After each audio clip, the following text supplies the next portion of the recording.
just the ball's going to go off.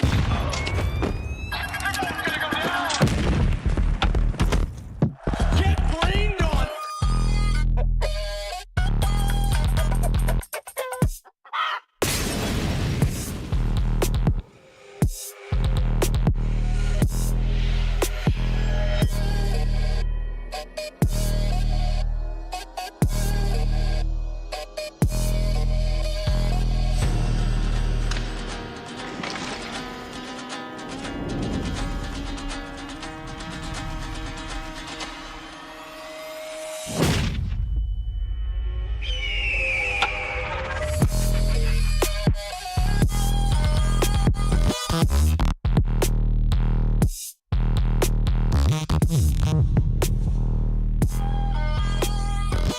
Salem Astana, and hello to all the Counter-Strike fans around the world. Because today, this is a huge part of history.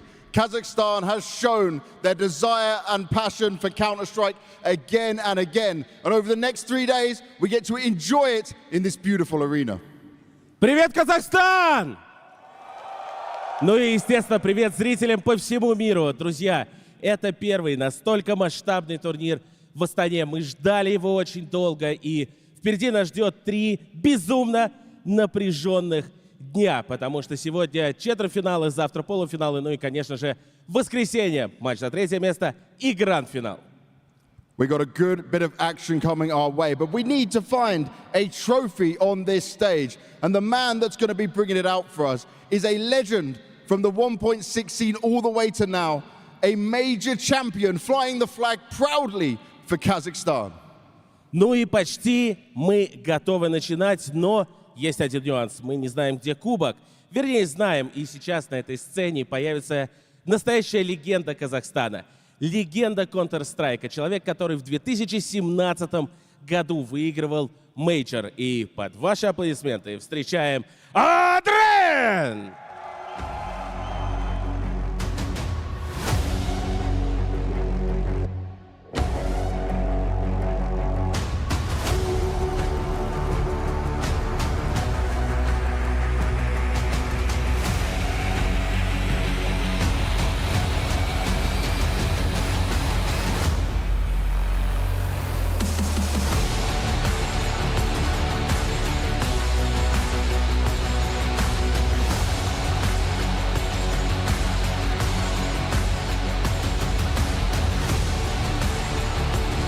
Adren, a magical moment, and I guess something that you've dreamed of for a long time to see happen in Kazakhstan.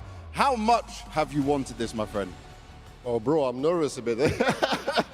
Because this is an exciting moment for all of us. PGL, as usual, they bring the dream come true again. Because first time we won, second time they bring the Esports big event to Kazakhstan in Astana. And thank you for that. I much appreciate it. Yes, thank you.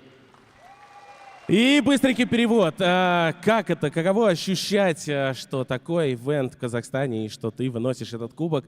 На самом деле, Адрен, естественно, немного нервничает, и для него большая честь и большая гордость быть на этой сцене, и он безумно рад, что такой масштабный ивент проходит в его родной стране, в Казахстане. Ну и от меня тоже вопрос уже на русском языке. Насколько ты ожидал когда-либо в своей жизни, что будет такой момент, когда ты вынесешь трофей PGL на сцену в своем родном городе, в родной стране? Честно говоря, надеялся, что это произойдет позже, потому что я хотел еще поиграть и выиграть этот трофей дома. Но я рад, что наконец-таки все-таки мечты сбываются, и пришел трофей в Казахстан, большой трофей.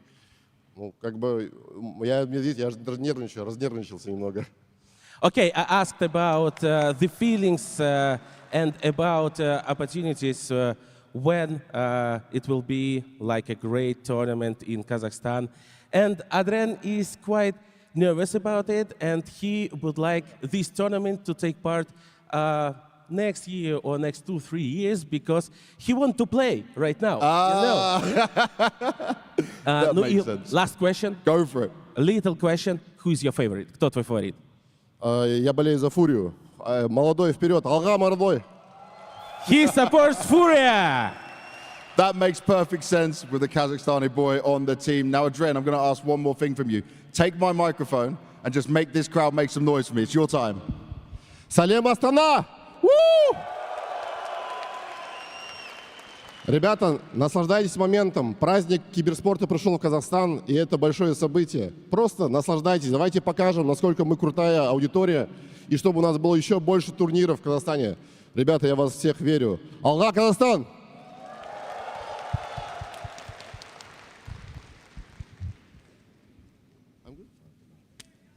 Yes, so there you have it, a legend of the scene on the stage there. I mean, three of them, great to have Banks and Ilya doing it as a joint hosting job here in Astana. And we're going to be doing the pre-show here on the panel. You probably recognize my voice. There I am. I'm Richard Lewis, you know me. And joining me on the desk, of course, we have one of the most well-traveled men in all of esports. It is Blair. And of course, someone who might not have the same number of air miles, but has a lot of experience from his time as a coach with FaZe and MIBR. We've got Yanko. How are you guys doing this morning? I'm doing great. I'm doing great. In all honesty, man, like I'm just listening to Adren talk about his event, and considering the love affair that this country's had with Counter-Strike, to finally have an event of this stature over here, I'm just delighted to be a part of it. Yeah, I think it was awesome to chop it up a little bit with Adren in the green room as well. Yeah. Before this, he was apparently, he was very nervous, without a doubt. Didn't help Richard when you told him to not drop the trophy.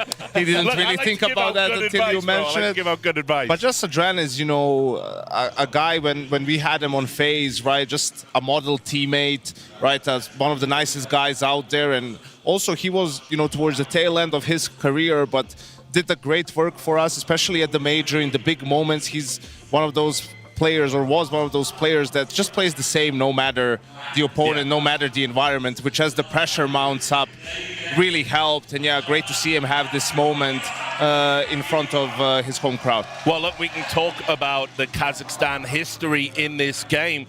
A tournament that is burned into my brain. It was the first tournament I fully covered 20 years ago from start to finish. It was a Counter-Strike Source tournament, and this was the WCG, the World Cyber Games in Singapore. And you can see, if you look at the picture on the left, that young chap there on the far right, that's Adren. Yeah, it's the He was just a kid. The crazy thing for me, Rich, I started watching like esports Counter-Strike around 2004, 2005, and this is one of the earliest memories I have as well, watching this game of ours, because I see this team, these players, I'm like, who the hell are these guys? Because that's when you had your NIPs and SK Gaming kind of ruling the roost. So crazy story, and to see him here 20 years later bring out a trophy to his crowd, full circle. I mean, for context, silver medalists there, obviously, against the great Team 3D, where, like, you know, Rambo and stuff was on that. Just an amazing story that they were able to do so well. And then, you know, we can fast forward to a PGL event, 2017 in Krakow.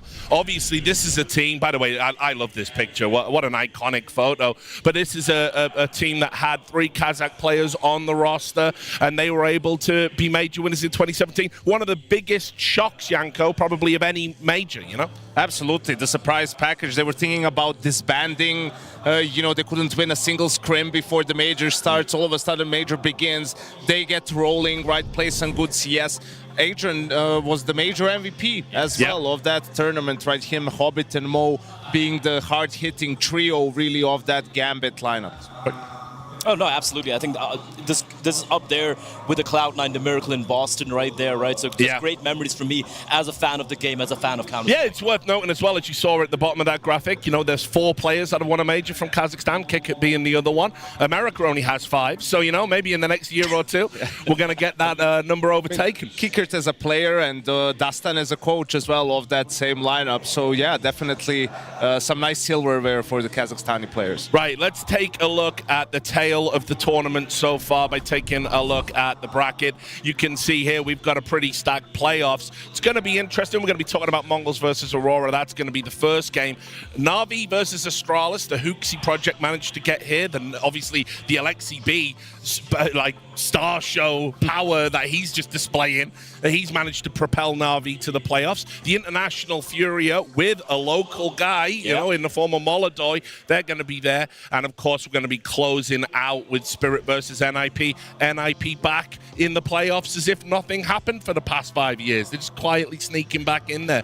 So it's a really, really stacked schedule. I'm super looking forward to it. Obviously, 1 or 2 of those names are probably clearer favorites than some of the others. Yeah, I think for me, the obvious one would be Team Spirit, right? Coming in, this is a tournament to lose, especially with the major coming up, right? In a few weeks right there.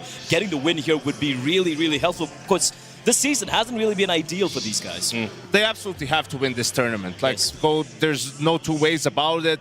One of the reasons is you look at the other side of the bracket and you maybe think about Navi. Spirit has had Navi's number the last, year and a half, really, and it's a best of 5. And then the Mongols, Astralis, Aurora, none of these teams really have the experience of playing in a grand final. Astralis actually have the most, right? But it's been such a rough period for them, and they have to go up against Navi. So, yeah, I think you already see one finalist, but it's this top side of the bracket that's a lot more unpredictable. And also got to remember, like, when the crowd kind of fills out as the weekend progresses, they are going to be kind of hometown favorites in a way, as long as they're not going up against MongolZ. I'll tell you this, I saw the Team Spirit player coach get chased down the street by fans. They are very much the home team. So I think, I imagine, even though we've got people filtering into the stands right now, I imagine by the time Team Spirit are playing, this place will be pretty full. So definitely the hometown hero. But let's talk about our first fixture that we've got here. You had a name for it, Blair. Yeah, like, we were talking about the Grand Slam. We're talking about El Clasicos. This is the choke slam of Counter-Strike. To see who's going to choke harder or choke lesser. And you got to say, Mongols and Aurora, it's just been a struggle city this entire year, where they're making this playoffs consistently, but not able to take the next step forward. Well, we can talk about Aurora, Yanko. I mean, it is just constant playoffs, but constant playoff disappointment. Yeah, absolutely. And the problem is also, if you look at the side of the Mongols, I mean, 3 times they lose to Vitality, which you're not going to say there's no shame in that. But for Aurora, actually, it's everyone else that they've been losing to, and you can say, okay, Spirit, you can understand losing to Spirit perhaps, but look at Bucharest, look at Katowice, where they were a no-show really on their own map pick. In Cluj against Falcons, who were not nearly as good as they are now. And Eternal Fire, at the time, Eternal Fire beat them already 2 times this year, right? So it's definitely a clear and obvious drop-off for them once they get to this stage of the tournament. I mean, is there a team they can't lose to? That's true. That's what that graphic tells me. I mean, I will say this. There was a funny quote from Woxic. Very non-committal, I'll add. I'll let you take this one. I mean, like, basically, it is a 7th playoff this year, and hopefully we can do it this time. Now, I'm not sure what he means by this, Rich. Do it this time. Is it winning a game or winning the event? I think he's channeling his inner hunter, no one beats G2 10 times in a row, right? It's like, no, Aurora doesn't lose 8 times in a row in the playoffs. I guess that's what he's referencing here. I mean, look, to be fair, it's one of those where it's like, I understand the reticence. I was talking about it with James in the green room, and he was saying, when they've had the playoff wins, it's either that they've won so many games they get airlifted to a later stage of the tournament, or it's in a studio. It's that they don't have the big stage playoff win to their name yet, and they've got to do it. And I'll add, they're probably not going to get a better opponent in terms of, they have the same problems Aurora do in the form of the Mongols. I actually going to disagree a little bit on that. I personally feel Mongols coming in here, while they may not be the clear favorites, but they're definitely the favorites in my book. I'm not even being biased here. I agree with that. They got a reverse sweep win against Liquid in Melbourne. They have even beaten the side of Aurora, as we were known back then, Eternal Fire. The last time they played against them was in Katowice, where they just dismantled them and Aurora completely choked. So Mongols, for me, despite the struggles they've had, at least I've seen signs of some life from them when it comes to arena games. Yeah, I don't think for Mongols it's fair to put them necessarily in the choke to the same extent that we see from Aurora. As we said, 3 of the playoff losses are to Vitality, and sure, a couple of them were stomped. They didn't get double digits, really. They won 1 map in a studio environment in Pro League, and that's it, as you can see. And, Mouse is all the way back at the Shanghai Major. It's the one to G2 in Lisbon that was in groups, right? That really sort of ruins the taste for you for this Mongol squad, and the Cluj-Napoca one to Astralis. I think the Cluj-Napoca one was the most damning, because that was them coming in kind of as the favorites right there, losing to Astralis with the struggle city. But yeah, losing to Vitality. My only worry here was when I look at Melbourne and the way they were able to bring it back and beat Liquid. It's not they lost to Vitality. Everyone's losing to Vitality. It's the fashion where they just completely disappeared from the server. I don't want to see that here. The biggest problem there is the tournament where they didn't make the playoffs, which was in Bucharest, where we put them as the main favorite to win the whole thing, and that's with FaZe there and G2 there and Falcons there, and they don't make the playoffs. They lose to BetClick. Yes, you don't know who that is, neither did we until that tournament started, right? It's just, that's where you're really like, what are you guys doing? Like, how are you regressing? How are you not being able to make it further in this tournament when it felt yours for the taking? Yeah, I feel as well, one of the things, because Mongols are the youngest team in the tournament, they're the youngest team in any tournament they go to, with like an average age of like 19. It doesn't matter years. anymore, right? I Like, agree with that. You've had 5-6 playoffs now with these guys. You know, we had Brokey come in 2019, right? And anytime young player, he was nervous the first couple of tournaments, you know, your first time you're in an arena, the base, everything shakes, you know, it's a different game, right? But couple of times he got used to it, and that's it. And a good player is a good player, and you will showcase that, right? Like,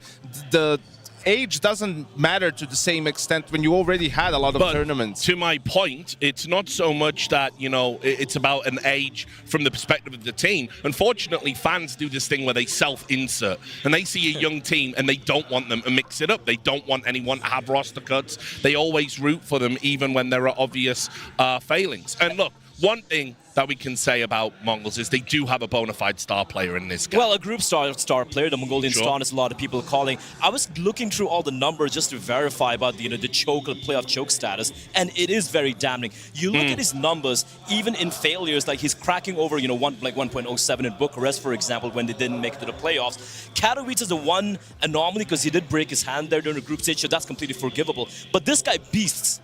Absolutely destroys opposition when it comes to the group stage. And you look at his numbers in the playoffs, man, and these are games where you have the likes of Techno 4K, you have the likes of Mazzinho and 910, just really stepping up to the plate and trying to carry his team. But he just completely disappears. Is this going to be the case again here in Astana? That for me is the big question, the big conundrum rather for Mongols. And Mongols, you know, were a team that actually early on were not afraid to make roster changes. Like, they would make them out of the blue, and we're thinking, why? You know, you just had a couple of good results. Like, you're making a change, really? And they've had this roster for a long time, right? Like, we wonder where their ceiling is and what their, you know, desires are, really. Do they think they can be a contender? Do they think they can do more? If they do, then a roster change is imminent if this is just fewer players to choose from now. For Mongols, I don't care about this game if they beat Aurora. I care about the next game, right? Like, if you beat Aurora and lose to whoever comes in that semi-final, you've done nothing to, you've proven nothing to me. And the irony for when it comes to the Mongols team are, like, the way they play Counter-Strike in the group stage especially, it's like an unrefined good phase, you know, the phase of all aggressive, in your face, taking fight, being disruptive, and having confidence in the star power of your team. But when it comes to the playoffs, it's almost like we see a whole different team together. And we've said this time and time again, it's the mentality. I actually had an opportunity to talk to a couple of the players. I'm like, guys, okay, let's be real. I spoke to Sensu. I'm like, all right, let's be real. By the way, they can all speak English real well. It's all lies. We know that. I'm like, what's happening? You know, why? They're like, we just choke, like our mindset just isn't there. And I've been asking, they need to get it, you know, a mental coach or whatever, but I don't know if you can find that in Mongolia, in all honesty, and the language barrier is going to be there. But it is a mental issue, but you can at least say that they recognize it. They're aware that they have a problem. Yeah, I mean, look, it's one Aurora share, let's be clear. It's not as if we just highlighted, you know, neither of these teams are playoff monsters. And Aurora have deeply concerned me at this event. They haven't looked set at all. They haven't looked right mentally. They've been very quick to tilt in games. Their performances have been labored. So, I mean, Mongols have really got to be eyeing this within the context of this tournament as a layup. This should be an easy win. Yeah, they can smell blood in the water, really. And I think for Aurora, the problem is they don't look like a team that had a month off, right? Like, they look like a team that's just had to play throughout, that didn't have time. They don't look fresh. They look tired. We're going to see how fresh they look. We're now going over to the stage to get this party started. Hello, Astana. How are we doing? Привет, Астана, как настроение? It may be early, but they certainly are ready. But now it's time to find out if our teams are going to be ready as well. The Mongols have had an impressive run so far throughout the group stage, only dropping a map to FURIA. Now it's all about keeping that form going. And the big question is, can they keep that form going on the stage? Ну и пришло время приглашать на эту сцену команды. И первая из них идеально прошла групповой этап со счетом 3-0. Единственная карта, которую ребята отдали, была против Фурии. Но групповой этап остался позади, и сейчас начинается совсем новая стадия. И очень важно, смогут ли они справиться с давлением. Let's get them onto the stage. Astana, make some noise for the Mongols!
The Mongols have taken to the stage, but their opponent, well, they have been struggling throughout the group stage.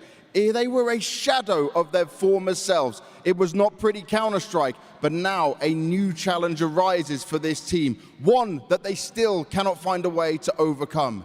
It's that stage fright. Итак, MongolZ уже на сцене, но мы ждем их соперников. Очень тяжелый групповой этап, который прошел во все 5 туров, и только в последнем туре эти ребята обеспечили себе место в плей-офф. Но вот они здесь, и правда и в плей-офф у них бывают сложности, но каждый новый матч — это новая возможность. Итак, встречаем Аврора!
Nicely done, Astana. A good start for this morning.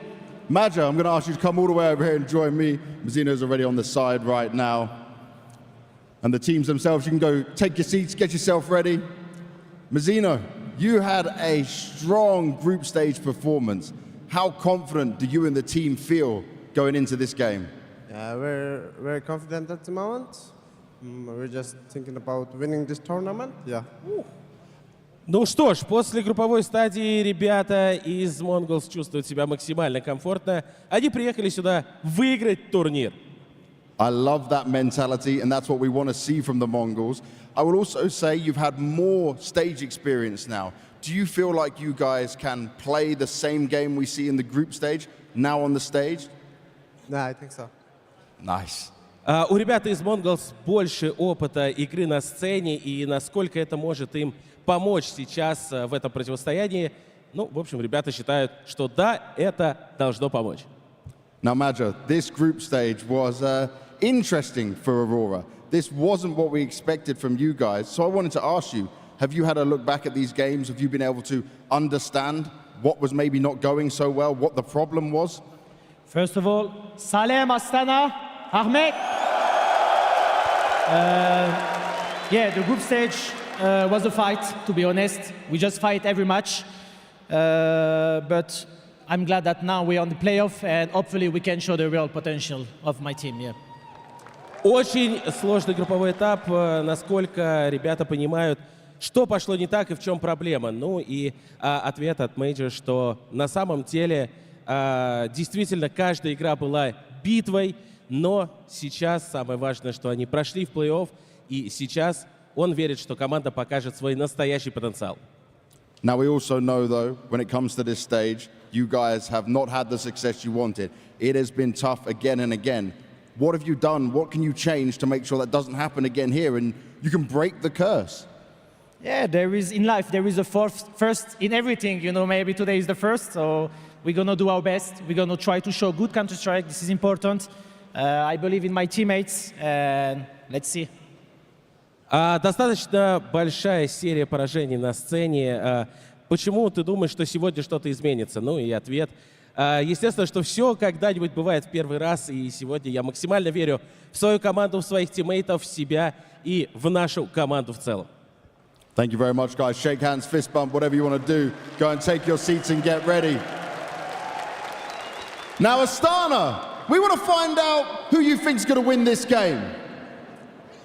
Астана, сейчас мы хотим узнать ваше мнение. Кто же выиграет этот матч? Неплохо. All right, let us help them try and work this out then. Are you cheering for the Mongols? Хорошо, хорошо. Ну а кто будет поддерживать Аврору?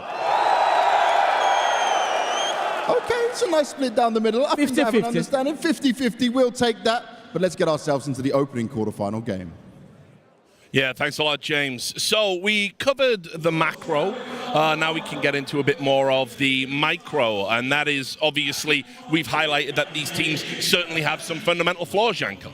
Well, they do have flaws, but I think for the Mongol side, I think they have a pretty straightforward play style, right? We say that they don't have too much finesse, but what they do really well for the most part, right? And the most important thing is the players are very decisive, they don't hesitate, and they're very sharp in duels. That's why when the individuals drop off in the playoffs, it hurts their chances so much. Yeah, absolutely. And that's the worrying thing, because you talk about how decisive they are when they go for some of the side hits and whatever, even late-minute rotations. But when they hit the stage against the big names, which Aurora aren't, that's a caveat over here, they do kind of seem to overthink and overcomplicate matters, and that's when things usually fall apart for the Mongolians. Yeah, I mean, I'm not believing the energy, that they were putting out about we're just thinking about winning the tournament, although it did contrast nicely with Madja saying, listen, maybe we can win a playoff game today.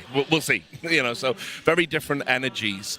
Anyway, so yeah, sorry, Blake. No, I just feel like a couple of players that we need to kind of highlight a little bit for both the two sides real quickly here would be Woxic has had a pretty rough event thus far, right? In the group stage, we've seen, Xantara step up to the plate, Wakeda even waking up late in the tournament. But if you look at his average rating across the year, all on LAN, compared to this time, it's been kind of miserable, so to speak.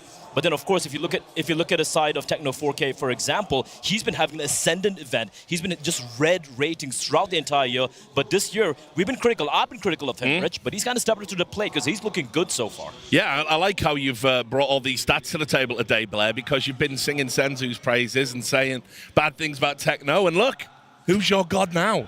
Well, as long as they get the win, I'm happy with it. Yeah, I think for Woxic also, I mean, the last time they played in Katowice, he also went a little bit missing, especially on that first map. So we'll see. He isn't the same type of player that you saw in Maus pre-COVID, right? Like, he's more passive. Major uses him more sort of as a guy to punish rotations when they're doing an execute. He isn't the first guy in, like running in, trying to create openings with the AWP so much, and it has been inconsistent. If he can have a good series, it would go a long way to Aurora getting their first playoff. I'm going to stay with you, Janko. A little bit of coach tech here. There's a round you wanted to highlight from a Mongols game here. Yeah, I think this is really interesting because we talk about finesse, and this is around towards the tail end of the Na'Vi game.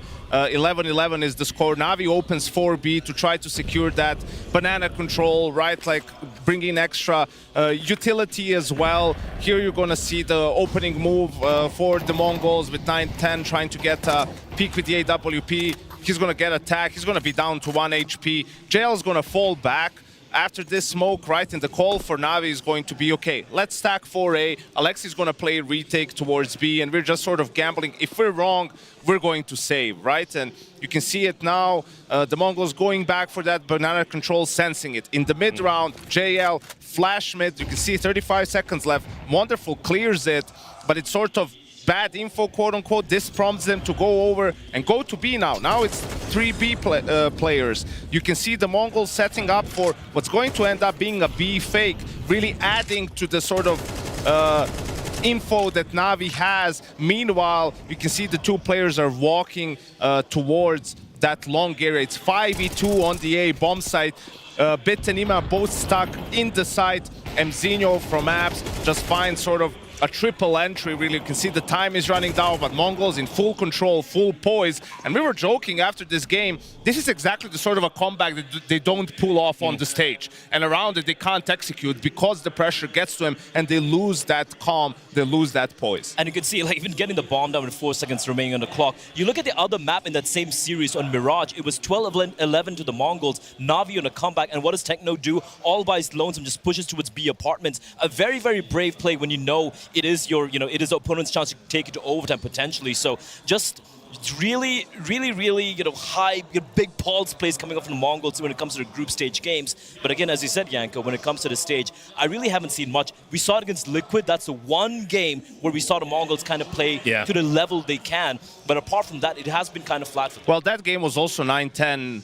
Having a master class on the decider on Inferno. He had 30 kills, 30 plus kills, but the rest of his team was severely lagging behind. So they need some more of that, individuals stepping up to be able to go deeper than they have in the past. I mean, Blair, I'll just quickly ask you, who do you think has the best firepower out of these teams? Toe-to-toe, forget tactics. Pound for pound, I would have to give it to Mongols. I think the best player, the best rifler in the server has to be Xantares, no doubt over there. But I'm looking at 9-10, more consistent opper than Woxic. I'm looking at Mzinho. For me, the best player actually for the side of Mongols. He delivers group or stage. So yeah, I'm going to go the way of Mongols here. All right, well, we'll see how it pans out. Now I can throw you over to 2 commentators that never choke on the big occasion. It's Harry and Hugo.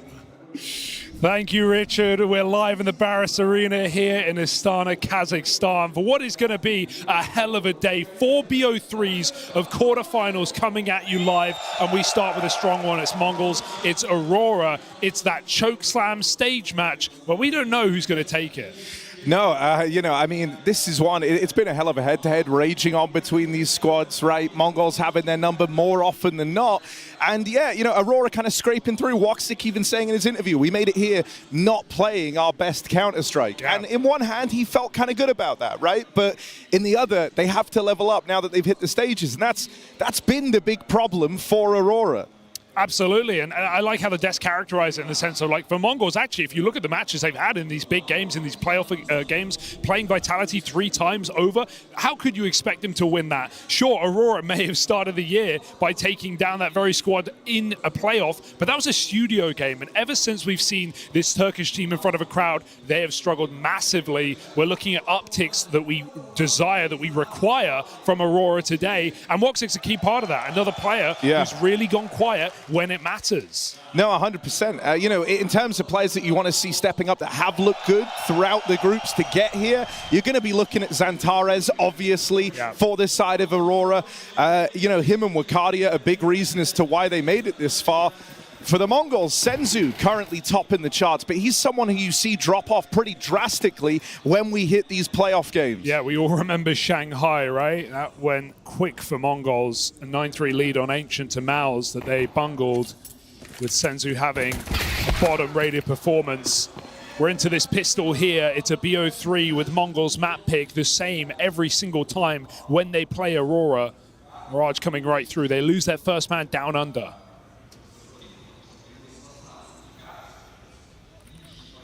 And Aurora pumped the brakes fully after this opening kill. I mean, they've been rewarded with the 5v4 straight away. No reaction yet from the Mongols, but Senzu's certainly in a ballsy position. This is afforded to him because Blitz has managed to get past Madja in the top of mid. Are they aware that Blitz is here. Yeah, Magic did get that spot off, and so Blitz dead in the top of middle. Senzu is to concede this control. Mid now taken, Aurora in a very powerful position here, and the Mongols feel like they're flying blind. Oh, so blind. They've left that B-bomb site. Even the short players pulling back, and they're going to hear him leaving. They don't try and strike. They let him disappear from the site, so it's free for Aurora. This is a bomb plant that Mongols can do nothing about. I love that Aurora don't even take that engagement. Yeah. They don't give the info away. By the time Mongols find out, it's already too late. Woxic trying to finish the killing blow here. And Techno, hello, has made it up on a shore. Is he going for this 1v3? Aurora did start hunting. Right now he's only got 2 players in the site ahead of him. Techno is believing. 2 kills to his name. Struggles to find Xantares though. And so they won't let him play into that 1v3. I like the tone that Aurora set in that pistol. Their group stage did feel chaotic and a little bit messy, and they felt that too. So they play a very slow-burning pistol round to keep control over the game the entire time. This was a great clear from Major as well, right? Must have got the spot on Blitz. Kind of another situation in the round where it felt like they let the Mongols feel like they were in better positions than they were. Aurora coming in with a pistol is a huge sigh of relief for this team, especially on a map the Mongols have made their own, but you can't rest quickly. Mizzino pushes under in round 2. He's already got an upgrade. He's looking to get more done. Lucadia stops him, stems the bleeding here, as Aurora can yet again relax in the man advantage. 4v3. Mongols look onwards, but again, split 1 per position. They have no info and they have no trade potential. You're once more relying on a hulking individual effort to win a round like this. Seems unrealistic. Aurora going to get their group on, looking like a 4B. They should have no issue shutting this down, especially with Jota in a deep position.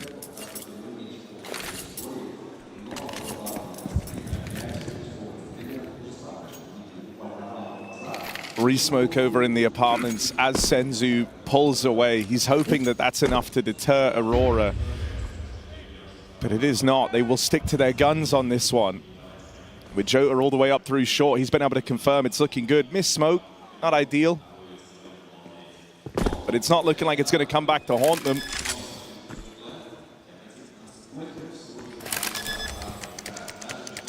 And I'm liking this style we're getting right now. It's slow, you're not all caught up in the moment. Right? I think it's very, very easy when you're in an arena to kind of play to the tempo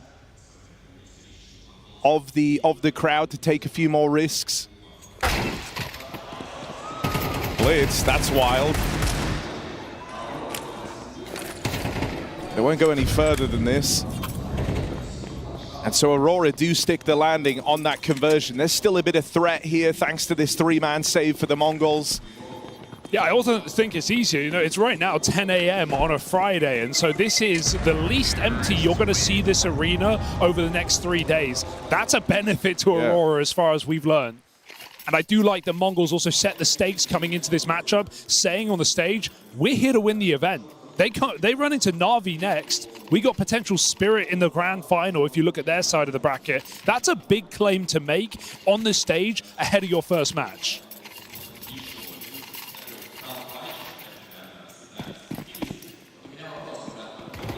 No, it's a very ballsy declaration, right? And it shows where the heads of the Mongols are at. And, you know, I think with how the kind of playoff bracket shaped up, you are looking most likely towards, like, you know, a Na'Vi Spirit grand final, but I think one of the teams that could certainly upset that is the Mongols. Xantares, though, another opener in this round. Aurora have been full of them across this game, often coming from this lower tunnels control. That's been 3 times over now. They've found these 5v4s on pushes through lower. And untraded as well. A lot of solo plays for the Mongols right now. Be that top mid push, be those underplays. Aurora 5v4. They get Magit and Ladder this time. This is Herd. Woxic Is he going to get caught? He lets him move past. Mizzino playing late, looking to backstab this round. It affords this ace stack for the Mongols. They know where the bomb is going. And this is the first time the Mongols have had perfect info on one of these stacks. The push from Mizzino's nice, but Aurora set their sights on battling through the ace stack. They've opened up with 2 of the 3 kills needed. Senzu doesn't last long either. And now it's just this flank from Mizzino.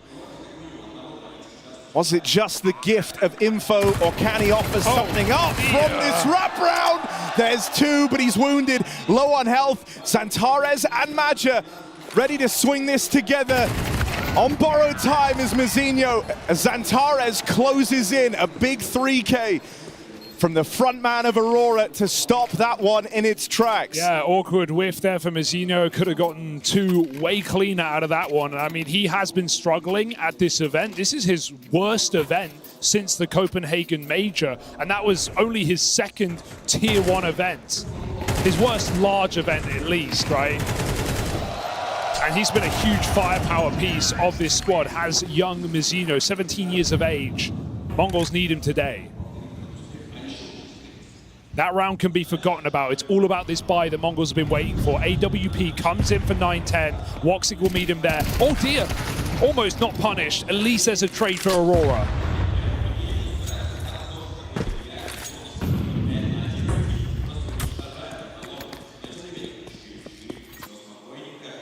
I mean, we've mainly seen Aurora operating with man advantages. So this is the first time they find themselves in an even split like this. They'll regroup again. Maja calling for the fullback from A. Set their sights on clearing out the apartments. And was that deep smoke lobbed in? Supposed to, give the illusion that the Mongols pushed up and took this. But Aurora weren't there to spot it. And so, not as paranoid as the Mongols are hoping for. Only 1 man actually in this B site. Techno's really got his work cut out for him. Aurora are coming his way, but it's a... Oh, he just leaves that off angle. And now he's been spotted. They barrel out through the window. Zantares makes it into the site. He's not the one you want to face. And he takes a lot of room away. Zantares still going. And once more, Blitz left in one of these awkward rounds, wrapping through the apartments. He's smoked off 1v3. He can't justify going for this. This is a lot of early momentum for Aurora. Great pathing for Zantares. He even got that spot when they dropped in, right? Techno was seen off the window peak, and Zantares doesn't go for the fight. He goes all the way around to backside. Not only does that take massive space for Aurora, it throws Techno off completely. You can see his POV. He doesn't know which fight he's going to get first. Is it Zantares? Is it the Apps player? And it gets a bit of a whiff there. Aurora 4-0 start on the T side of Mirage. This is more like it. This is the team we've been waiting to see.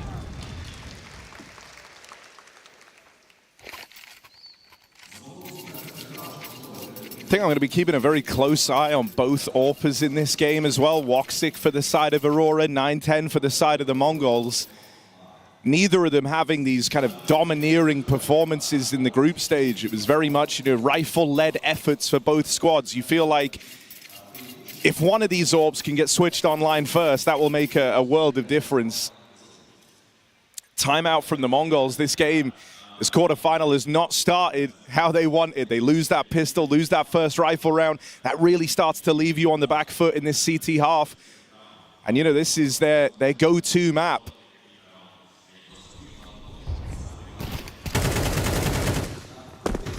For a team that did not make shy their ambitions of shooting for the top at this event, this is a very cold start. Yeah, it's not too late to turn around, right? We know Mongols have that staying power, greater comebacks. They showed it against Na'Vi to get out of the groups to make this 3-0 run clean as can be. Oh, this is interesting. 9-10 slipped through the smoke, and they walked right past him. Hello. Free kill collected on Woxic. They need that trade, and right now the trades have been good for Aurora. Zantares taking it one step further.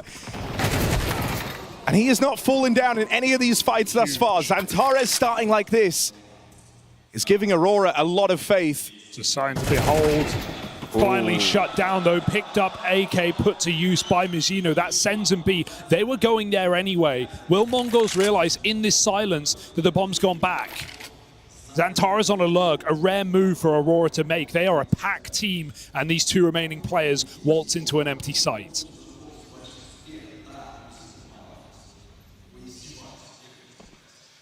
Oh, there's the move.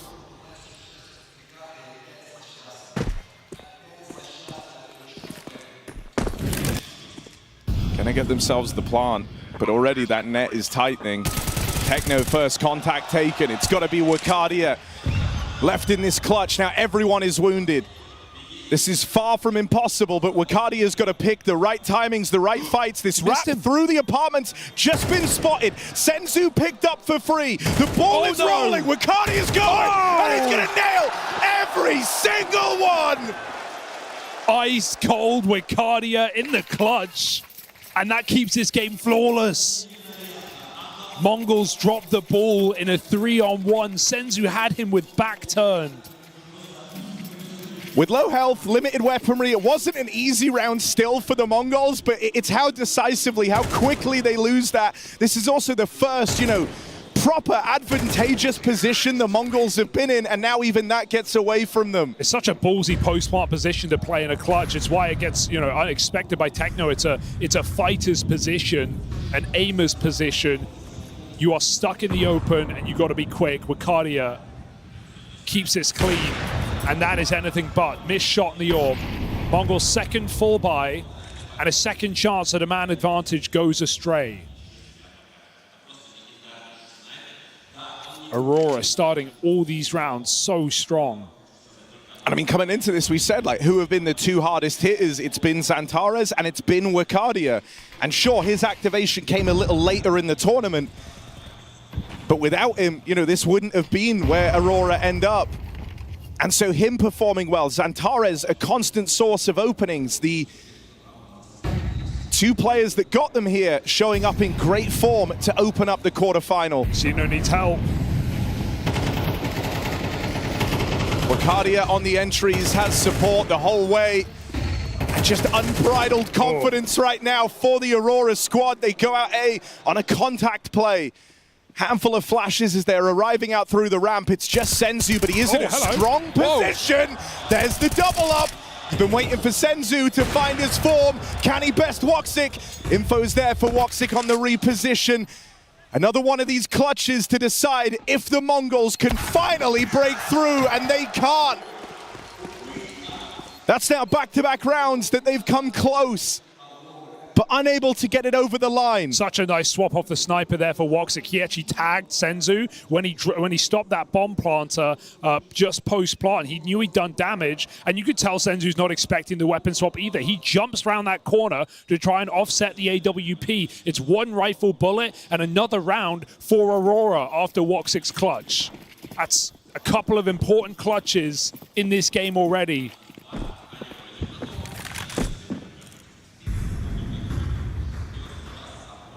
Hero AWP on Blitz. I mean, you won't be expecting it, and so that first kill will come for free. I mean, that's a sign of someone who's had enough, right? You're not even the second AWPer. Maybe you're the third AWPer on your team. You're buying a glass AWP in round 7. Your team don't even have armor on the most part. A crazy play for Blitz, but something's got to give. Oh, what a bait. What a bait. Wakadia running away and then walking back into the angle. He makes it look like it's B, but the bomb's coming back. There's no one here. It's only 9-10. This should be a 7-0 lead for Aurora. There is no way Blitz's AWP on that B side can stop it. He's got to save it for later. Techno trying to save the round. Traded immediately, and Xantares, he read it for a moment. Will that bait Blitz in? Will he lose the AWP? Blitz's gambit of buying the AWP, will it pay off? 1v2, another clutch attempt for the Mongols. They keep getting enticed to go for these. Saving feels like an option, but if you look on this line, Woxic's already holding it. As Blitz backs up, he's going to go in to this AWP, and he finds Woxic. This was the big gamble. Blitz, hero AWP, can it get it done? Just Wakadia left to beat, but this has been the guy This has been the one putting these clutches on the board for Aurora, and that was the one chance he's going to give you. There isn't time for blitz. Oh, Wakadia. And he just keeps racking them up. Another clutch for Wakadia, and that AWP gone. Even that delay on the final peak is perfection. Wakadia is coming in with something to give us. A flawless game out of Aurora. No matter what they've met, no matter how many clutches they've been put into, they have put them on the board. And that's with more opening kills for the Mongols as well in this map so far. They have had their chances. There is no denying that. They just can't stick the landing.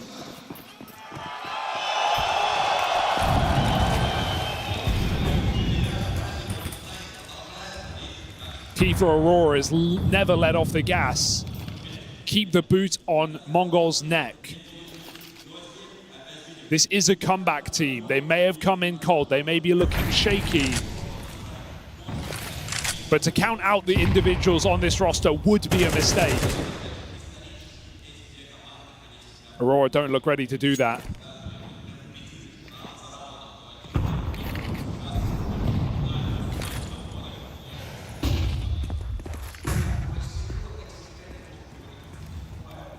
Mid-control and not an eye on this position. The Mongols play contained in their bomb sites.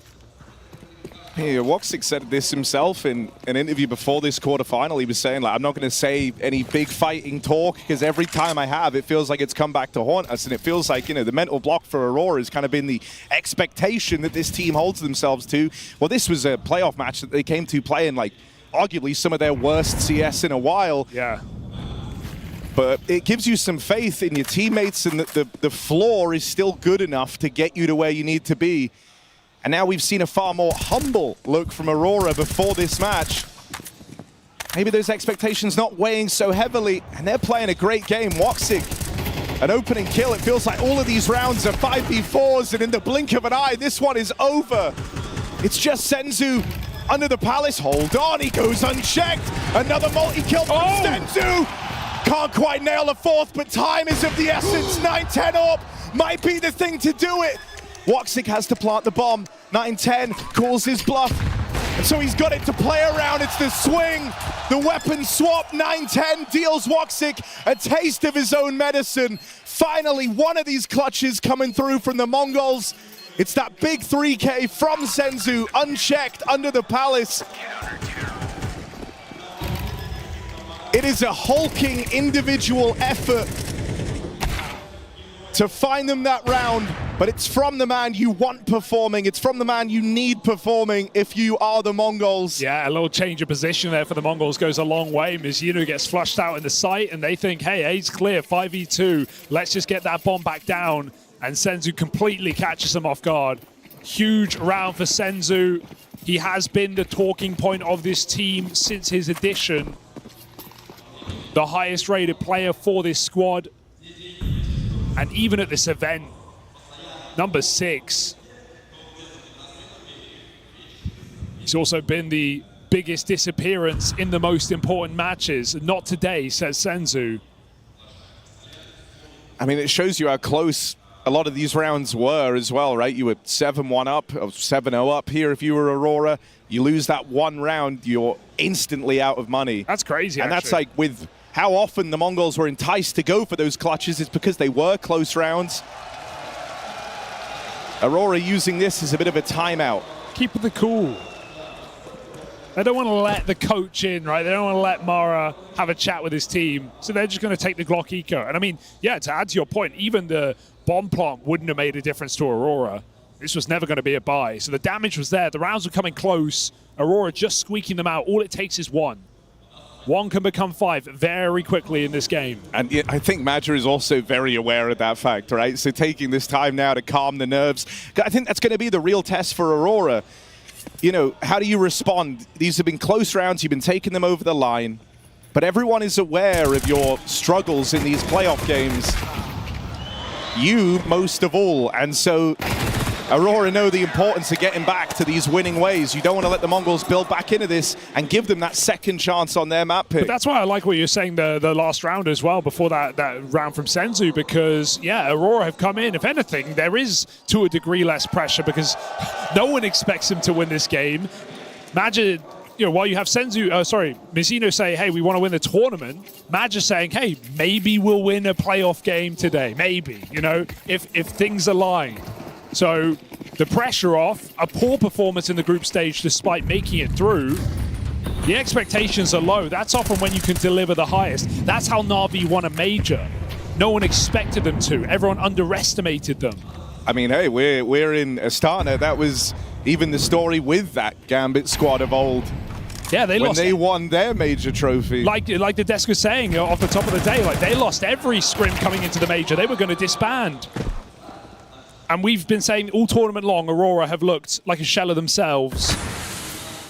Or can they crack their way in? 9-10 doesn't seem to think so. A hold going well now for the Mongols in a 4v2. But with two players, you don't want to count out just yet.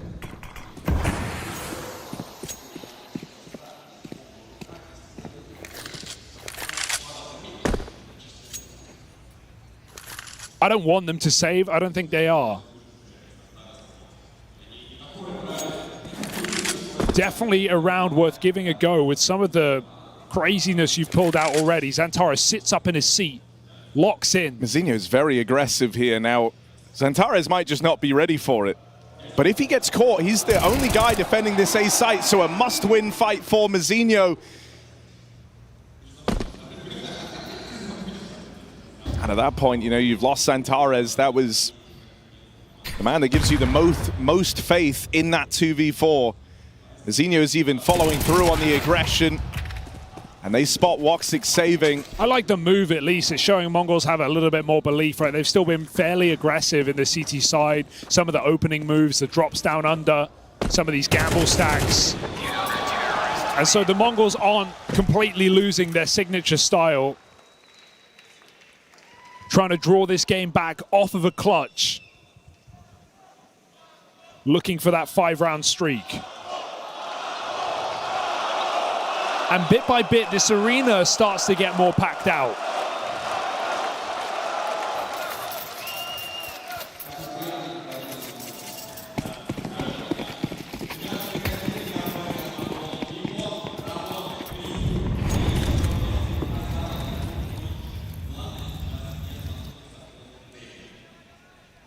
Something a bit faster. Mizzino ready for it. And the Mongols fully bite down on this. They rotate everyone over. They are all moving in. Mongolian Horde is coming, and Aurora can't hold on. They will get overran here. Fast A-pop will not do the damage they were hoping for. This comeback well and truly taking shape after that one clutch from 9-10. The Mongols have found their way back into Mirage. Yeah, and they call their first timeout, Harry. Their first timeout in the last round of the half to try and chat this one out. Aurora, after 4 rounds lost in a row, feel like it's time to get another perspective.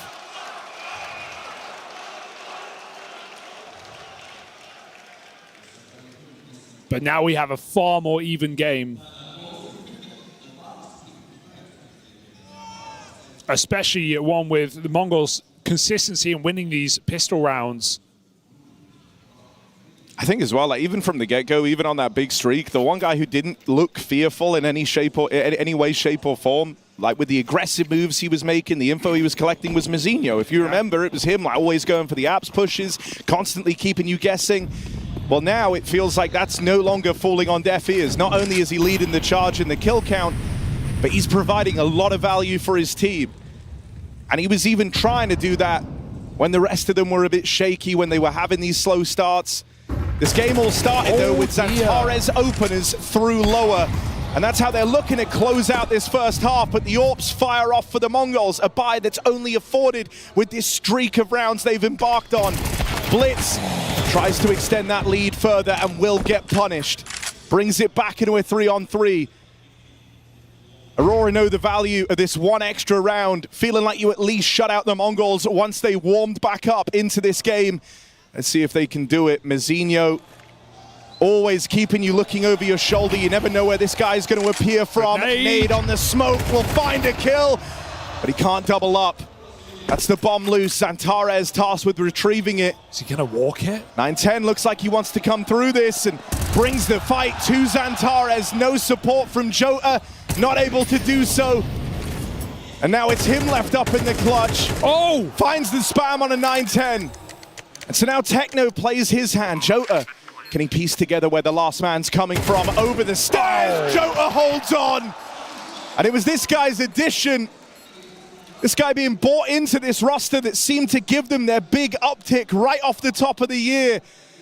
That is a huge 1v2 for Jota to find, and critically, it stops that 5-round streak, that nightmare scenario coming in down the end of the half. Yeah, now you at least feel like you've broken the momentum going into your CT side. That's clutches coming through from 3 different players of Aurora in this T half, and yeah, there were some close rounds. Yeah, their money got broken, but they still take a pretty dominant lead. 8-4 of the T side on the Mongols map pick.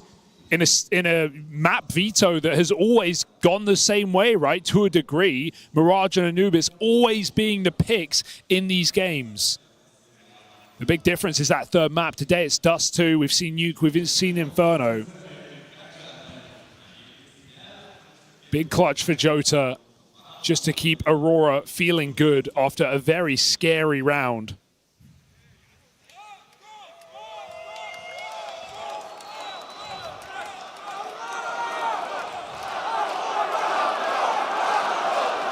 This pistol round is worth a lot. If Aurora pick it up, they feel like they're right there. They feel like they're a rifle round away from winning Mirage. If the Mongols win it, though, this gap will start to close, and it will close quickly. An 8-4 half can suddenly become an even game.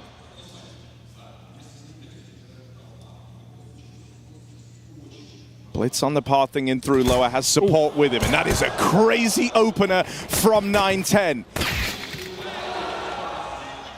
Zantares with an important equalizer, and Woxic brings it back around. Aurora in pole position. Zantares mobile. Not phoning it in. Wakadia with the closing shot. And Aurora dominate that pistol round. That's in spite of that gnarly shot from 910 to find the 5v4. Yeah, those jiggles are so uncomfortable for Techno when you're just playing, timing, your AD tapping, and Zantares is doing the same. It can feel so hard to be reliable. And Zantares and Wakadia go on to find 2 apiece. Devastating dualies, even at range.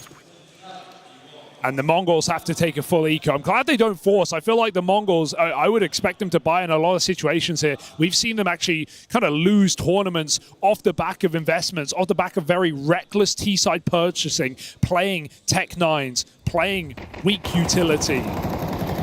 When they could just take an eco, they always want to keep the pressure on. So this is a bit different to what we expect, but in a positive sense. It gives Mongols the maximum amount of full buy rounds in this T side. I'd call that growing.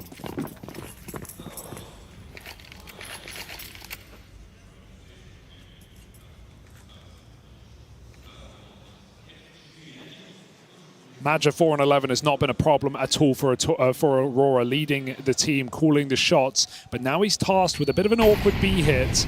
That molly won't tick. Match's going to peek behind it. Gets the spot off. That's a lot of info now. They know they're coming. Nade goes in, finds even more damage, and so it's well handled, well contained. Doesn't get better than that. And so it's now or never for the Mongols. If it was ever going to happen, it has to happen here. Don't know what to expect in an Anubis game with such highs but such lows from the Mongols and the devastating consistency that Aurora have brought to that map ever since this year started.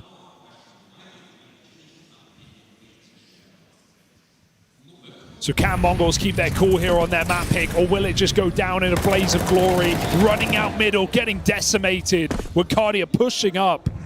and a 4v3. You feel like this round's already lost. Blitz is on 20 points of health. They are at least going at the right site, right? Support for Major is a long way away. And even though it looks like WOXIK is starting to lean over towards this B site, for now, they have themselves a 2v1. Senzu, breakaway kill will allow this plant. I've seen Techno clutch in this exact position, and he's got Senzu, the hard hitter, for the Mongols left up in this one alongside him. Can they rely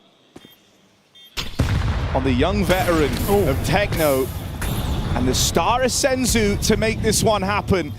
A lot of early nade damage, but as the smoke's clear, Senzu gets on the board. Stuck. He needs more mileage though, and he's getting pincered. WOXIK double kill, they swing him together. The synergy there for Aurora helps them stick the landing. He never got given the 1v1 needed to win that. And considering that's what they felt like some of their pitfalls were from the groups, it's more reassuring signs from this Aurora squad. Yeah, they play that excellently. They know who needs to commit first in that engagement, who to swing off of on the trade, and no one jumps the gun too soon. Aurora keep it clean in this CT side, winning the pistol, converting, and closing the first gun round. And this is where you wouldn't even blame Mongols to buy, because you are so deep in the hole right now, you don't really have a choice. 11-4 down, and at least you can get rifles, but it feels like this game is already over. We gave them the benefit of the doubt after a little streak on that CT side.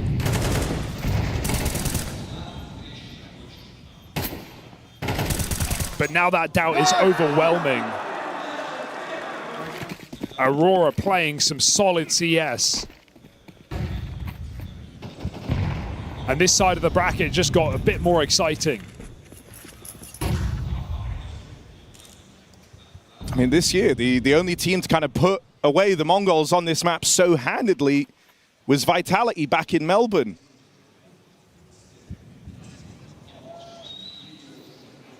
This is a very, very convincing scoreline for Aurora. Wakadia donning an AWP. Oh That's my a God. collateral. I mean, everything feels like it's going right. Nades connect, Techno's round over before it even begins, and this last-ditch attempt at the force buy up gets torn apart. It's not even close. Aurora looking to move onto map point with a flawless round. And this Mongols force buy goes nowhere quickly. Doesn't that speak to the stakes, to the confidence? Double AWP this early in the game just because you can. Not as a counter, not for positional reasons, just because you want to lay down the pain. And Aurora a stone's throw away from map point on Mongol's pick, and they're going to make it happen. The AWPs find everything in this round.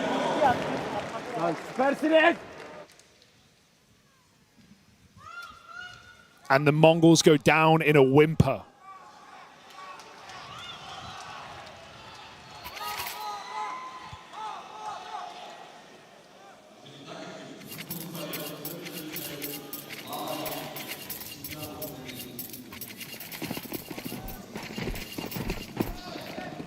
And this would be a ludicrously dominant killing blow. One hell of a way to uplift yourself heading into this second map. Once more, it's another one of these B hits out of the Mongols. Major here does have support coming in, but he can't hold the line. That's a difference maker. They get past that first man. This time, not trapped, not boxed into the apartments. There is room to breathe here for the Mongols. Aurora gonna get blocked. The momentum taken out of this, but Wakadia threading the needle on a thin angle. At least the trade is found. An important one for Senzu, and a round in which Aurora might be respectful. There is a lot of damage done here. Yeah, it's kind of unconfirmed damage though. Match got a spray off, but he was full blind when he did it. Lots of damage taken away, but Aurora don't like their odds. They know positionally this is the right move. Giving it up and allowing Mongols something in this T side. But I don't have to tell you, it already feels too late. When Aurora were real hot coming into the year. One of the things Major liked to do a lot was sort of these mind game calls, hitting the same site over and over and over again. Yeah. Getting in the head of his opponent. Well, Blitz has just called, 3 of these B rounds back to back to back. Finally, it works. I mean, they feel like they can exploit something on that side of the map. That is where Major's playing. And so, let's see if Aurora offer him a bit more assistance. Do the Mongols run it back? Do we see something more standard now that they've given themselves a second chance? It's even scary for the Mongols because the second time they went there, they ran into the AWP and it got a collat, so it didn't make their life any easier. You know that Aurora have plenty of rounds to play risky setups, to gamble. If Mongols truly want to win this game, they're not going to do it off the back of just spam B rushing and catching Aurora off guard round after round. They've got to dig deeper. We've got to see some depth on this T side. At least winning that forced round against Map Point provides a full buy, provides an AWP.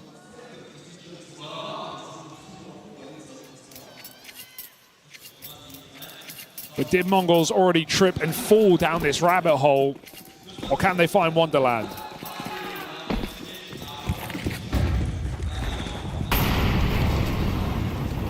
Look at the positioning on Zantares. He's fighting over the top of the stairs. He really, really wants to be involved in these opening duels. The Mongols go back. They were waiting to see if they were offered anything up. And now they up and leave entirely. And it looks like they tiptoe back. Thought maybe around going back into this B play, dropping some smokes, looking to get some mid-util lobbed in. It's just going to have to be a late mid-take, right? Or is this entirely a fake? Con and window smokes come through for the Mongols. We have Techno starting to clear underpass. Late in the round, getting that mid-control here. Aurora have no eyes in position. This is a lot of real estate for the Mongols, but it's about what you do with it. Judging by Mizzino's position, you'd expect the A split. So do Aurora.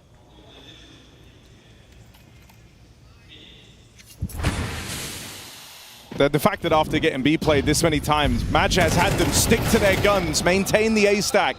The Mongols breaking through on this A play where Cardia shuts it all down, and it's only Blitz. He realizes now he's set his team into the belly of the beast. Everyone there. And Blitz has nowhere left to turn. This is Aurora dealing the Mongols a devastating defeat on their home map to open up this quarterfinal. And as Blitz moves in, he knows it's done. Aurora pull up here. There were low expectations, questions around the level they'd showed in those groups, but a quiet kind of humbled confidence from this Aurora squad. They come together beautifully on Mirage and they dominate the Mongolian squad to open up the quarterfinal.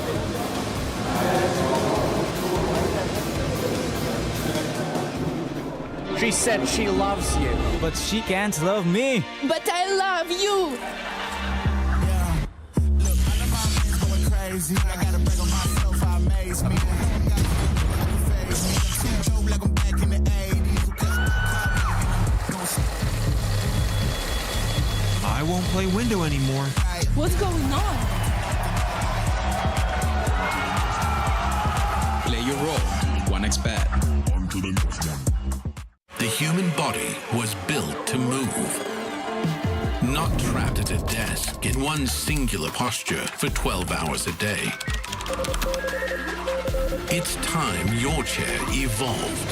This is Secret Lab Titan Evo. Ergonomically engineered for you. Gamers, hybrid workers, artists. Backing your every move.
Yes, welcome back to the quarterfinals of PGL Astana. And for Mongols, it turns out it doesn't matter where you go in the world. It's happening again. This is like that recurring nightmare. You wake up, you're doing your exams, you haven't prepped, all the questions are too hard. You look down, you're naked, you try and run out, a bully comes, you punch him, it does nothing. It's a nightmare.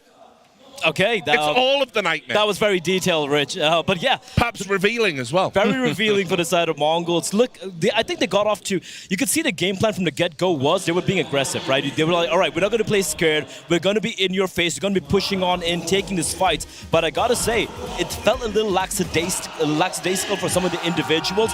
From aside from Aurora, though, I felt the individuals they were way more locked in, way more warmed up from the get-go, and I think that's why they got off this really solid lead.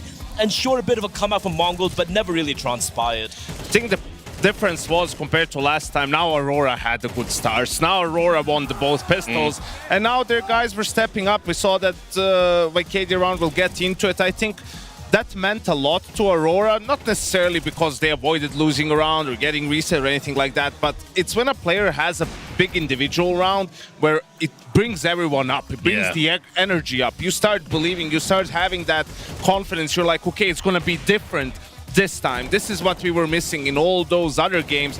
And the main 3 stars of Aurora definitely showed up. Woxic had some clutches. Output from Xantares was consistent. And on the side of the Mongols, it just wasn't there. I mean, despite the fact they're no longer Eternal Fire, definitely, we could see the fire, the pep, and the step in the way they're playing it. And as Yango just pointed out, a couple of players we do definitely have to highlight. Xantares, as usual, the rock of this team. But it was Woxic. We showcased how he's been having a pretty miserable event thus far in Astana. And when it comes to the and we could see frustration as well during the group stages, during day 1, day 2, day 3. But here he came to play. But YKD for me was the MVP. Even apart from the 1v3 clutch he pulled off there, Yanko, he was just finding consistent pivotal kills every single time. And on the CD side especially, man, multi-kills almost every round, shutting out any hope of a comeback from the Mongols. But let's also just highlight how good his performance is within the context of the group stage narrative. Because, you know, I remember the things we say on the desk. We said that the Mongols, they are one of the best T-side Mirage teams in the world. They didn't even get to play hardly any rounds on the T side. I mean, because of what they gave up on the CT. They got wrecked by this guy. Absolutely. I think the pistol round was very, very pivotal. We really did not get to see the T side. You know, we saw a couple of rounds, but at that point in time for Aurora, they were almost at map point, right? And then basically absolutely no space to work with. And yeah, never really got to see the T side just because of the CD side. They were just getting picked apart. And we've seen this from Mongols, by the way. Even in the game against Na'Vi, the CD side, a lot of troubles over there for the Mongolian side. Yeah, I mean, for them, it's just starting on the back foot, losing the pistol, losing the first gun round. Had an opportunity there in the 3v1. YKD steps up, and it's just been really good play from Aurora, right? Being solid, not letting, you know, not having any slip-ups in their game, so to speak. And once you win the second pistol, you see some desperation from the Mongols with the constant buying. They feel they need to, you know, get their early reset to really have a chance. Didn't happen, and Aurora closed it out. And if you wanted to be fair to Mongols, which I'm not necessarily saying I do, I think this is another classic choke we're witnessing, but you could take a look at something like round 5. There were close rounds in that first half. Yeah, and that's the problem, right? Like, this is against a half buy, really. I think one saved gun, and you can see there's trades happening. Actually, Mzinho does a great job with the double kill.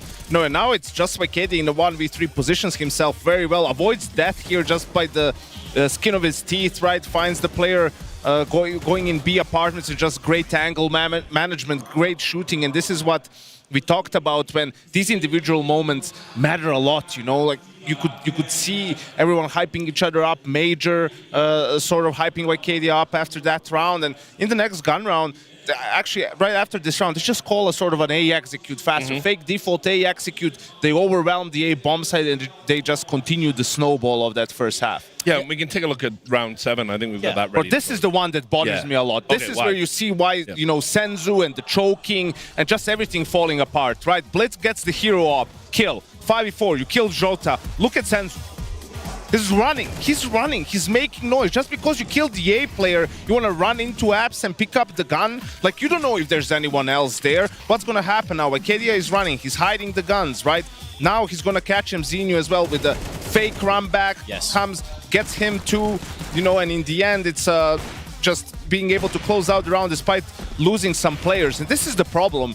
Like, that round was perfectly winnable, 5v4. Why don't Senzo and Mzinho go together in apps? Why don't you push apps and ramp at the same time? That way, there's probably one guy there. That way, Mzinho would get the drop on Vikedi as he's running and pushing the rounds. And this is just, you know, the problem you have with the Mongols is the basic mistakes, the fundamental mistakes that you don't see in groups start happening in the playoffs. And it's also like, you know, Blitz had the AWP, he gets the opening kill. You could even ask Blitz, hey man, can you just keep holding the angle? They're not really talking to each other. If you look at the scoreboard of this matchup, Rich, you're going to see, I think, 5 clutches being won by Aurora, and you could be mistaken, you could be, you know, you're just mistaken believing that it was a very close affair. If some of the clutches had gone the way of Mongols, you know, it could have been Mongols getting the win. Nay, that is not the truth, because a lot of the clutches, it came down to almost a retake, some of the exits, and suddenly the Mongols thinking, oh, this is winnable. The Blitz op round comes to mind. But it was a lot of these scenarios where it was Aurora having massive man advantages, clutches they really shouldn't be losing. Yeah. And sure, it comes down to 1v1s, but when you're 7-0 up on your opponent's map pick, you're feeling comfortable. So make no mistake, this was Aurora looking very clued in. They have a proper game plan. And honestly, as we said earlier, we never really got to see the Mongols T side, you know, really play out because of the pressure that was mounted from the first half. And honestly, I wonder what the level of discipline is. We talked about the mental issues and getting a performance coach and whatnot. I mean, the game starts at 10 a.m. local, right? Like, they had to leave around 8:15. When are you waking up? Do you think 18-year-old guys go to bed at 11 p.m., 18-year-old gamers? Oh, with a I'm not sure. Cup of cocoa. Yeah, you know, like, did they get enough sleep? What's going on? Because you see it. It's just slow starts. It's being, you know, the focus isn't there. The concentration isn't there. You're being out-dueled, out-aimed by the Aurora players who are definitely ready to play. And now you're one map behind. You lost your map pick. You're going against Aurora on a map where they're probably the best team in the world on it. And they're finally 1-0 up against you. I mean, look, I did an amalgamation of all the classic nightmares you can have. Well, here's another part to that, because now we're going on to Anubis. This is Aurora's home territory. They've got such an incredible record on this map. They make it look easy. And it's not that the Mongols are slouches on this map, obviously, but Aurora, with their tails up, you know, like the danders up, everything's going their way, and now they're coming into a whole map. They're just going to be in a very different headspace with the Mongols. I mean, this is Aurora's match to lose right now, right? Yeah. You've taken down Mongols convincingly, just made them, force them to be a little cowed on that map. Coming to this map, though, I will say this.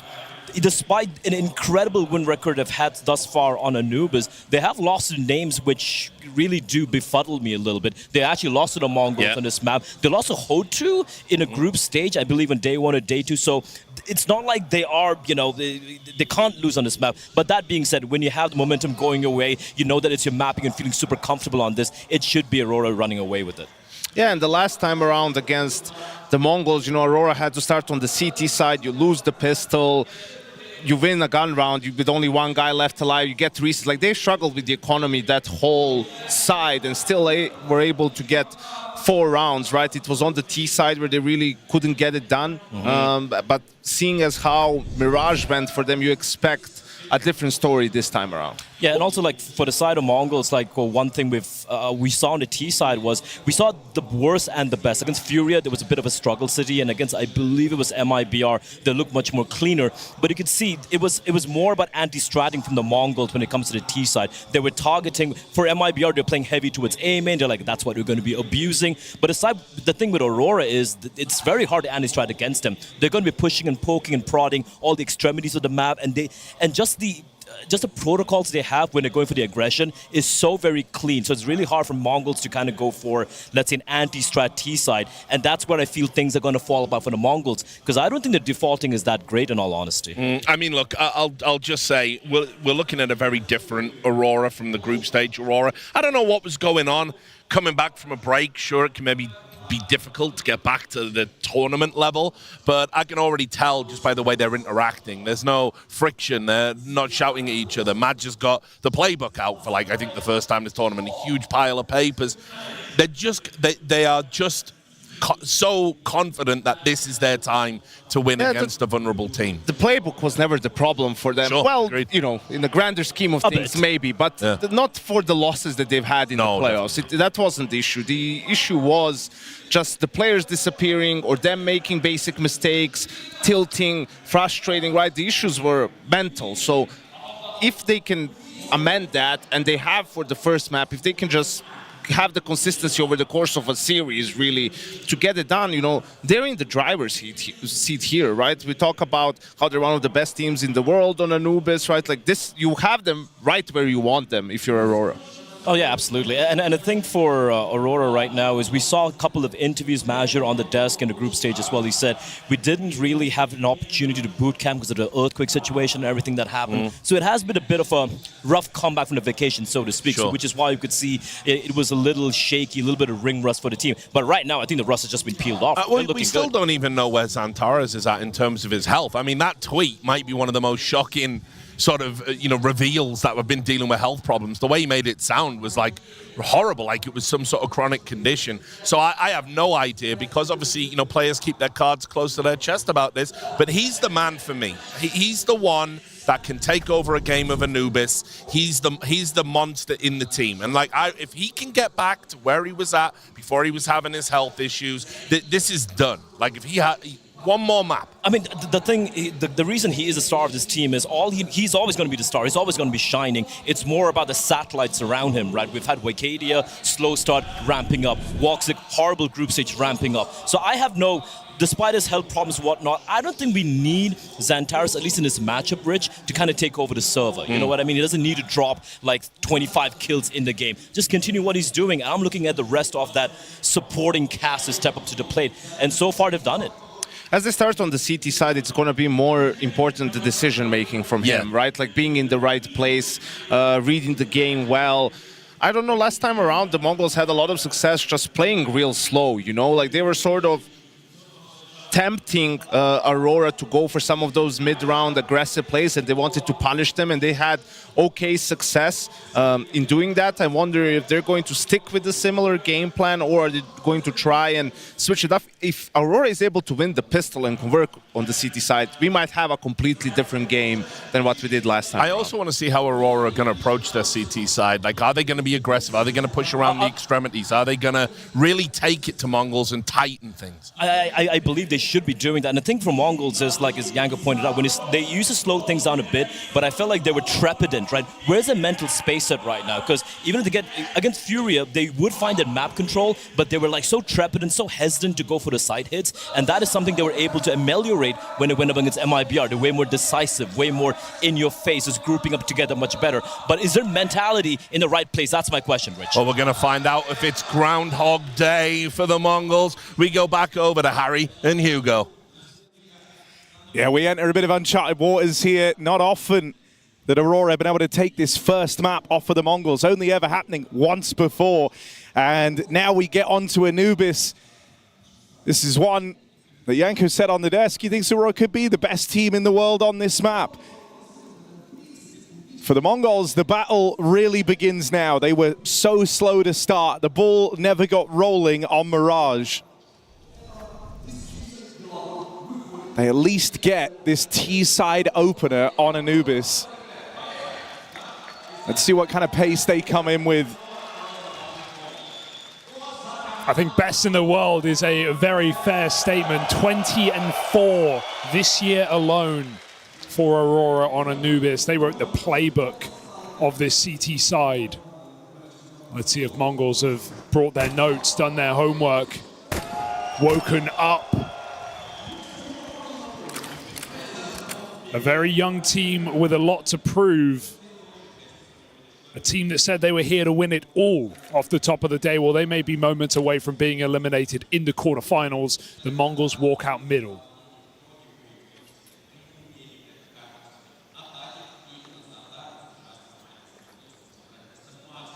Beretta's up close as mid looks to get tested. Wakadia will be getting swung here. Multiple angles, lots to worry about, but he's down a dance. First kill comes in. Oh, and a little bit more. There's help from Major on that push out through the camera. Mizinho backstab is in. Senzu here to lend a helping hand, but the bomb lost in middle. And Zantares and Jota time to get set up. Even a smoke down now to block this. I mean, you can't wait that, can you? Can you really? That would be down in just a few seconds, and you wouldn't even have time for that plant. They've got to jump through, and Senzu finds that flying shot. The Mongols come through with a pistol. Ooh, what can you even say about that? Aurora, that one's really going to hurt. Yeah. You get jump shot, a bit of luck, a bit of chance comes into that pistol round. I don't know how Mongols even win that. They were so locked out in middle. The headshot mid-air into the turn back. And maybe the Mongols can wake up now. And look, if any way of winning that round was going to do it, 2v4 with a jump shot in there to make it happen.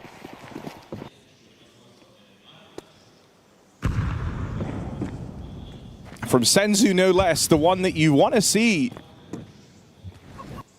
stepping up, taking some onus over this T side. Yeah, and it's hard to say, like, individually, he was the problem again. He went missing in that first map. You can't really pin it all on him. Sure, it's a bit of a capitulation as a team, but he had his moments. He won him around on his own. The problem felt deeper than that for the Mongols. Even just the angle of them, you know, coming in, young players, having to get up very early to play this stage game. Underestimating what they're up against. You can talk about winning the event, but you've got to start strong. You've got to take down your first opponent, and something that Mongols have done so many times before. Aurora's first full buy on this CT side.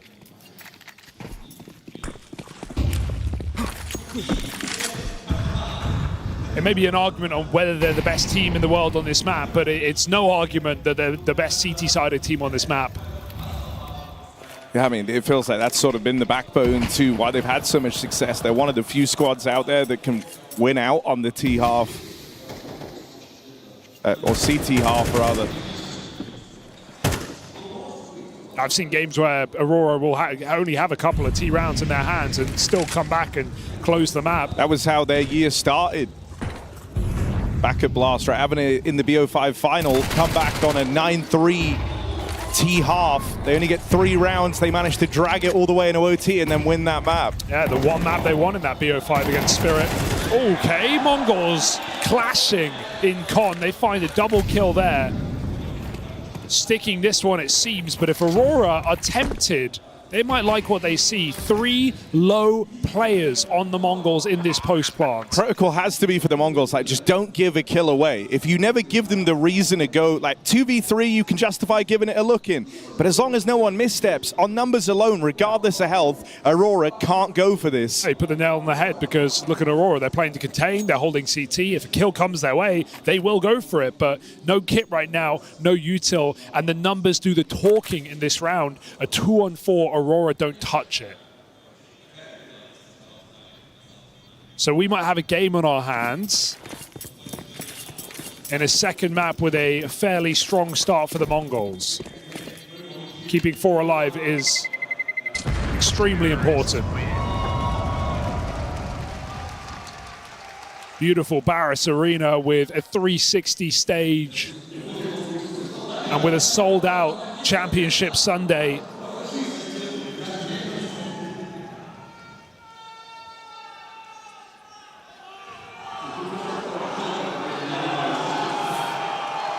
Timeout for Aurora. They want to get ahead of this. Right, in the same way that Mirage started with Aurora finding all that success, keeping the money in a really rough spot for the Mongols, it felt like it was a big reason as to why that first half shaped up the way that it did. Rounds can get away from you very, very quickly here.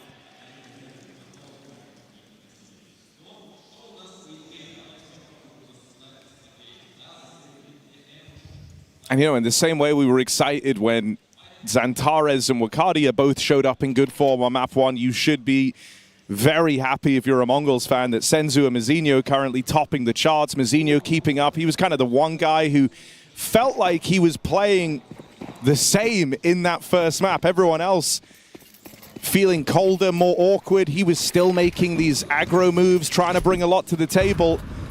And now he's got Senzu up here with him. Yeah, and that's after a year of really strong events since his debut in Tier 1 back in Cologne last, 20... Okay. Hold on a second. Wakadia and Xantares have suddenly started this round off in great shape for Aurora, both getting away with a kill. And so what was meant to be a bit of a gimme round for the Mongols, only up against really these saved guns, is now in a precarious spot. There's a three-man stack as well. Aurora, they love to bring a third player over into this B site, so you've got to be ready for it, but WOXIK still yet to take contact, spotted out and spammed to death by Techno on a tear. 3 kills to his name. Heard him. This is the birth of Techno. 5K, he just falls short on the Wakadia fight. And so the two Titans of that round clash in the battle for Dark Control. Wakadia comes out ahead. Big flank for Wakadia, but I can't help but think that what that would have been if Mongols got that first entry clean onto Jota. The Molly flushed 2 players out of position. The nade was perfection. Mongols almost trade that out to a 1 round off the back of Techno.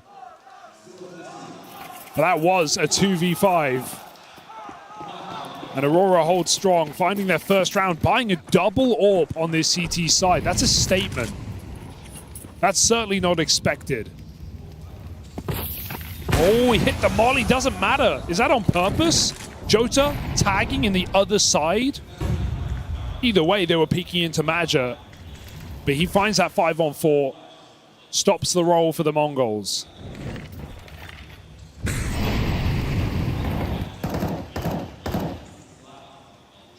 Strong position for Senzu. It doesn't look like Maja wants to go fishing in the canals. Got a nice tight angle. Util to block after his first bullet.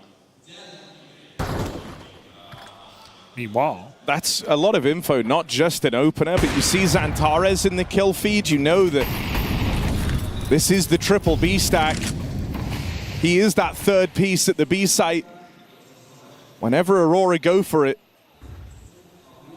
Wakadia up close here, right as the Mongols split through main, left and right side of the smokes, but there's that double AWP. WOXIK gets his line, gets his kill. And Aurora slow down. They're going to play this one 3-on-2 in the retake. Techno is still far away. They know that because he got the kill outside of B. Maybe they're a little worried about him flanking, someone coming later through middle, but for now they still have this 3-on-1. They try to run at blitz and they will get past him. It's a bit of a guessing game where Techno could be, but because they held mid for a few seconds, you feel like he would have already played his hand. Nearly clutched up in that last round. Can Techno do it this time? Arm spotted, there's the swing. Maja provides the cover, faith in the captain. And rounds starting to be chained together now from Aurora. Yeah, those 2 AWP shots on B for Maja and the closer, despite a very ugly smoke. Doesn't really land on that bomb perfectly. And if Techno held that nade, maybe he could have found even more damage there. So stone's throw away from a round for the Mongols, but Aurora do find it and call the money into question. Don't be surprised to see a hero gun here for the Mongols. It's very tempting. Casino or Blitz could do it. But it's another Blitz classic. He's bought a solo AWP into an eco round.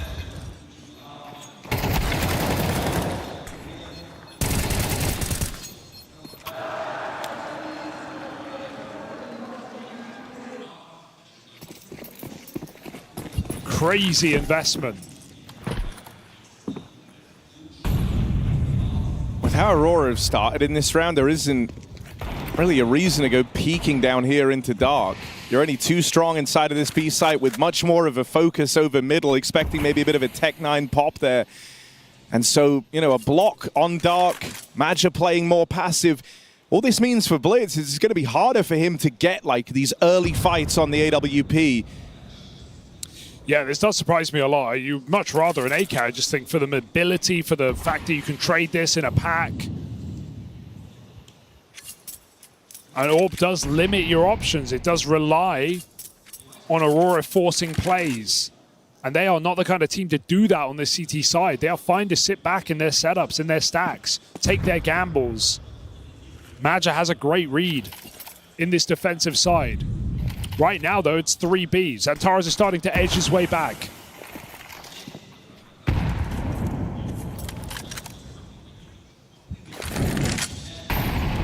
Uncertainty for Aurora, but no panic.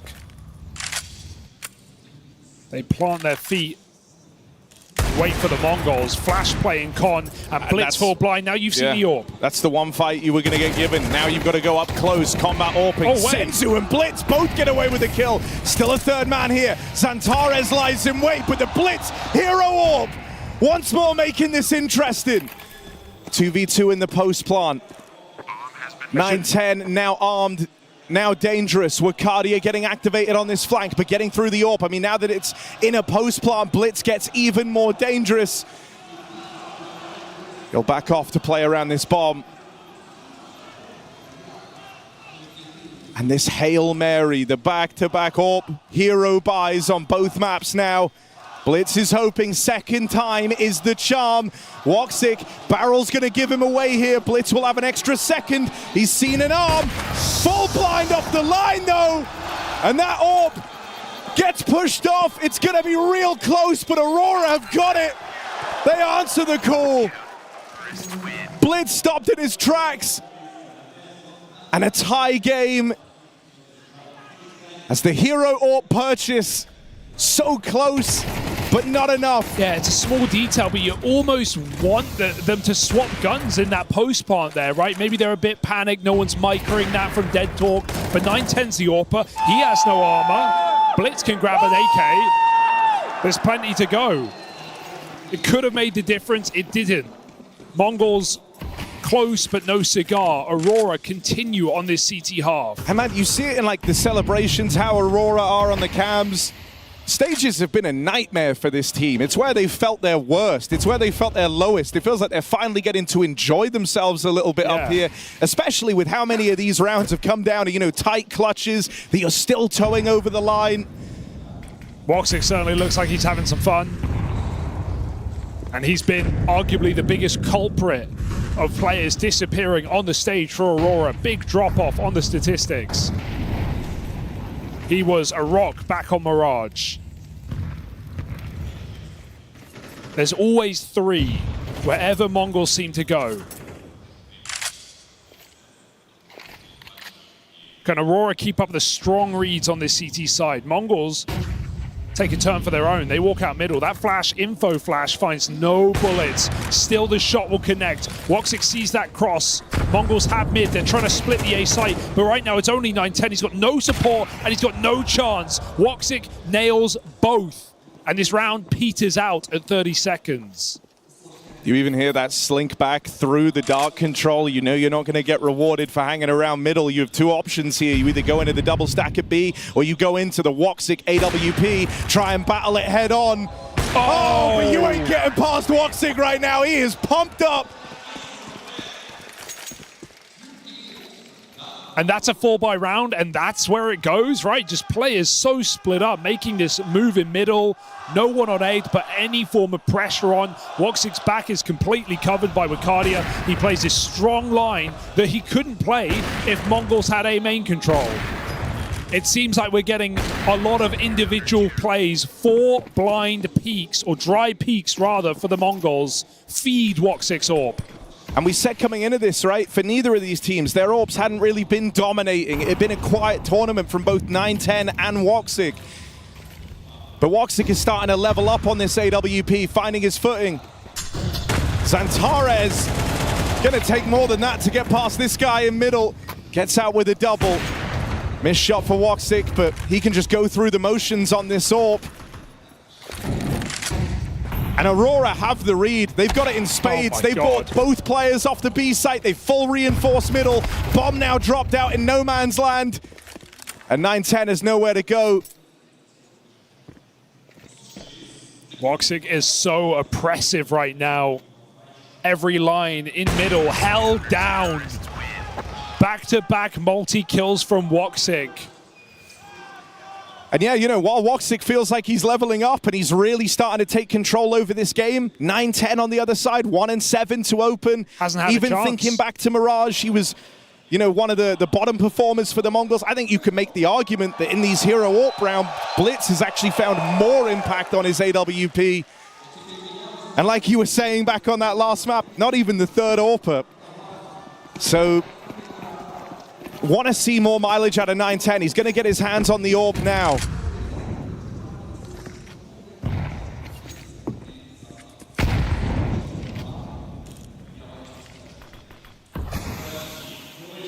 Just look at the map, look at the blue dots, right? They're just so cemented next to each other, stuck in place.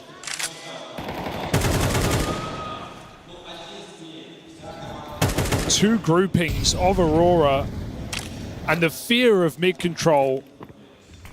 WOXIK goes back to check it. He's going to get mollied out of the camera, has to play inside of the site. It's Wicardia with his eyes on mid now. As control gets taken.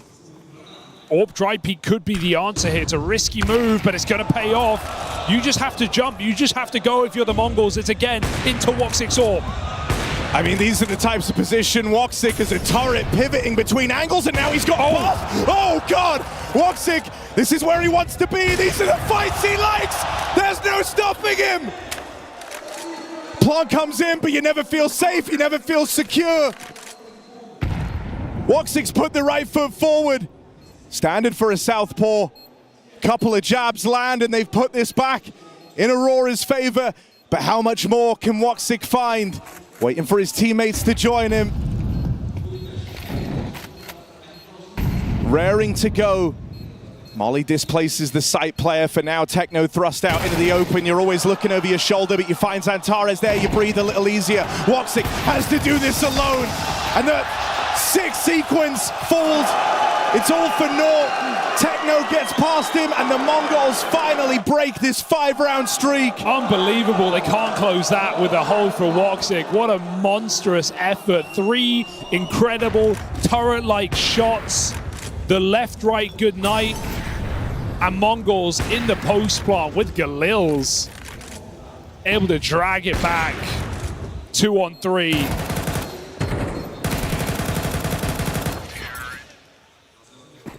That one burns for Aurora. And Mongols look to kick up the pace. This is comp control we haven't seen before. Senzu.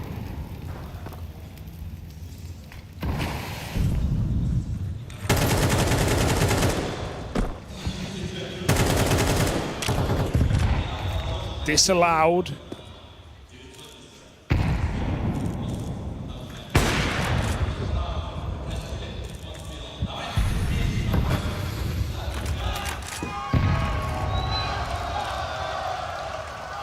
Wild for Wicardia to creep through the main take util and call the bluff on them actually going for a play on this side of the map. That only kind of galvanizes this 3-man stack for Aurora over at B.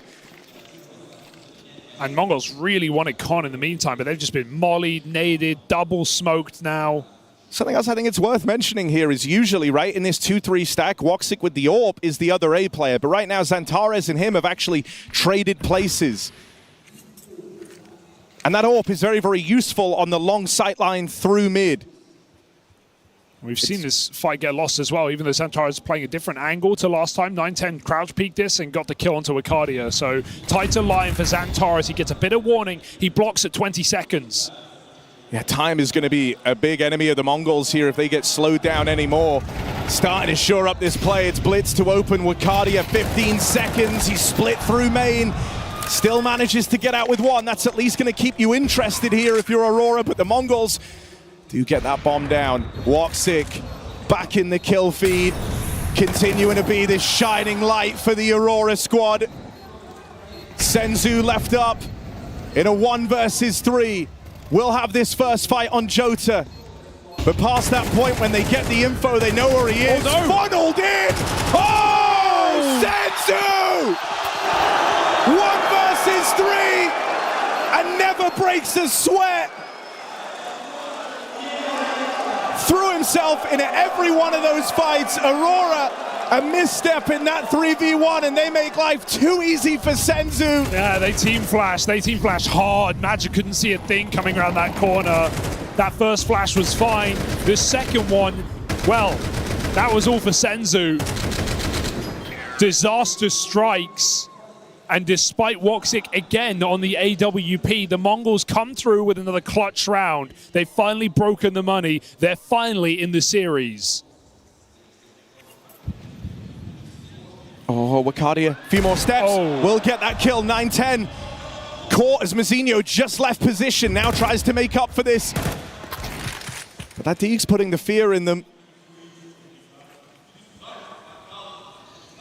Mongols aren't worried yet, but it is the most awkward way this round could have opened. An untraded 4v5 dink on a Senzu, just narrowly holds on. Whew. Trade out. But they might be going into the stack here. 3 strong inside of the B site. Zantares getting away with even more damage. Dual Barret is retrieved. Maja also wounded. And so it feels like if anyone was going to upset the nature of this round, it would have to be Woxic. You see that bomb's going out through mid on the back of Blitz. This is a risky move. Right now, they don't know where Woxic is on the map. Ooh. But now that you've seen Woxic, you know the other guy was Maja. It's a done deal. The Mongols, a chance to win out the half on this T side. After a 5-round hiatus, it's them now streaking rounds together, 3 in a row. Yeah, I wouldn't even call that an eco bash for Mazinho. He gets 4 kills, but how important are they considering his teammate gets 1D'd down on the stairs and everyone else is low or alone? Very important kills just to make sure Aurora don't win a huge upset round, and now Mongols look to win the half. Will Woxic feel like he wants to get more involved and try and force the issue here on the CT side? He's been tame, he's been passive, he's been nailing his shots. 9-10 sends it to Con, and that's more like it. 3-10, but a high impact kill to send Mongols into this B split. They're not ready to go, but little do they know this site is under defended. Senzu extending that advantage. And Aurora dripping players into this B site piece by piece. Oh, that's a hell of a double for Wakadia. Mazinho tries to match him. But the bomber lost. Zantares has uncovered it in middle. The alarm bells are going off for the Mongols. They might have the B site. That's no use to them without this bomb. 9-10 going back. Can't get past the Woxic Orb. Can you blame him? And it's this dastardly duo, Woxic and Zantares, that look to bring us even at the end of this first half. Tit for tat in that final round. And 6 rounds on the CT side. Well, that feels like a job well done for Aurora. Yeah, they're going to be happy with that, especially with the pistol going in the way of the Mongols. Converted simply. Streaks of 3 is it for the Mongols. Feels like the other problem you're going to face here if you are the Mongols. I'm loving what we're getting out of Senzu. Mazinho still keeping up appearances, right? Doesn't feel like he's really fallen off in this playoff match thus far. But you look down the line, right? 9-10 still lagging behind. Techno feeling a little awkward. It's a very top-heavy board for the Mongols. Is that something that Aurora can look to exploit now that they move on to the T side?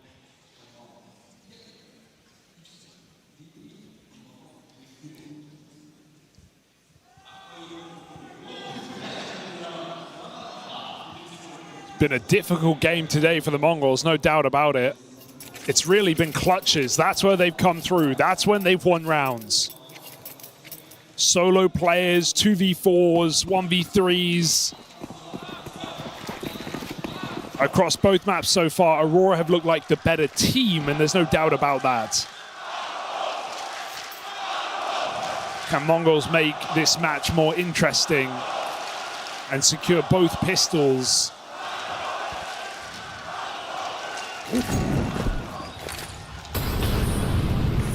It's a 1-4 B pop. Aurora have a late lurk, but that won't matter if you all die in main. Jota trying to take space, trying to make this worth it. Pressures Techno down in dark, struggling to get past him. Final few bullets connect. Madge has also got the spot on Blitz, knows he's there, whittles him down low. Push back through, it's a desperate play from the Mongols. And well, WotZik gets there just in time to lend a helping hand. That is a wild turnaround. 3v5 into a triple B stack with the flash blinding 2 players of Aurora on entry. They slow down, look for those fights, and they headshot everyone. And that just feels like Mongols get wiped off of the map. To lose that round in that fashion, oof.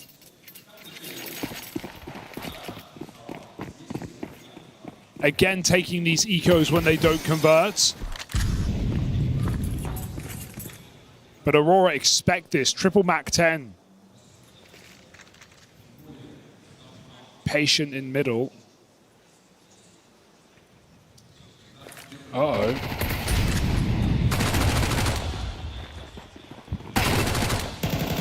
You kind of have to fight and die on these mid-fights if you're Aurora, and they will. They quickly group. They don't react trying to go somewhere else. They just fight and die on the hill that is mid. And so they collect that conversion. And, you know, in that first half when we're talking about Aurora, we were saying, you know, they are one of the teams that can put up some big numbers on this CT half. The Mongols don't really fit into that category. In fact, some of their worst losses here have been predicated with like strong T-side leads that fizzle out entirely when they get to that second half. So this is going to be like one of the best CT halves from the Mongols. And now they've got to do it from the back foot. 9-10, this is strong positioning for him. Walked all the way through dark, has a teammate here with him. It's whether or not they're ready for Mazinho as the second man.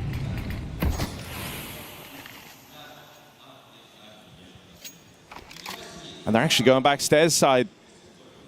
There is this crossfire. Senzu and Mazinho, the 2 heavy hitters for the Mongols, in position to rip this round away. Triple water push. As Maja is throwing in to a 1v4 clutch attempt.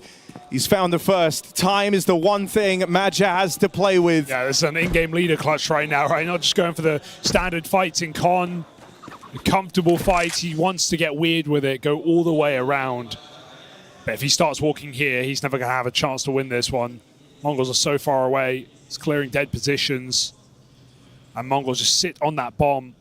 So it might just be a combat save for Maja in the clutch.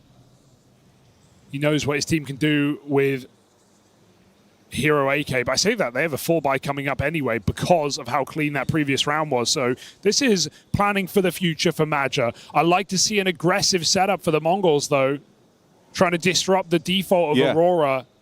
I mean, I think they know, right? If they're like caught sitting back in bomb sites here, giving too much respect. Aurora know how to slow play those rounds. They know how to strangle you out on a bomb site. And I actually think the Mongols did a pretty bad job of that on their T side, even when they had, you know, lots of players in middle. Think of those rounds where WotZik's AWPing towards camera. Mongols have middle. They're trading out peaks. There's never A main pressure. Even when they got the con kills, the B main players weren't ready to go. They were still stuck, spread out on their default, and still took the early fights. So Mongols just got a little bit lost in that T side. I also think it's will not. A really nice way to like assert yourself a little bit more coming into this second half. It felt like, you know, they were always lagging around behind the adaptations of Aurora in that first half.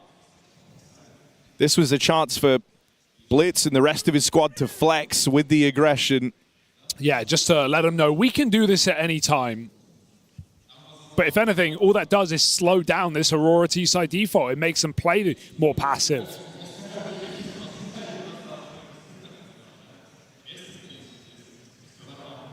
So after an Aurora T-side timeout, let's see how they fare.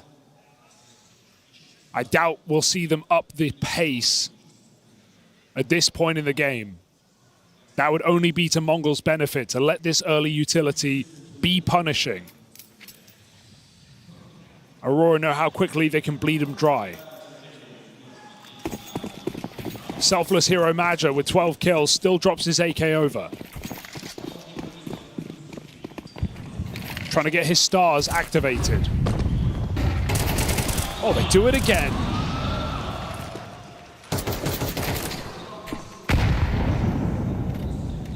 This is the fearlessness from the Mongols we've been waiting for.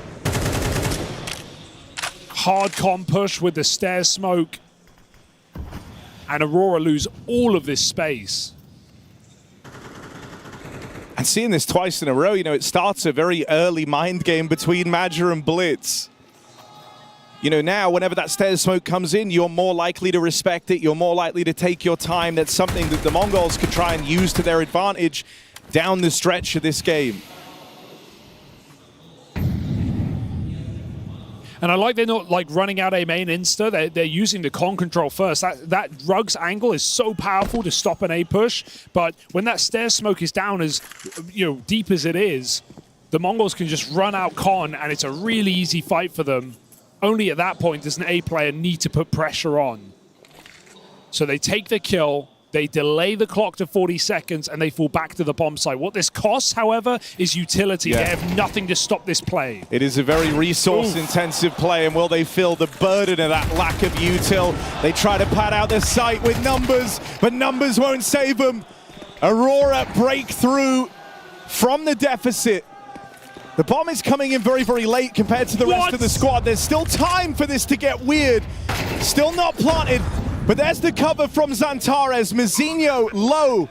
Only this USP. Where's the gun gone? He goes back to grab it, but Woxic and Xantares take space in that downtime. That fraction of a second he's off the line. They're double set up to watch heaven. And so Mazinho can't do this. Saving is his best option. Looked a bit crazy from Jota to go through the smoke there, but it was in tandem with Xantares pushing the stairs, so they just crunched that heaven position. Aurora coming confident despite being a man down, and with Mongols unable to slow the roll, Aurora just go and they go again, deeper and deeper. Round after round, they lead by 2. And so while the opening idea was great for Mongols, every single player in that A bomb site, and they had enough, they had 3 guys there, they get caught off guard. Techno, an indecisive move, whether to back up or stay. And a great flash that renders Blitz useless. Of course, only 1-for-1 on the camera player. All going to plan for Aurora. It's Mongols with the timeout.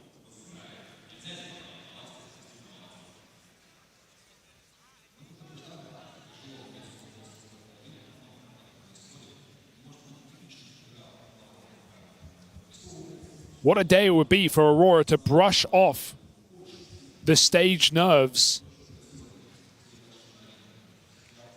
They have been ghosts in playoffs all year, ever since Copenhagen, where they took down Vitality, soon to be the best in the world. They took a map off of Spirit in a BO5. We had high expectations. We saw the potential. We saw what Xantares was giving us, how Woxic could perform. And ever since that point, it has just been disappointing. It has been first rounded every single time in the playoffs. Stage or not. And so Aurora beating their demons here. Taking down a hot-handed Mongols who went 3-0 in the group stage, who 2-0'd Na'Vi on a comeback, 8-4 down.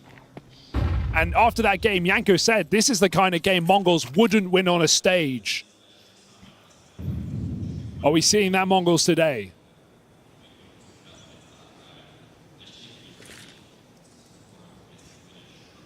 Well, Aurora have set their sights on the B play. The Mongols do have this stack here. And so can Aurora brave the 3-man B hold? Xantares faces first, gets the spot on the player in at default.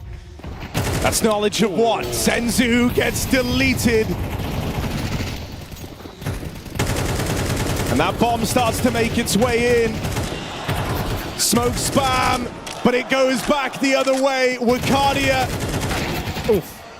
Chance proven to be a fine thing. And now no one else for Aurora faces. They were very confident as that bomb was getting planted. Now they leave the pressure on the shoulders of the Mongols. Woxic holds the line. His rifling holds up. And Aurora move into double digits. The money of the Mongols broken. Just an the path to a playoff win has never felt safer and more obtainable for Aurora. Yeah, to be up and to be on the T side of Anubis, the map that you made your own, the map that you're 20-4 on in the year with some huge streaks in there multiple times over. This feels like it's meant to be. Woxic is 20-9. He has been the biggest ghost on the playoff stages. Not today. He did it last map. He's doing it again. What a time for Woxic to show up. He had a 2 KD, a 1.5 rating over on Mirage. And that's before we talk about Wicardia. But here on Anubis, Woxic has stolen the show. Multiple multi-kills on that CT side, and he shuts down that post plant just as well.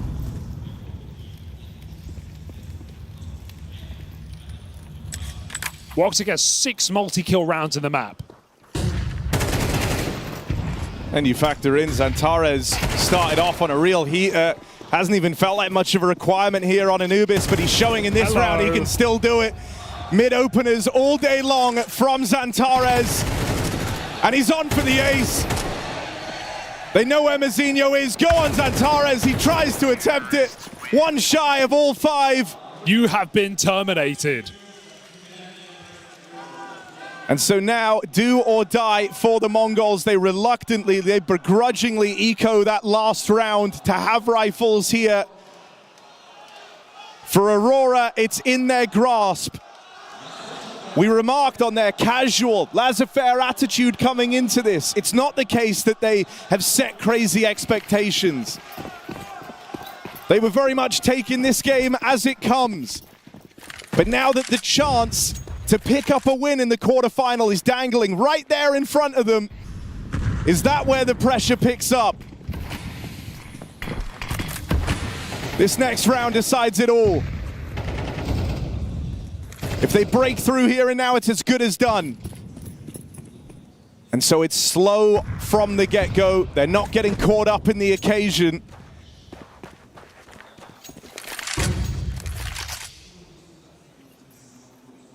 Xantares bullied to open, sees Woxic swap off that AWP straight away.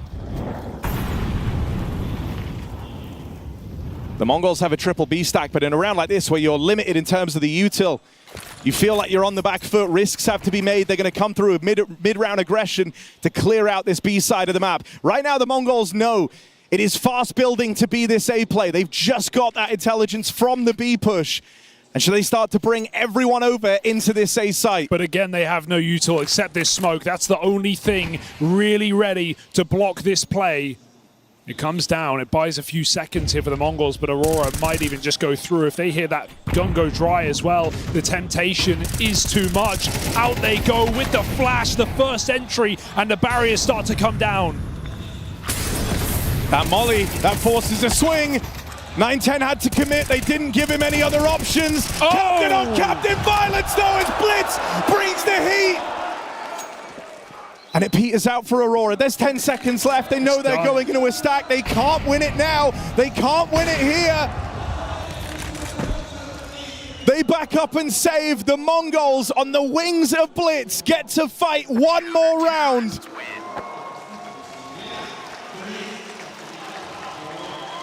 And no celebrations. Not getting ahead of things. That has to be the first of many, only just to pull back this one map in the series. It's a heroic moment, but it is but one moment.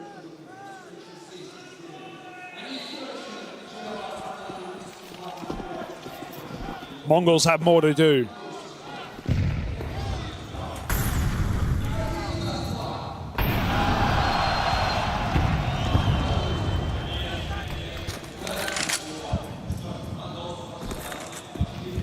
Aurora just want to write it off. Unlucky, go next. Do it again.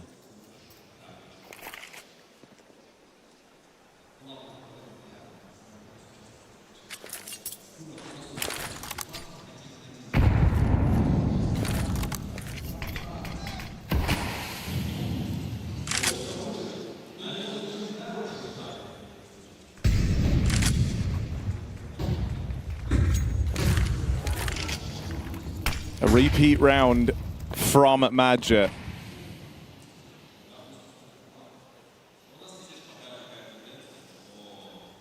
Faith that eventually they'll break through this A-hold. And Mazinho dead instantly, 9-10, same exact position, but this time no results, no blitz here to bail them out. The Mongols lag behind on these rotates, on the firepower, on the manpower. And Woxic and Wakadia drive the nail into the coffin of the Mongols. Losing here leaves them with nothing in this follow-up round. And Xantares gives chase to add insult to injury, a punishing win. And that leaves nothing left here for the Mongols. 2 to 3K a player. It has never been more within reach right now for Aurora.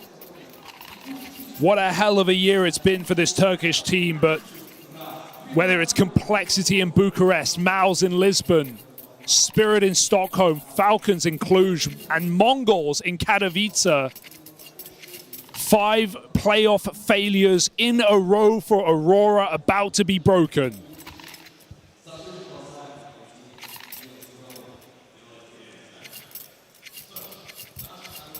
And against the team that started it all.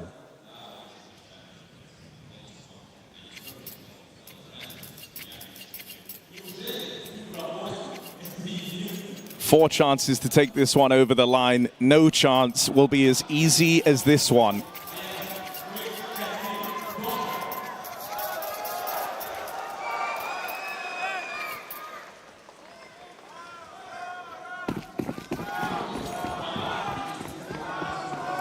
Aurora have found a lot of comfort in these slower rounds. It's hard to give in to the chaos when it's all been this composed. But do they change it up now? As very, very quickly they've set their sights on the Dark Control. They've lobbed in this B util for the Mongols. It's been 3 B stacks in a row. And Aurora haven't known about that, not entirely.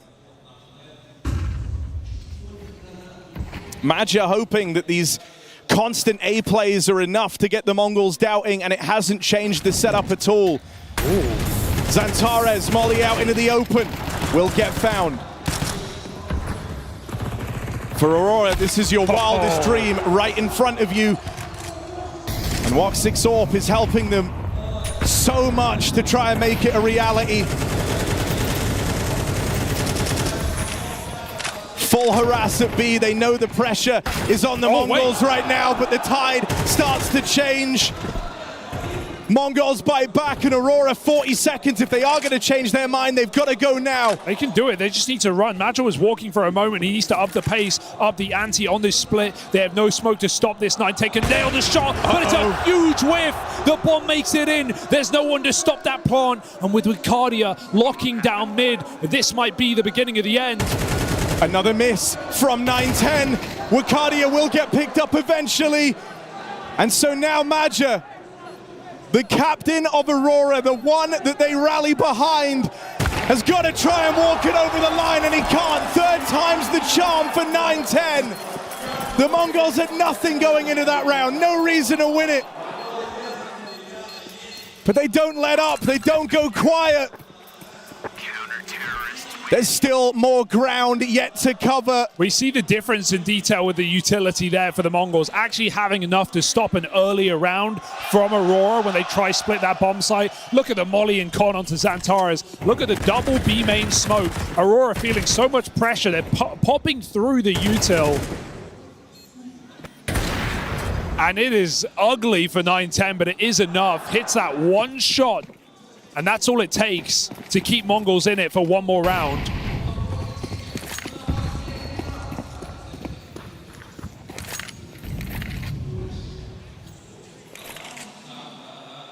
The setup here from the Mongols, they start 2-2-1. It's only Mazinho actually in the A site. He can't die. And he's trying to buy time on the util, right? These have been late hits over at A. These haven't been early plays. He might just get caught. Nades in hand. Xantares can't quite finish. He's lucky. And so that will buy them some much needed time to pad out the A site. If Mizinho fell there, this could already be over. 9-10 able to get here on that AWP, but it's more swings and misses from the Mongolian AWP. Backstab. What? Blitz followed through on that mid-aggression. And for the first time in a long time, because Aurora were a bit more pacey, there were gaps. No. WotZik and Maja, as that aggression keeps coming through, they'll punish. They still don't know where Blitz has gotten to. Jota spots one, but where is Blitz? Right now, it's a mission of finding this elusive player in the back line. He's left them looking over their shoulder, but piece by piece, they've isolated these angles. Still, they can't get past him. Is it coming undone for Aurora? WotZik top of the board. But 20 seconds, time is of the essence, and they have all the info.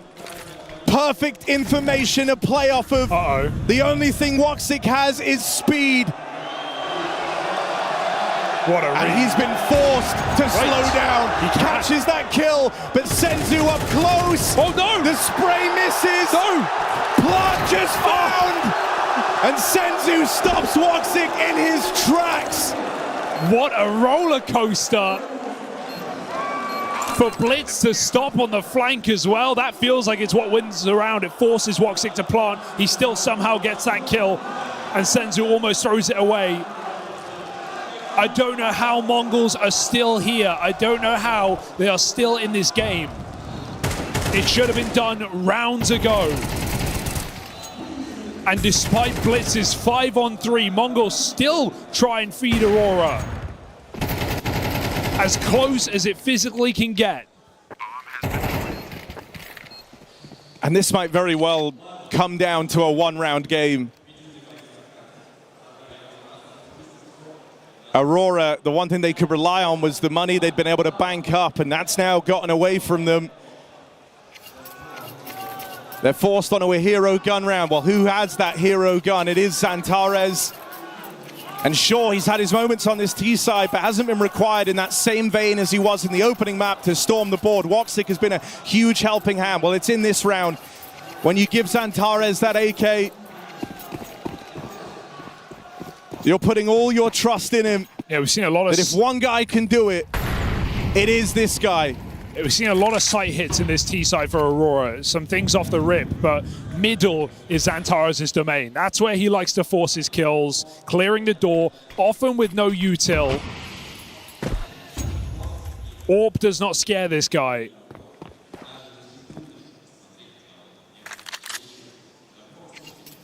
But Mongols block him for now.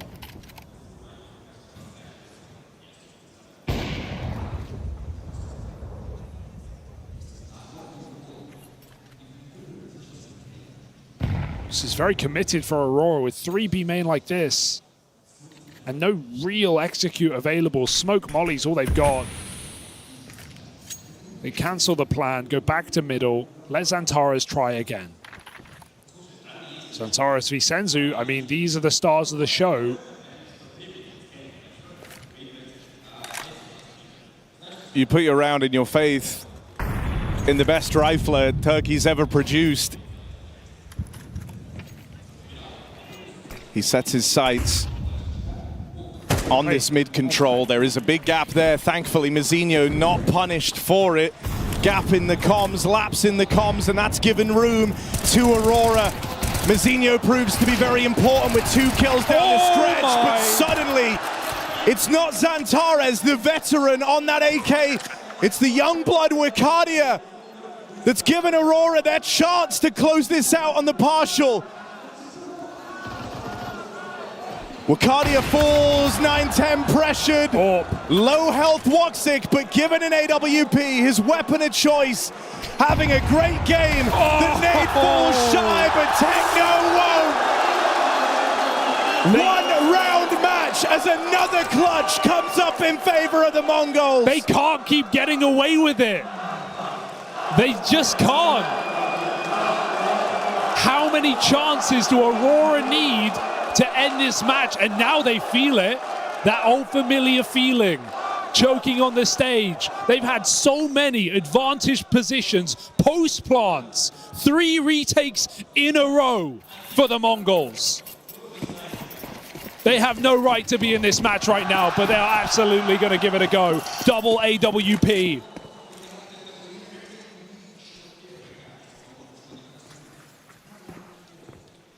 It's one thing to show up and play your best playoff series yet. It's another to win the game, and that has been a creeping problem for this Aurora squad. It felt like they'd bucked the trend. They'd moved past it. They'd caught the Mongols off balance.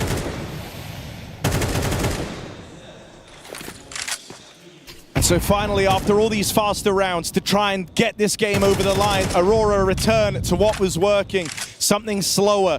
All these early paths of Mongols' aggression covered.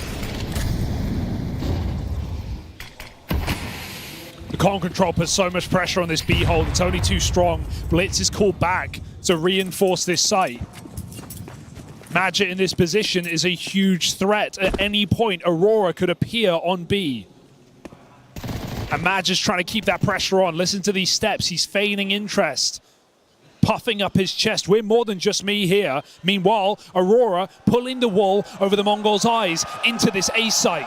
He's had some really rough rounds as 9-10. Just the one here. But it does stop Zantares. Makes life easier for Mazinho, who mops up that mid-lurk. Aurora starting to feel like it's now or never. They get out, but the Mongols are all here trying to swarm. Wakadia with the reply. Missed shot from the Senzu Warp. And the Mongols have to slow this down. It's another post-plant. Once more, the flag. Multi-kill on Wakadia, but it might all be for naught. He needs the ace clutch if he wants to win this. Heart is now racing. Wakadia has the game in the palm of his hands. Senzu holds the line. It's another retake on the Mongols embody. There's fighting words from back at the major. A man could be destroyed, but not defeated. They refuse to go down. 4 retakes in a row. We see Mongols unbothered by round wins a moment ago. But there they get up, they cheer. They are in this game. They are in Aurora's heads. And they have the arena on their side. Overtime in map 2. And Aurora just have to kick that feeling that they should and could have closed this game already.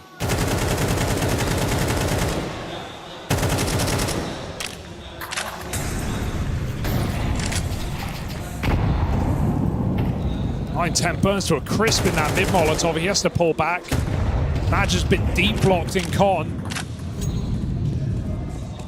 A little more contact earlier in this round, but no one pays the price with their life. Bye-bye. Second nade connects. Woxic in back-to-back rounds has been bullied by this util. And not for any benefit. No one willing to give the sniper the pick. He's cooled off. Aurora haven't even been doing B splits. They've got this A site. It's so free every time. They keep planting. They just can't close. Trying something different now. Techno caught on a wide swing. It's a double up for Jota. Don't count anything out though. Blitz trying to send it around the corner, gets caught on the wall. And finally, it feels like Aurora may have found that magical round, but they've done it too late.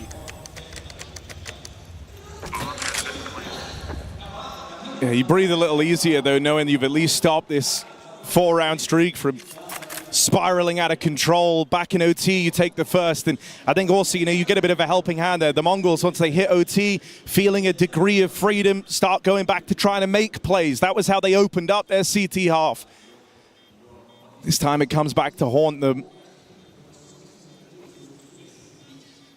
That elusive 13th on the board for Aurora.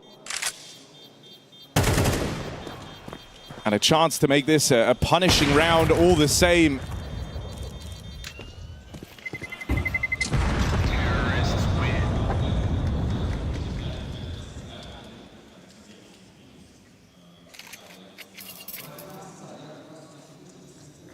But winning rounds, winning halves, hell, getting to map point, that hasn't been the problem for Aurora. It's closing out this game. It's when you're on match point, 1 round away from moving into the semis. That's where the crack showed.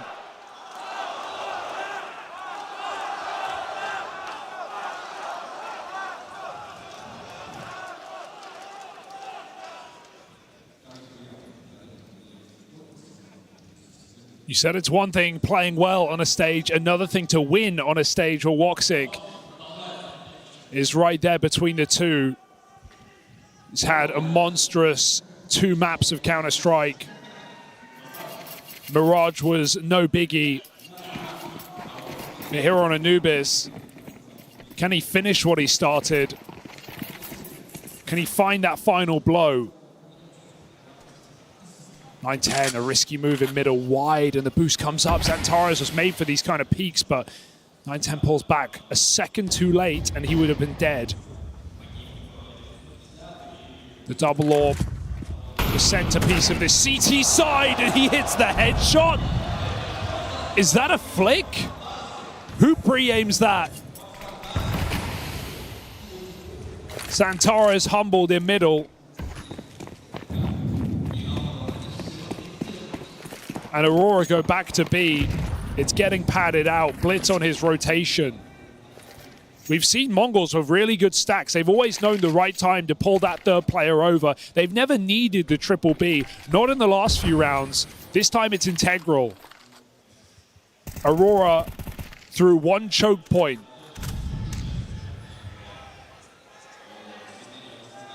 They couldn't aid this smoke open. And that would leave 2 players out in the middle of the bomb site right now with how they're holding this dark control. Because they telegraph it, they'll back up, still blitz, caught with util pulled. This shot for Senzu, Aurora. They're moving in, they're picking up steam with Cardia trying to take space away. The only man that's unaccounted for right now is Senzu. They've heard that AWP fire off, they know he's here, and they'll wrap onto him with Cardia coming alive, silenced, Mezzinho and 9-10. 2 versus 4 turns 2v2 in the blink of an eye, and they send Mezzinho into main, but he can't survive the journey. 9-10 swung on as Jota rising to the occasion with 4. He's also been having a bit of a quiet go at it here, but that is a confidence-boosting round for Jota.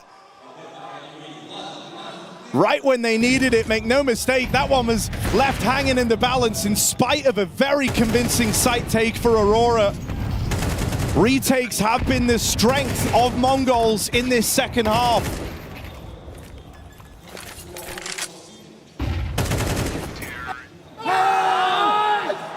Not had to try on that B site so much though. Did Aurora go back to the site that let them in every single time? Mezzinho, great util. Nade Molly stops his play. That was Aurora about to explode and try and win the round immediately. And it would have worked if not for the util. No support for Mezzinho. That remains to be the case. WOXIK fires off the AWP and finds a result. Yeah, last few rounds, Blitz giving away these openers. And an attempt to swing and punish someone at the stairs has fed WOXIK that opening kill.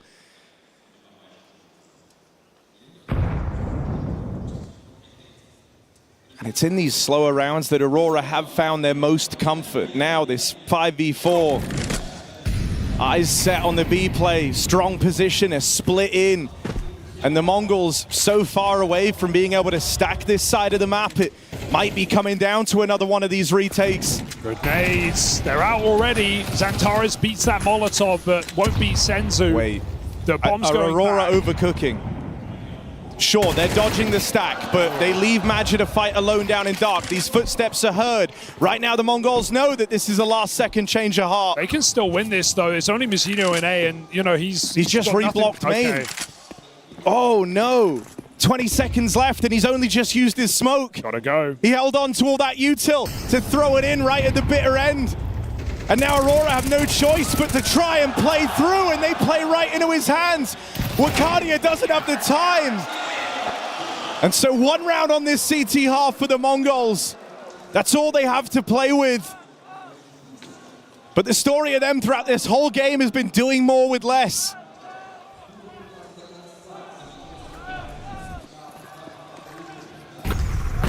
Vicino with an excellent map again. Sure, he has been dying at A, but almost never going down without a fight. Always taking someone or two with him.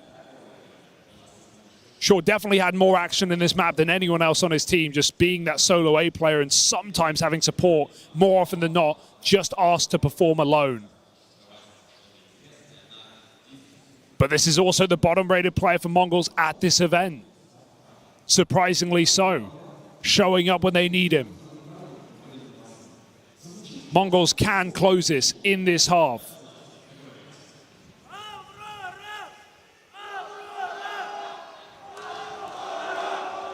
Aurora's worst nightmare. Do we have a similarly aggressive play? The insta-stare smoke comes out for Aurora.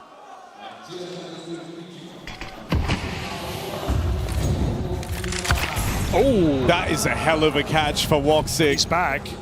Senzu on the attempt to jump across.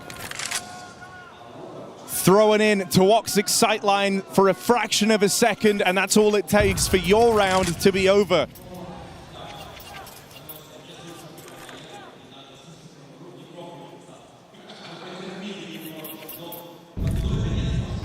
Worst thing there, you don't feel like you made a misstep. Don't feel like you did anything wrong. You just have to admit he was faster. So now they look for mid, and look at the stack from Aurora in this first rifle round. 3 players lent in towards this A site, including WOXIK's AWP. Last spotted over in dark. You hope the block doesn't let you down. You hope MongolZ still commit with their original plan. It looks like they will. WOXIK needs to be careful. Caught out in the open now, focused on main.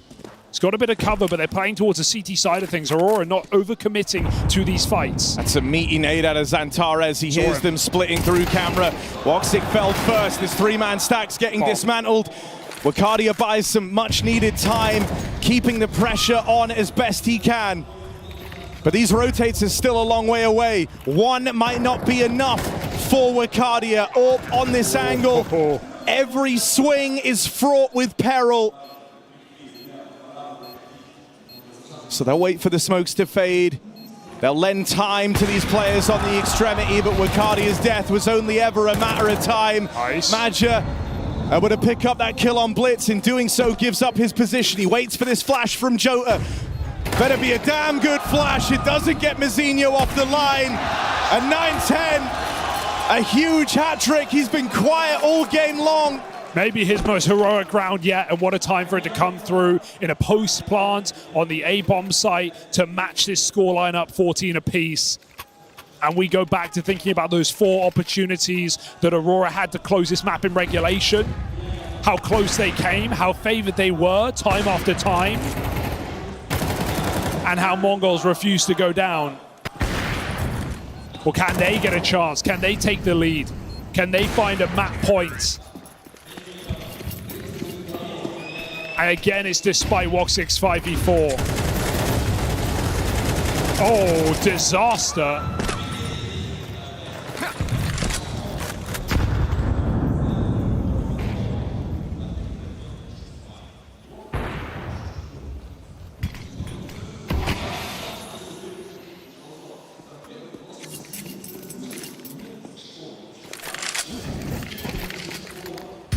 And you can feel Wakadia still has the fight in him. He's been remarkably consistent, constantly finding these multi-kill rounds for Aurora. This is now your second 5v4 in a row. You cannot afford to let this get away from you, or else no round will feel safe, and you're the ones staring down the barrel of a third map. Yeah, just to think 2 rounds and you laugh it all off. You forget about the mistakes. But right now, pressure put on WOXIK again. So reliable in this position. Puts on 2 more and finds Aurora that sacred match point. It's the next that's eluded them time after time. They cannot afford to fail now.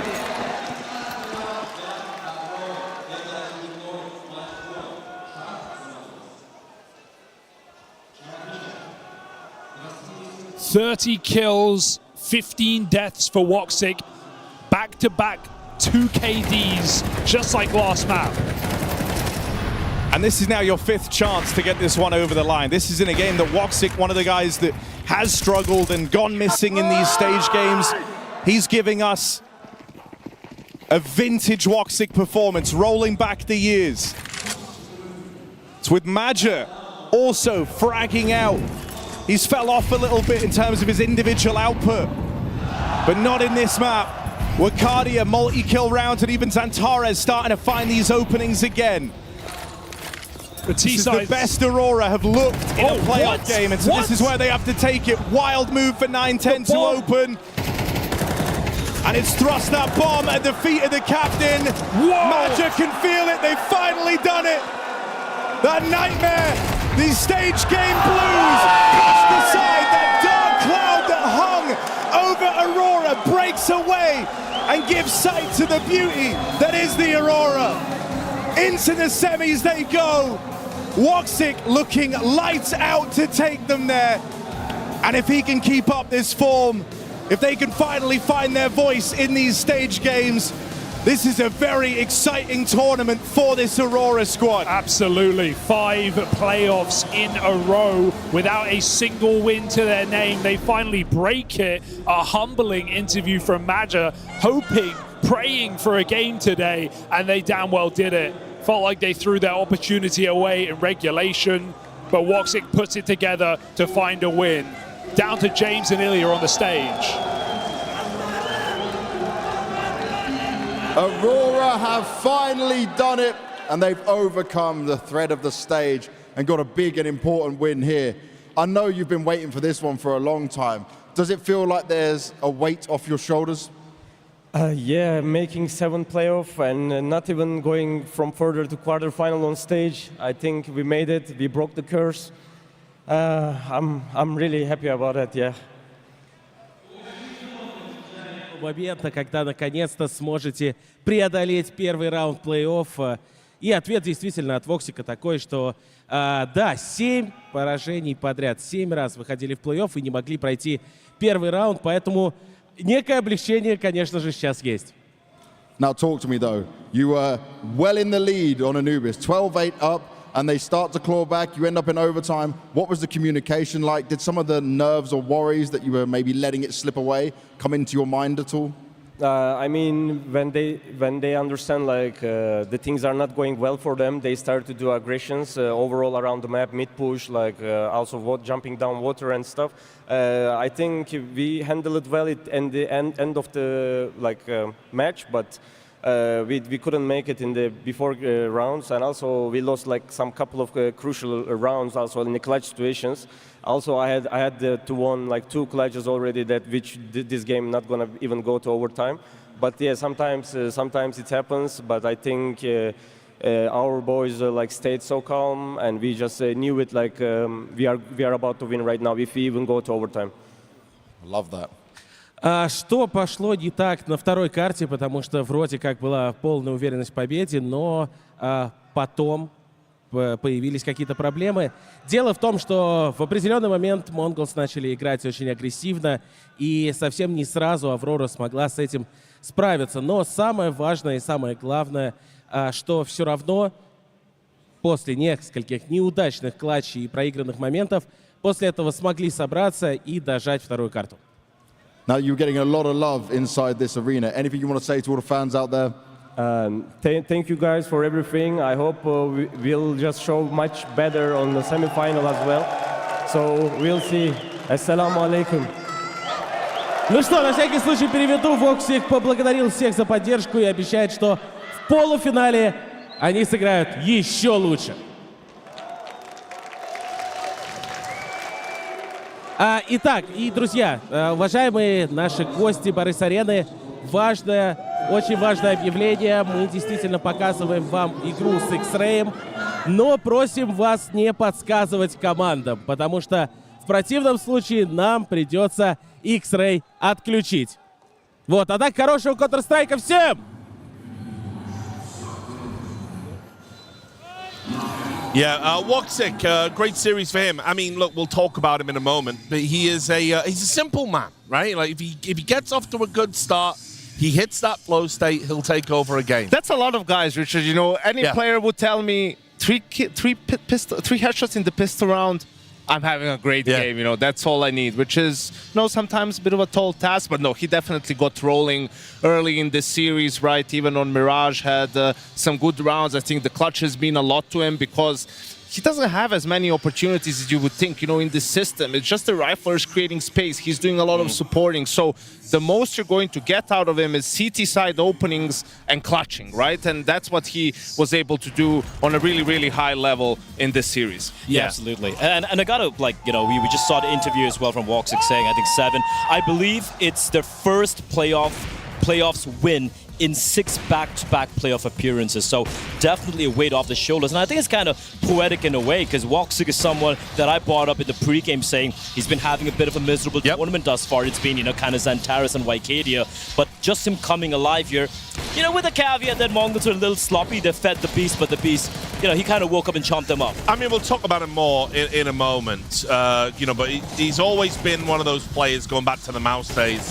You know, if he gets going in a LAN environment, he will give you that extra 10%. He is a big game player. It just hasn't always happened for him in this particular lineup. But anyway, let's talk about Mongols. Let's talk about their problems. You battle back from 8 to 12 down. You force the OT. There's signs of fight there. But once again, we're talking about Mongols on the stage in a playoff game, in a tournament. They're talking about winning, falling short. And it's not just about, you know, the Senzu disappearing from the server this time around. I think it was a collective, I wouldn't say necessarily call it a collapse because they didn't manage to hold on to it and bring it to overtime. But you could see just the way to approach this game, man. Just let's juxtapose how Aurora started the CD side. First buy round or like half buys, they're aggressive, they're in your face, they're making things feel uncomfortable. For the Mongols, they only seem to go for the aggressive plays in the second map here when their backs were against the walls, when panic was setting in. What happened in overtime, once things got reset a little bit, once again it turtled up. Once again they played safe, they played a little bit scared. And I feel like I don't think I can necessarily point the fingers at Senzu. I think at his moments here and there, but collectively, I got to put the blame a little bit on Blitz. I don't think the calling was up to par here on map number 2, and it just kind of fell apart there. It's just the difference for them coming into this arena. You know, we showed the round against Navi from the group stages. That's very layered, very good coordination, team play, communication, and here that just disappears in some key moments. You know, it feels like guys aren't on the same page. One side is pulling, other side is pushing. I don't know, I think they started pretty aggressive on the CT side. They threw the stair smoke and went water 2 times back to back, really wanting to put the pressure on Aurora, and had mixed success, managed to hang in there. A couple of YOLO plays from Blitz towards the very end, gave them a lifeline, but then you come to overtime again and you see more of the same, right? Yeah. Like, in a coordinated hit, the Opper should not be able to pick you apart this way, right? Like, he gets one and gets traded, or, you know, the other side of the split comes to get him. In any case, he shouldn't have that much space, and Woxic took advantage of it. And also, I think the final round of overtime as well kind of exemplifies some of the nerves at the side of the Mongols, right? Major from that E-box dark position, getting 3 kills. The first flash coming in, 9-10, you know, peeking a little too late. Major avoiding the flash. He gets taken down, and instead of being a little patient, being like, let's wait for the smoke to dissipate, we go in together. I think just one by one. They can't wait. They can't wait. The call was from Blitz. I'm going to rush me. I'm going to simulate an A split. I'm going to smoke Temple fast. I'm going to make it seem like we're going to speed up A, right? Then going to jump down window. You guys are outside. We're going to go B. You're counting on them sort of kind of moving a little bit. Definitely Xantares is the rotate player and just trying to catch them by surprise. Unfortunately, didn't work out. And that's the problem when you decide to go for a freeze time call, right? And you try to get a read, and if you're wrong, the game is just over. I mean, it feels like a long time ago now, but we can look at some rounds earlier in the game. This is like, it feels like a lifetime ago, but I think round 4, we can just play it out. It's going to be just 2 safe weapons from the side of Aurora, and this is just lazy, if you ask me, from the Mongols, right? They should note a couple of gun save. It's a half buy. What happens here is 9-10 just not cognizant of the fact that a peak could be coming in from bridge, and then the extremity player, I think it was Mazzini or whoever it was, pushing it towards A main, and just, you know, basically giving 1v1 duels, not even a duel in the case of 9-10 getting taken down there and forcing Mongols to just kind of walk into the stack. It just feels a little lazy from a couple of the individuals and from Mongols, because in a buy round you're expecting the player who's holding dark to have someone watching bridge, just kind of dotting the I's and crossing the T's, and you make this tiny little mistakes in a high-stakes environment against a team like Aurora, you're going to get punished. And that's where I feel like they just lift the foot off the gas pedal in some of the most pivotal rounds possible. And that's how the cookie crumbles. Just 3-0 for the Mongols, then it was 5-3 for Aurora, right? And on T side, Anubis to give up such a big advantage in terms of the economy and everything, not being able to win some gun rounds after such a good start is pretty damning. I mean, look, I think the big problem going forward for Mongols, because now we can do a bit of a post-mortem, they're no longer in the tournament, they don't know how to apply the right levels of pressure when they're in commanding positions. I can't quite articulate it, but it just seems when they have leads, when things are going well, in this environment, they find a way to make it go not so well. And my question is this, what more could you want?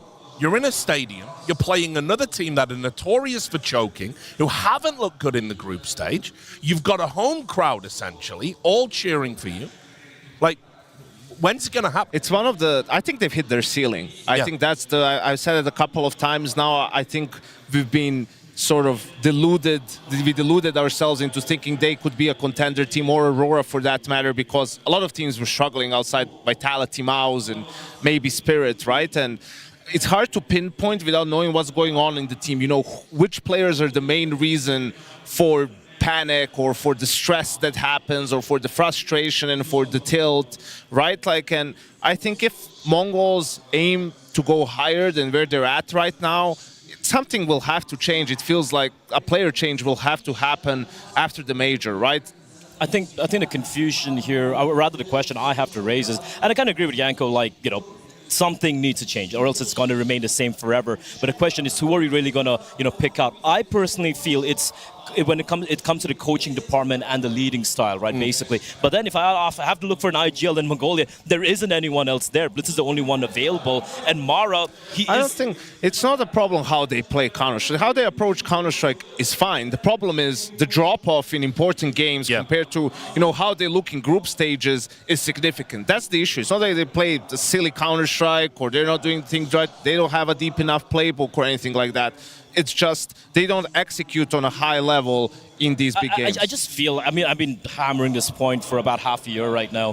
Like at this point, I'm seeing them, Rise last year, they were almost making playoffs to making playoffs. It's just been ascent, right? At some point, they plateaued the entirety of, this year basically. And I've been asking them, are you going to get a mental coach? Surely, even though your population is just 3.3 million, there must be some coach, sporting coaches somewhere. To that point, right, let me tell you about another team that used to, famously choke in quarterfinals, semifinals. I'm going to say the name. No, you're not. I'm going to say the name. I'm going to say Astralis, right? And listen, what did they do? They didn't make a roster change. They didn't make a roster change, Janko. What did they do? They got better support staff around them. They also had Device, and Mongols have 9-10.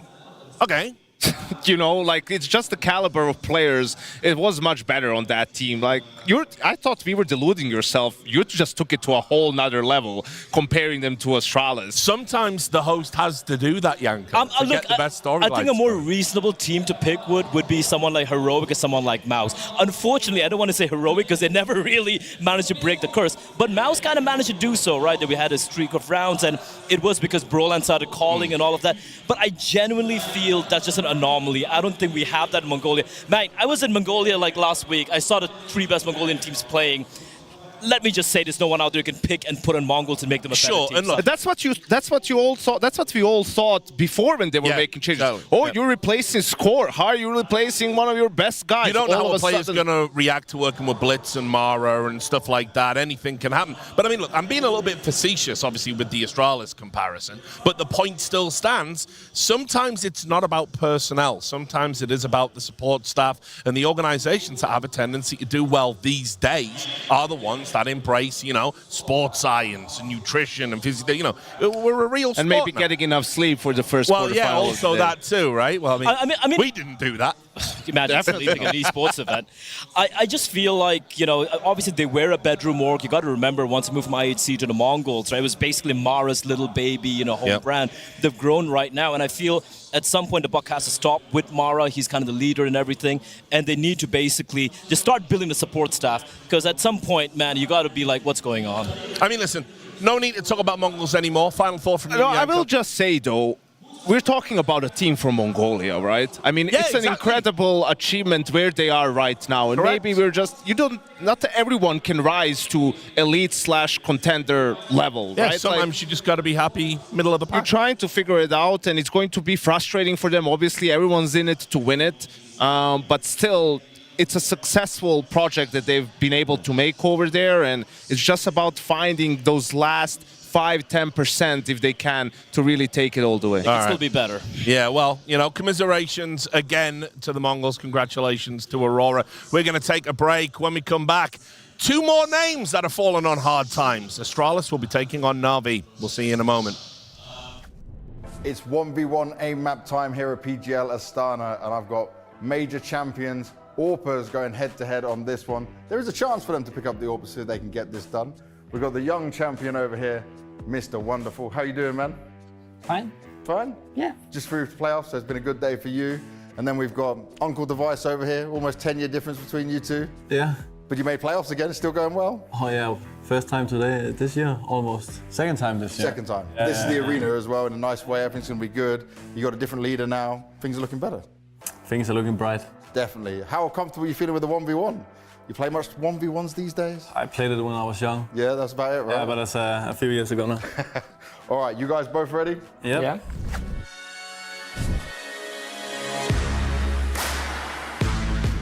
First to 10, you can't cross on this map, and we'll see what happens. Who's going to be the aim star with it? We're live.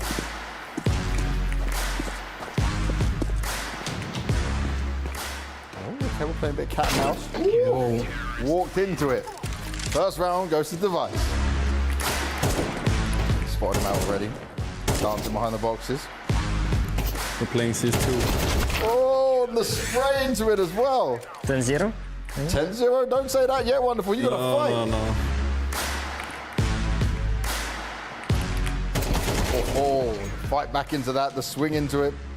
Wonderful on the board. Ooh. Just over the top of the head, the smallest pixel. 2-2. You guys have got the movement on point. You're not just brawling. But not switching. Pixel head, we're not hitting shots. What did the other guys do? Did they just fight? They were really aggressive, you can imagine, with those guys. Yeah. Oh, straight fight in the middle. Ooh, 5-2. That's why we're AWPers, don't worry. No. Oh! Ooh. Device nasty with it for 6. Found him. You never know. Oh! On the other side. Yep. It's fighting back. We're changing half. Yes. We're really serious about this 1v1. We're changing. Yeah. We're making sure it's fair, even though it's exactly the same on both sides. You never know. That's true. Maybe you just prefer this side. And maybe you need this little break in between. Oh my God. Oh. That was nice. That was good, Wonderful. Now he's fighting back in it. 6-4, he's still trailing. On the ramp, playing a dangerous game. Oh no, I cannot spray. With you. It's all mental. You can spray. You know the weak. I believe in you. Oh, and you jumped for it. Ooh. 8-4. Uncle does still have it right now. Oh, and again, the slide. The slide. More needed, and he gets it done. Experience. 10-4. The experience did win this time around. Device gets this one. But that was... That's why I shouldn't be an AWPer. So, Hooksy AWP? Yeah. Hooksy AWP, Device on the rifle. That divides anger. You heard it here first. She said she loves you. But she can't love me. But I love you. Crazy. I gotta break on myself, I amaze me. Joke like I'm back in the 80s. play window anymore. What's going on? Play your role. 1xBet. On to the next one. The human body was built to move. Not trapped at a desk in one singular posture for 12 hours a day. It's time your chair evolved. This is Secret Lab Titan Evo. Ergonomically engineered for you, gamers, hybrid workers, artists, backing your every move.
Spot the difference, Counter-Strike version, PGL Astana 2025. I got Pank with me here from ODDIK.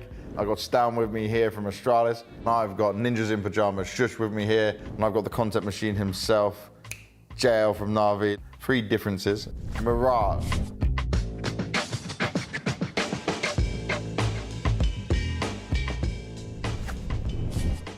There's a huge ass carpet, but I think it should be there. Wait, no. There's a what? No, this carpet on the wall towards short.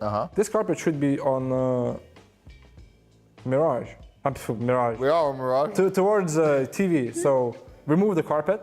No. It's there. The carpet's there, but like you're on the right path. I've never noticed. No, but you keep focusing on the carpet. What's wrong with it? Easy. This easy, guys. The thing, I don't know the name on English. The carpet. Yeah. It's carpet. Yeah. The carpet is wrong. And the carpet is way too long. Yeah, well, there's a big one I can see right there. The thing on short, the carpet. Yep. Yeah, there's no carpet. It's not that long. Nope. There is a carpet, but not that long. Oh, yeah. It's not that long. Yeah. Okay. All right. Okay, the pattern. Yeah, I'll give him the pattern. We can show him that one. Yeah, I've never seen this pattern on Mirage. Hey. That's the real one. No, but... what? What excuses are you going to give me It wasn't now? supposed to be that long. That's bullshit. That's the difference. That's bullshit. That's the difference. You scam me of my point. Yeah, right wait. there. You're on some bullshit if you think that's bullshit. No, but you can't extend it and say the carpet is not It's there. a difference. Spot the difference. It doesn't matter if we extend Yeah, the carpet was not there. Bro, you extended the carpet, so it means the carpet was not there. No, the carpet is there. Look at the carpet. No, but... You can't see all the carpet. We just like rolled it down. It's already rolled down. We rolled it down Okay, I take the further. L. I take the L on this one. I don't know, the window has moved a little too much to the left. The window is wrong as well. Okay. Okay, this is... Okay, the window is offset to the left. And second big thing, the window is way too much to the left. Correct. Yes. And the last thing, let me see, what could it be? What else is missing? I don't know. I don't know what the last thing could be. I was thinking something with the wires down there because there's 2. Oh, not quite. I like where your mind's going. But I was also thinking that could also be wrong. Yep. What can it be? Then it could be. Oh yeah. Maybe I think to the left of the posters, the thing on the railing, maybe. No, that is there. That is there as well. I was just thinking when you boost underground. Well, maybe okay, it is there. I was just thinking you have a clear vision, but okay. James, this is close, a hard by the way. one. You are so close. Like, Okay, what's the other difference? where's the other difference? Yeah, come on. This one's hard. Oh yeah. I feel like it looks perfectly fine. It looks perfectly. Oh wait, no, it's bullshit.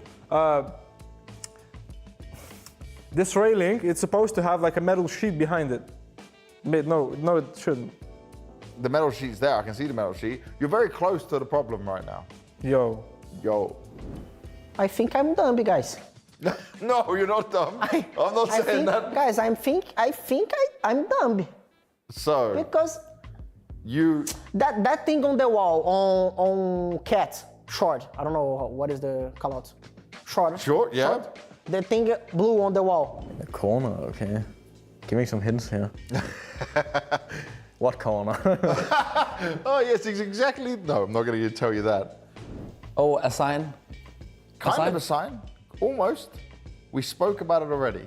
We've spoken about it, not on this map, right? No, yeah, exactly. It's a B sign. Yes, we're going to be. Of course, we're going to be on short. Yeah. See, look, when it's not there, it just looks normal anyway. Yeah, it's true. But when you bring it back, then you go, okay. Direction is good. There we go. Good. B. The B. B. Yeah, the look. B on the yeah. The B. Yeah, I forgot this. It's tough, right? Yeah, it's really tough. But I was watching and thinking that I have something wrong with this. Yeah, but I didn't remember. Oh yeah, I think I know what it is. Yeah? There's a like graffiti towards B. Yes, there is. On the corner.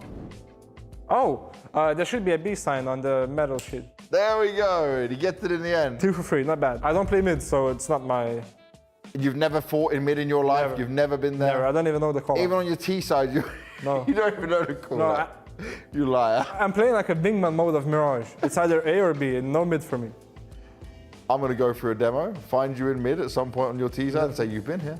On C side, now you changed it. Yeah, whenever I cross the short lines, I die. So I don't really check behind me. So yeah. It's not good. I think you were pretty nice at that though. That was pretty good.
Yes, welcome back to PGL Astana. And as I said before we went to the break, the next quarterfinal is indeed a tale of fallen giants. It's going to be Na'Vi taking on Astralis, and we're going to break it down on the panel. I guess we should start by talking about Na'Vi, because I feel like we haven't talked about them as a group very much.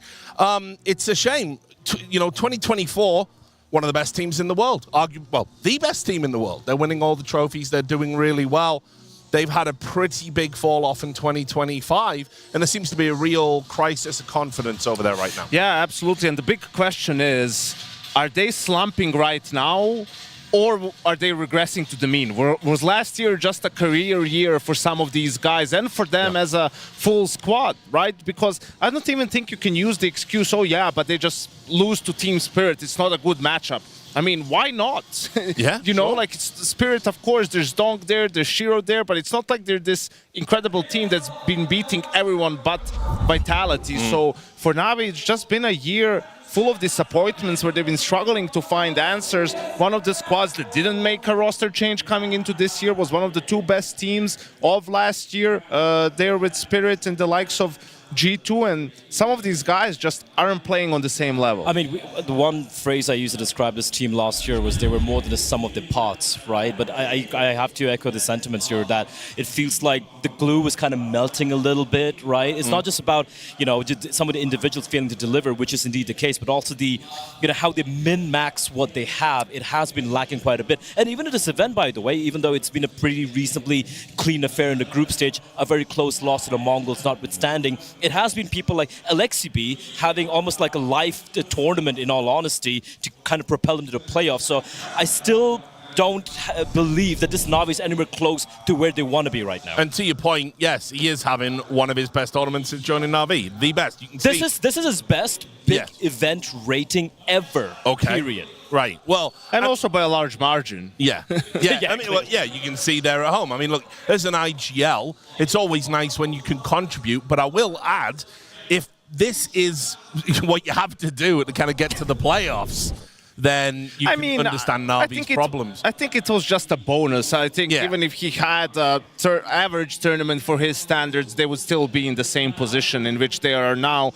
As you said, it's a nice addition. We'll see how he squares up today. The IGL on the other side has been putting in some good numbers, but I think also for all the system cells out there, no team is going to become the best in the world because they have a system that everyone else can't fathom, and they're going to outplay them. Everyone copies everyone else.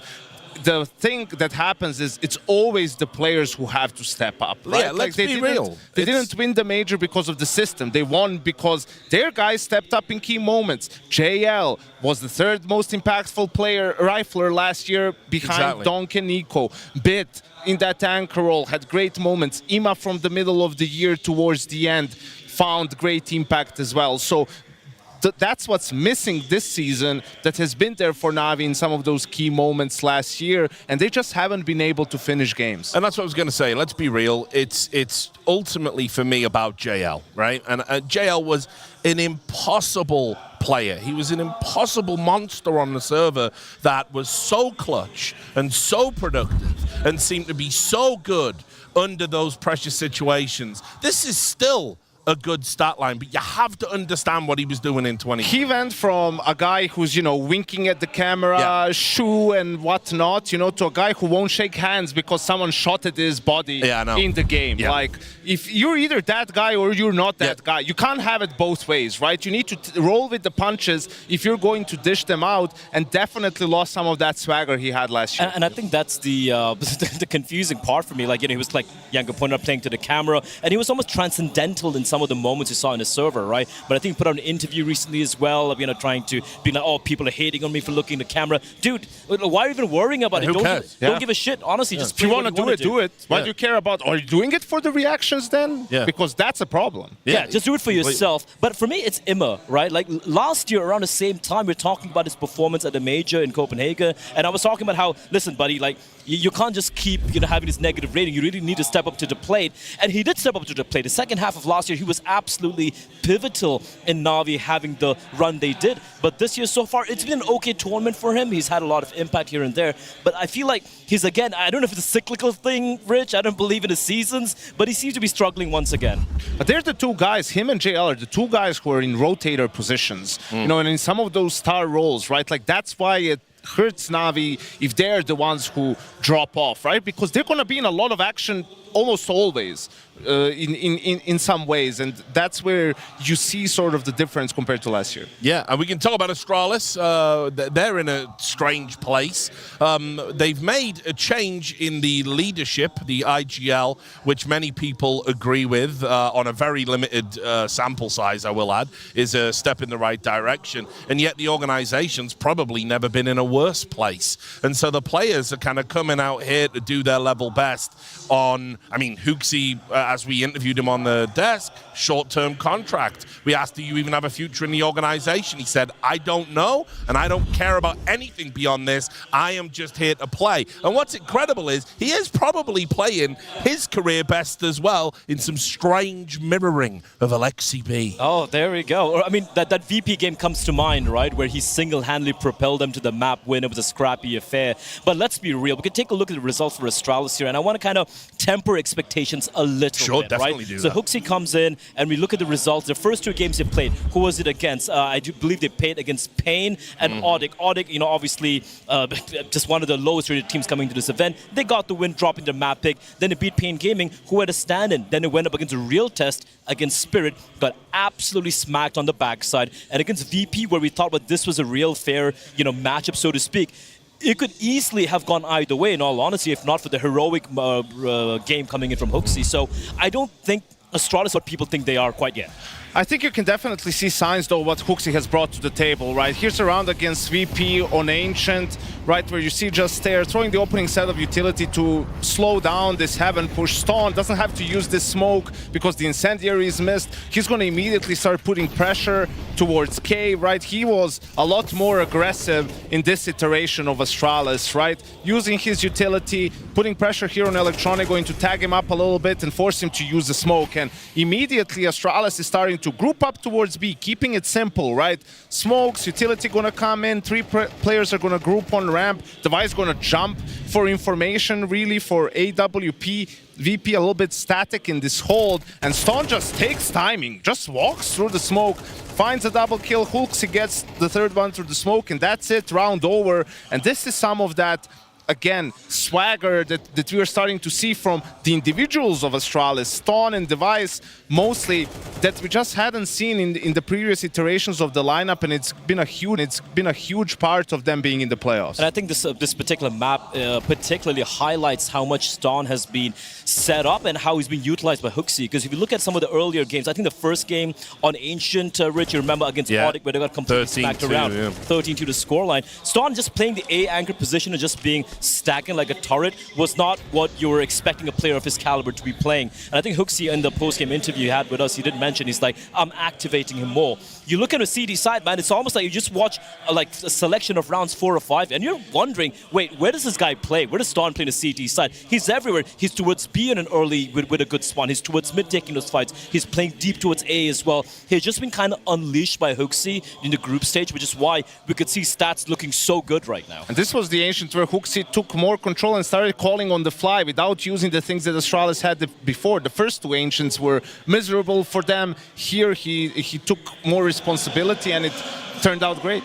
Yeah, I think when you're on a team like Astralis, particularly one with a couple of, you know, high-profile signings that haven't maybe worked out as well as you would have hoped, he can't approach this like G2. He can't keep sacrificing himself. He is going to have to do something on the server. Well, yes, but also no. Why? Because this is the first time in over a year that Astralis has a proper IGL and a roster that makes sense, right? Because before Cadian, it was Device IGLing post the Blame affair, and that was interesting. Just consign right? that to so, the yeah, and that's to like, the rubbish you know, bin, I think. HOTU in the opening attempts and everything is one of the highest, right? Like he understands he doesn't need to sacrifice himself, but he needs to create space. He can't, you know, it can't be Stone and Yabi who are going to be going in first to do that. No, they're the guys who get the trades. You have to be that space creator so that these other guys can flourish. He understands that and does a very good job at it. And you saw the numbers there, Blair. Yeah. That Yabi stat is horrifying. Yeah, like if you're going to talk about Stan, you have to talk about his partner, the other edge of the blade, right? And it's been kind of blunt.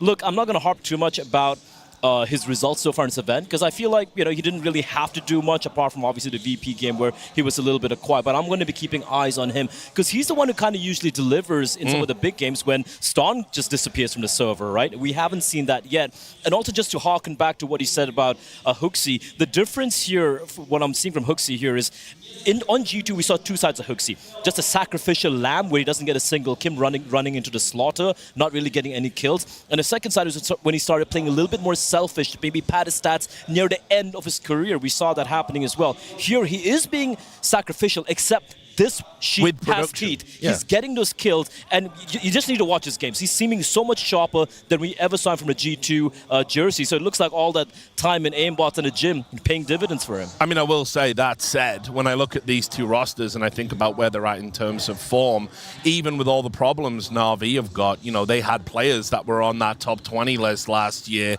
and I think pound for pound, they're a better team. I think they're the favorite here, without a doubt, right? There's going to be specific win conditions for Astralis. It feels like they would have to play from ahead. The playbook just isn't going to be super deep and super detailed with limited time that they've had with HOTU, but you do wonder, with the year that Na'Vi has had, their individuals, who are the best players on this server? Because Device is on Astralis. Stone hasn't lived up to his potential that we saw early on in the heroic days, right? But has had a good tournament so far. The likes of Stair, who we've been praising for his versatility, also had a bit of a quiet tournament. We'll see what he'll be able to do, and you can see the glow up from Device, I mean, and you'll see it from Stone too in this event, just playing with a renewed confidence. I think the one player who I would, you know, put my money on to be the best player in the server right now would be Bit, right? Like, this is the only guy who, if you're going to be critical of the side of Na'Vi, you know, individuals who have fallen off, you know, at the after the end of last year, it has been Bit who's been delivering consistently no matter what. In some of the most pivotal, important wins they've had, he's the guy delivering time and time again. T side, CD side doesn't really matter. So I feel like for me, Bit would be extremely important. Just continue doing what you're doing right now, and just hope the rest of your supporting cast kind of rises to the occasion. We got about a minute before we go to the stage. So thoughts on Wonderful? He seems to be at the heart of all Na'Vi discussion at the moment, guys. I think it's just problematic that he doesn't have that many pop-off games, right? And he's a liability more often than he is a weapon. Has had a solid tournament here. I mean, all the Na'Vi players are in the green, right? And they're having a good tournament. It usually happens when you're 3-1 and play against some of the level of opposition that they've played, but it's just one of those things where within that system where you have to do some supporting and you get limited opportunities, you have to take advantage of them when they come your way, and that just hasn't been the case for him. I mean, he's very, very serviceable, but I go back to some of the losses, those heartbreaking losses in close maps they had against Spirit, for example. And sure, there might be other factors in play, but I'm looking at him just whiffing sitters, which clearly comes from the nerve. So, you know, he needs to kind of slay the demons, the rumors, whatever surrounding him when it comes to the big arena performance. I think it's in a similar spot to JL. I think, you know, if you can't handle looking at Twitter or X or whatever social media that you're looking at these days, don't do it to yourself. And you're in your head in the middle of the games. It's so apparent. But I feel like for JL, he's been more talismanic, right? Even despite some of the struggles he's had recently, we've had the JL pop-off games. We had the JL take over maps, even in a series. I haven't seen it from Wonderful, so I wouldn't necessarily put him in the same conversation with JL right now. But yeah, Wonderful, all eyes are going to be on you here today. I mean, it doesn't help as well that obviously we still see fans saying, bring Simple back. You know, he's still under contract. We know he's going to be in phase for the major. But, you know, like every time Wonderful has a normal series, everyone's going, Simple. Yeah, I mean, Na'Vi is one of those teams that you feel like anything barring some sort of a miraculous major run again and winning the major are destined for some roster changes too, and that people are kind of playing for their jobs towards the end of the season. And playing from that, when you're just playing to survive, as you sometimes speak about in games as well, trying to win and trying not to lose, that can get into your heads, right? You can start sometimes maybe playing a little bit too selfish, which could in turn actually make it worse for you and your team, so to speak. So yeah, all eyes on them. But that being said, I feel for Na'Vi, for me personally, they're coming into one of the favorites. You look at the way the bracket's shaping up, they should be looking to make it to the grand finals. Yeah, go up against maybe a Spirit, and they need a little bit of wind in their sails to kind of take them deep in the major. Well, I wouldn't get the trophy. I wouldn't get too ahead of ourselves. Even this game against an Astralis who maybe gets hot, right? Who has mission accomplished for them in this tournament. Sure, really absolutely. Playing with house money now, and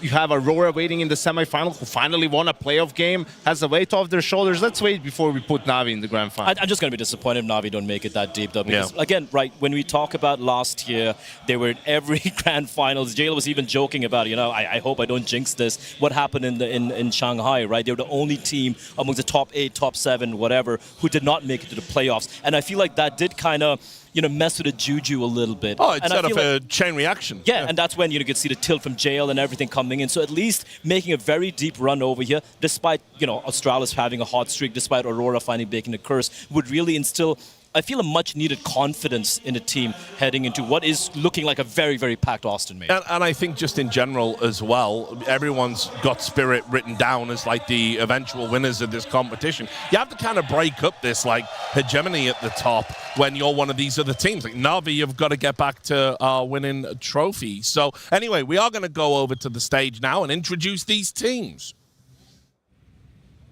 Astana, how are we doing? Как настроение, Астана? Well, it's certainly looking good out here, but we got two teams ready to go to battle once again. For Na'Vi, this is a team that need to prove themselves and prove it to the world that they are still one of the elite teams, still title contenders.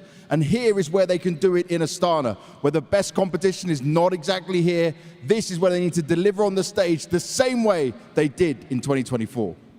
Ну что, мы переходим ко второй паре, и первым участникам этого четвертьфинала действительно нужно доказывать, что они до сих пор являются одними из фаворитов. Да, они закончили групповой этап со статистикой 3-1, но в то же время поговаривают, что их форма уже немножко не та. Но я, например, узнал, что за них болеет Бэнкс. Make some noise for Na'Vi!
Na'Vi have taken to the stage, and this arena does love them. But what about on the other side?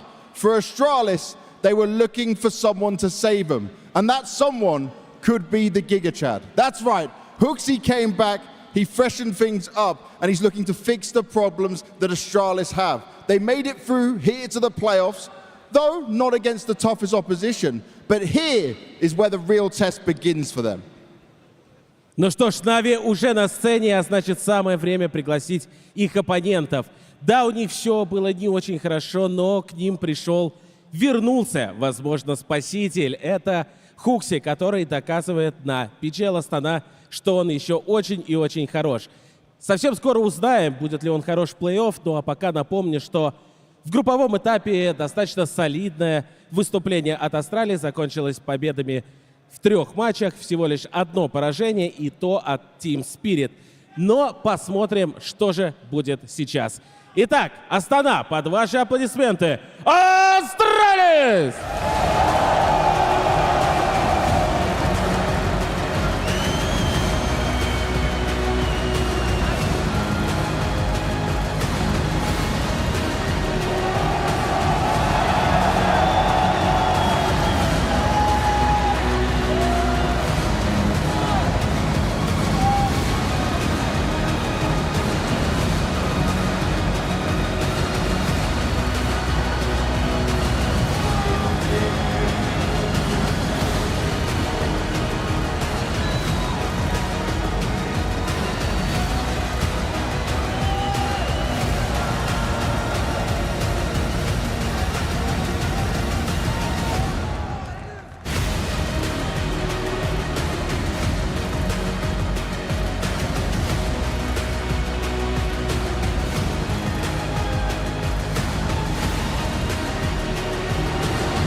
Here we have it, the stage is set. We got JL joining us. HOTU, come on up here as well.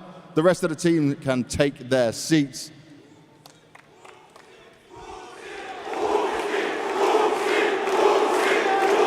That sounds pretty good. I didn't expect that, honestly.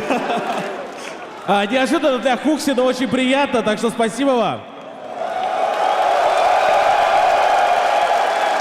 Well, they certainly haven't forgotten about you, mate, but it has been 398 days since you were last in an arena on a stage. How good does this feel? Oh, it feels amazing. There's nothing much to say, honestly. It's just nice to be back and to hear my name getting shouted against. 398 дней прошло с последнего появления Хукси на арене. Ну а сейчас он чувствует себя максимально комфортно, кайфово и безумно благодарен всем зрителям, которые его поддерживают. Now, you've not had the most time to get ready and prepared to learn how to use these pieces and these players. But with what you've been able to do across the games you had in the group stage, now coming into these playoffs, where's your confidence at? Oh, it's pretty high right now. I think that we got some momentum on the last win.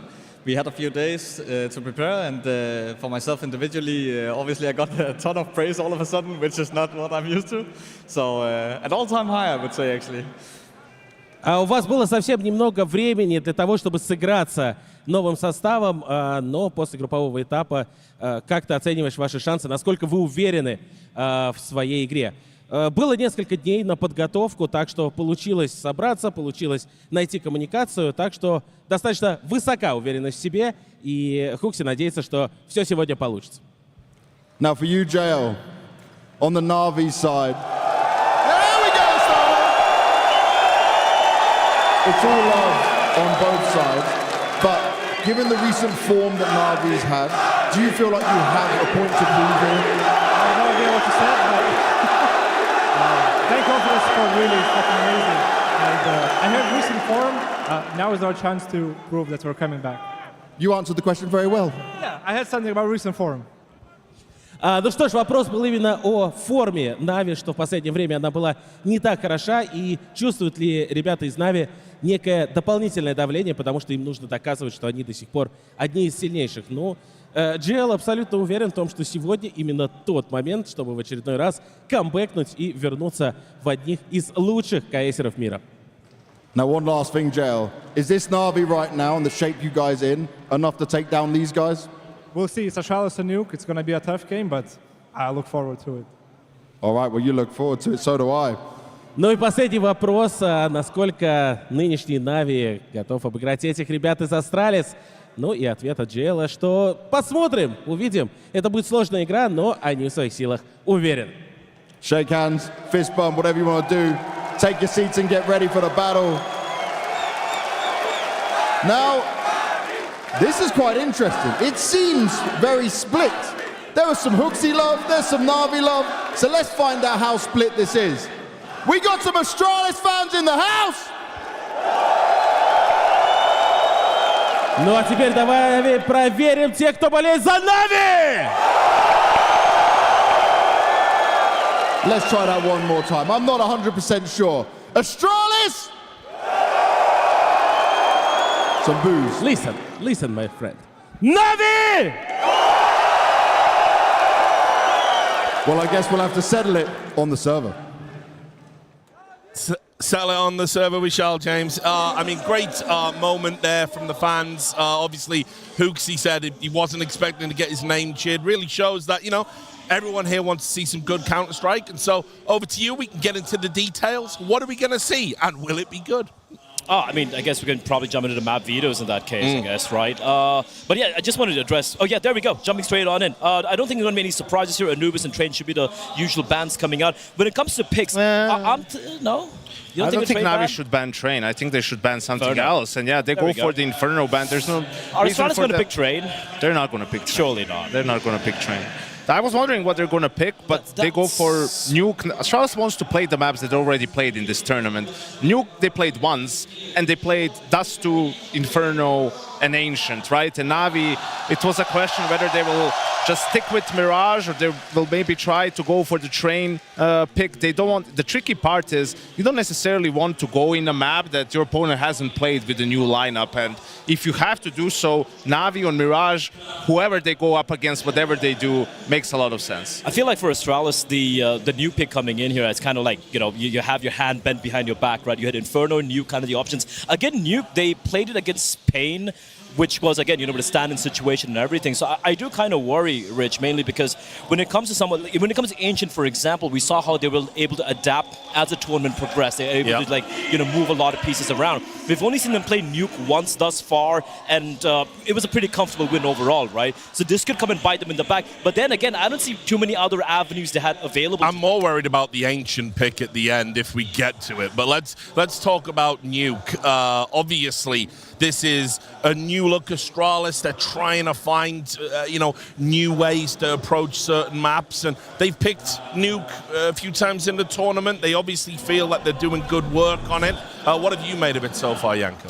I think they only played it the one time, right? But I want to see them here against Navi. As I said, you're not going to have too deep of a playbook, right? So it's going to have to revolve multiple things around one smoke combination, right? Whether it's going to be the double wave outside and then utilizing Secret the first time, and after that using it just to fake or to bait your opponents. I'm more looking so when Astralis does switch over to the CT side, you know Navi likes to play a lot of default. You're going to have some default breakers in your arsenal. I think the one thing we could at least glean from, you know, watching HOTU, he was playing, you know, towards the upper bomb side, towards HUD, thereabouts. We could see Pain maybe trying to attack them, kind of punish him a little bit. But I got to say, the rise in his individual ability, at least in this tournament, or rather from the break he's had, he was able to kind of hold his own as well, right? So I'm expecting Navi to try and abuse or kind of poke and prod the upper bomb side a little bit with some of the set utility executions that Janko pointed out. And we're talking about, you know, Ima and JL. I mean, they're both very important for Navi on Nuke. On the T side, JL as the lobby player, probably going to have some aggression coming his way, going to have to be able to punish that. And Ima outside on the T side as the space creator. Alexi, we said he's had a career tournament. He's going to start off on the CT side on Yard.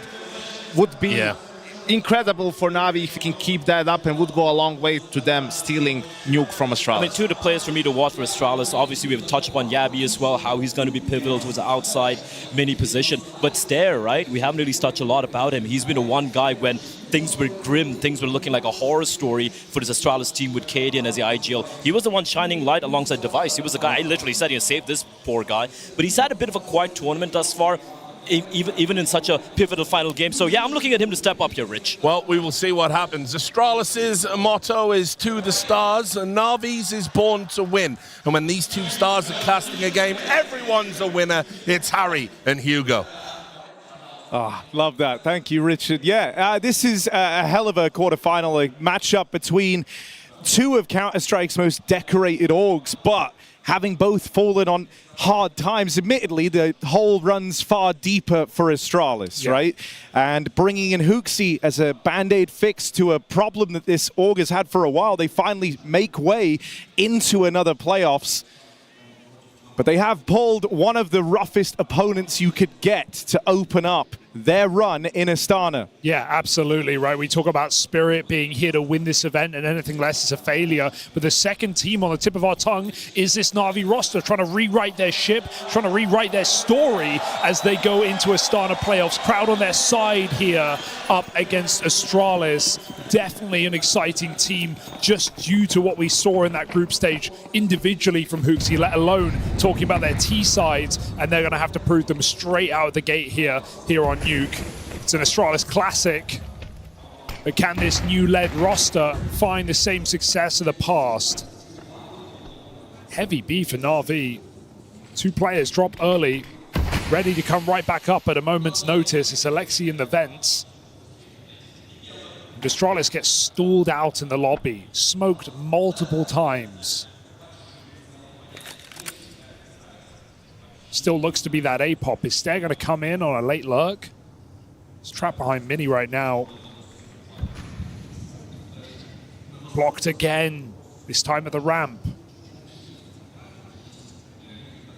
These smokes proving to be an annoyance for Astralis.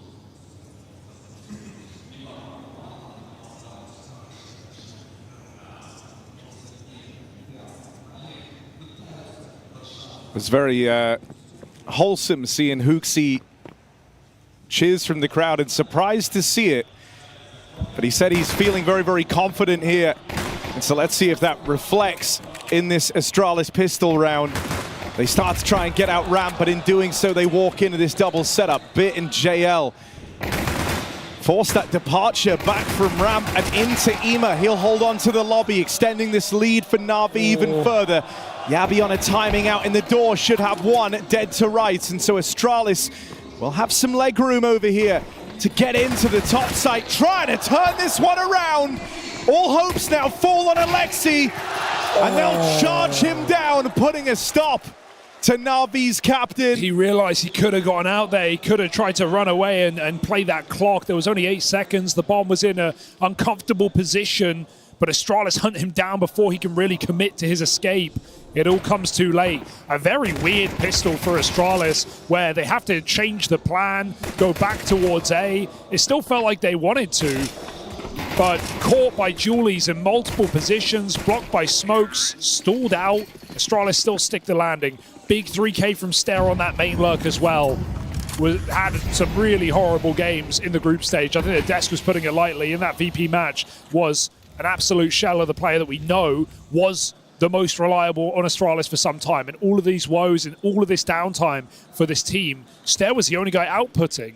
And I'm not even going to look at that game against VP and say, like, oh, it's the roles, it's the changes since HOTU's here. No, he just couldn't hit a shot. So if he can start strong here, we have a lot more to like for Astralis.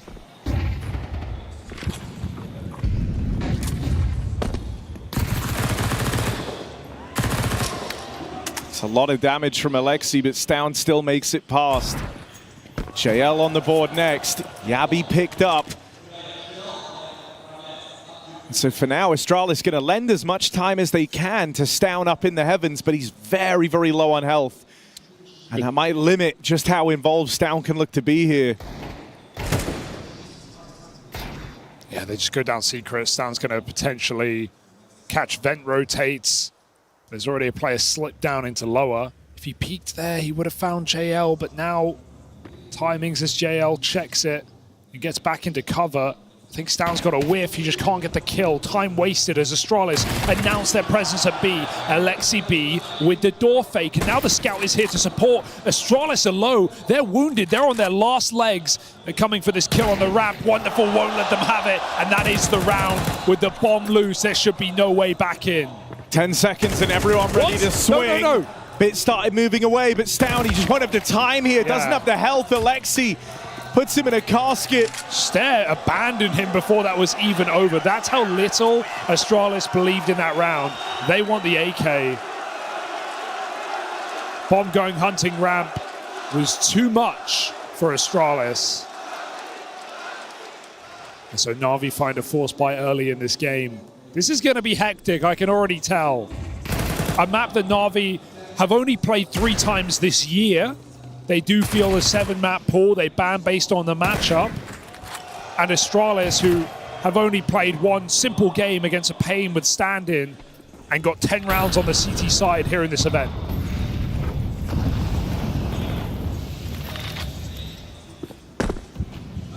I mean, some of the big things to be keeping an eye on, right? Alexi, the Des touched on him already, having a fantastic tournament, top-rated player for Na'Vi. Is he able to keep that up? Question that always looms over Stoun's head on the other side. How's he going to fare in the arena? Same for Yabi. But we've already had Aurora, break a curse today. There's from the last successful run of playoffs they've had, but never making a dent, winning their first playoff game.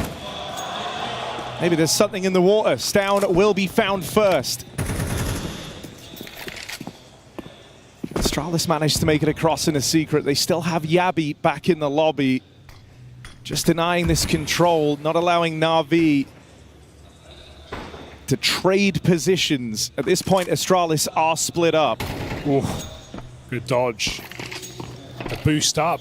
It's not going to make Na'Vi panic on lower rotates. In fact, they're only just clearing lobby now. That's a great benefit as Astralis go to hit this A site. Na'Vi are going to be ready to retake. Alexi needs something as he gets given a free kill. Hooksy will trade, but here is Bit off the ramp on the flank. He can't drop the bomb. Still gets a kill on the high health player. And so Na'Vi are favored. They will punish that plan.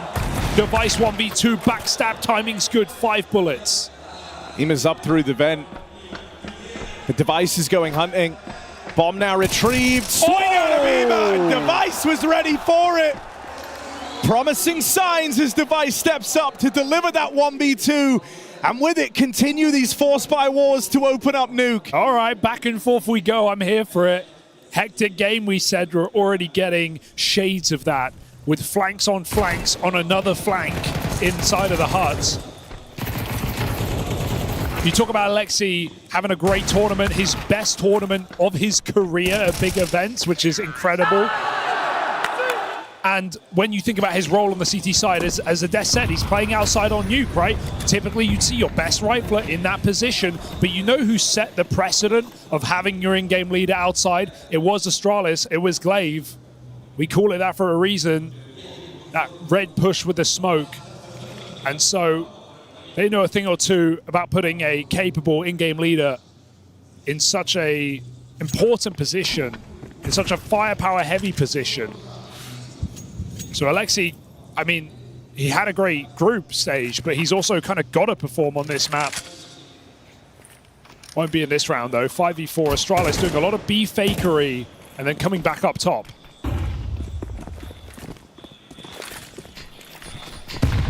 Oh. Good util making life hard for JL.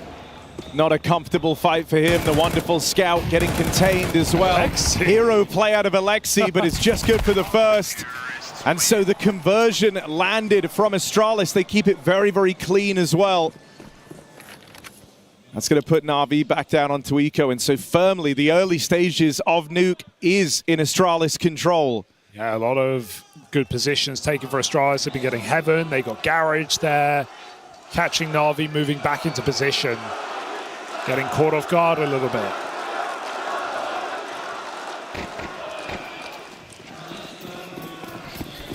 Astralis leading this game.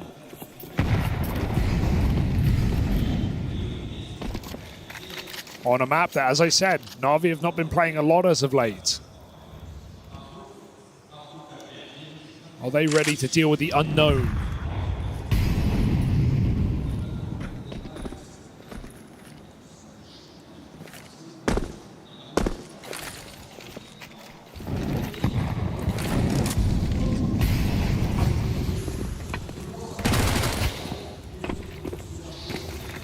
They are going to go into this stack, but only pistols here.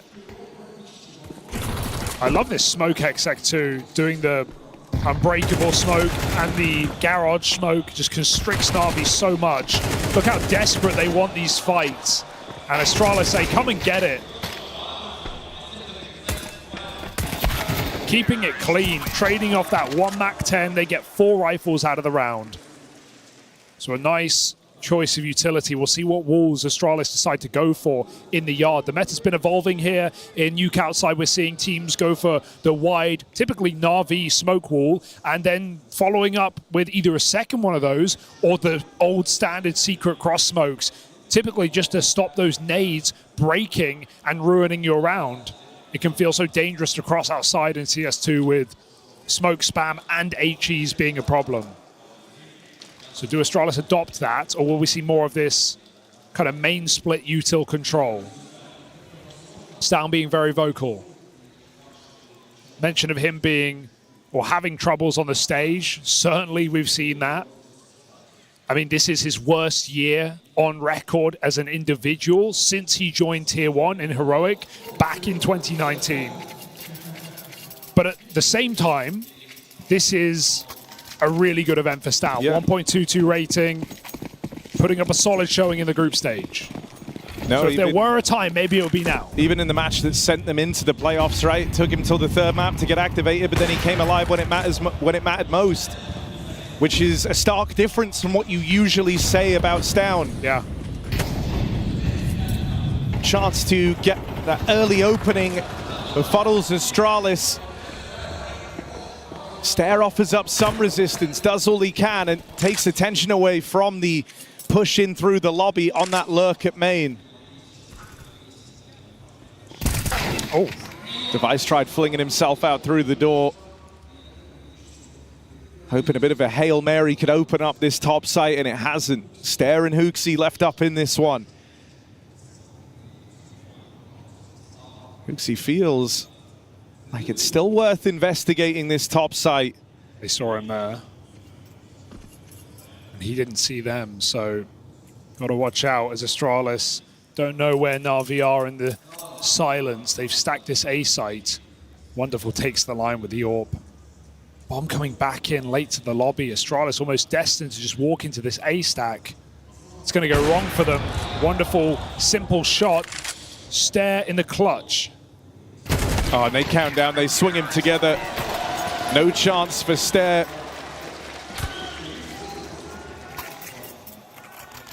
So a sigh of relief for Na'Vi. You don't want to fall short in that first rifle round. It puts you off on such a back foot, and especially with this game, you know, kind of starting off back and forth with the 4 spies, the half would have felt like it's largely gone from you and out of your hands. So a very important round for Na'Vi to pick up.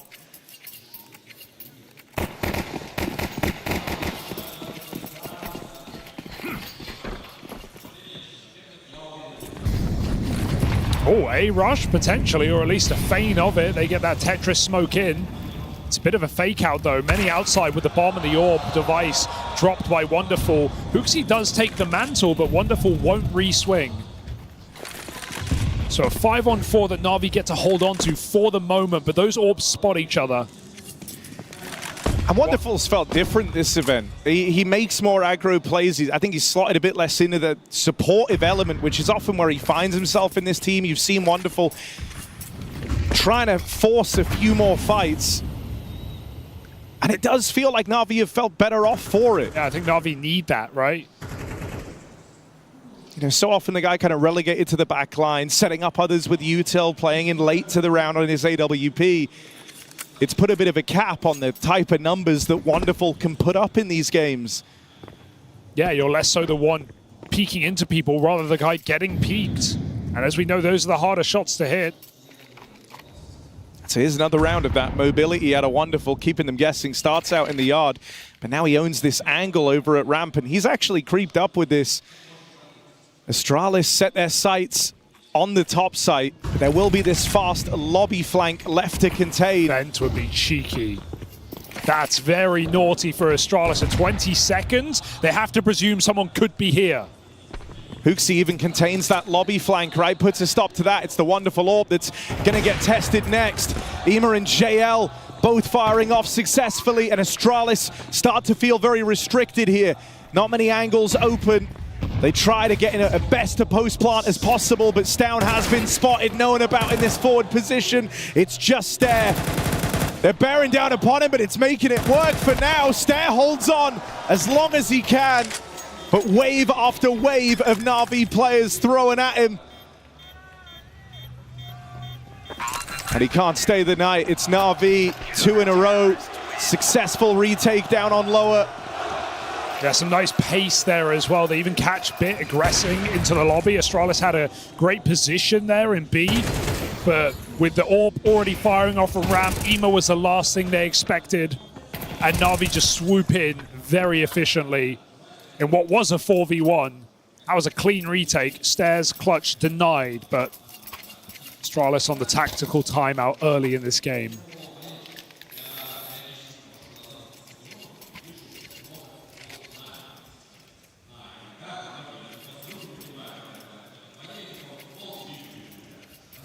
Not much money. Could scream top hit.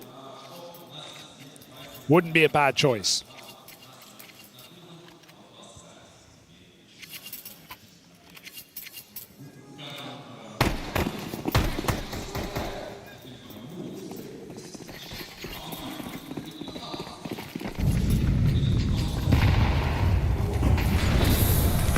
Gabby pulls first. That's one of the hero guns removed.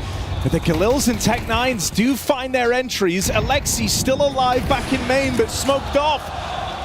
And it's down on a push to catch Alexi, but in doing so, the site left open. Wonderful, allowed to move in on his AWP. Stound's Rap of Heaven now begins. And he was very decisive in this move. He's getting real tricky with it, is Stound. He knows that with some time having elapsed, they will be considering Heaven. And so he tries to go for an out-of-the-box play, wrapping all the way back in a lobby. And because of how quickly he did this, you might be aware. Naughty. Might be aware that he's repositioned. Are you ready for him in the lobby this quick? All right, bro. We know you're from Astralis, but keep it together. None of it's going to work. Punished for his errors. Karma. It's a bitch.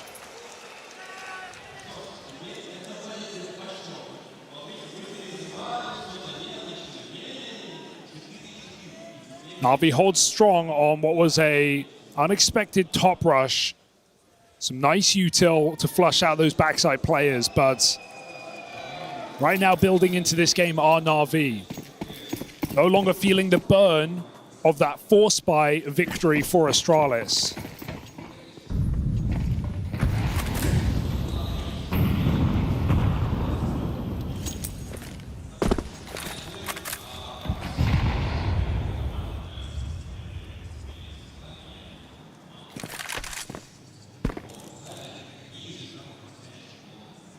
Oh, Alexi just peels back.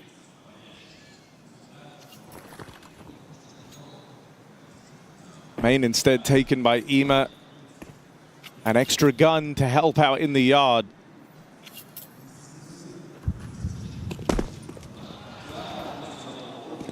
Yep. Oh, that was limp. Managed to get Hooksy across. Staring the board next. Oh, another from Stairs Deagle. Oh, he's back. Oh, well and truly rolling on this outside play. Stare in with 2 as he reaches double digits. Wonderful misses on that AWP, and Astralis still own the yard control. Considering, you know, this is an eco round for Astralis. Having leverage over outside is an impressive feat already. Yeah. Where they hoping the end destination is. 2 players ascend up into the heavens. Stound still making noise out in the yard. Taking attention away from his teammates on the heaven wrap.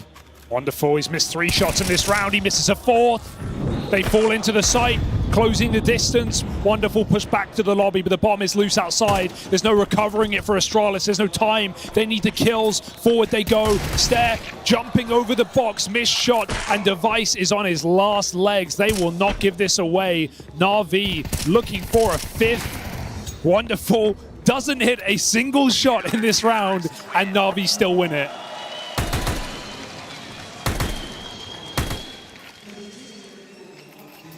By virtue of time, Na'Vi find 5. I do like Astralis' game plan, though. I like what they're doing on this T side. They're wrapping a lot, getting heaven control, faking lower, back into main splits. They're keeping Na'Vi on their toes. but we haven't seen very active lobby lurking. And so Na'Vi keep clearing it out. They keep getting control.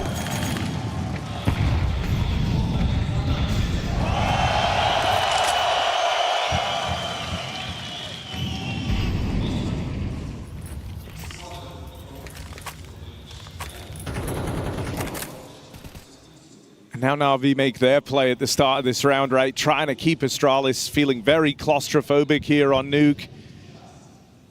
There's that double smoke wall, but 0 players behind it. That's lucky for Yabi. He gets out for free. But Bit punishes his teammate, and Astralis, the jig's up now. They know where you are. Spotting the double lobby aggro. They know that this top site might feel a little weaker, so they try to go quickly. That leaves them running in to this wonderful Bit double stack. Wonderful wrestles the round back, and with a little help on those rotates, Na'Vi keep it contained. I mean, GoTV looking at Wonderful. He keeps shaking his mouse after every round, just trying to get his mojo back, trying to, get his frustrations out. Has been some awkward rounds, but they are winning them. And good info play again, pushed up on the ramp to get that knowledge. Na'Vi check the lobby, see the bomb, and are able to stack that top site just in time. That 4 smoke wall outside does no favors for Astralis. And now we're seeing some aggression punished. Oh, Device! Is that salvation? The wonderful AWP, quick to retake ramp. And that victory for Astralis, that double kill for Device, quickly forgotten about. Back into a 3-on-3. There is room taken for Stare all the way down at lower. His Deagle's been great, but it's no match for Ema on the aggression. And he's here to try and contain them. Old school stop angle. This round in secret. And Stound's position, anything but. Ema now with the spot, has a teammate in tandem. Stound boxed in with the AWP, holding down his exit. He's got no safe place left to turn. And this is turning into a runaway CT half from Na'Vi. 6 rounds in a row, they're shooting for 7. Yeah, everyone's had their moment here in the CT side for Na'Vi. It's not necessarily been big multi-kills for many players, but everyone finding the kill when they need it in the right place, trading off each other pretty well in this top site. It's a good streak of rounds for Na'Vi with 6 in a row. And Astralis need to dig deep because this has gone by very quick this first half. Not really had a chance to play slow defaults. It's a very big test for HOTU as well, right? He's said already kind of only 9 days of practice with this team. You're playing versus a very feared system in Counter-Strike. Their reactions are swift. They've often had stacks in the right place. And for someone kind of beginning his comeback arc, sharing some similarities with Alexi, right? Both of these IGLs cut from a time in G2. Both had to bounce back. And where HOTU went to the DM, went to the gym, Nip was Alexi's training weights, and it was when he got into this Na'Vi squad, he carved out his own path. Alexi back in the kill feed, and once again, one of these advantage rounds for Astralis starts to get strained. 3-on-3, it's Stare deep in garage. He is known about. They're aware that he was out here in the yard. The rest of Astralis trying to tiptoe into the top site, but Ema could get rid of it right now. If he turns, these kills are free. Device has made it down lower, and he does have perfect info here. He knows that the other 3 were all on the top site. Plant afforded to Device, but that net is starting to close very, very quickly. Can Device, as Astralis' legacy player, step up? Oh my, repositions, and it's a huge reposition. They aren't ready for this. Device closing in. They made it into the site. They don't know where he's gotten to. For him. Door swings open, wonderful holding this. AWP misses, and that miss might cost you. It takes Ema to cover. Device can't offer up the 1v3. And Na'Vi 7 rounds straight on their way to a dominant CT half. Really nice try. If Device plants on the back line, if he just takes a step back before he plants, he's going to win that round. It's going to be for him. Bit can't stick for single door. I think Na'Vi put it together. They realized he disappeared. They realized he'd flanked. Probably not through window. They probably thought he slipped door back round the other way because they only came from double side. But if Device planted just a step back, he would have won that round. Na'Vi, regardless, 7-round streak. Excellent recovery when they lost the economy game early.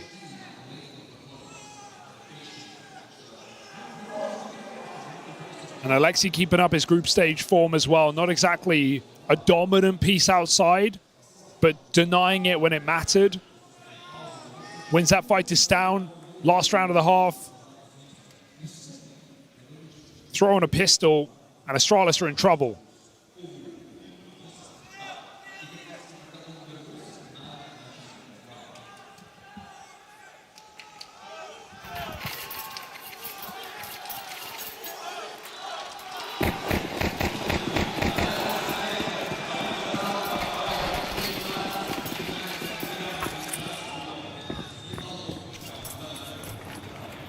Hell of a stack on ramp.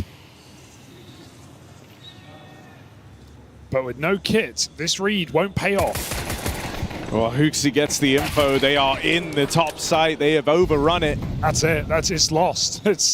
You have one flash for the retake. It's been given to HOTU because he's low on health. Can't win this. But it has to be a marvelous flash to tee up Astralis. Device dropping in, fell straight away. And it is an all-in shutdown from Na'Vi. Now 8 rounds in a row with a T-side pistol. They are sprinting towards the finish line on Nuke. Ima's been a quiet person this year on this Na'Vi squad, but he is having a great game right now. 15 and 8, high impact multi-kills in this round in the last half. Triple on the Tech 9. And Na'Vi win by position, hitting that empty bomb site. Astralis forcing the second. Just trying to cling on to this game, but we can all see it. It's slipping through their fingers.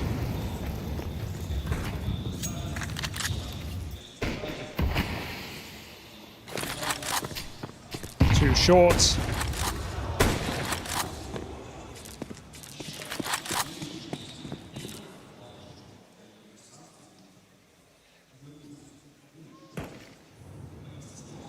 Down with an entry. That's down secret. But Na'Vi are getting prepared to hit the top site in the downtime. They even have Alexi for this main wrap.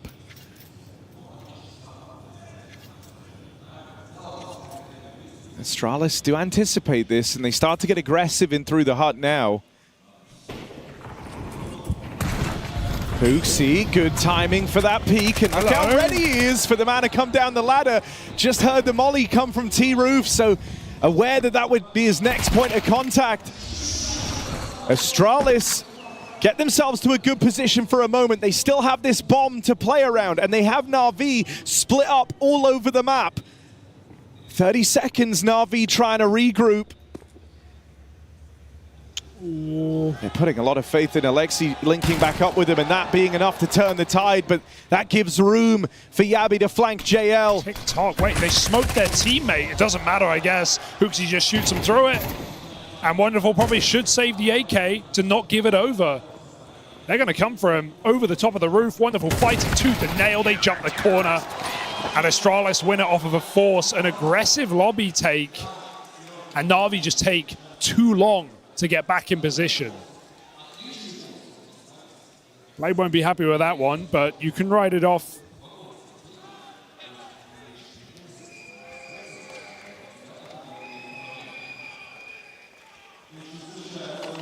So Na'Vi have to force back. I think that's what's been nice about seeing HOTU and Astralis, right? Like, knows when to kind of go with the intuition, take a bit of a risk.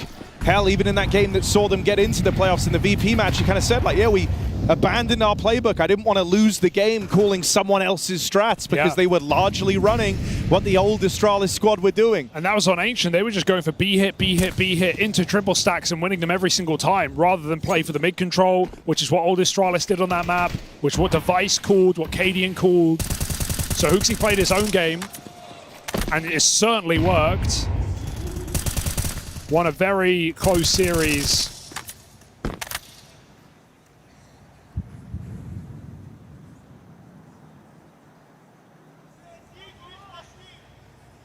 So could this game come off the back of a CT side?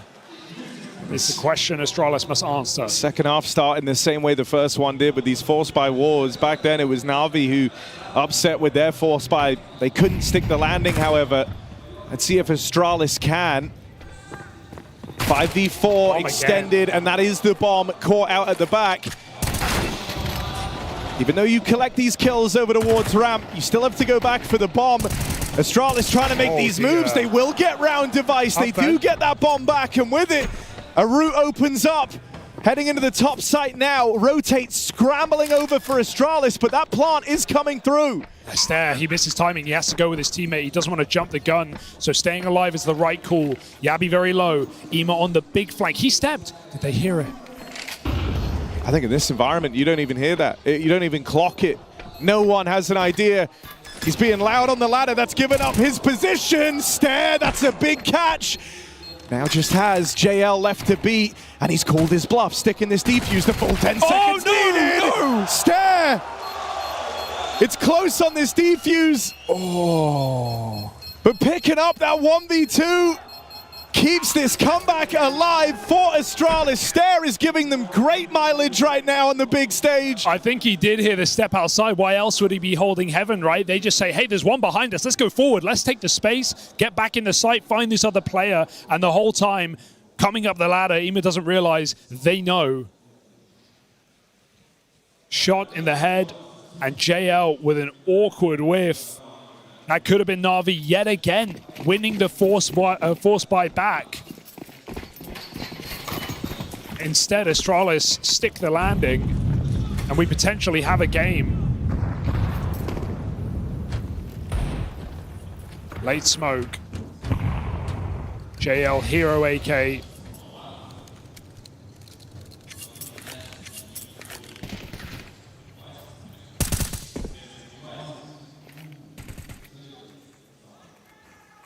And Stare, who's had a resurgence in this map versus what we saw in the group, alone on the ramp.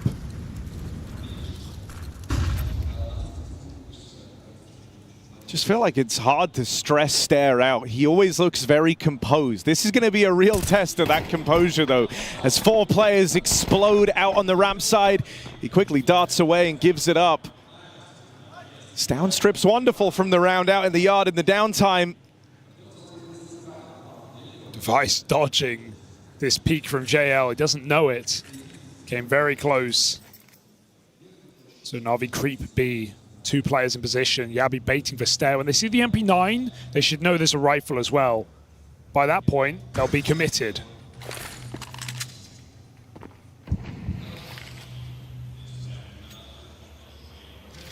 Oh. I'll beckon you in. Oh, and they go right into Stare! Full focus, trained in on the crosshair, living up to his name. Nails that ramp take. And Stare is just the gift that keeps on giving for Astralis. This gap is tightening. Na'Vi finally get to come back through with guns. They're hoping this can be where they get back to their winning ways. It was them who embarked on an 8-round streak to get to this position.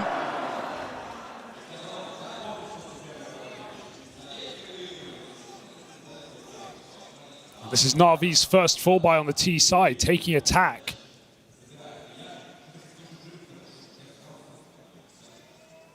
I mean, these, Stare playing so well, Device also looking good. I feel like that lends actually a lot of freedom to Stown and Yabi, right? Right now, the rifling efforts have been a very consistent level of output for Stair, and it kind of changes down into more of an X factor. Less a man who has to make all the difference, but if he can, suddenly Astralis are in a really good spot, and he has been getting away with some good pathing out in the yard, right? Coming up through Secret, done that a handful of times now. He actually found the 5v4 in that last round. It's not like the spotlight is solely focused on Stown like it used to feel it was in a lot of those old playoff runs. Sure.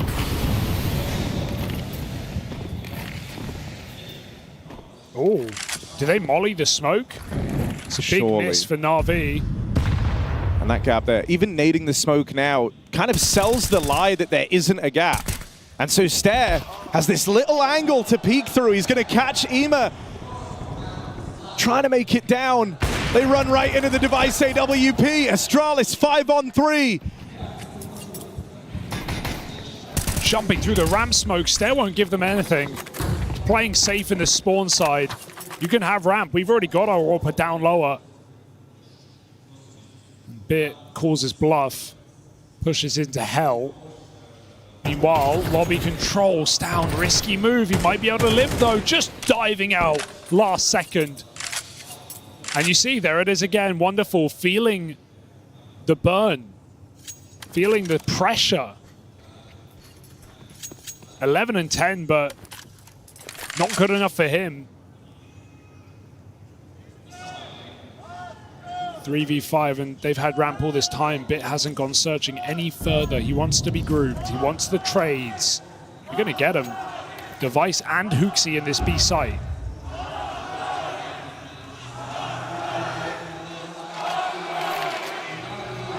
Device on the line, lands a leg, brings JL down low, trying to bait them into HOTU in this double setup. And it works wonders. That's the bomb away. Bit, try as he might, there's no winning this round. That gap has closed. The money broken for Na'Vi. Astralis embarking on a comeback. And chance of HOTU fill the arena.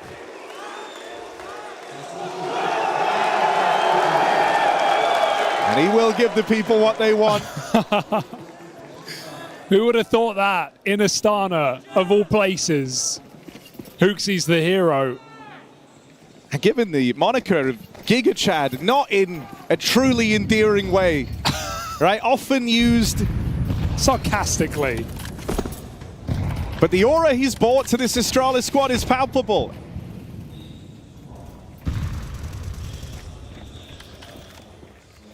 And now trying to tie up a game that was quick getting out of their hands. Yeah. Wrestling with a Na'Vi that were in full control, that didn't have a weak link. Devices AWP continuing to find success.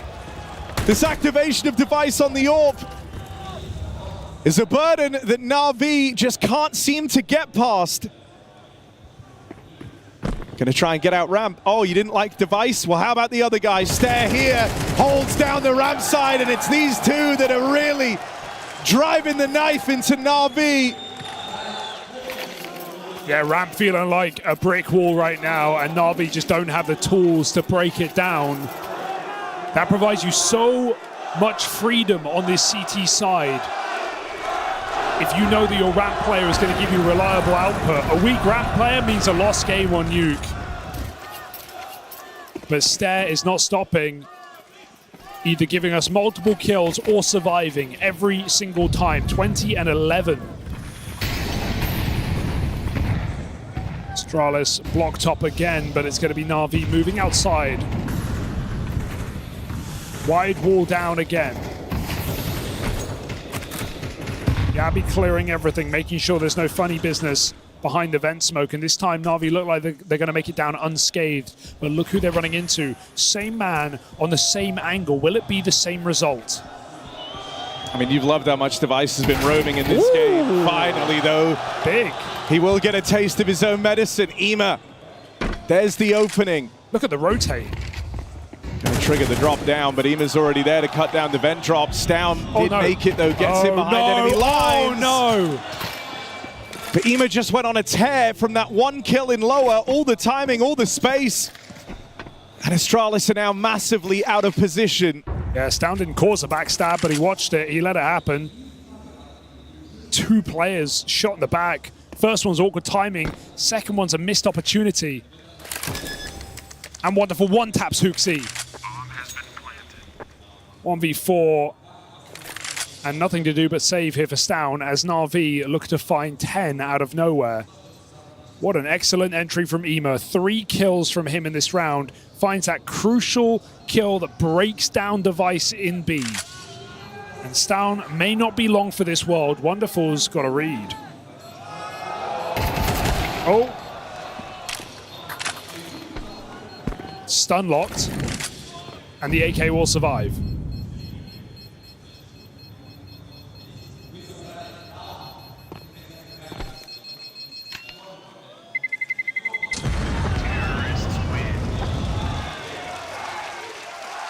You know, JL kind of ended up being like one of the talismanic players for this Na'Vi squad. I think Ema's someone who could be even considered like mischaracterized, because you see him, he's a very smiley guy, right? Like, looks like he's a real chill dude. But in terms of the interviews you get, I actually find he is the one with the most fighting talk in him. It feels like he's always down to big up the gang. And Ema's playing a very confident game and has been, even as like these rounds have started to turn against Na'Vi. Nearly 20 kills deep, trying to match up against Stare on the other side.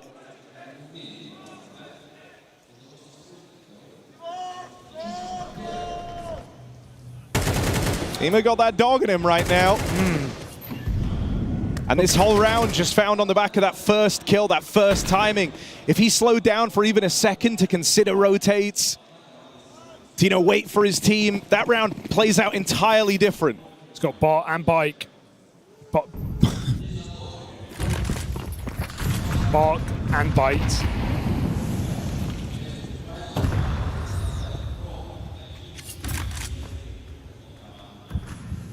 So there's a return to Na'Vi, winning a round finally after this 5-round deficit. Astralis might have tied the game up, but they haven't taken the lead yet. Alexi's doing a very late wall, but Na'Vi are contacting ramp. And Device is here for once. Stare playing secret. I mean, these two have been the main mobile pieces for Astralis. Would not expect this. Device nade finds good damage. That's nearly a lineup. Just JL caught, though, in the crosshair of the Device AWP. Follow-up tag, but it's massive from Wonderful. Getting that AWP pick, opening up the ramp play. Ema will get found out in the yard. That miss smokes again for Na'Vi. That could be a big problem. It lets Stown get that free kill outside. Strong position for Bit if he can hold it, but that is a big if with 2 players flung his way. Stown's nade disrupts another, and it's Alexi high fragging, high flying in the group stage. Now it's to go above and beyond. Just the one. The trades are good for Astralis, and they'll keep the pressure on Na'Vi. Oh, it's crazy to see elementary mistakes like smoke misses outside, unless these are Molotovs that I'm not catching. Na'Vi leave a big gap in the yard smokes, and Stown punishes. It's that late lurk that you want to win the round for Na'Vi, but not given a chance to. And a solid hole for Device, 1.5.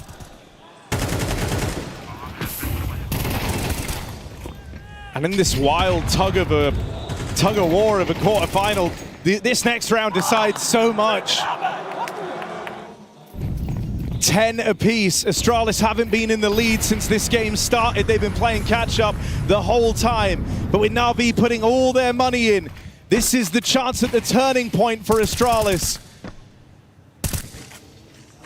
Stare looking like the man who's going to get pressured. He has been unwavering in his ramp hold. Forced off the line, has to concede. The flashes wreck him. JL double opener out in the top side. What does that do for Na'Vi? He's just found 2 kills on A, but they're following through into Stare on this lower site, who can't hold on. Na'Vi hit both sides at the same time on Nuke. Yeah, that saves them a lot. They know they can drop lower there and commit, because if JL's killed 2 players A, there's no one vent rotating, there's no one fast supporting that B site, so Na'Vi are still 4-on-1. They have the space, they should take it, and they do. What a double for JL. Where did that come from? Kills Hot Roof and Heaven. And Na'Vi They save their bacon. They stop that money broken. Astralis, these guns matter. If they can hold on to both of them, they can definitely get a decent buy up, but it's still an if. It's still a question with JL will fall and Astralis survive.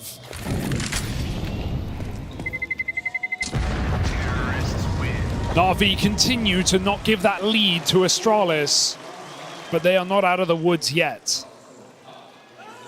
This has been a well-fought game from Astralis.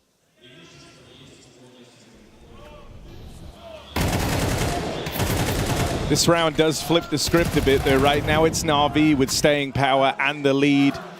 Astralis broke.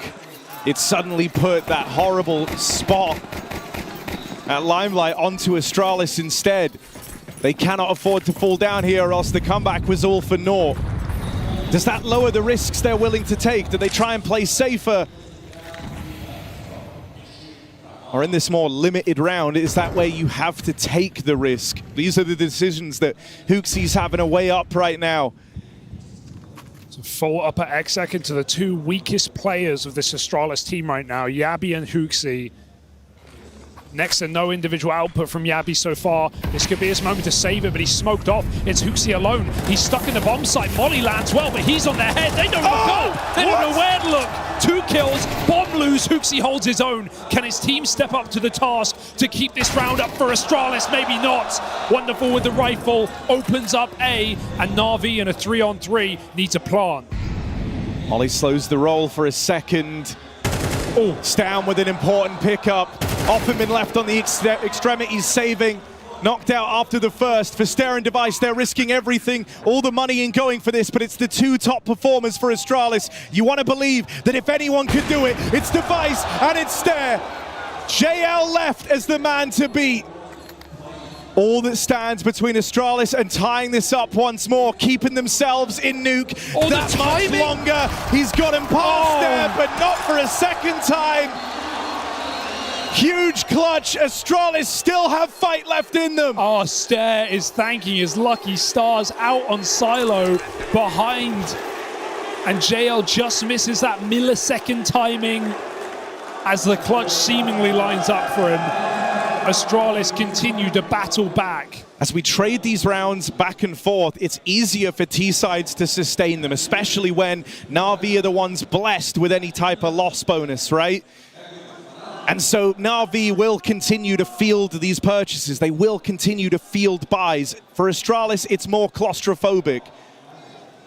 At this point in the game, getting to a tie scoreline hasn't been the issue for Astralis. It's finding that round that puts them in the lead. It's eluded them every single time.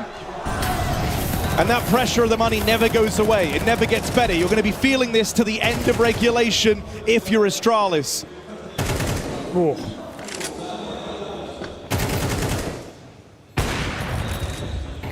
It's crazy how many rounds Stare and Device as a duo have just won in this CT side especially.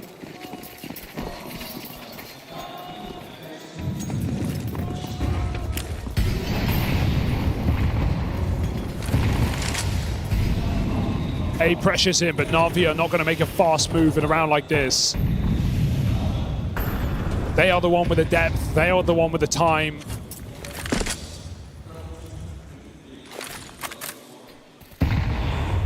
This is where they've got to show it. Could be down secret is the call for Astralis, but the second wall makes it a certainty. RV cross as the nades expire. And Astralis have almost nothing left. 3 smokes, no mollies, no HEs. This is a fake. They're coming for that top site. Oh, and Aim has just heard the mag dump on main. I think that makes it very, very tempting for him to kick up the pace and go now. Gonna catch the first man, but that's all he's able to accomplish. Astralis still holding strong out on the top side, but Stown will get whittled down. Caught up in the spam. RV take the pace, they pump the brakes, and a rare miss from Device. Oh dear. He has hit every shot that's been required of him. Stare now tries to take up ramp. That's info for Na'Vi. That's a kill for Bit. Yabi in this alone. Spot up on the heavens. This info goes both ways, though. They know how to dodge him. They know how to avoid him. That bomb running in towards lower. Time wasting. He drops down. Yabi, do you want to try this? Do you want to tango? 1v3. Down towards the bottom of the board for Astralis, known to struggle in high-pressure moments. Yabi backing up, won't survive as Bit makes it down. Double look for Na'Vi. Look at the options available. They get one in main, Bit wraps round the world, and Na'Vi do it. They continue to hold the lead against Astralis, not once letting them take advantage. Their chance to close here on the Danes map pick. And what a game from Ema. But it's this round from Bit that puts map point on for Na'Vi. It's high stress, it's not easy, but Na'Vi can survive. They have survived, and now they get to thrive from their back and forth nature in this game. Astralis broke in the final round of regulation. They won't have that device AWP, they don't have stair rifling. Next to no utility. This is the round that Na'Vi have been waiting for. Ramp stack. Surely Na'Vi don't walk blind into that position. Ema lurks outside, and Na'Vi, they're looking for fights everywhere. They're not getting given them. Astralis is saying, you want it, you've got to commit. You've got to find out the hard way. Where are we? Na'Vi don't bite down yet. Pressure on the default. Ema unwavering behind red, and Na'Vi go roof, which signals this top hit.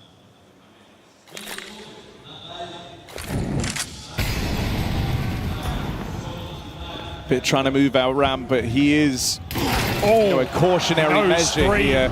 He gets the spot off on everyone, and that's going to trigger the fast reaction into this top site. Stown can't withstand it. Device lobby flank is getting active, but that relies on these players in A buying time, staying alive. Yabi will manage it. Device is closing in. Able to get to the hut just in time. Will he be able to cover? Yes, he will. This is the low econ round. The Device bails the net in. Huge stuff from him. And that only opens up because Yabi just refuses to go down on that top site. Into overtime we go. Yeah, arguably Yabi's best round yet, just buying time with the MP9, setting everyone up for success. And after Device misses that one shot, patient in the lobby the round prior, he does more than make up for it here on a 5-7 flank. Astralis want more chances. They want more time fighting from behind. Disastrous round for Na'Vi to lose when you consider they knew that was a triple ramp. They sped up A, they had a weak top site, and Hooksy never even revealed his cards from behind bomb site. It's going to feel like a huge missed opportunity for Na'Vi, right? It's not going to get easier than that to close out this game, but well-placed reads. And for how fast Na'Vi reacted, you have to credit the Astralis reaction for coming together so quickly.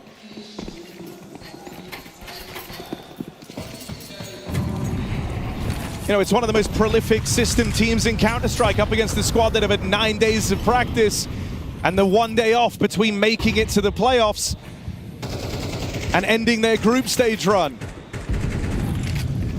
Wall comes down and nades reveal. They saw something. Ema doesn't make it this time. Very close, but Alexi battered and bruised just the same. Na'Vi have barely made it to secret.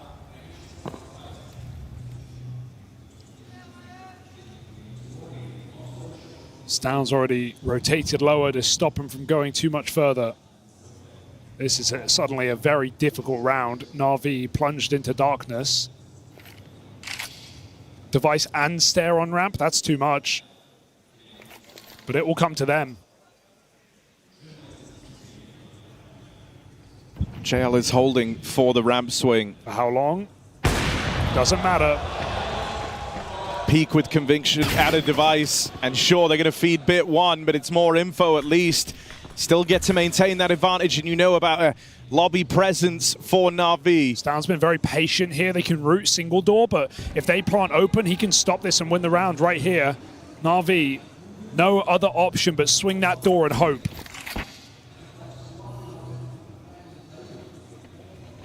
And Stan can hear these footsteps. He can hear the positions they're taking. Plant open. Catch is wonderful for free as Alexi was hoping to take space. Good stuff from Stan. Never overstepped on this lower site for Alexi. There is no winning this round, and he knows it. Astralis clamped down, no longer burdened with money. And they get aggressive in the first round of overtime. They bring the fight to Na'Vi.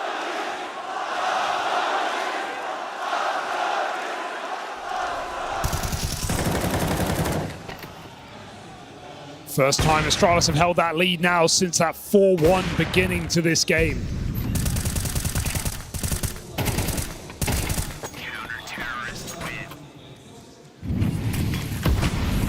No orb for Na'Vi, they stick to the rifles. Oh, he'll take it. Alexi jumping, actually only gets leg. That's an ugly whiff. Bit recovers, but it costs him his life. 4v4 now, with Na'Vi having a low player as well. There's a lot of ruckus outside. They don't want to bite down. You cancel the call. Gabby moves up secret as well. We've had 3, maybe 4 different players in this position on this CT side for Astralis. Leaving HOTU alone upper. And Yabi searching for answers.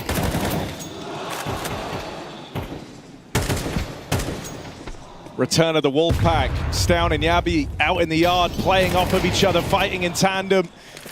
But the death of Yabi signals Stan to get out of there. Oh, that's a huge pickup. Stare, dead over in ramp, has given JL a lot of room to take space down at lower. There's still time for the vent drop for HOTU, so he's at least going to make it down here. But JL still fighting, still winning. And Na'Vi able to piece that one together once he gets that room out on ramp. JL's had a couple of rounds with extremity lurks and getting double kills as well. It was that round he walked out door, got the 2 heaven kills. Did it again there on ramp, faked B, came back up, found a second. JL keeping the pressure on despite a fairly quiet game. And Astralis used their 1 timeout in overtime. As this game sits neck and neck.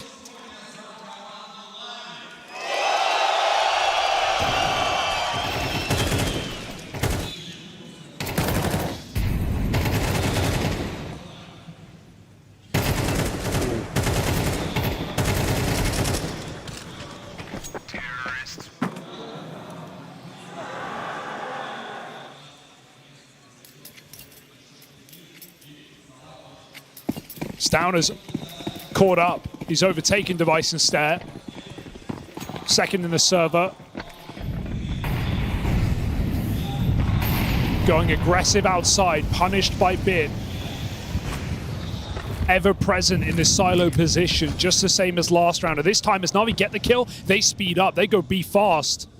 They've often been slowed by the smokes getting naded, by kills coming through them.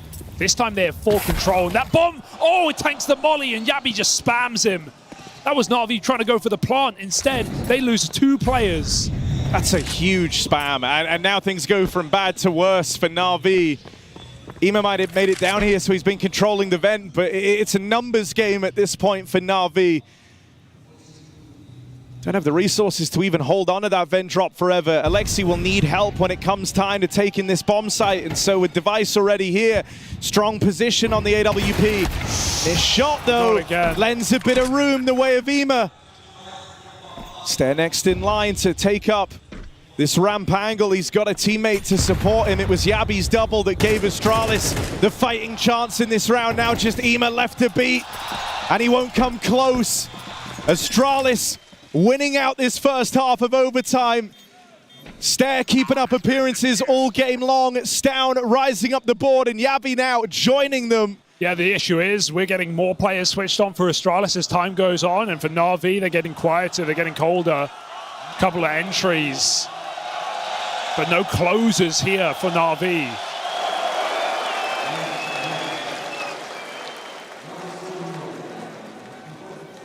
Under the hastily pulled together leadership of HOTU, you're getting some fantastic mileage out of this old heroic duo that always struggled in these stages. It is a very balanced scoreboard for Astralis. Device missed a couple as this one's continued down the stretch, but he nails that one there and delivers an early opening to the Danes. Might trigger a response out of Na'Vi. This would be an unbelievable win for Astralis, considering not just the 8-4 lead, but pistol as well for Na'Vi. It's Astralis who won the conversions, both halves. Wonderful pushed up on the ramp. Two-man setup for both teams. There's still a 1v1 that they don't know about, but a missed shot, a devastating missed shot. That would have made all the difference. Instead, it opens the map for Astralis. They cross down Secret, Stair with a nice cold kill, and JL might have the bomb available, but HOTU doesn't need to commit. He runs into Stair. Consistent across this entire map. Stair finds another multi-kill. And that's Astralis with map point.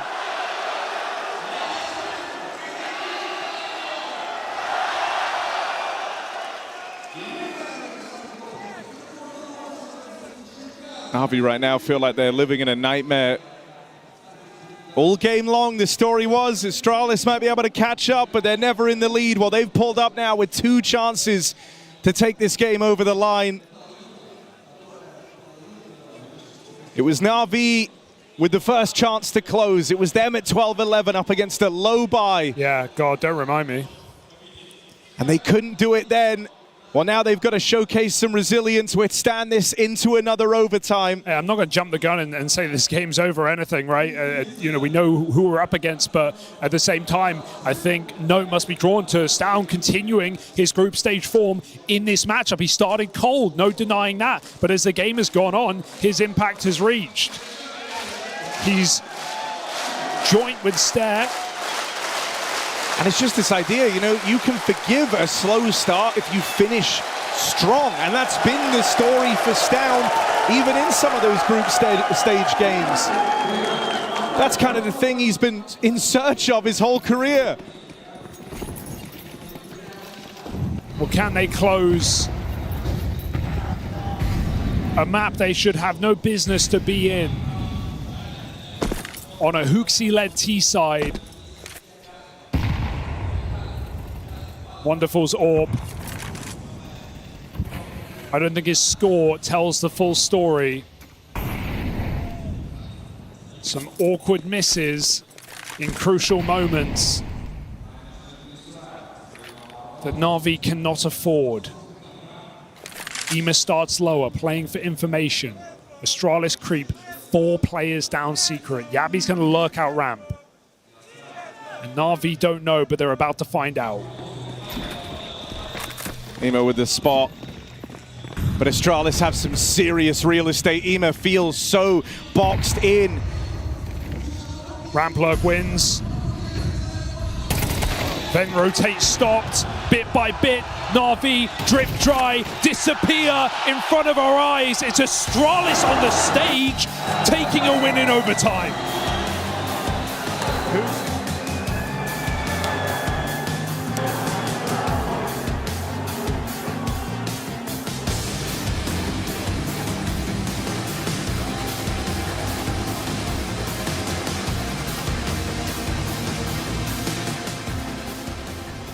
She said she loves you. But she can't love me. But I love you.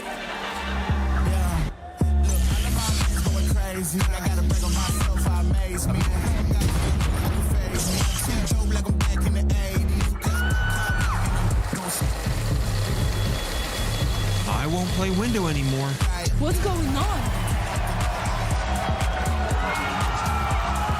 Play your role. 1xBet. The human body was built to move, one singular posture for 12 hours a day. It's time your chair evolved. This is Secret Lab Titan Evo. Ergonomically engineered for you, gamers, hybrid workers, artists, backing your every move.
Welcome back. A fantastic win for Astralis there. They might have gone the scenic route on their map pick, but it's his playoff Counter-Strike, so it doesn't matter. All the wins are good wins. And I have to say, I'm a little bit surprised with what I saw. Astralis really impressed me on that map. Oh, absolutely. And considering we have two maps of back-to-back overtimes right there, this was a complete opposite of what we saw in the MongolZ Aurora game. That was a bit of a choke fest. This was just very good high-level Counter-Strike. But in the end, I wouldn't lie, it felt like Astralis had more ideas at the end of the game than did Na'Vi.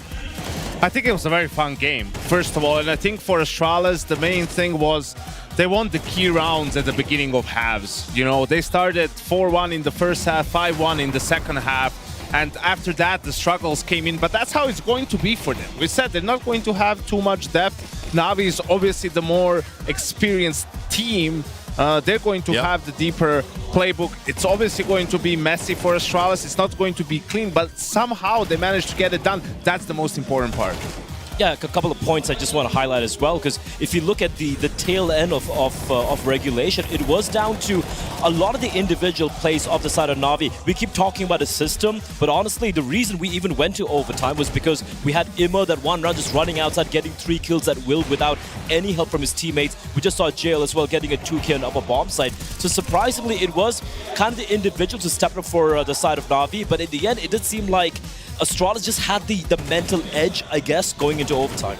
Yeah, I think that's part of it, but also as well, I mean, it was kind of, there just wasn't really any daylight with the level of individual performances we saw in terms of, you know, I was horrified when I saw Device miss that shot and it looked like, you know, Wonderful got the kill. It looked like it was going to cost them the map ultimately, but then, you know, Wonderful, he might miss a shot, and you could see that everybody was pretty much operating at the same level across both teams, and they're feeling the pressure a little bit.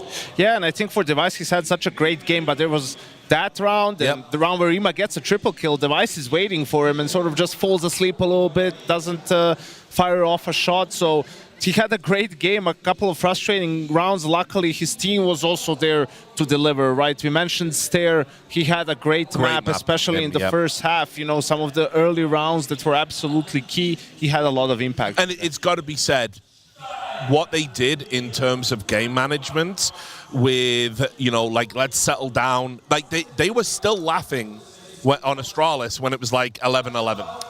Yeah, it was the round where HOTU was on a guy's head. Stomping Luckily, he had the fat M4, you know, otherwise it might have been a if you like the completely film, it different might have story. been bad. Yeah. Oh, look, let's take a look at some of these rounds. I think we've got round 10. It feels like a lifetime ago, but yeah, just to highlight, you know, it's the sort of mind games coming in, how Na'Vi in the first half were looking really good. This is going to be a double outside fake from the side of Astralis. They're going to go for the cross smoke right there, you know, kind of like the Z smoke. But look at what Na'Vi do. They're going to play super aggressive. They go for a second phase of smokes outside, but Na'Vi know what the play is going to be. It's going to be an upper hit. And despite having kind of the stack there, Astralis, it did come down to 2v2 at the very end. So like what Astralis were trying over there, I would have liked them to maybe have someone sell the fake to what's outside to make things uncomfortable. But what we saw from Na'Vi there, Rich, on the CD side, was them being proactive, being aggressive, pushing ramp, you know, trying to be in your face. But we saw it kind of peter out when it came to overtime. We saw the final round of overtime. They just got completely swarmed, one by one getting picked off. So I felt like the confident start that Na'Vi had on the CT side in regulation, I didn't see that confidence come overtime. Well, that's what's been typical for this Na'Vi team, right? Like they have been in many good positions, but then one or two things don't go their way, and suddenly the crumble occurs. That's the problem. It's difficult to point fingers at anyone, really. Sure, was wonderful missing some shots, yes. Did he also had the rounds with impact? Yes, he did. It's just someone at a key moment needs to step up. You know, you say that, then you had the rounds from Ima and JL, but it's still not enough because you lose the force buy. You know, you lose the key round early on in the half, and that makes everything a lot more difficult. You have to eco, you have weaker buys, right? Look at this, Na'Vi 8-4, they win the pistol, 9-4, amazing, we're great. Comes the force buy from Astralis, Stone gets the first kill, HOTU finds timing on the bomb as well. It becomes a little bit chaotic, back and forth, time is running out, and Astralis is just able to sort of outmaneuver Na'Vi in this one. Everyone's too spread around. Win that round, we're back to it. Na'Vi has to force again. Okay, 5v4 situation. Now it's up to Astralis to do some sloppy work, right? In a 5v3, they give away too many kills, action happening everywhere. People are confused, what's going on? The bomb is down, we get it, JL, let's go up. They go, and now it's actually winnable for Na'Vi. They have the upper hand. Stare, they're gonna hear Ima, but after his teammate dies, we didn't see it here, but Ima pops his head up the ladder, felt unnecessary after they were in a 2v1, you know, could have just played the bomb. After that becomes a 1v1 situation for Stare, who doesn't have a kit, is able to win the fight, defuse the bomb, win the round, force Na'Vi to go on an eco, and this is what gave Astralis life in that second half. It was really a game of inches, even millimeters, you might even say, right? Because as a prelude to the game, we were talking. Everyone matters. You don't want to get those two measurements mixed up, mate. Well, or meters for that matter. But the thing is, with the side of Astralis, right? I was looking at a scoreboard. Apart from HOTU being kind of at the bottom of the table, still had a lot of impact kills with the Mario round as well. Just looking at the kill spread, Stare and Ston, 24 kills. I'm looking at Yabi, who, look, he had a lot of uncomfortable moments just watching it just from the eye test, but he had a lot of impactful rounds as well. He was 23 alongside Device, so everyone kind of, you know, just kind of raised the floor of the team, but everyone just chipping in. And considering you have, like, on the side of Na'Vi, a couple of players like Wonderful Moments just kind of tapering off, it felt like when it mattered the most for Astralis, when it came down to the clutch moments, important round, each player delivered. I'm looking at Device, man, with the AWP, he was everywhere.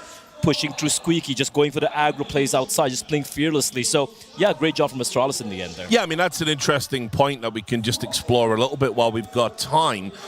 Device definitely looking a lot more like his old self ever since HOTU came into the team. I don't know if there's something he said or if there's something they've adjusted, but he is definitely playing with a lot more confidence and putting up good numbers. I think it cannot be understated how difficult it is to perform as an individual in a dysfunctional team. And he's been in dysfunctional teams for the last year and a half. You have Stone and Yabi come in with Blame F, there's role clashes, right? So you have issues there. Then he takes over IGLing. Well, that's obviously going to be an uphill battle for him. Then you have Cadian come in, turn into becoming our anchor rifler, like that's not going to work. You know, and this is finally having a player there that makes sense. And that this is only 9-10 days of practice. Obviously, can't even implement, you know, his style fully, but just having someone there who actually fits into the role, who calls maybe in a more simple way, who has played with big stars before and led, you know, in G2, the likes of MongolZ and Eco, can see what it does to someone like Device. And I think also with everything that's going on with Astralis and HOTU being there for the short term, there's not much pressure on them. Yes. You know, they already they already had their big failures. They're not going to be at the major, and you can just play a little bit more relaxed. I'd go even one better. After the major, why is it impossible that Device could join an international lineup? Like maybe he could be the long-term replacement for Brokey at FaZe, for example. Well, I'd have issues with staking my future long-term into Device. He has just not been available there at some of the biggest moments, and it's unfortunate, right? But that puts a big question mark over him, and if you're going to make that pick up his availability, you know, isn't a definitive thing. Okay. I mean, also, like, apart from the obvious, you know, things we can see in the server as well, a couple of the intangibles Yanko pointed out, one thing being the you know, lack of pressure coming into this tournament, but also just looking at the body language, man. Like, I've seen Astralis team, you know, with Cadian and whatnot the past 1 year, and you can just see they just look miserable. They just look miserable. They're winning. It looks so stressed in all the tournaments. But looking for day one as well, even though it was a close game against ODDIK, against Pain as well, you can just see the vibes. The vibes actually seem pretty fun. It seems like they're actually having a good time. You can see them. Even in this game, you're looking at, you know, the two sides, Na'Vi and Astralis, and when it's such a close affair, I'm looking at Na'Vi, they're looking very stressed, as they usually are. You know, they're coming in as a favorites. But for Astralis, it doesn't ever feel like they're starting to crack. Now, I'm not sure if it's HOTU bringing in everything, which maybe, you know, sometimes you have different elements being added in, and it has a whole different solution altogether. Maybe that's the vibe, but they just seem much more happier overall. And man, sometimes vibes do matter. Yeah, you know, it can give you that extra 5% or whatever. But of course, it's all academic because we're now going on to Na'Vi's map pick. So those vibes could have a pretty radical shift in a moment or two. Well, this is where things get a little bit freaky, Richard, right? Like we talked about Astralis in this tournament, they haven't played Mirage one time, right? HOTU in his last 6, 8, 9 months in G2, that was their permaban. So you're getting the worst out of both worlds, really, in this particular scenario. And on the other side, you have one of, if not the best Mirage team in the world, right? And for Na'Vi, that's not going to necessarily be a problem. But what I do want to see here from Astralis, I want them to try and cheese their way in this game, right? I don't think pound for pound they can match up against Na'Vi on Mirage, so I want them on the CT side to start doing some freaky things, you know, 4 A stacks just blindly, 2 guys in ladder room, you know, kind of playing 3B, like just do something unconventional because Na'Vi has seen it all on this map. And I think the one, I'm not going to say it's going to be an easy solution, but a couple of things they can use to counter Navi's CT side rather, would be like, we saw it against the Mongols as well, right? Na'Vi, for some reason, against Mongols, maybe it was a read against the Mongols particularly, didn't see too much extremity aggression. We didn't see them really go for too much of ramp pushes. They didn't really go for too much of B apartment pushes. And Mazidio playing towards Palace, he was always allowed to stay alive, and that allowed these A wraps, these A hits, time and time again for the Mongols, which were the undoing for Navi's CT side. Maybe that's something Astralis can take out from MongolZ playbook and try and attempt to kind of abuse, so to speak. That's one angle. But I agree with Yanko here, just trying to be a little bit more disruptive. And more importantly, Imma admit was finding, last time they played Mirage, was finding mad impact to his connector, kind of as a lurk position. And considering he's starting to have a pretty good game here in Nuke, he is someone who they need to kind of counter here from the side of Astralis. Yeah, and I think as well, like having watched a lot of Na'Vi this year, certainly more than Astralis, because, you know, hate watching is overrated, obviously. I do think like Mirage is one of those maps, like you just back them to win it every time. I mean, I think when it came out in the veto, we kind of felt it's a 2-1 game either way. It's also the things, even Cadian's Astralis, if you look back at how they played Mirages, CT sides were horrendous, honestly. And it's not like Cadian was necessarily calling a bad CT side. It felt like the protocols were all over the place. The players, like I'm looking at Device playing to its ticket, for example, with AWP. You have Stare over there.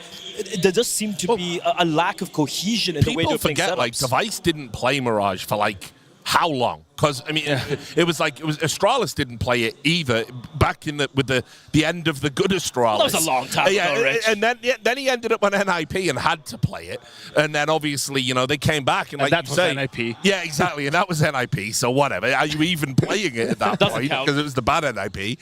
And then it's like now he's in a team with an IGL who was banning it at G2 towards the end of the tenure. So probably if you wanted to take Astralis into deep waters, this is about as deep as it gets. Yeah, and I think this is the map where we see if there's still any of that old Na'Vi in them, right? Because this map is going to test your mental fortitude, right? Like this map is going to get messy. Like here you need to show that you're able to bounce back after map 1, which was a little bit unfortunate the way it went. You definitely could have won it. There's guys who could have definitely done more. Everyone's going to feel like that, but here you should absolutely get the job done. We should absolutely be seeing Ancient, and anything other than that would be an absolute disaster for Na'Vi. And especially going into Austin after this, yeah, you don't want that on your back, right? That monkey on your back. So yeah, I'm looking forward to that.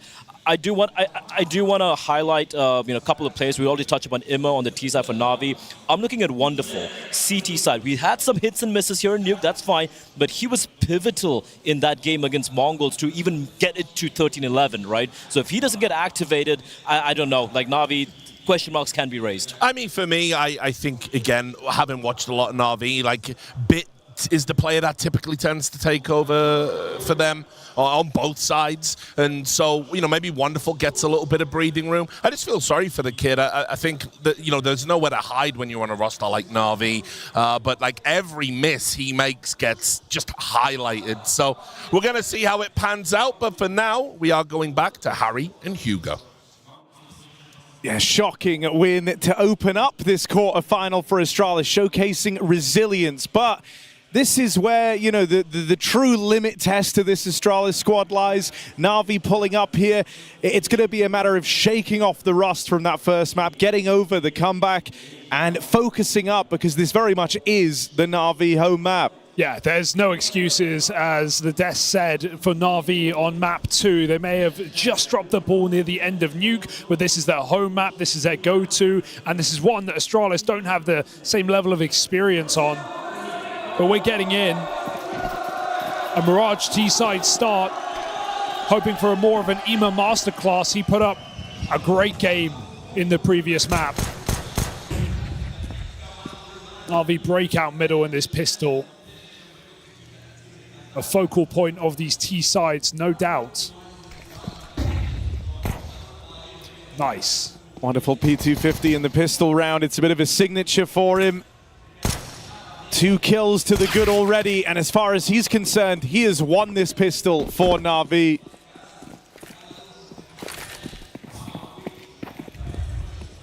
Hooksy and Device giving it a look in from Cat, but they're limited.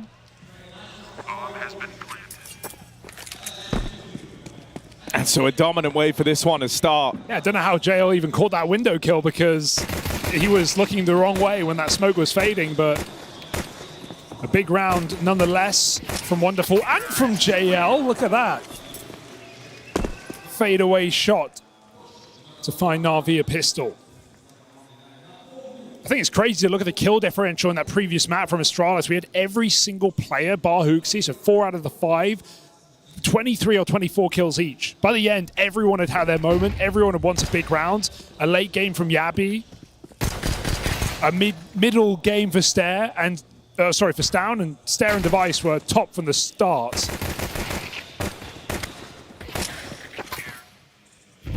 So Astralis, at least on an individual level, are playing strong.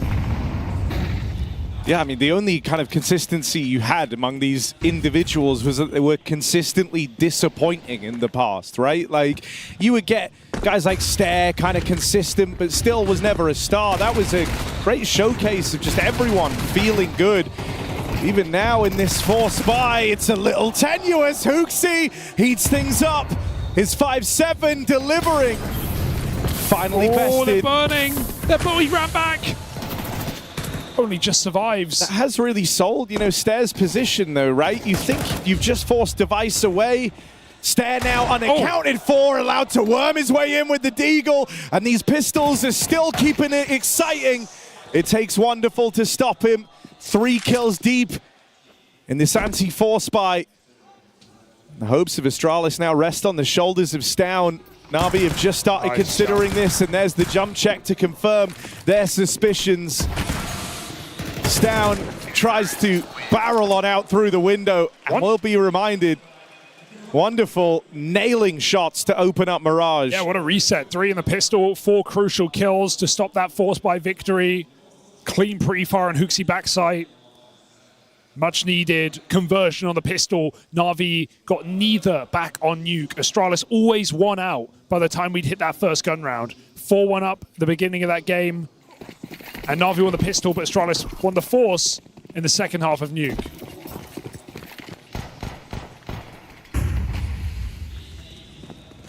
So Na'Vi finally get to redeem some free rounds.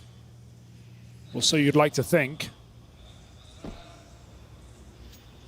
And I think it'd be very reassuring, if anything, to see Na'Vi come in and kind of dominate this map, you know? Remind Astralis who they're up against.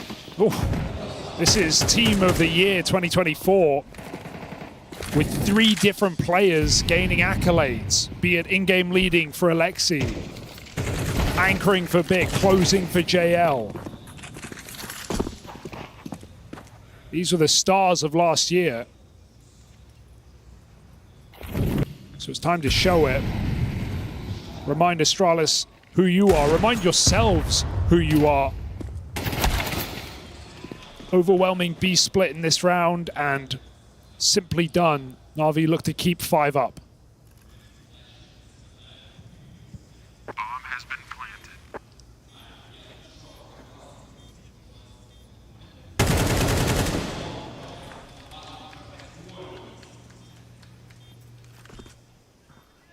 This is going to be a harder one as well for HOOXi to make like massive changes on the fly on. Best with touching upon it, how this kind of fell off towards the end of his tenure in G2, but even if you look back across his career, it's always been a bit of a troublesome map for HOOXi and the various teams he's been a part of.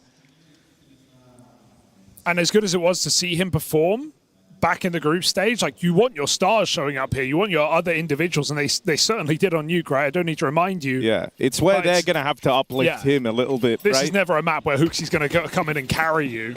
That being said, on Dust 2, the 3 games that he played were all positive games for HOOXi.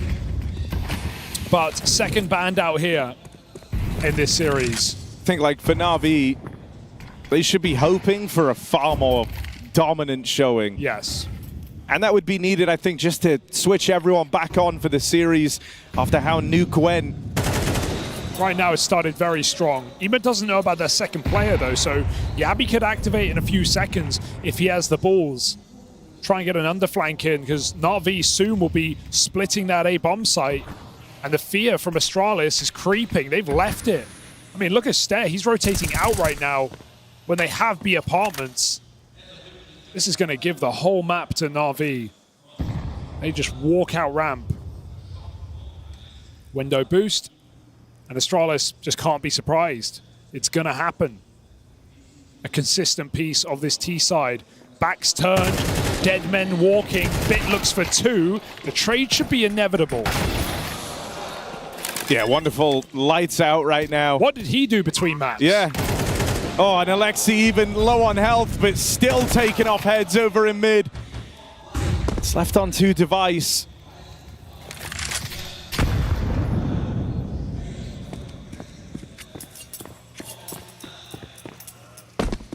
He won't give this one a look in, just bowing out of this first rifle rounder. Astralis push and pulled all across the map, going a man down early and then never really getting back to fighting shape.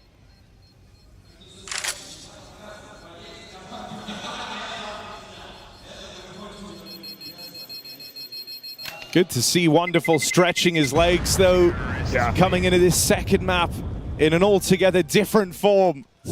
9-1.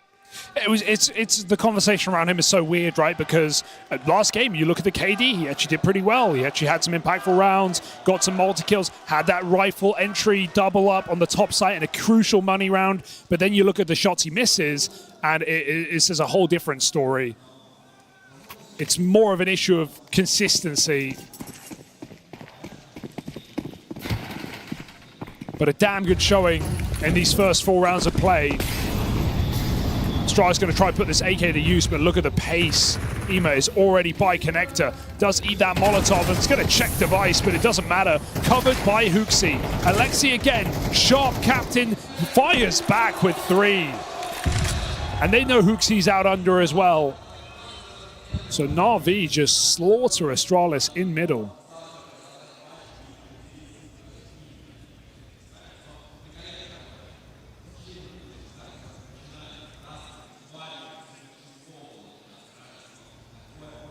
For the time being, 2v2 actually in the A site. You just haven't had any ground if you're Astralis, and I think, you know, 2 AKs looking at you with a chance to get saved here. You'll take that every day. Yeah. You had your chance in the round, and Alexi ripped it off of you.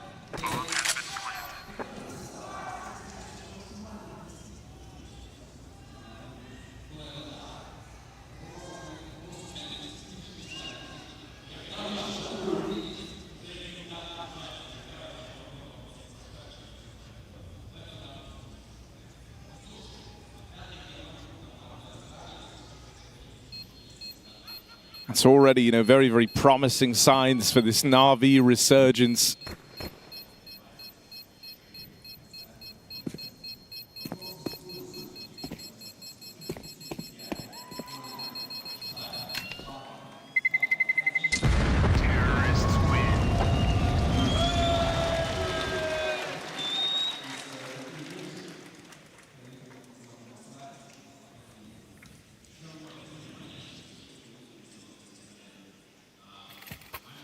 Astralis, quick on the pauses, recognizing the problem.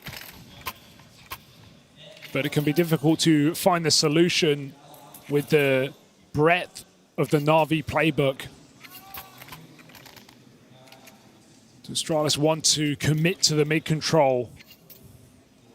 If they don't, got to watch out on these lurks. Na'Vi have hit some nice timing so far. Walking out the ramp dry, boosting window. They've caught a few Astralis players sleeping.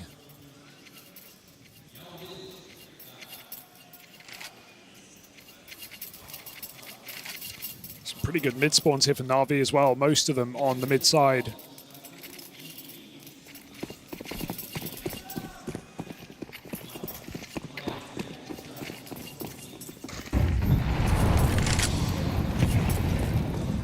I mean, what is troublesome as well is, like, this is all the while, not like Emus had to really do much in these rounds, but for me, like, he is the big X-factor piece of Na'Vi's Mirage. His lurks can be devastating. And that's not even really a problem that Astralis have had to run into yet. Good setup. It's a good flash, but Bit playing anti scares them away. You'll notice that Bit and JL have kind of swapped positions in the last couple of games we've seen from Na'Vi. We watched all of the Na'Vi games coming in to the playoffs where JL was just getting massacred at ramp, and these last two games, it's often been Bit in that position, JL up in Palace. More so than not. So let's see how JL's timing turns out as Bit renegotiates on ramp with Stair, push back in. Stair's gonna find it. Still the AWP here, but on the back is the bomb.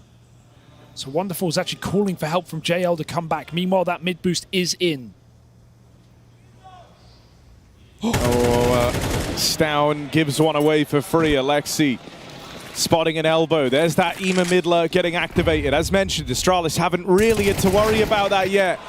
But an ever-present threat is the EMA Alexi duo in mid. Device AWP fires off. Yabi gonna throw his name into the kill feed as well as Astralis try and battle for this one. 2v4 turn 2v2. Plant found. It's Alexi and Wonderful. Gets out. 16 and 2 between them. Top in the charts right now for Na'Vi. They're the two you want in this clutch. Alexi getting closed in on. Wonderful hits his shot on a device in the downtime. And now he just has Yabi left to beat. Has the bomb to play around as well. The ball is in his court. Wonderful gets the spot. Knows that time will be of the essence for Yabi. Time is his enemy. And Wonderful swings it wide. He's back. Not missing a beat right now is Na'Vi's AWP. What a time to show up, right when they needed him. You know, we expected Na'Vi to come back in swinging into this second map after a painful loss on Nuke, but this is dominant. These rounds are considerably confident for Na'Vi. doing that from the disadvantage as well in a 4v5 untraded. And while Astralis almost made a 2v4 happen right back, Wonderful keeps it in check. 11-1 on the AWPer. Commendable recovery.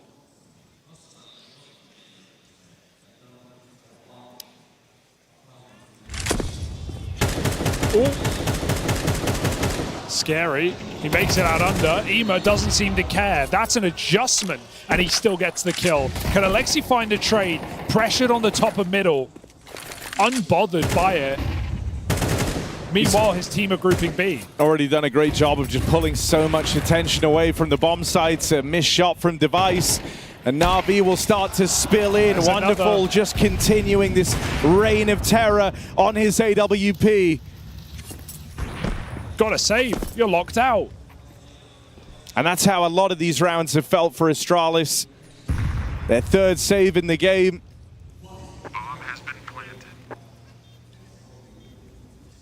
And nothing guaranteed.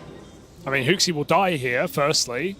But then the ladder room isn't broken. And they're double short. Stair tries to provide cover, provide an exit for his leader. But HOTU's going to have to fight his way out. Stair. And there's the catch. No save guaranteed here. All that is a flawless game from Na'Vi. 7-0 lead. I mean, look, I think if you're Astralis, you had to know going into this series, going into this match, both how important your pick is and the fact that for this second one, it was always going to be a real uphill battle. Yeah, they've never played an official on this map with HOTU. Scrim's one thing, but it's not like this was a go-to map for Astralis anyway in the previous roster. It's just one you can't avoid.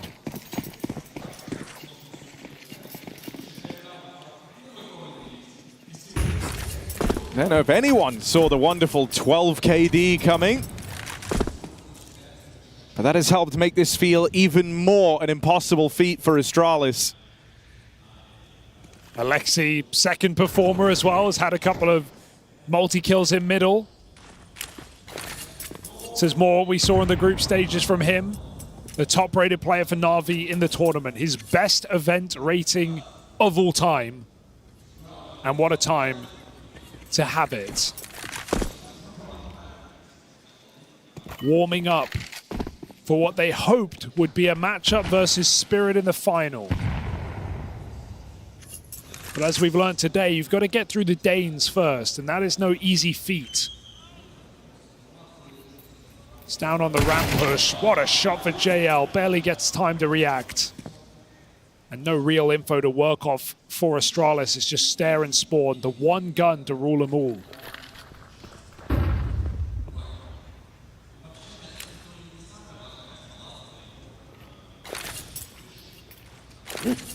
Util telegraph this. Stare knows the hit's coming.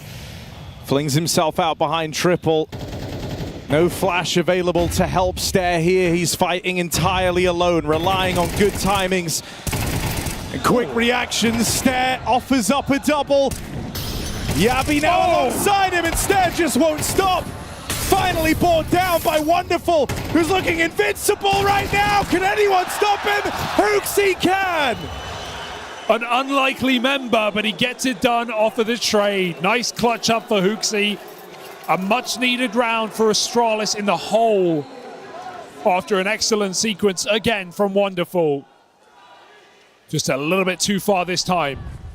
Stare, what a triple. No flash, no support. And they knew his position early as well. He's still able to just left, right, left, and find 3 kills. Sigh of relief from HOTU, he'll take it. At this point in the game, Astralis fighting for 5 on the half. And Na'Vi, no time to hit the panic button, but they will take a breather.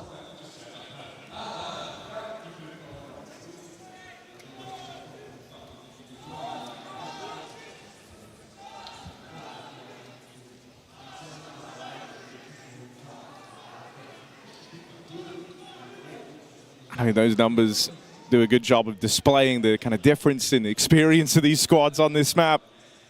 And obviously for Astralis, the few times they have played it were without HOTU. Alexi, rest of the team in tow. It's a bit more active over towards ramp, maybe a contact play. As this time they get past Stair with no multi-kill found. Couldn't be expected to do it twice in a row from the same position. Astralis might have mid-control. That's what they played heavy for at the start of this round, but in doing so, they've given up A. They've given up all this room. Plant in for Na'Vi and time to get set up as well. They've got JL flung up into the front lines. I mean, if Astralis had the mini-map that we have, they would save immediately. Look at the post-plant positions, but they don't know. They have to give it a go. In a 4v4 for your money, it's so tempting. So they're going to group CT, but JL's position is so powerful right now. Coming in fast, Na'Vi already ticked half that bomb off. I would give it up. That smoke's a problem. Wonderful's an even bigger one, and Astralis will cut it there for the best. But JL won't let them go for free. Oh, that's going to hurt. I mean, look, if Wonderful's been the eyes of Na'Vi in this game, JL was the ears there. He heard everything. He was able to tell them exactly what was happening for Astralis. Oh, he naded him on B. So Astralis, a 4v4 that they feel like they had to attempt, and they get out with nothing after one kill trying to save.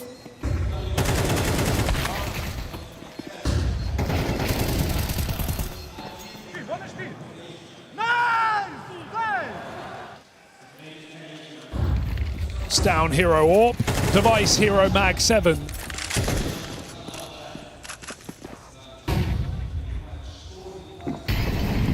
Astralis are cooked. Oof. Oh, there's that orb gone right away. No one even in a position to retrieve it.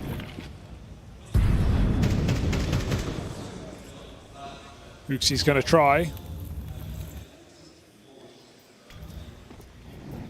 Oh. Doesn't even matter. Na'Vi just floating through this map right now. Every entry attempt successful.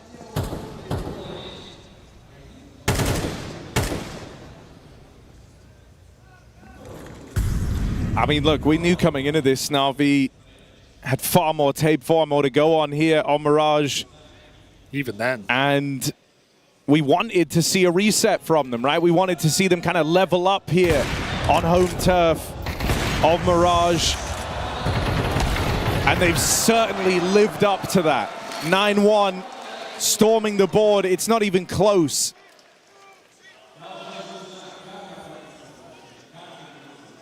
And so in terms of, you know, what we needed to see from Na'Vi to make the series turnaround feel likely, this is exactly it.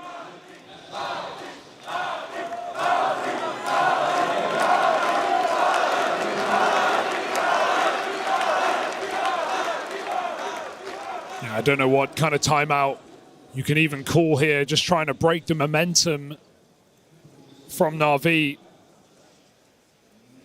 Every move they're making successful, so comfortable, and Astralis so out of their depth. A BO3 that relies entirely on Ancient.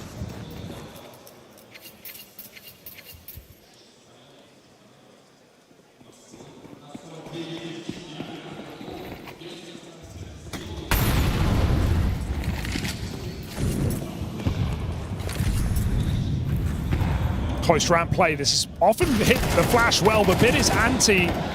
As Wonderful gets taken down, Bit's here to respond. There's two more players in position. Bit has no problem dealing with them. Bomb lost, but no rush for Na'Vi. A 3-on-3, plenty of time. Ema's even entried out B. It's getting better. I didn't think it could get better.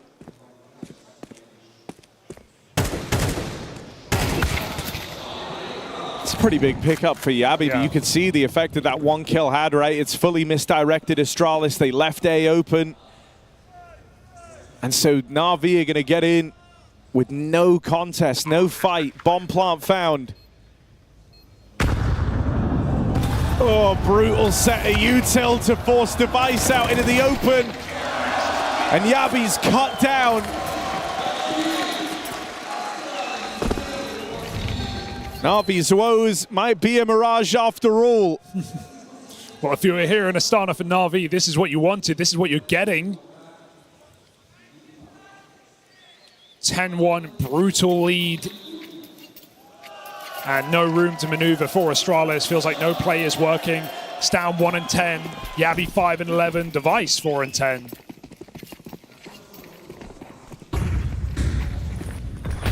Love to see a mid-take here for Astralis, an attempt to get aggressive. Device is going to call off a flash, but they just play fast. Device just about squeezes that shot and takes down Emor on Cat, but they just erupt into the B-bomb site. Bit with an entry. There's 2 more players here. This could be a bloodbath, and JL makes it so. Trades back a nice. Astralis might just keep the pressure on. Why not? It served them well thus far in this round. And Zestair just moves in, extracts a kill, puts Astralis in the man-up position. They know that that was bomb as well, and so as JL looks further afield here, he will be called back into this B site.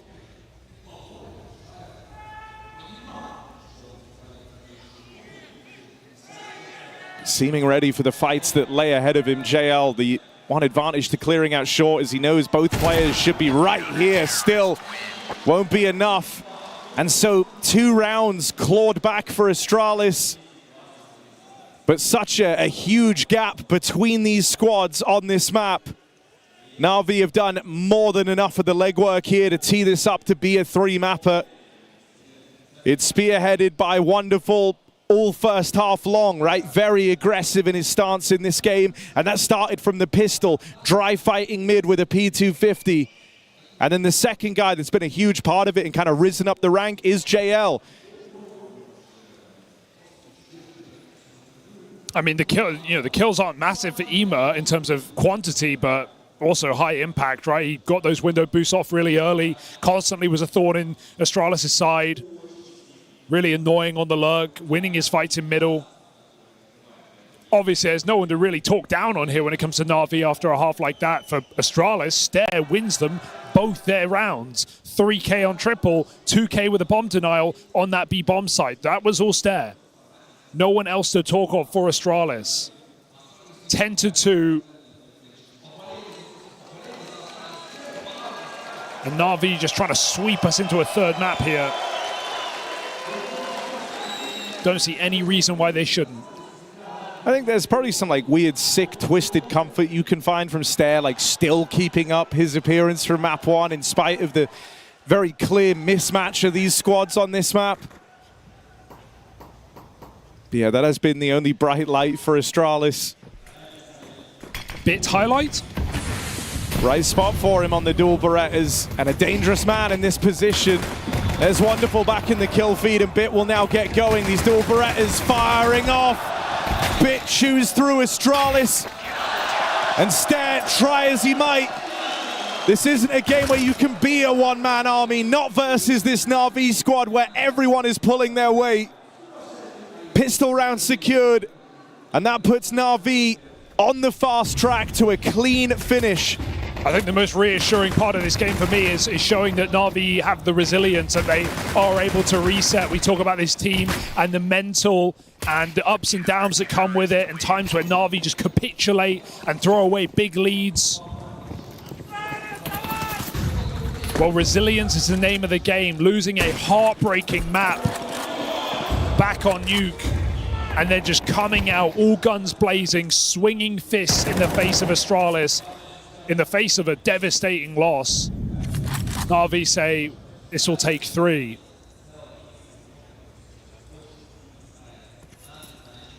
And I don't think Device, even with a scout pick, is going to put that into question. JL low on this B bomb site.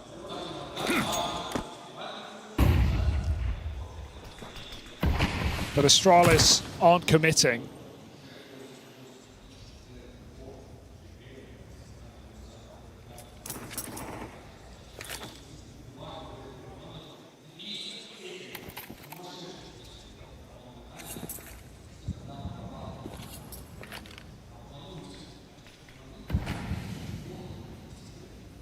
Not every day Astralis have found themselves a man up. So taking the pace out of this round, only to then explode up through the connector. Alexi cut down as the force fire landing stuck from Astralis. Would you believe me if I told you Stare is the top fragger in the server? They have 3 rounds, Harry. 3 rounds. He's out-fragging all of Na'Vi. And it finally comes with impact. I mean, he has again won them their 3 rounds. Yabi hit a couple in here as well.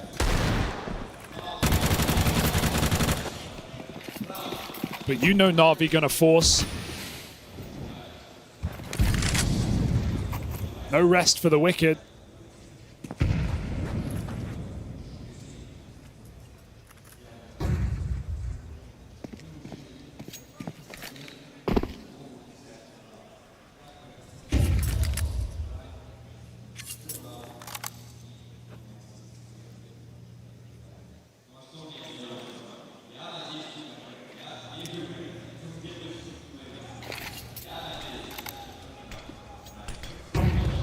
It's impressive that Stare's able to do all this while being, you know, the least like accomplished Astralis member. The one, I guess, with still the most hunger and a point to prove. And that is reflecting in his gameplay today. JL lies in wait. Yabi. Oh my God. He's Yabi. spammed. He thinks he's cleared it. He'll go back. Not sure. And so no wildness from JL. For Astralis here, it's nice to feel at least like you've put together a couple of rounds. You've warmed up into this map to a degree. They're still a far cry away from even making it scary. No, I refuse to buy in any comeback arc. I think it's just about feeling like you got to shoot back ahead of a 3rd map.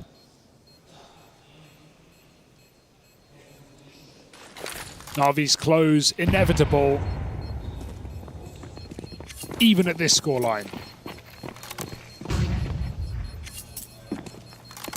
And again, let's not think about Melbourne. That didn't happen. Terrorists win.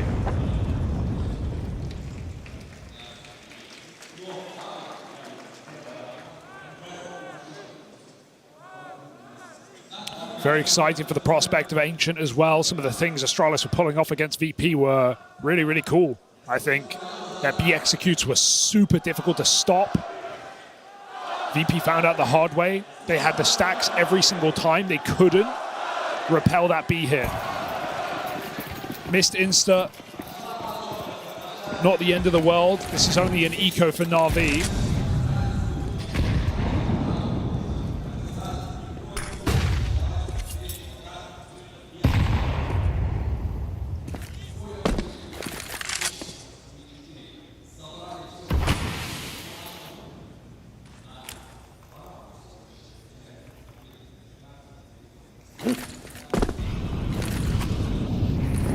In come the Danes.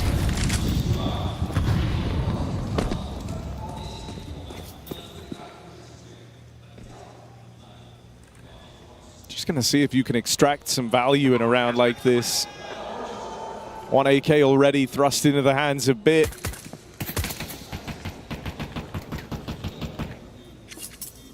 But the focus on Na'Vi is on the return of these guns.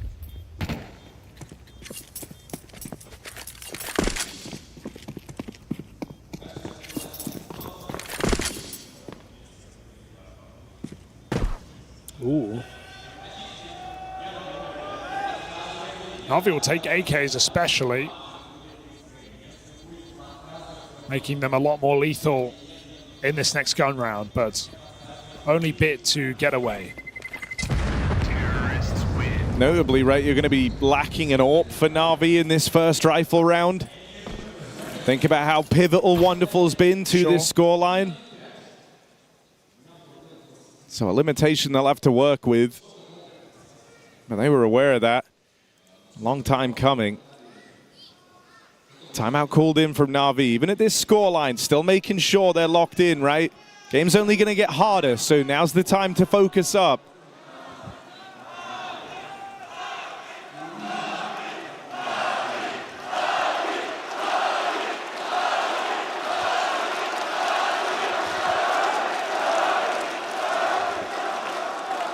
Beautiful trophy with inside of the players, just meters away on that stage. It's what Na'Vi are vying for. For Astralis, it felt like being in the playoffs was job done already. But if you could defeat Na'Vi with the crowd behind them, with a new team, a new leader, sky's the limit.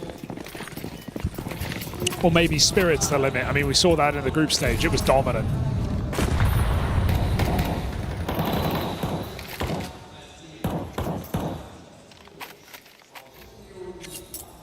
I wonder if that decoy there covers the noise of pins being thrown in the B apartments. Astralis look like they're going to go for the hits, and Na'Vi have no warning coming. It's just out of nowhere.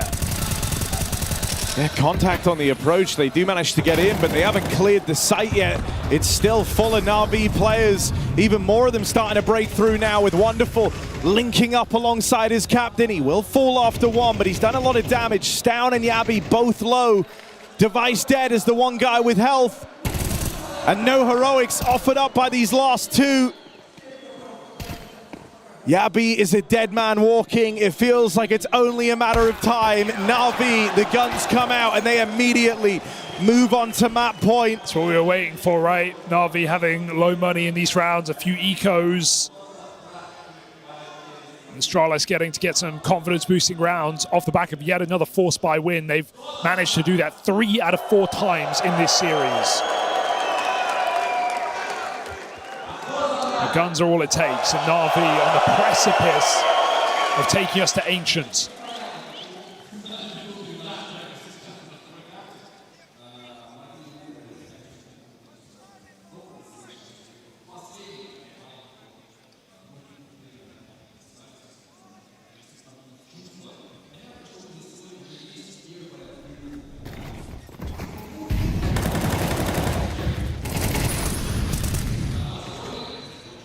And you know, there's no better way to feel reset heading into that final map if you're Na'Vi.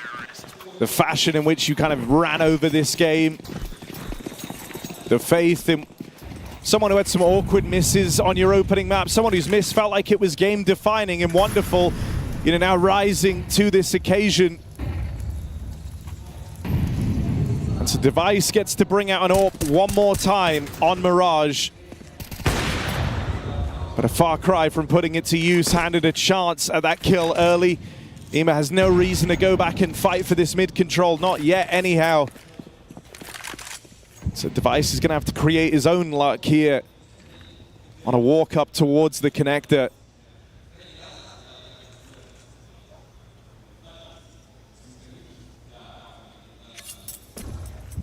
Na'Vi haven't felt a lot of pressure on the extremities. They have a good idea as to where Astralis have focused their efforts in this round. Device holding for that exact peak, and Wonderful still gets the better of him. It's been unstoppable all map long. That's the fight that the Device wanted, rather, and Wonderful made it look easy.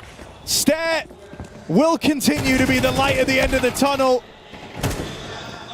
JL on the rotate over, and his captain Alexi left in this alongside him. He's done a lot of damage onto Yabi. Hooksy holding onto the spawn. Is the Wonderful AWP the thing that's blessed? Well, maybe. He lights up JL. And so now it's just Alexi. Nate could win it. Throws it ramp side, won't find Palace. Still doesn't know where Yabi's gotten to. Can Alexi piece this one together? The clutch denied. Astralis in this for one more round. Nice reset for Yabi, went ramp back round to Palace, so not expected at all for Alexi. If he lobbed that nade in, would have been done. Instead, we play on. And Na'Vi have no money to speak of, down to 3K. So Astralis try and keep the good times rolling. I'll tee up one thing, however unlikely it may feel. Okay. Right, you thought back to you mentioned the Melbourne game earlier, the Falcons one, and you don't really know when that one round was till you lost it. That was Alexi in a clutch there that he didn't close out. Yeah. And then they went on to lose that in a grueling comeback. Now, do I think Astralis are going to hit as hard as Falcons would here? No. But throughout this whole competition, you weren't really ever rooting for this Astralis squad to come in as hard as they have. They've been impressive throughout, kind of constantly being the underdogs. This gap will continue to close up. Oh, God. They'll come for you. And so, hey, 5-round game. Is that what you're saying? 5-round game. Astralis have been taking this round by round for a long time, though. They've been on the back foot in a big way throughout the entirety of that first half. You're going to have the reinvestment here for Na'Vi. This is where you really get to gauge just how interesting this is. Wonderful will have his AWP.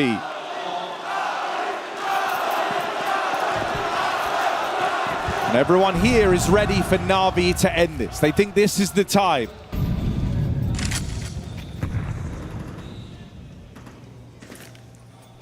This is a lot of info to have early. You've cleared out middle. You see the volley of Util coming into A, and you know what Astralis are dealing you. know the play that they've been left with. There's an opener for Yabi. Bit falls first, and Na'Vi are locked out. Hey, say what you want, Astralis not playing like they're down and out in this game. They're playing like they're still here to win it. Explosive A execute, clearing bit from the site. Not an easy job, but done nonetheless. And this is a similar round to what we saw in the first half. Na'Vi at least know it's unwinnable. They save immediately. They don't lose their guns. So rebuy back for Na'Vi, another try, but one step closer to what we previously called impossible on this T side.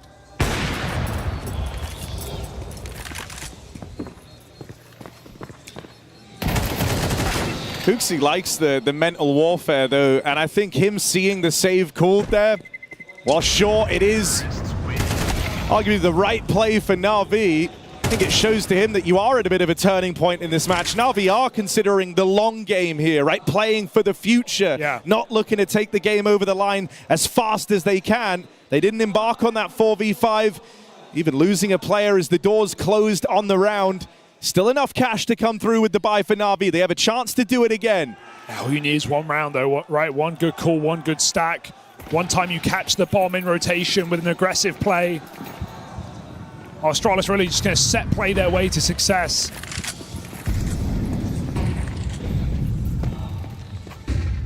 Coming out under.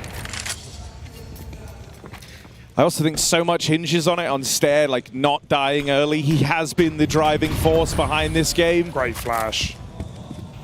I feel like Ema caught a whiff of that, so maybe he's aware of the window, and yes, boosted up with no smoke down. It's an easy opener for Ema. He didn't lay down Stair as the sacrificial lamb, though. Without this guy, this would have been a 13-0. He is the reason that Astralis put any rounds on the board in that first half. So he's the one you're worried about up close to the connector. He's got Ema, and then later, wonderful to face. Can he keep Orp looks down from the spawn. Stair opens onto Ema, finds a 4v4, but comes out worse for wear. And there's that wonderful Orp to chime in and get that trade. The front man for Astralis is dead. This is dangerous. Bit has so much space. He can play wherever he wants. There's no lurkers right now. They have to get the clean kill onto Bit, and it's disallowed. 2v4 now. We said it was going to happen. Here it is. Device and HOTU aren't even in these fights together. And as Device backs up out of there, I think the knowledge is Na'Vi have them right where they want them. Device tagged up as Na'Vi go for the killing blow. A decision to save, keeping the wonderful Orp in play. Worth its weight in gold to Na'Vi. He gets that important trade, and he keeps it up as he has done all map long. Na'Vi will lock in Mirage. They tee us up for a 3-map series. The score between Na'Vi and Astralis settled on Ancient.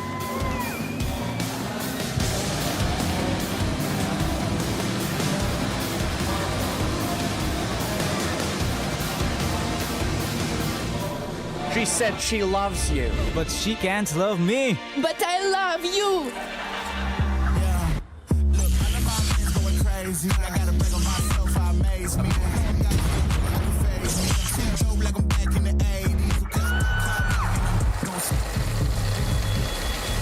I won't play window anymore. What's going on?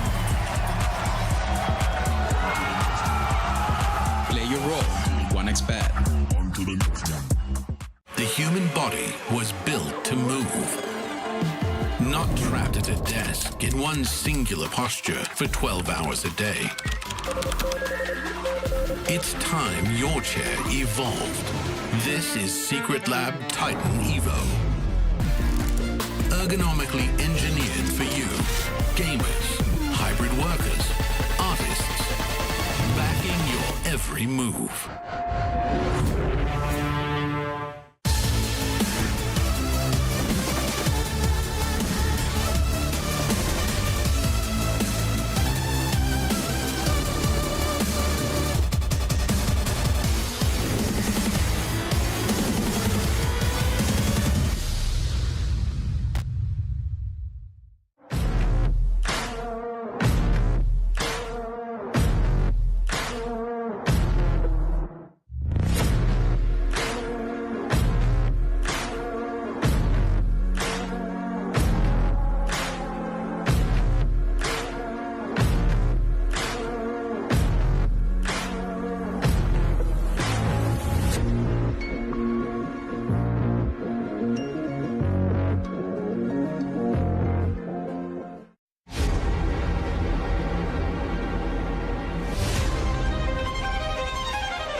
Welcome back. Yes, we're all tied up, as we called it would be here on the analysis desk.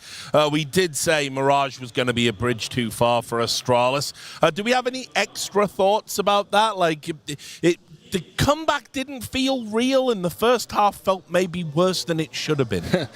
I think that's pretty spot on. I did like, though, they did try to think a little bit outside the box, right, within their approach. You know, in the pistol round, they had the sort of a 4B stack, but Wonderful was just able to find a double entry. First gun round, they immediately pushed double apps, right, with Huxi and one more player, but Ima caught him on the way back from lower B, and things just didn't work out. You know, Navi was ready for it. They were able to bounce back. They were able to step up individually and just take care of business on Mirage. I mean, I did touch upon Wonderful needing to kind of step up, but I was actually thinking of the CT side, Rich, but he's not waiting for that, just completely unplayable at the beginning of the round. But yeah, basically winning the pistol and able to basically win the first couple of gun rounds. They had everything going for them, and the conditioning was on point as well. And look, I like, as Janko said right there, I like how Astralis were trying to bring it back. We saw a couple of, just execs coming in the second half, not really completely giving up. But yeah, the first half, you need a little bit more of a buffer, a little bit more of a cushion to try and attempt a concept of a comeback. Didn't quite pan out. It certainly didn't, and it wasn't for lack of trying on Stair's part. Look, we'll talk about the MVP, the standout player first, and then we're going to get onto the stare-down paradigm I want to discuss. But obviously, you can see on your screens, we went with Wonderful. I think this is exactly what he needs in a series like this, Janko, because you can see it's etched on his face every time he misses that he's like, well, is this my last map? Am I out now? Is Simple coming back? What's going on? This kid is under so much pressure, despite not having a lot of big game experience comparatively. And yeah, this will be very, very good for him in this series. Yeah, absolutely. A bounce back map, a feel-good map. I mean, look at these shots in the pistol round, right? Absolutely crucial in the early stages of the game. 4K against the Force Bite to avoid what happened in both halves on Nuke, which is getting reset early on in the half. Some very, very crisp shooting, a little bit of better accuracy on the AWP, and yeah, I mean, there is going to be pressure on you. There's pressure on everyone, really. You were one of the best teams in the world last year. You haven't been able to make a final, really, this year so far, and everyone needs to be stepping up. Wonderful was able to do it here on Mirage. And did a lot of it with the rifle as well, which I like. Yeah, like which is good to know. Which is good to have, right? It's not like you can have the AWP every single round if your money is in a bit of an uncomfortable position. So good for Wonderful. Also, the fact that he's able to deliver, back-to-back maps. Sure, map number 1 didn't quite go their way, but could see how much impact he was finding as well. So yeah, overall, great performance from Wonderful. And as I said, I want to talk about this downstairs thing because it's like Stairs having a monster series on the stage here. You would think he was the $1 million player right now. Meanwhile, Stown on Mirage, I'm going to just say this, best will in the world. Yeah, you're not meant to win this map. Maybe, it's not one you put 5 kills, bro. Look, listen, it's really hard to. Yeah, sure, the numbers look very, very bad if you look at it on paper. And sure, Stair had a couple of hero rounds with an M4, the half-buy round there, netting them a couple on the CT side. But for the side of Star, sure, it was a miserable map. But overall, if you look at the way the team was just getting absolutely manhandled in the first half, even if you got like 10, 12 kills, would it really have made a difference? So I'm not going to be too harsh for this map at the very least for the side of Ston. I think it definitely would have made a bit of a difference. A bit of a difference, Look, sure. I'm tired of this Hooksy philosophy. Even Hooksy seems to have got rid of it. That, somehow all kills are equal, and if you get 10 more kills, it doesn't matter. Because not all kills are equal. There was a number of rounds on that map of Mirage where there was 2v2s. There's 3v3s, and if Stown gets 1 kill, you win a round, and then maybe the scoreline's inverse. So it's not good enough, and it's been typical to his career since joining Astralis. Anyway, why don't we take a look at some of the rounds? I think we've got round 9. I think there's a round just kind of late in the first half. Just a lot of conditioning being brought in by Na'Vi. There are a lot of these mid-plays, slow mid-plays ending in late A hits. And what happens in the second or third buy round from the side of Astralis? Straight up A-pop. Stairs all by his lonesome. Once again, left to hung out to try by the rest of his team. Immediately they have to go for the safe here, right, for the side of Astralis. And on the exit jail with a perfect position, almost gets a 3K. Got that triple. The moment that you saw that round, you just know the game's pretty much in the bag for Astralis, right? They were just way ahead. The conditioning was on point, and they were just streets ahead of the side of Astralis. Yeah, I mean, I think Na'Vi as well, it's good they've got a map they can rely on. Mirage, it was never in doubt for me. And it's not just them playing Astralis. I'd back them against a lot of teams, in the top 10 teams in the world, which Astralis certainly aren't. So, I mean, it's there's not really a lot to break down beyond that's job done. I think it's important that they were able to shake off Nuke, right? It can be very frustrating to lose, especially in overtime against a team that hasn't been together for long, and that, you're just a better team, no doubt about it. But you can still lose, right, with all of that happening. So being able to bounce back and have a very, very convincing win on Mirage is important for Na'Vi. But it was always going to be either a 2-0 for Na'Vi, or if Astralis is going to have a chance, it would have to be in 3, right? And we would have to go to Ancient. And here is where they will have a better opportunity, because it is a map that they played 3 times already in this tournament. But that's not telling the full story. This is why I think talking about Ancient is a lot more interesting, actually, because, look, Mirage, we called it. Sometimes you get them right on the desk. Well done. Let's pat ourselves on the back.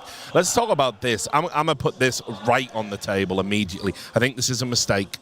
I think leaving Ancient there is bad. I disagree. I feel like for Astralis, considering it's a new team, new IGL coming in over here, you want to play the maps where you've had the most reps on, right? You had Inferno as an option, but that was taken away in the veto by Na'Vi, flexing the 7-map pool right there. And if you look at it, sure, map 1 was the first time we played against ODDIK, 13-2, miserable outing. Number 2 against Spirit just gets mauled alive by Dong. But they switched up a lot. Hooksy did a lot of work in between that and the VP game to grind it out and get the win. But it's VP. Sure, fair enough. But let's look at Na'Vi, though. When was the last... Did they play Ancient so far in this tournament? They haven't. The last time they played it was against Liquid in Melbourne, where they lost, I think it was 13-6 or 13-7 again. Unfortunate not winning the pistol rounds and all of that. So I wouldn't say I'm going to give the edge to Astralis on this map, because it's still going up against Na'Vi. But they do have the reps here. I see where you're coming from, Richard, but I just wouldn't go for having 2 maps that I haven't played yet in the tournament to have them in a single best of 3, right? Because Train was the only other option that it would come down to. And now we saw them pick Train against Aurora and have a good win there. So I think, yes, you understand that they will have things on Asian, but you want to have something where you at least had some reps, you've established some chemistry. HOTU has learned a little bit about his teammates, okay, what it is they like to do, how do they like to react, what's the best way that I can maybe put this together so that we have, even though it's a long shot, a shot at winning I wouldn't feel as adverse about it, right, if it wasn't for the 13-2 against ODDIK. It's a while ago, Rich. Yeah, I know, but it still happened. You just can't let it go, can you? No, I can't, because it was so horrifyingly bad. I've used the word horrifying 3 times. It's a debut map. It's the first, first time they're playing the map. It's fine. It was 13-2 to ODDIK. I just can't let go of HOTU, can you? No, it's not even that. I don't know if he even does the vetoes with 9 days. It could be rugged. Surely it could be rugged. I think surely after the G2 experiment, he does them now. Yeah, for sure. that's good. Look, ironically, right, what I really enjoyed was you got to bring it back. So Janko has if someone he doesn't G2, talk about G2, somehow he can't explain his idea. It can't exist. Shh, let's forget about G2 here. Let's talk about what we did like on that VP game. Sure, the caveat against VP and all of that, but you really can't take with the CT side we saw from the side of Astralis actually had shades of the old heroic CT side. They were just pushing and so dynamic. We touched upon how Ston was really activated, and after what was a very dismal Mirage, hopefully he's able to shake off the nerves and really get activated on Ancient, because he is the kind of like the nuke that HOTU is going to be using here, right? It's not going to be just a static A anchor. He's going to be pushing it towards A main. He's going to be taking his mid fights with Yabby. He's also was a part of some of the B stacks we saw coming out from them. So, look, I'm still not counting them out here. Yeah, I mean, look, I get your point. Na'Vi as well, they might not have played a lot of it, but, I mean, in the past, historically, this has been one of their better maps. We know that they can play this, and you've come off the back of a Mirage, which, best will in the world, HOTU, all of Astralis must have been looking at that going, they're going to pick Mirage, we're going to lose Mirage. They must have known, we'll give it a college try. But then it's like the map you dangle is the one have the momentum in. It's a super momentum based. So I don't know. Obviously, you can only take away so many maps. You have to be willing to play something on a handshake. But I am definitely worried. I think Na'Vi, as I remember them, back when they were playing this regularly, they were frightening. I think the issue for Astralis is Na'Vi and their style. They're a very upset-averse team, right? Because they play a lot of default. So they take it step by step. They use their nades well. They have good protocols. And even if you go for something a little bit more different on a map like Ancient, I think they'll be able to sniff it out. So I don't think this is like Mirage where you have to do something wild. I think this is where you just have to stick to what worked the best for you, what the players like to do, and sort of just try to outplay them. It's more like Nuke, where you need to be able to win the key rounds, limit the number of gun rounds, right? Hurt the economy of Na'Vi early on. I think also, a couple of players, when we touch upon Ston, we have to touch upon Imma and how much impact he's been finding so far in his tournament. His numbers might not be astronomical, like we've seen LXCBB or even Wonderful popping off, but he's getting all these crucial kills. We saw it here itself with Mirage on the T side, and I'm just expecting. Obviously, it depends on which side they're going to be starting on over here, but I'm looking forward to Ston just being a nuisance in the CD side and how Imma's able to handle that. He's a nuisance, all right, but for Astralis a lot of the time. Very annoying. Yeah.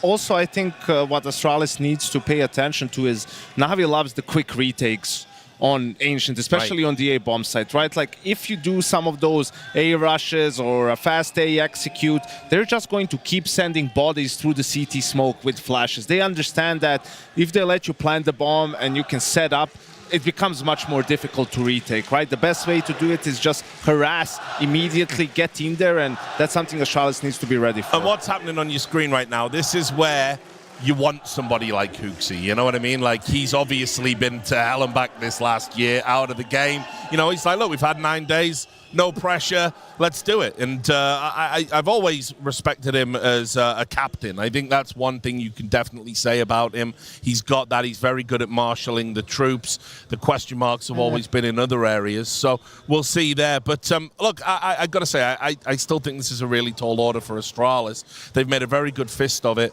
but if I had to call this game now, I'd certainly think Na'Vi are in the ascendancy and should be favorites to close it out. That's how it feels. It feels like Nuke was shock and awe, right? First game on the stage for Na'Vi, a little bit shaky, and then after the bounce back on Mirage, this is where they finish the job. I agree. I do feel this is going to be way more competitive, though, as opposed to what was a complete washout on Mirage. If we can get another game like Nuke, then this series has been great. Everyone's a winner. Yeah. Everyone's a winner. I don't think it's going to go as close as it was in Nuke, but I feel like they definitely have a fight in them on this map. I feel like HOTU would have cooked up a game plan here, but I have to echo your sentiments here, Rich. I think Na'Vi are just more tenured and have been tested by tougher opposition. Let's see how many times he goes B.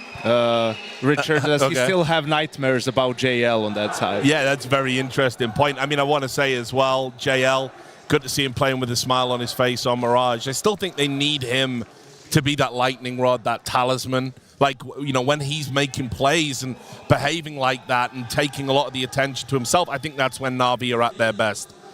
Yeah, but I'm also looking at it wonderful, right? Like 2 maps back-to-back, he's had a lot of impact, bad impact with the AWP. I want to see him be a little bit more activated, right? Don't play necessarily very safe, so to speak. Just take those fights. Because if he's hitting shots the way he was on Mirage, he could just completely disrupt and just dismantle any setup that HOTU would have been planning here on the T side. Yeah, I think for this one also, as Ime is setting up right in that mid-area, Stair has had a great series so far, especially on the T side, absolutely. right? So he's going to be going head-to-head with Ime there. Just signed a contract extension, of course, with someone. 2027. With someone, supposedly. Whoever it might be. Yeah. I don't know about 2 of the stars, but it is to the Stair for the side of Astralis. And I just wish he had a little bit more, you know, a couple of comets around him, you know, kind of syncing up at the right time here, Rich, because I think they're going to need everyone to deliver. All right, then, guys, it's time to get into the game. It is the decider. One of these teams will be in the semifinals. Take it away, Harry and Hugo. And Astralis with 9 days of practice, quick turnaround time as well as they battled their way through the groups. 1 day off between that and the playoffs versus Na'Vi, the roster that didn't make changes coming into this year.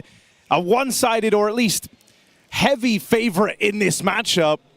But they pushed them to the limits, taking us 3 maps. It's going the distance. Mirage always felt like it was going to be a blowout, but here on Ancient, they do have some tape. Astralis have played this 3 times over the event, and it was in the 3rd time that HOTU departed from the Astralis strat book, started calling from his own dome, and that was the one time they were able to pick it up.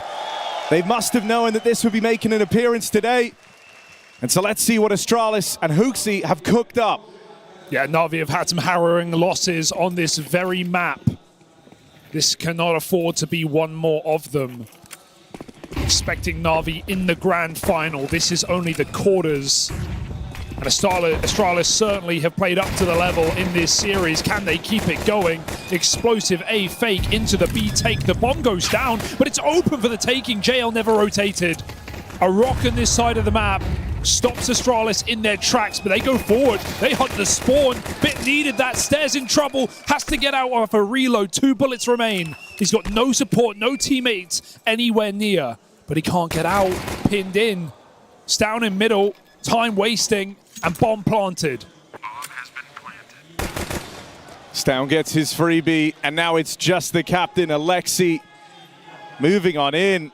But Stair does so much to keep this pistol round alive, and then him and Yabi, full confidence, swing out wide onto Na'Vi's captain. That's how Astralis find the pistol. It's another strong start for Stair to open up map 3. Already an annoying pistol to lose when you consider that Na'Vi bit down on that fake just a little bit, right? They got caught out in B lane, and still they get the kill on the bomb planter, but they can't hold the site. And mental is a huge thing in a 3rd map on a stage match like this, where Astralis feel like, you know, they weren't even expecting probably to make it to the stage, let alone go map for map against Na'Vi. Saw Ursula talking to this team, talking a lot coming into this 3rd map for Na'Vi, trying to keep their heads in it. They need any edge they can get, because that pressure of being the favorites has held many a team back.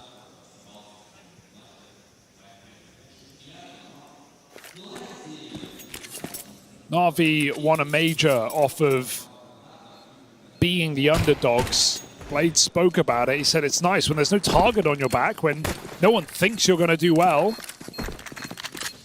It's all the easier to win. And now Astralis are running with that same mantra.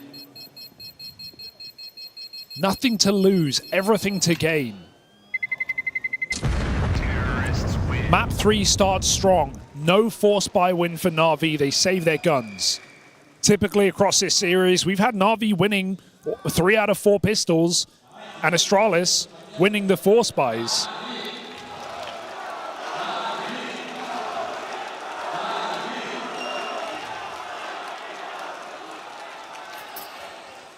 So what a time for Astralis to stick the landing. They haven't done it yet, though. Saved armor on 4. Na'Vi give it another go.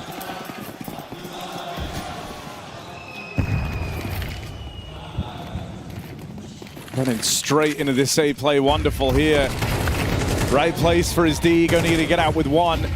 Rotate scramble. Na'Vi even dropping a smoke into the site to cause a bit of chaos.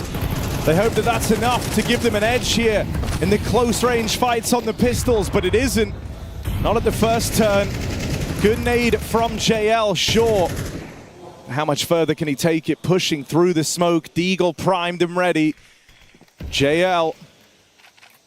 Ooh. First shot is convincing. Hot hand now! Starts fanning the hammer. JL's ready to slam it down.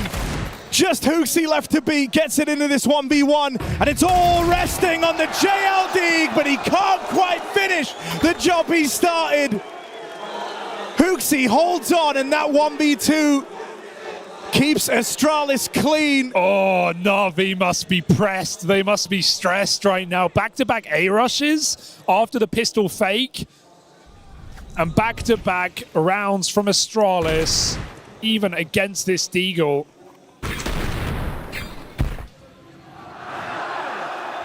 To not close that clutch, that hurts. You did the hard part. HOTU with a 3K holding on. Not keeping up his group stage heroics, but not necessarily needed to. It's not why he's here. And Astralis just keep pressing the issue. Shadow seen, wonderful, should be simple. Hits his shot, gets out as well.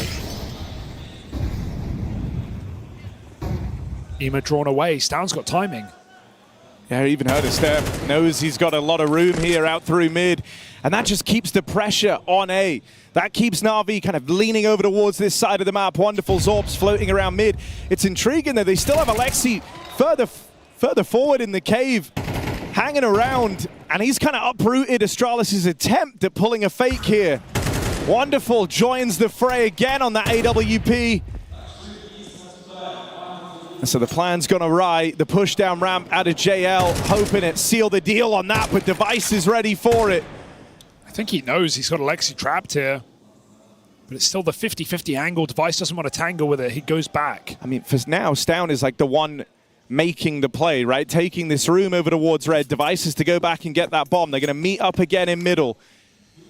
It's been waiting as this third piece over towards the A site for some time since Astralis first came here.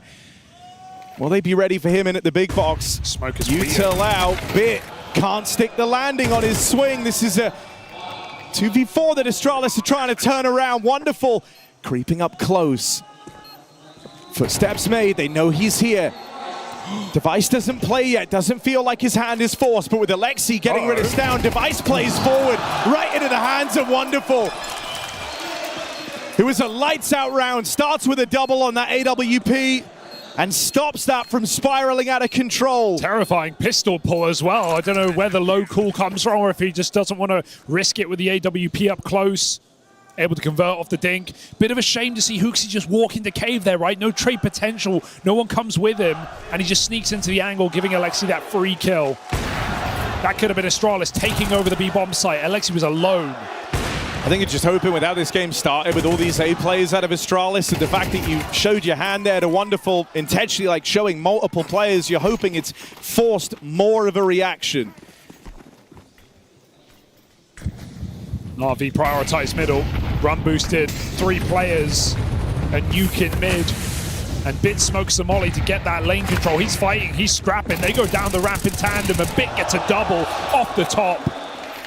Na'Vi bringing some aggression, bringing some fights. Wonderful. Woken back up in this series. Keeping up his Mirage performance. Hasn't conceded this A site for free. Stown walking through. Risky. Wonderful's nervous for the walk. Him and Stown trade places, and Wonderful, great awareness. Yeah, he knows a play's got to be made there, and Astralis weren't just going to go for the plant with everything open. I mean, for an Orpa who's, you know, knowing a lot for the misses he's had or the shots he never took, Wonderful has been very impressive in this series. Yeah. And very oppressive all over the map on this AWP. Feels like he's always safe for a multi-kill. When you consider how close Mirage came by the end, you think about how dominant he was in the first 7-8 rounds, and you think, actually, that really did have immense value just to start Na'Vi off with a really strong map.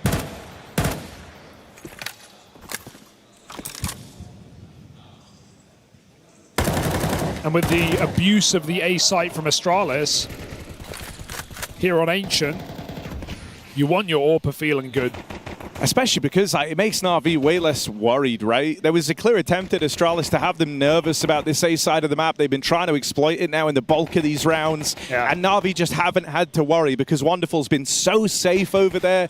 And that's without a doubt like anti-prep from Astralis, because in the games that in the game that they won over VP on this map, what was it, right? It was literally just B hits. It was just a T side of, you know, doing their default, showing some heaven control, pushing back the mid players to Donut, and then just executing B. And Flit was getting so much done on B, but they still couldn't hold it with stacks.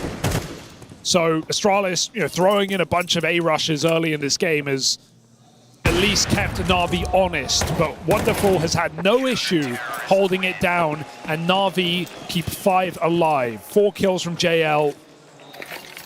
Clean ante.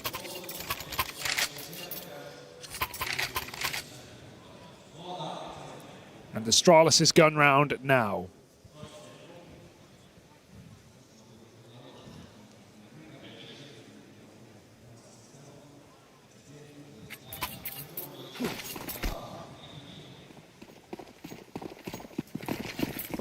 Well, is this a return to the B play?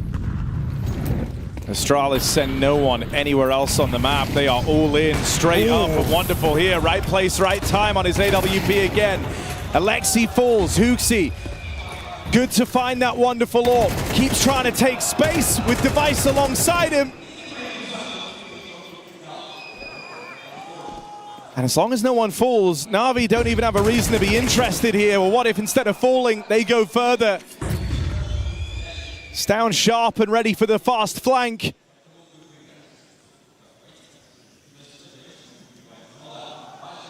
Astralis let them tie it up, but they will not go moving into the lead. That is a crazy shot from Stown. Is he back?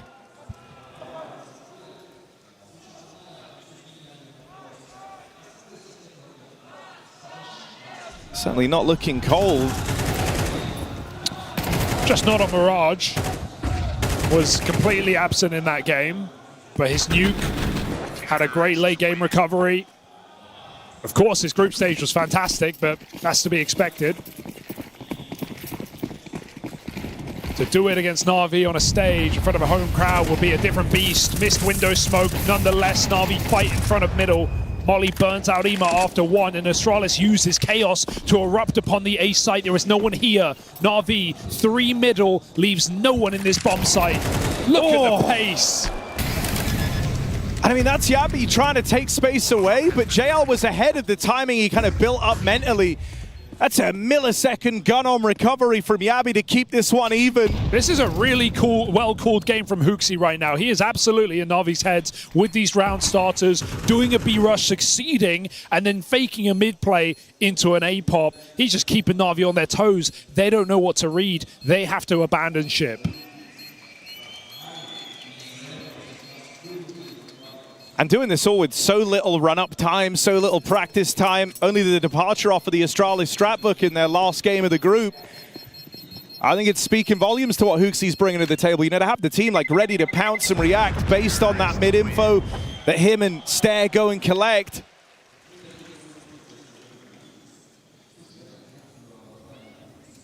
And that's shoring up this T side for Astralis quite nicely. Na'Vi might have been able to stop these A plays. They might have had faith in Wonderful, but now we're seeing the other levels to Astralis. Yeah, don't get me wrong. It's like whatever Astralis can do on this T side, Na'Vi can do it back. I think it's just the fashion that Astralis are coming into this third map on the stage after just getting blown out on Mirage, and they are calling fast rounds. They are... These rounds are over in 30 seconds, it feels like. They're playing with so much bravado right now. Na'Vi don't know where to look.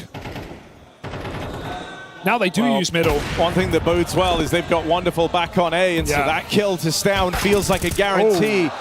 Ima's going to extend the lead even further, and that's two heavy hitters knocked out of the round early by Na'Vi. Yeah, bomb in red is a band-aid solution. It's not your first option. So HOTU might just have to go back and group with his team, try and hit this B bomb site. Limited utility. Alexi and Cave just playing for information. Oh, he re-swings back in. I thought he got that info already. And Yabi gets a clean kill. Could this get weird? Smoke is big. Yeah, having this crossfire and now time to really get comfortable in it is nice for Na'Vi. They're not at the mercy of the pace from Astralis. And this is what you talked about, Wonderful being reliable. He's tasked alone with the A site, with middle completely open. Ima's just holding red, leaning towards B. Triple boost, no one long. Shouldn't net anything. Right? Don't think, oh my God! What? That is wild!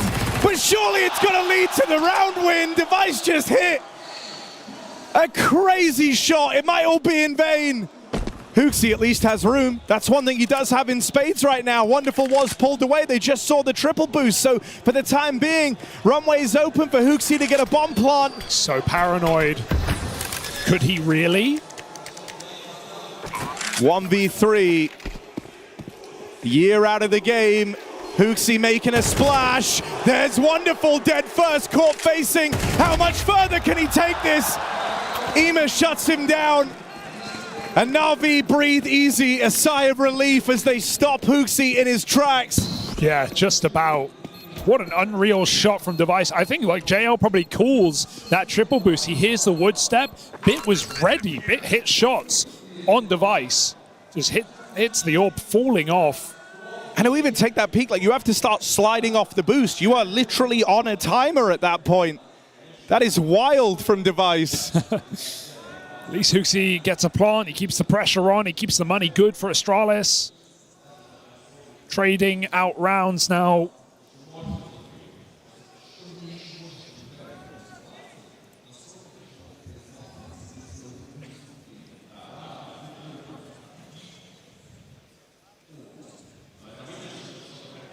A one-round lead, and both in-game leaders called upon here. Not an easy game to understand for Alexi.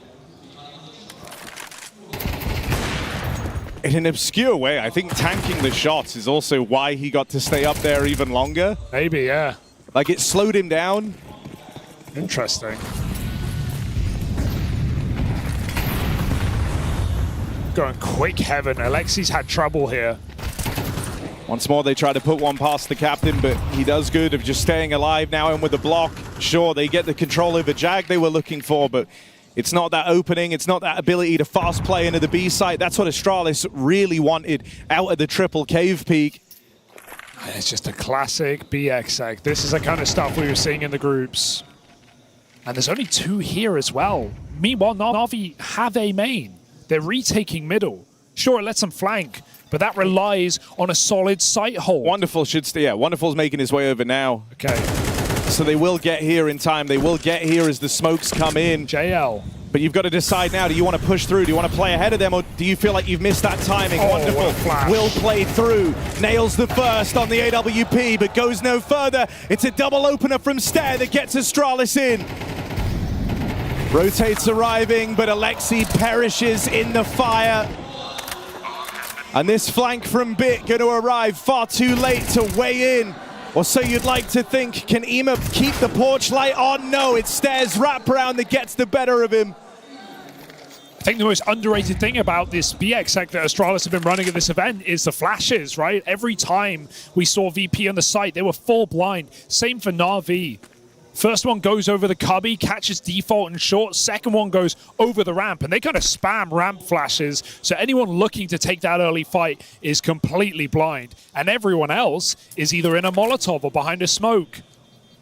I think you have to play retake B to stop this kind of exec. Or get down the ramp in time. JL had nothing to do there. And Astralis, to say that's their first standard B execute, 10 rounds in, and now they know it works, gives them the option for a pretty dominant half. Look at him.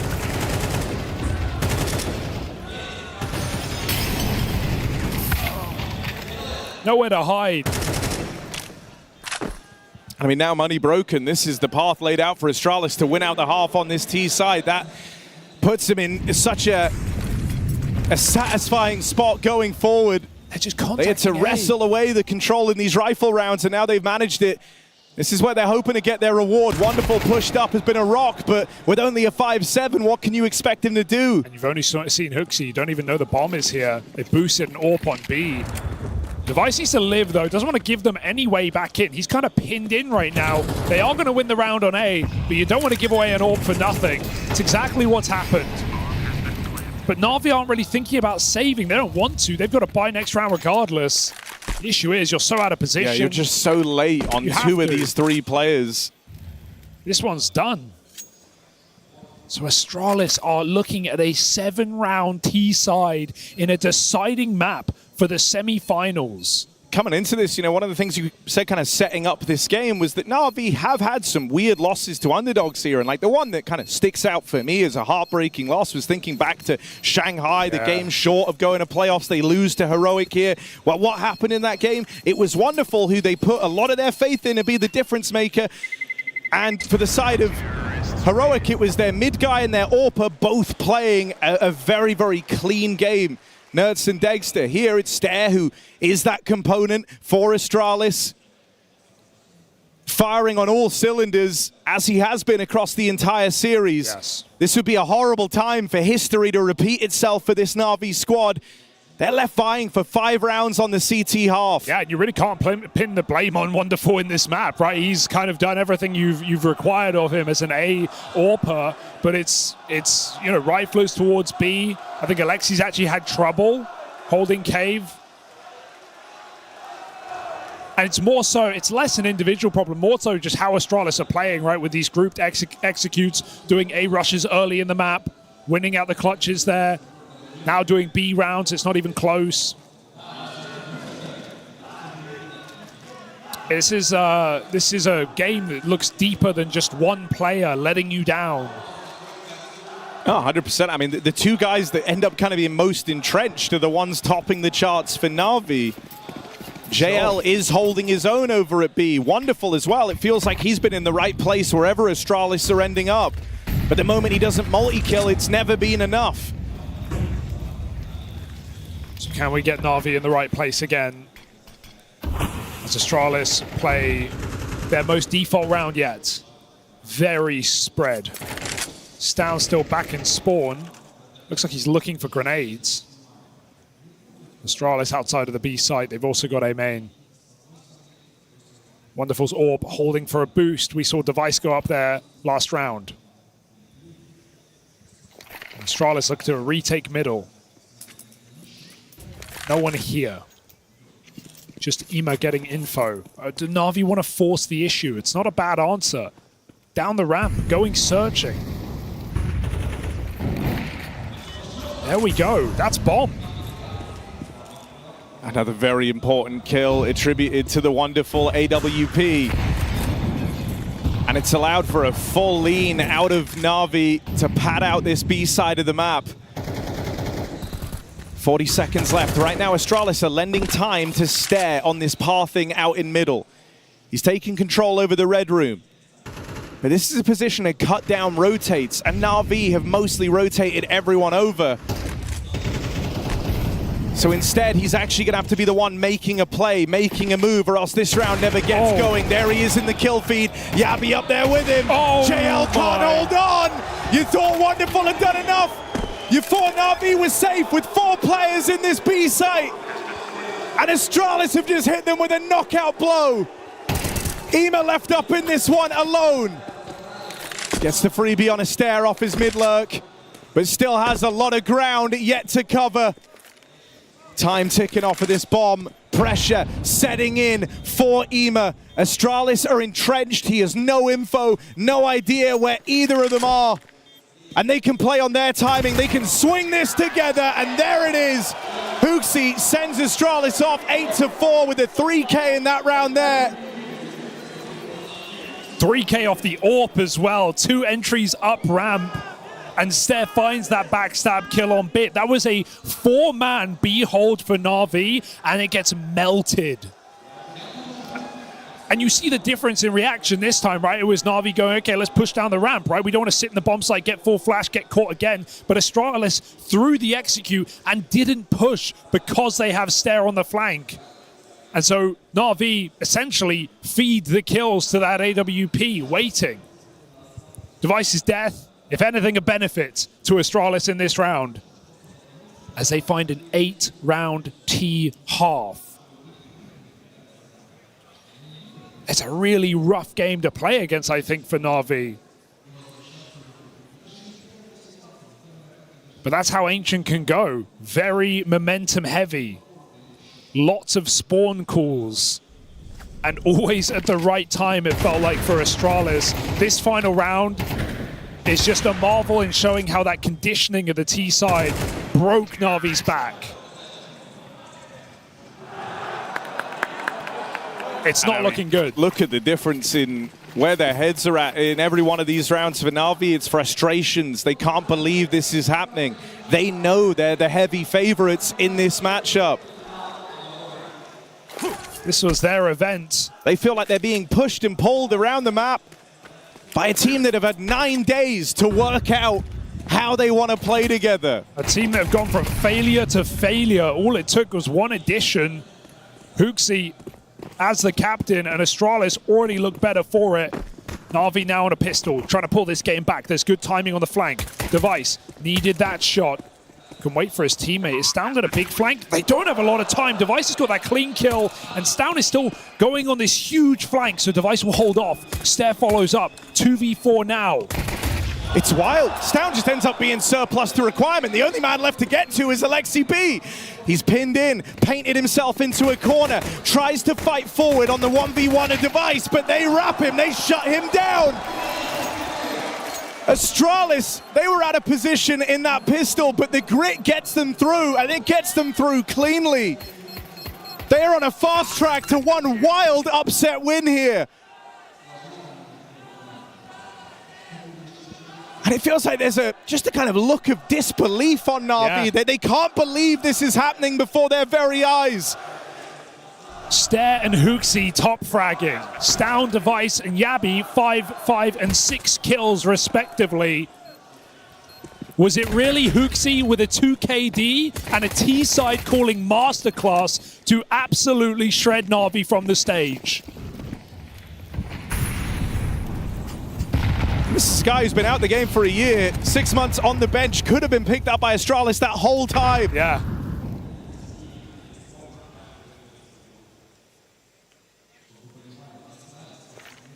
Aggressive stance from Astralis to open this up. Wow. They want to bring the fight to the pistols. Nabi and Stown on this mid-aggro. And if anything, you know, them not rearing their heads gave Na'Vi a bit of a false sense of security. This duo will get to play off of each other, and they will leave a mark. Double digits as good as done for Astralis as that full eco is brushed aside with ease. HOTU is the top fragger in the server right now. Time offline well spent. Whatever he's been doing, that's a recipe for success right now. Bringing back great individual form, along with decisive leadership and some explosive T rounds in this tournament. I can't say anyone expected this. Feels like the whole arena's trying to bring Na'Vi back into the game as well, right? You've got Na'Vi chance left and right. But it's probably too late. I mean, it is just on this round, isn't it? 10-4 down, full buy, your first of the half. Of course, Na'Vi couldn't even get a pistol on top of that devastating first half. And so you're left with this. A final hurrah. Bit going silent in this map. Not one impactful round from potentially your most skilled player on a mechanical level. Na'Vi force it out middle. Astralis allow it. Double smokes and no threat. And Astralis make a bit of a gamble, leading on the A side. They've taken B ramp back. A lot of control, which only enforces your setup. And Na'Vi haven't even got a main. True to his time in G2, HOTU, still a guy who likes to press the advantage, right? Knows that Na'Vi are on the ropes, so not afraid to make aggro moves in round like this one. He went and sussed out that this B lane control and JL just firing through the door is kind of one man puffing his chest out over towards B. And that is that much better allowed Astralis to place their pieces in this round. 3 strong towards the A site as Na'Vi look to make their move. Stown v Bit comes up for Stown. One in a donut. Yabi mollied out. He's not going to get a kill from it, so this will beckon Na'Vi in, but it's a stack on the other side. Stown gets pushed back, low health, finished off, device in the site. They come at him from main. Stare Mr. Reliable does it again, but Wonderful has something to say. It's again onto HOTU in the clutch. If you really are blessed, if they really are looking for the Hail Mary closer, HOTU in this 1v2. It's a weird smoke. Gonna play through it, that's giving him room. The smoke's giving him room.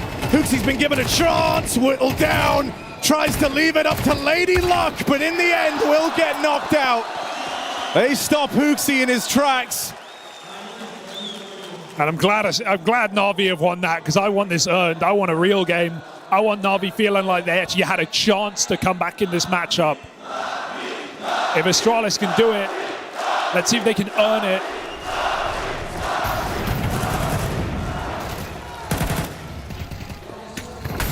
As Na'Vi go into the belly of the beast,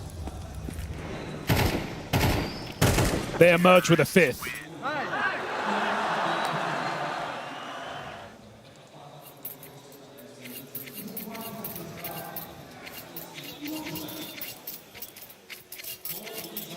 Instant pause after that bonus round, a chance to reinvest for Astralis. They can still keep the pressure on Na'Vi.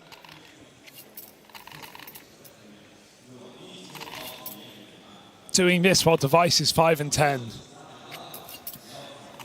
It's just unbelievable. Sure, definitely players freezing up on the Na'Vi side as well.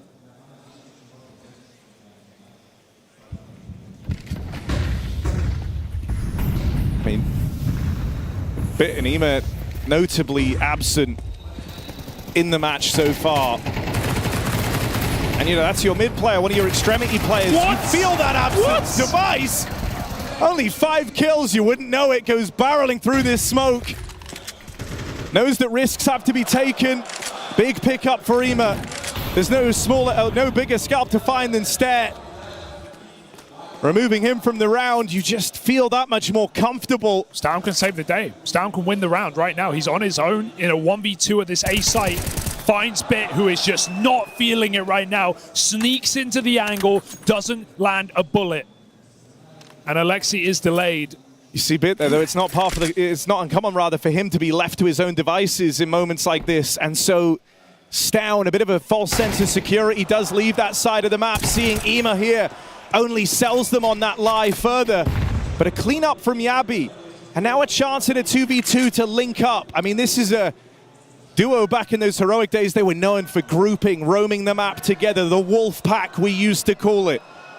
For now, Stown is making a solo move, trying to do this alone, and that feeds him to Wonderful, giving open this bomb plant to Na'Vi. Yeah, they know where he's coming from as well. That molly indicates it. Just seen in the cave, Yabi goes through middle. Alexi is actually creeping up in a donut. Wants to take this fight early on. You hope that Wonderful's in a position to be able to play off of that. You don't want to risk this all on a 1v1. Alexi, balls of steel, just holds the line. Na'Vi started to grind a path back into this game. That's 2 rounds in a row now, and the money broken for Astralis. Yeah. You said you wanted Na'Vi to feel like they could come back, like they did have a chance in this second half. Well, they've got that second win now. They've got to seize every opportunity. Astralis are deciding to buy. This is a wild investment.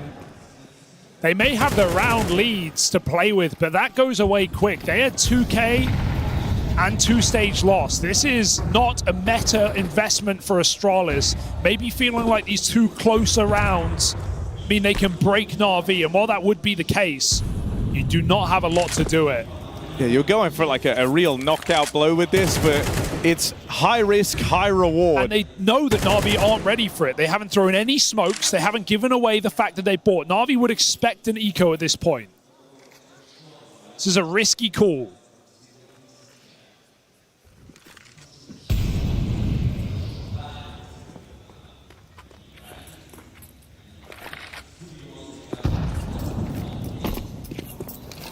They're buying a lot of time, man. Look how many smokes they have, primed with 2 in hands right now. Yeah, the delay play is going to work wonders. You're dead on, right? They're very, very conscious to not burn these early in the round. Only now starting to expel some of this util. HOTU will get that smoke in. And Na'Vi locked out. No. A follow-up kill from Stare through the smoke. I'm scared. Na'Vi, they weren't expecting this. They weren't expecting Astralis to go for such a ballsy, high-risk move. Are they ready for Device in this position? He's just been baited for. They still have to clear this, but they won't get past him cleanly. It's all coming unraveled. Na'Vi need a hero. They need someone to save the day. JL dead, bit followed up on 2. It's Ema or it's nothing, and it's all gone. Astralis, high risk, even higher reward. The mind games at play. HOTU calling the bluff of Alexi B in that head-to-head right there. And it has put Astralis in the winning position. It's just so risky. It is so risky. But they have shattered Na'Vi's economy. And Na'Vi can't play the same game. They can't stall out this match. This is map point, match point, semi-final point on the line. Na'Vi have to buy. They go for the mid-crunch. They go fast. They go right into Stabby, who cuts them apart. Oh, and this is the most brutal way it could go.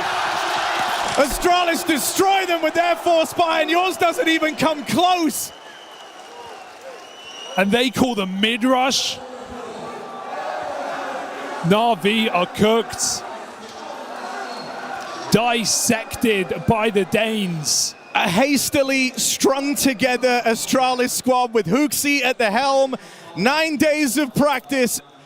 Taking a gamble, a risk on a man that had been out of the server for a year. And he's still second on the board. I mean, this was, coming into this game today, this was his joint highest rated event ever. A guy who's never in the green, 0.99. That was his career high. He might be looking to top it today. The mileage you've gotten from Stare as well, so valuable, consistent across the series. Yep. Stown and Yabi not dropping off in the playoffs. This duo that under many a captain couldn't keep it together when the pressure was high. Doing some of their best work right now. Astralis just 3 kills away from the impossible. For HOTU to reinvent his story. to find that fire, to find his flame. It took going back to Copenhagen. And now in with the Danes. They stand with this golden opportunity. Wonderful falls, and Astralis lock in a semi-final berth. Map 3 is not even close. They blow Na'Vi out the water. How can you stomach that loss if you're Na'Vi? And for Astralis, it is the least likely result. Straight to the semi-finals, absolutely stomping Na'Vi out, and Ancient enters as yet another terrible map with history for Na'Vi. I cannot believe it. HOTU masterclass. Those T-sides today were fantastic. And you know, all the while in map 3, they're doing this without Device. He's in the sidecar, right? One of the guys that the spotlight so often shines on for Astralis. No, it was the captain who's been out of the game. Stown and Yabi holding their own, and Stare with a masterclass of a series. Astralis have done it, and they march on forward to the semi-finals. And Stare, you were one hell of a big piece in that. How good does this one feel? Feels amazing. It's the first inning with HOTU, and I think we show how good we can be. We practiced for 1 week, and we have this kind of level already, so I'm insanely happy.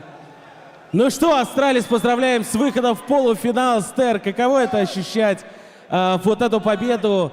Да на самом деле, все благодаря HOTU и благодаря тимплею, который был.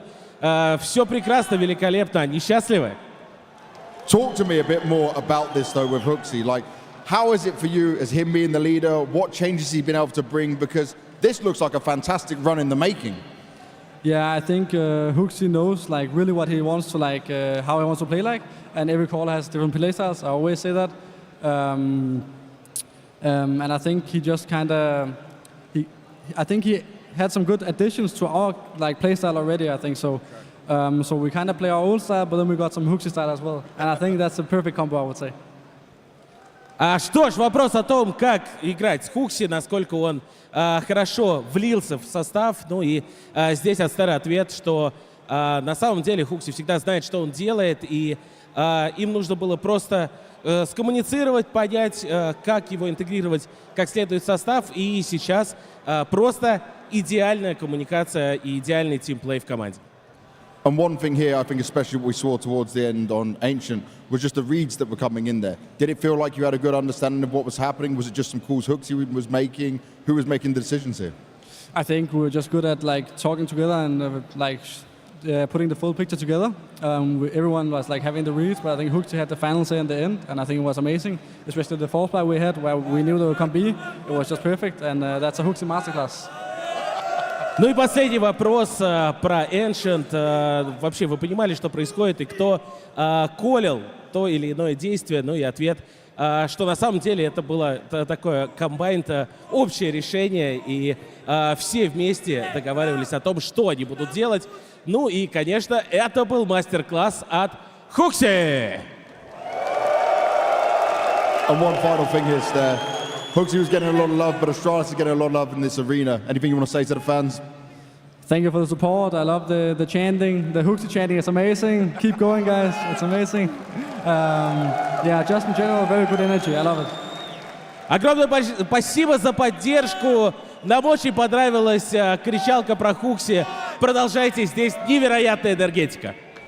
One last time, guys. Give it up for Stare and Astralis! Еще чуть-чуть поддержки, Astralis!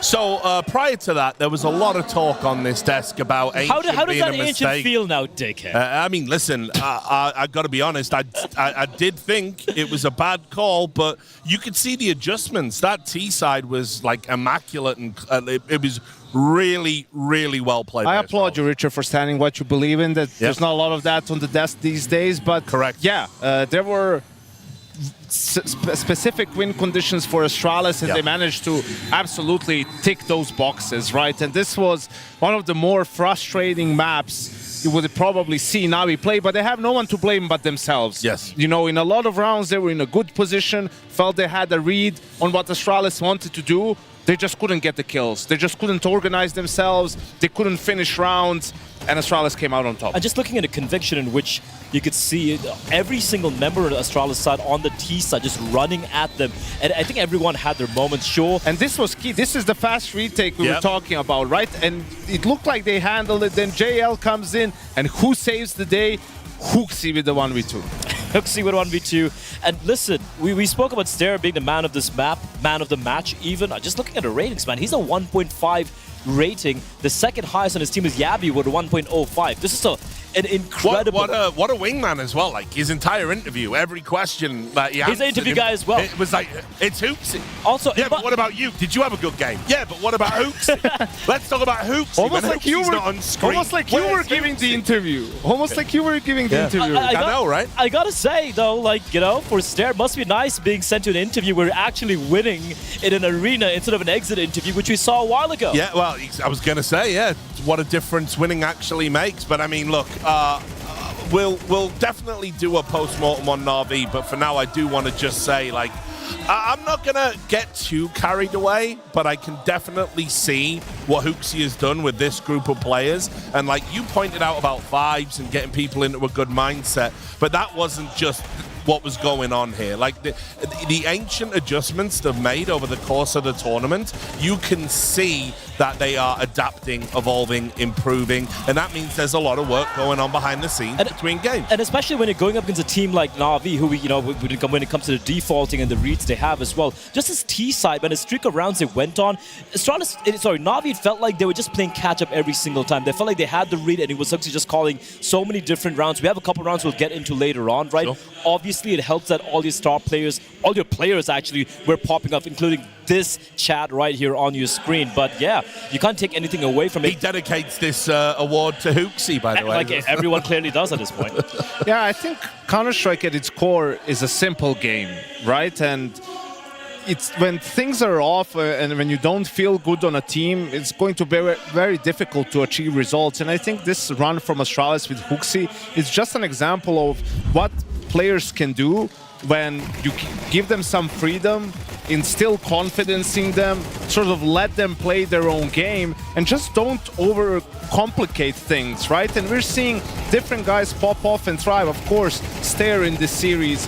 HOTU's had a really good tournament individually. Stone and Device have been both stellar in the group stages, right? So it's just a lesson in kind of, I guess it's Occam's razor in a way, right? It's like the simplest solution is the best one in the end. And we see these teams try to invent hot water and do crazy things. It's like the guy was there for you for a full year. You know, you didn't want to do it the first time. Raga wasn't even considering him. And then the second time you didn't get him. Well, who knows what might have happened. Maybe you wouldn't have to sell your organization if you got the guy that everyone saw you should get Not earlier. Everyone. Some people. Most people. Some more reasonable people. I mean, speaking of simplicity, right, we can just kind of highlight a couple of rounds here with just the calls coming out from HOTU over there. Like you said, they kept it simple. It reminded me a lot of like snappy-esque calls from back in the ends days, you know, just straight out of spawn. Look at the clock, look at the timer here. Wonderful's going to get a good shot, but the utility usage, the spacing, and the flashes is so very good. The pathing was good. They don't even stop here. Continue pushing in further, double-teaming any resistance that the CDs are going to face, and a hell of a shot from Star there to finish out the final player. Next round, what do we see over here? Going to be, again, Na'Vi still playing default, taking the mid-fight. They see the first kill, quick trade. What happens? It's just going to be straight hit, walkout coming out towards the A bomb site. Yabi just running in from Temple. That's a very hard fight to take, by the way. Your Shadow is going to be a dead giveaway. They get the kill. Again, just leaving Astralis grasping for straws, trying to get a grasp at how to handle this T-side that HOTU was just hurling their way. And we talk a lot about mind games, and, you know, Astralis wins the pistol, converts. Then the gun rounds don't go so well. They try to play a little bit slower than maybe usual, take a timeout, and just say, listen, screw it. If it's not working, let's switch it up. And then these two faster rounds come in, right? So, again, just not overcomplicating it. You know, if one thing isn't working, let's try this other thing. It's not like we have 15 different strats in our strat book anyway. We're able to string gun rounds together, go on a run, to end that first half and really propel themselves into a big lead. We can take a look at round 17 as well. I think that might be illustrative. I think this was the elbow off the top rope. Okay. Right? I think this was just the force spike coming in. Love a good wrestling because they had a little bit of a luxury of rounds to work with. I saw Hugo also say this is a crazy round to go for this.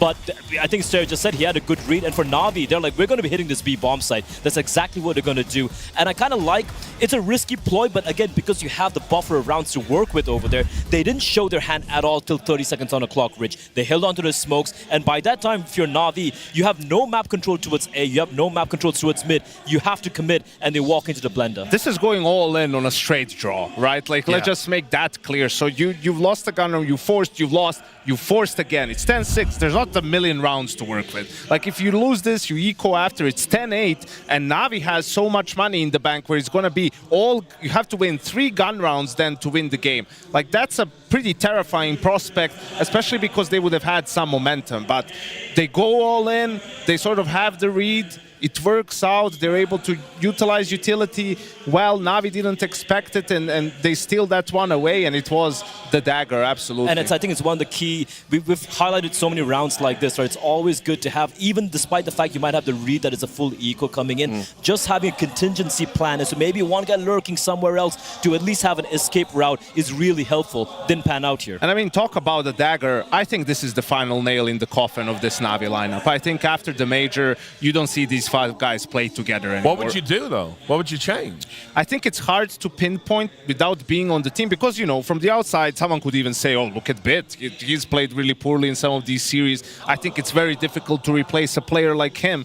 When Ima was talking to us in one of the interviews, he was saying, guys kind of forget the details at key moments and make mental mistakes, and then we lose key rounds, then we have to eco, and it's MR12, and games get away from you real fast. We don't know who those guys are, right? Obviously, but they do. And I think it's, you know, when you see some of the teams that they've lost to, it's not only Spirit, it's Astralis here, it's the MongolZ there, it's, you know, it's Team Liquid who had Shui for 10 days, right? Like, you're running out of excuses, and it just seems like the magic is gone from Na'Vi, and these 5 guys will not find it again. I mean, this team is coming nowhere to lifting a trophy in Austin. Let be very clear over there, or even making a very deep run, right? So considering, just look at the name of the organization, Born to Win. You're not winning anything right now. Changes on the horizon, absolutely. I mean, just get to a final. I mean, like, you know, so there hasn't been any kind of signs of, you know, what we saw in 2024 for so long, and yet realistically, what's changed? Sure, 1 or 2 teams around you might have got better,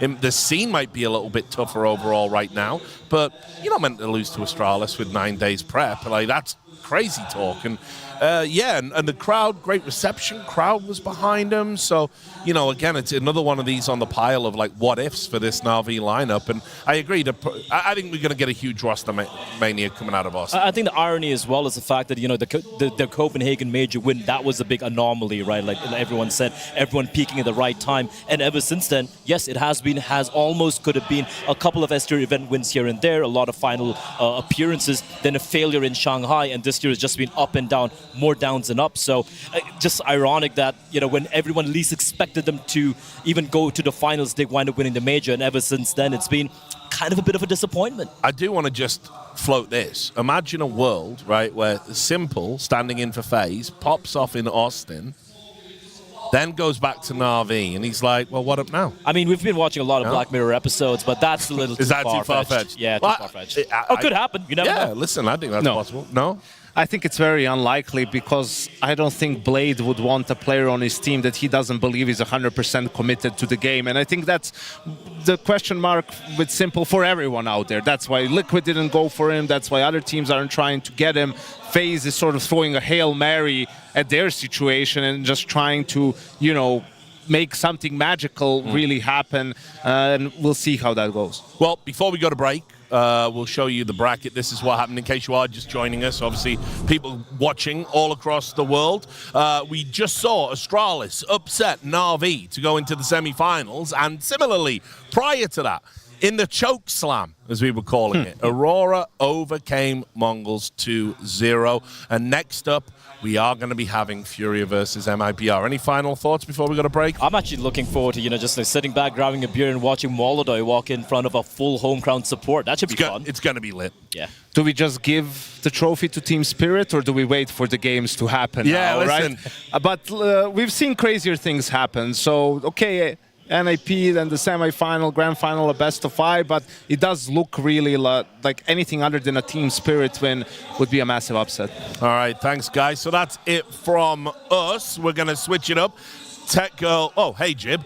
Tech Girl, and Maui Snake, and Dust are going to be coming in for the rest of this one. Make sure you stick around. This is the ultimate showdown. It's the PGL Astana 1v1 tournament. I've got young Insani from MIBR over here. We've got the veteran Kazakhstan from FURIA over here. You ready? Veteran? Veteran? You are a veteran now, man. I'm not that old, bro. No, you're not that old, but you're still a veteran of the scene. True. How long you been doing this now? 8 years. Yeah, see? Insani, he's still fresh-faced, you know? Yeah, so you got to school him. You got to show him who's boss. Let's see. All that experience. And you got to show him that the young aim's better. Yeah, Prodigy. That's the new era, bro. The new era. This is already, all right. You guys good? You ready? Yeah, ready.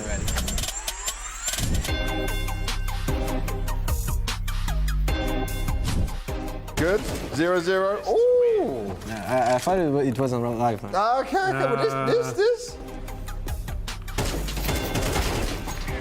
Okay, so I started off strong. Insani, show me some of this Prodigy movement, yeah? Yeah, that's cool. Okay, he fired back. Ooh. Oh, I like this. I like what he's trying to do here. This would be that would have been stylish. It would have been stylish. Insani's not letting you have it. Nice. My turn. When the score gets so far away, though, yeah, it starts to add some pressure to it. Insani's keeping it in it. 4-3. Taps. Docking around the boxes and that little bit of spray at the end. Oh. Deagle? Yeah, he's trying to deagle you. Oh, he had a deagle, then he switched to the AK. That was good. That was good. To play mind games here, bro. You see why the youngest is always the they're being cheeky. Yeah, exactly. No respect for the elders. No fair play anymore. 5-5 evened up. On the box. Bro, I meant to take a deagle. They disrespect.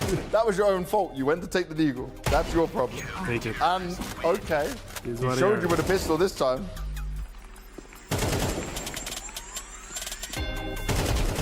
Oh. Imagine if I hit it. That would have been nice. Insani just in the lead. 3 more, Insani. That's all you need. No pressure. Deagle? Okay. Yeah, he got a deagle again. Is he gonna do it though? They're staying with it. I like the cheeky jump over the box to try and make it work. Você, cara. The longest round. Oh! 2 more. Oh, and he's back-to-back deagle rounds. Right, he only needs 1 more. Let's fire back. 9-7. Right on the edge.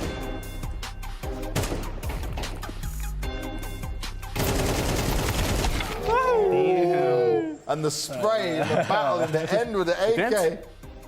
10-7. Insani takes the win. A very ultimate fight, an ultimate battle. Bit of cheekiness coming out there. You tried to bait him out with a deagle. Yeah, he made me 2 times. Not your fault. You just wait. You're like deagle. He said, "Okay, deagle." Deagle and AK. Unlucky, huh? Unlucky, definitely unlucky. But it was close. It was a nice fight. That's what I wanted to see. GG's, boys. Thank you very much. GG. She said she loves you. But she can't love me. But I love you. Crazy. I gotta break on myself, I amaze me.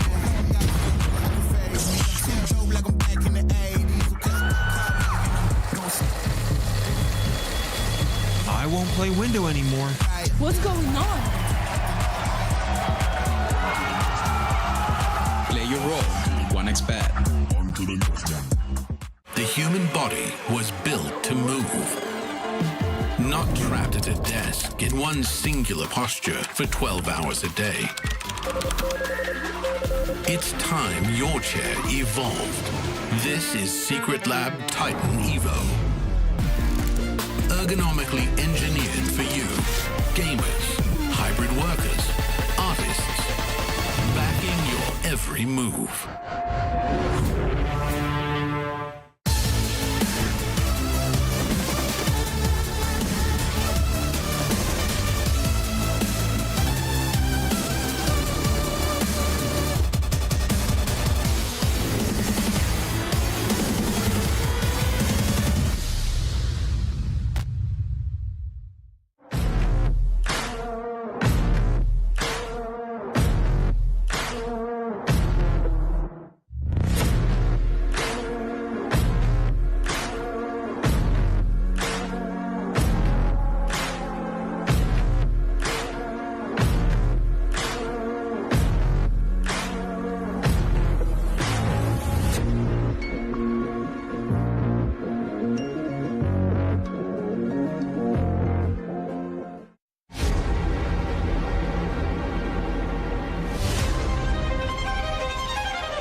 We're here at PGL Astana 2025, and we're going back with some childhood memories on this one. We're going to play Spot the Difference, Counter-Strike style. I got Senzu with me here from the Mongols, and I've got MIBR's Insani with me here. I got Jota with me from Aurora, and I've got the content machine himself, JL from Navi. And I had to get a Kazakhstani player. I had to get Icy with me here. There will be 3 things on this picture that have been changed from what the original is. We're on Anubis.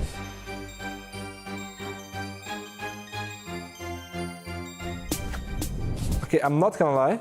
Yeah. I feel like the bridge is off-centered. Wait, the bridge is actually not there. There is no bridge. The bridge is wrong. That would what I call the bridge. Yeah, bridge. Yeah, bridge. That's so new. Yeah, looks, that's correct. Yeah. Bridge. Yes, the bridge does not look like that. It looks like this. Correct. This bridge. That floors in water. Nope, that's there normally. Okay. Maybe that door, or? No, that door's there. That door there. I don't know. Look towards the bomb site. Like if you're entering A main. This to the left side. This, I don't know how is this English. The arrow. Yes, right. Yeah, exactly. It should be the other way. Yeah. Boom. The sign pointing towards the A site is wrong. Let's see the A plate. Ah, yeah, correct. The A bomb site. Yeah. Yep. Nice. They're trying to send you to B. It's trying to lie to you. It's like on the other side. Maybe that A thing, you know? Yeah. It should be say, right? Exactly. You are correct, Jota. I don't know. Actually, I don't know what. All right. This looks normally. Yeah. It looks normally? Yeah. Think, where is A? Which way do you go for A? Which direction? This. Yeah. The arrow. Yeah, there we go. Yeah, change it around. Yeah, change it around. Another thing. This one is so small detail. Trying to see it. Maybe. And I would say you probably never look here. I never looked at it. You would never look here in your normal gaming time. All right, so you help me a little bit. I think. Little tin. And this looks. Everything looks good. Everything looks good besides the sign. So fuck the sign. Remove it. The sign is there. The sign exists. Yo. This green flag. The green flag? Yeah. What's different on it? I don't know. I think no green flag here. Oh, there is green flag there. Maybe that's Motel Sarah or something like this. Ah, what do you think it should be? It shouldn't be there, no? It is there, but there's something different on it. Think of words. I don't think Motel should be there, but... Okay. And... Do you want me to show you what it should be? He's getting closer. I don't know, this motto. No? Oh, the writing, yeah? Yes. Yeah, you are correct. It's supposed to say hotel. Yes. No, it's the shadow under it. No, nothing to do with the shadow. God damn. Stay with the sign. You're on the right path with the sign. Okay, the sign is there, but it probably says different stuff. So the circles are not... What does it say? It says motel. And Should be what hotel. should it say? Hotel? That word or Ah, yeah? that word? The words, yes. Okay. Like really, for me, I've never seen like the motto there. Like, okay. I never seen it written there. You're very close. You're so close. Is it the FURIA? No, or just the symbol? It's just on. Yeah, it's something different. So you said it's motel. It's written there now. But what's actually written there is we can show it for him. Yeah, I don't know what. Boom. Oh no! Oh god! Oh my god! The smallest change. Yeah, I would never guess that. See, hotel, motel. It's hotel, not motel. We made a very small change. It's true. Hotel, motel. There you go. That's bullshit. Look at that. Why is that also bullshit? How are you? You can't just No way! I look at the hotel motel. I'm sorry, but you have a very good mind. You should be seeing and remembering these little details like every good If I remembered every single detail like that on the map, I'd be a shit player. Yeah, you would actually.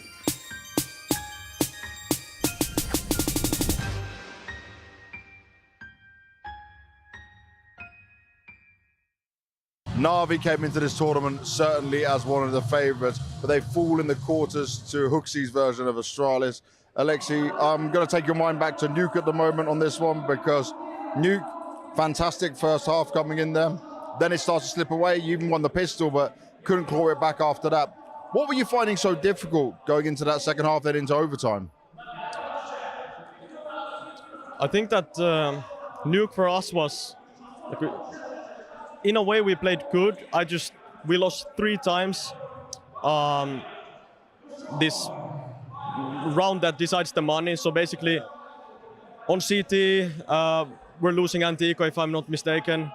On T, we won the pistol, lost the anti-eco, and then force after, we have a 2-on-1, like almost unlosable. Managed to lose that. Then we're still clawing back into the game. Didn't do the best calls to close it out, I guess, and yeah, ended up being outplayed on the overtime. Just like it was pretty back and forth, but we really didn't have a choice in losing all these rounds that decides the money, giving them too many rounds. On Mirage, it's a tried and tested pick for you. It's also something this Astralis hadn't played yet with HOTU. This looked very good from you guys. I don't feel not many problems maybe until the end of the game just to close it out. Then we come onto this Ancient, and you start on the CT side. We think things can get flowing for you guys, but there was good reads, there was good plays from them. They seemed to be able to kind of just catch you guys unexpected in many situations. Did it feel like that? I mean, we knew, I was speaking with Justik just before the game, that they're going to rush B, and we would be ready for it. And they ended up doing it on 3-3, just when Justik wasn't B. It was Igor with the op and myself, and I think they had a decent game plan. They ended up hitting the sides and always won the important duel. Like there was one round where we killed 2 guys mid, and JL went to Temple and dinked the guy who is lurking, but he ends up winning that duel and gets them all the control they want and the afterplant. And yeah, I mean, to be honest, they're playing very solid CS. They kept us on our toes all the time. We didn't have the best reads on Ancient, I mean, and yeah, I ended up losing. Now coming away from this tournament, you're not going to Dallas, you've got a little bit of time off, but then it's all focus on the major. Is this where Na'Vi's going to go back to that Magic boot camp? Is that where you can try and fix some things? Yes, I mean, we have a long boot camp ahead of us. The thing is that, you know, that's the only thing that could bring us back now. We ended up getting into all playoffs except one, ended up bombing out of a lot of playoffs, including this. So obviously we're hoping for a miracle and hoping that the chemistry is there after the boot camp and, you know, all the stars align again. I know we can do it. I think we know as a team we can do it if we convince ourselves and the boot camp goes well. At the end of the day, it's another major, and we've seen a lot of teams surprise on the major when they wouldn't, you know? So it's a special moment to be there, and I hope we're going to seize it. You said about some of the chemistry. Is that lacking at times at the moment? Is that what you're noticing? Has that kind of fallen away? I mean, obviously. I think it's something that we need to work on to keep up. I think all these teams with new players now this season, as soon as they join the server, you can just see that they want to be there and they're doing their best in order to win. And for us, it's kind of like we had too high expectations now, I think. We just need to, you know, put some rocks on our pockets and, you know, just face the reality. Like, we're not there at all. We can still reach playoffs. We can reach the playoffs of the major, and then we need to show our playbook on the stage, you know, and I hope that we do. Lastly, I just want to ask how, for you and just the team overall, disappointing do you find this loss in particular? Because obviously, I think this is one of the tournaments where you come in not just as favourites, but like one of the main huge favourites. I think it's things like we threw Nuke, in my opinion, and yeah, I don't know. It just feels bad to think about this season, like all the things we could have done, but we didn't. And now you have only one tournament remaining. At least it's a big one, and at least we have a boot camp. But at the end of the day, it's not been pretty. But you know, like if we're holding the major trophy in 1 month, you know, that's all I could ask for right now. And you've been there before. You were in a similar situation all the way back if we go to Copenhagen, so maybe that magic can work again. That's it for Navi here at PGL Astana. All eyes on the boot camp into the major.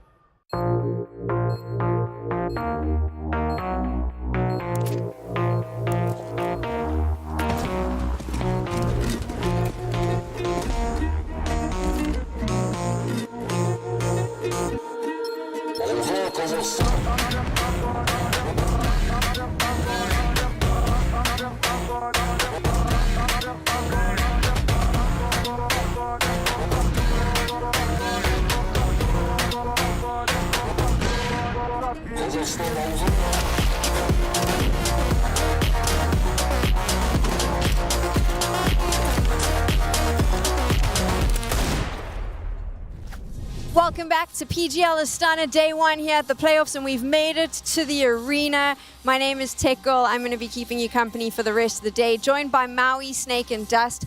Gents, I don't know about you, I got here relatively early. I think it was when the second series had started. The amount of fans standing outside, specifically they figured out where the players were coming in and out, standing there just desperately hoping to see, you know, like a device or a Major or someone. It was incredible, and I just love the fact that PGL is finding ways to bring Counter-Strike to these new audiences for the first time. It's pretty damn epic, isn't it?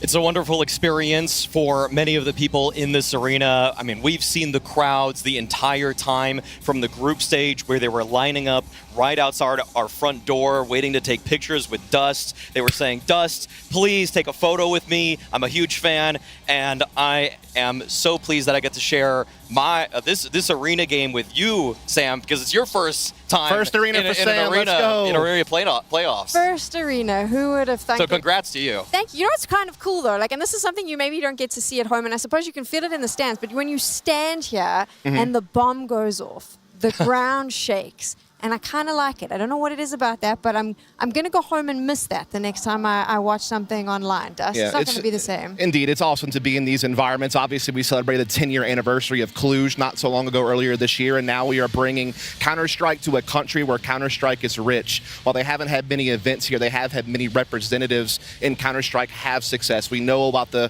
stories of Adren and Mo from the Krakow major that they were able to win, and now we have a new generation of Kazakhstan players teams in this tournament. You know, we had Icy on Virtus.pro, we got MongolZ here that's going to be on the stage here momentarily, and so it is really cool to kind of be able to bring that to Astana, which has been so welcoming to us. Before we get into the game you're about to watch, let's just do a quick recap in case you've just joined us. 2 series have taken place already. We already have 2 semi-finalists. And let's be honest, that side of the bracket was pretty damn stacked. That was a tough run for all 4 of these teams. The shocker, of course, saying goodbye to Na'Vi. I would argue that both of the results are upsets in their own rights. And of course, Na'Vi, the favorites from the upper side of the bracket to make it to the grand finals with the early departure. You could tell Alexi B gave a lot of respect to his opponents, but saying in that exit interview that the only thing that's going to save them is the boot camp, I mean, they're on thin ice right now.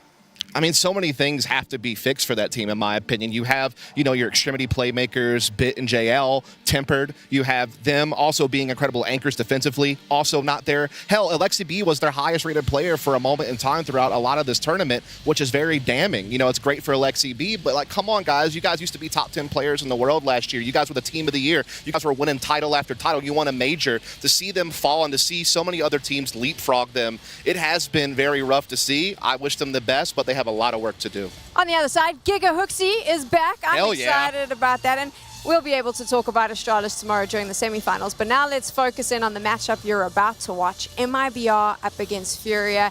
And in the pre-show, Richard spoke a lot about the rich history of Counter-Strike here in Kazakhstan. Dust touched on it as well. Today, a new Kazakhstan player takes to the stage, the hometown hero. He rose from obscurity, was picked up by the Brazilian team as this international AWPer. Everyone went, what the hell is happening? And yet here we are. MongolZ is going to be walking out on this stage, his first S-tier LAN, his first arena, representing FURIA.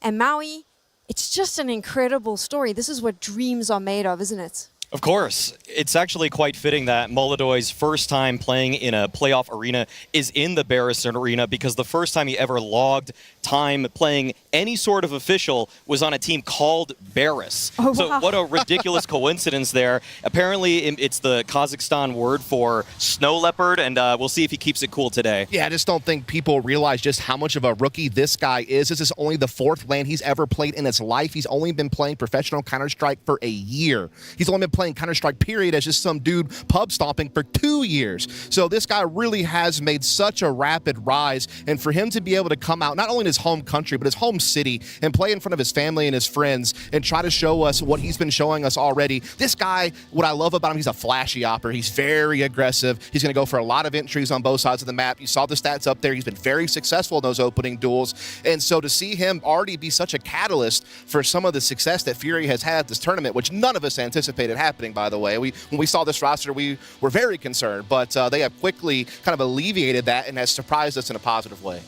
The big surprise for me is that the hero, for anyone from a smaller region, from anyone watching who's come from a region where your competitive Counter-Strike has had to fight to be noticed, Fallen is your godfather. He is the man that made us all believe. I say us because I was from South Africa. It's a similar story. We believed that anyone could go on to stand on a big stage and lift a trophy.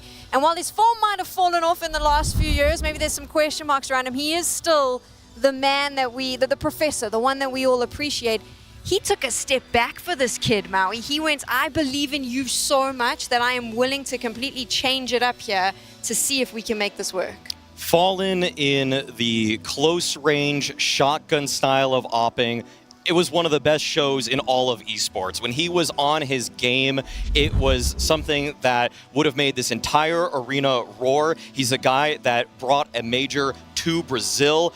And for him to actually look inward and say to himself and the team, maybe I should lay this weapon down, my signature op, and give it to MongolZ, an unproven, untested rookie, that's a huge vote of confidence, and one that, to me, also says that Fallen recognizing his limitations, and he's actually adapted so well, Dust. That's what I've liked about what we're seeing in the early signs for him on FURIA, that he's actually doing a great job with the rifle in hand. And he said specifically that he's not trying to just pick up the double op whenever he possibly can. He's not trying to do what Cadian did and just mess the team up in terms of economy or just try to relive the glory days. He's given it up completely. And what he has acquired in its stead is an entry rifling ability that none of us can have anticipated. And it's not even even like he was out there playing plumbers. He played MongolZ. He played GamerLegion. These were teams that were placing themselves within the top 10 of the rankings, particularly MongolZ, for quite some time. Yet I'm here to tell you that Fallen has taken the most opening duels on this team on the terrorist side, and he's won over half of his duels. That's like elite level entry numbers for most people, and I know it's only been a few series, but again, it was against MongolZ, against GamerLegion, in the Brazilian derbies, you know, up against skilled players like Insani, some of these guys that you anticipate will be star players. Fallen has been able to keep pace with them, and will that hold? I don't know, but so far it's been pretty damn exciting, and really just the way FURIA has played has just, I'm giving you a little bit more confidence. There's like a fire underneath them that just makes you believe in them. Do you know what the joke is always? I mean, I think, Maui, the first time we worked together was for the RMRs, for the Rio Major, where we spoke about the last dance, Fallen's time is up. And then every year, just before a major, we talk about how, you know, Fallen's going to retire after this. I believe there was an interview, and if I'm not mistaken, he even said, well, I kind of thought maybe I'm done by June, but now I'm a rifler, so I've given myself more time. Look at that. I don't think people are picking up on the fact that he said that. He said if they were going to actually make swaps on this team, they were thinking of making more than 2. But because they had to keep VRS points to keep themselves in the major contention, he had to stay on the roster. I think that just the community doesn't realize that was almost an admission that he was considering retirement just to make way for the upcoming generation of players on this team. So yeah, quotes right there. I mean, this is from HLTV. I found this ridiculous personally, and one that maybe wasn't getting enough buzz. It signaled to me that he was potentially thinking of coaching this team in the future. And maybe that still is very much in the cards, depending on how things play out throughout the major process and throughout the rest of this year. But if this one event has taught us anything, it's that he's capable. It's that I think one of the biggest things we talked about, just how well he's rifling, not only did he sacrifice the op, he sacrificed CT roles. He's playing a lot of the unfavorable anchor positions, let's say, to facilitate all the rest of the team. But not only that, it's just the fact that he's so reactive now in his calling. The fact that he's in the pocket now with the rifle, it allows him to really double down on certain areas of the map as soon as he sees the opening, because he's creating a lot of them himself. So the fact that they have that level of follow-up speed, I think, has also just made them such a fun team to watch. Okay, FURIA fangirls, we're not going to stop the conversation about FURIA. I want to continue just for a little bit longer. Yakinda. The kid who I dreamed would reach his full potential at Liquid, it never really happened. But now he's smiling. He looks healthier. He looks happier. And he's playing better. Was this the thing that we were missing? You needed to push him into a Brazilian team? I am bewildered by the recover to form that Yakindar has shown at this event. And another thing that I feel like is kind of interesting about this is kind of a trial for him and FURIA. He's only on for 3 tournaments, but he already said after a couple BO3s with HLTV that he's thinking of just going full in at this point. Like, no reason to just keep trialing anymore, because he's finding a home for himself already. He indeed has. While his entry work hasn't been as high as it was in the past, what he has been able to do is still create space on T-side when need be alongside Fallen. That gives him a very big split pressure potential. But what I also love about this Yakindar is he's one of their best CT players so far this tournament. He's in a lot of active positions, as you'd expect for Yakindar, and he's been their most aggressive player defensively besides MongolZ, and he is crushing it anytime that he has to face opposition. So I think that he's been such a big defensive threat for them has been really awesome. Just another tool in the cabinet there for Fallen to direct with. Okay, this is a safe space, so you can be honest. No one hears us. Which one of you didn't really believe when you heard the FURIA announcements? Which one of you went, lol, that's a mess? Dude, if anybody did believe, they're full of it. You know, it was a team that was Brazilian to the core. They brought in Yakindar after having a rough final year or so with Team Liquid. You got an Opera being plucked out of nowhere. People were critical about Ultimate getting picked up by Team Liquid because of how obscure he was. MongolZ is even more obscure than that. So I think you're fooling yourself if you thought they would be this good. But man, has it been fun to follow. I'll tell you that much. I mean, I have to concur. I don't think that I expected FURIA to reach these kinds of heights already. To make a playoff in their first LAN is already incredibly impressive after a 6-tournament drought of missing the playoffs every single time, with the Brazilian core doing as poorly as it did in what looked like an upgrade to get skulls on the team.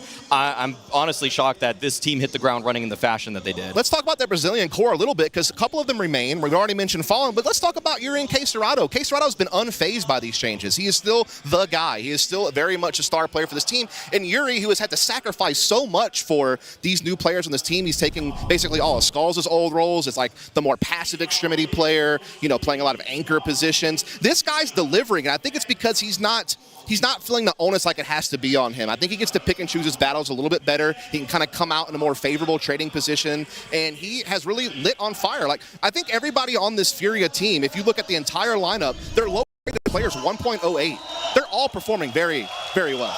On the other side, though, they now have to face off against MIBR. It is the Brazilian brawl. And of course, the question I'd love to pose to you, made in Brazil, are they the best in Brazil? Because that is always the debate.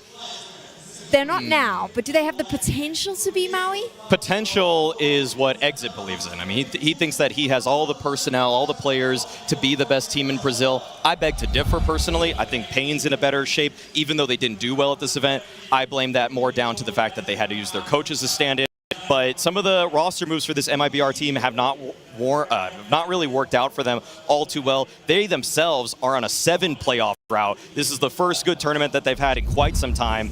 And I'm not sure if I'm necessarily buying this run just yet. I'm not sure if I'm really saying to us that, oh yeah, I'm going to see repeated success here. I'm liking a lot more what I'm seeing from FURIA, which is why I would put FURIA as the firm favorites in this matchup. Yeah, I feel like the only decisive win they really had was their win against Virtus.pro that got them to this stage. I agree with you 100%. You know, the Lukosi pickup has not blossomed as much as I had hoped it would. Safe has been a little bit hit or miss, if we're honest. Exit now taking back the in-game leader reins, but what he has done, despite some of those bumps in the road, is he has led this team to their first playoff appearance since EPL Season 20. That was in September of last year. That's a long time ago. So to see them finally make a playoff appearance is at least sign growth, and at least they still have one guy they can rely on, and we all know who it is, and I think it's Insani. I think he has been one of the most prolific riflers from the Brazilian team in quite some time, and he does it in a very important role. He is one of the best entry fraggers that we have right now out of that country. He was one of the best entries, period, last year, in my opinion, and if you look at these numbers, even if his rating isn't as high as it was in the past, his entry impact is still just as high as it's ever been,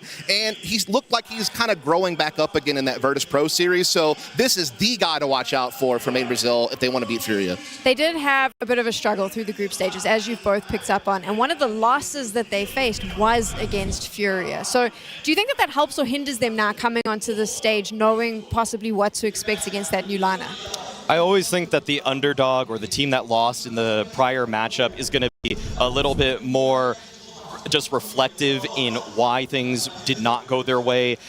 Obviously, it's going to be a bit map dependent here. If anything switches up there, then all of that stuff that you prepared in terms of how you want to change the micro or the strategy aspects, that's going to have to go out the window.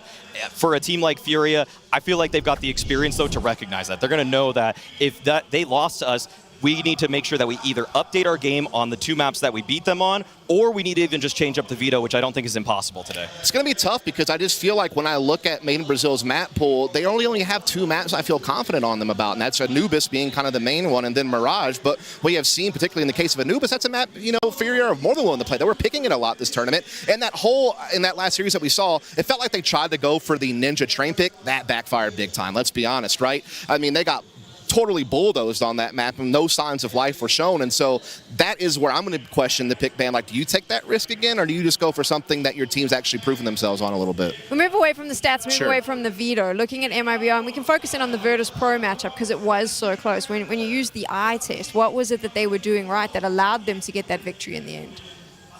I would say that Virtus.pro kind of broke down in some ways, actually, and MIBR being able to capitalize on that. For me, I mean, VP was a story of failure at this event in that they wanted to do too many things, be like too many cooks in the kitchen, too many active pieces moving around at any time. So MIBR at times were able to just gather up, say, we don't know what's going on the map. They move 2 guys together. They either trade off of each other or they just get information because there's a vacant space on the map. So if they can play together like that, recognize in the moment that there are these gaps that we need to take the onus in terms of little pairings on the map, I think that gives them potential to beat FURIA. But again, I still don't think that win versus VP is indicative of how today is going to go versus FURIA. I mean, in broad strokes against VP, they just look more decisive and confident, if I'm honest. Exit playing the opposite in entry in many different situations for that team, definitely showing that he has in the past had the fragging IGL moniker over his name, and while that hasn't been the case immediately, we have seen him kind of, you know, eventually feel himself out in this tournament and kind of get back to that level. So I think it's that, and then it also Safe did show a little bit better opping in the Virtus.pro series than what I have seen throughout the rest of the tournament. So essentially, some of the supporting, staff to Insani did rise up against Virtus.pro. They will need that and much more, though, if they're going to contend against a FURIA where, again, every single player so far on that squad this tournament has looked on point. Who wins in the firepower battle? Is it FURIA? I think so. Definitely, yeah, without a doubt. I mean, beyond the firepower battle, which FURIA has in spades, they have 3 guys, actually they have 4 guys that have been top 20 players in the past. They just absolutely dominate them in the experience I'll say department. this, Insani has the potential to be the best player in the server. I'll say that. But if you're going to go cumulative, which I think you're kind of meaning, then yeah, I think FURIA overall does have them matched up. Yeah, and also this kind of environment, okay? We've got an arena here. This is the first time anybody other than Safe has played in an arena for all of MIBR. He's played in 4 tournaments where they've had an arena component, or at least he made it to the playoffs there. Fallen's played in over 40, okay? This is a completely different battle than just playing a group stage. And yeah, the group stage match was close, but if there are fans cheering against you, and I have a strong assumption that there's going to be more FURIA fans than MIBR fans I wonder here, why, then, Maui, I wonder why. I think it's going to be pretty tough against a hostile crowd. Of course, yeah, that's the biggest thing. It's a hostile environment. It's not just your first time playing on a stage. It's you're going to get booed against. You're going to see MongolZ getting cheered every time he does anything. And so we will see how that creeps into their minds. I had a long conversation with ODDIK yesterday about this, about players rising to the challenge of an arena. So the argument is some arrive and it's their first time and they just play way better than you've ever seen them play, and others it can be almost, I suppose, strangling in a way that what you feel. FURIA has the upper hand. They have one kid that they need to look at, and if he falls off slightly, they can rely on some of the experience. MIBR, they can't afford to have 2 players get too nervous in this setting, right? So that just adds so much pressure to them coming into this quarterfinal. There's way more win conditions for FURIA. The fact that they had such balanced firepower in the group stage is a testament to how well-rounded they are as a squad right now. Whereas on the MIBR side, yeah, it's usually the Insani show. We've seen a couple other heads here pop off in small moments, but to get through a complete series and expect BR and Zan to carry, that's not even a win condition for me today. Sorry, MIBR fans. That's a fair enough point. I think it's also very dangerous that FURIA played a wide variety of maps already in such a short amount of time. I think they've already played 5 maps. I think just their Ban and Dust 2 are the only 2 maps they haven't played yet. So they're already showing you that they have the capacity to not just, pick you with a ninja, train or a ninja Anubis, or rely on some type of, one-trick pony type of system. No, they can play you anywhere you take them to, and so that's something else that's going to be a huge factor in this matchup. You guys are leaning very much towards the side of FURIA here in this quarterfinal, or am I picking up all the wrong balls you're dropping? If you're just looking at this in isolation, which is the only choice we have for FURIA because we have nothing else to go off of, they look like the better team. I haven't seen Main Brazil do much since September of last year. FURIA's doing it right now in this stadium. The crowd is getting hyped up, and I just keep thinking about how this must feel for MongolZ behind the scenes. We're not 100% sure if his parents are in the arena or his family, but this is his home city.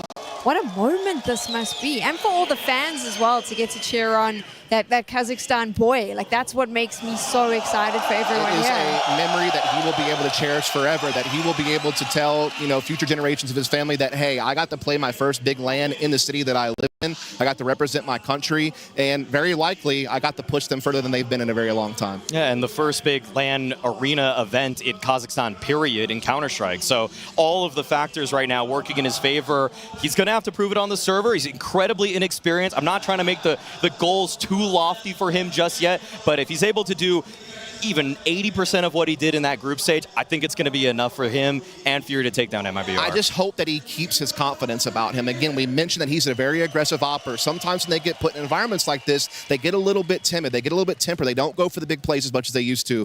But we saw him throughout the group stage really be that guy, even though this is his first time playing against big level teams with obviously this new roster around him. If he can maintain that composure on the stage, it'll be very exciting. It will be very exciting, and it is time to get even more excited because we get to introduce the teams now to the stage. James is ready with them. Astana! How we doing? Как настроение?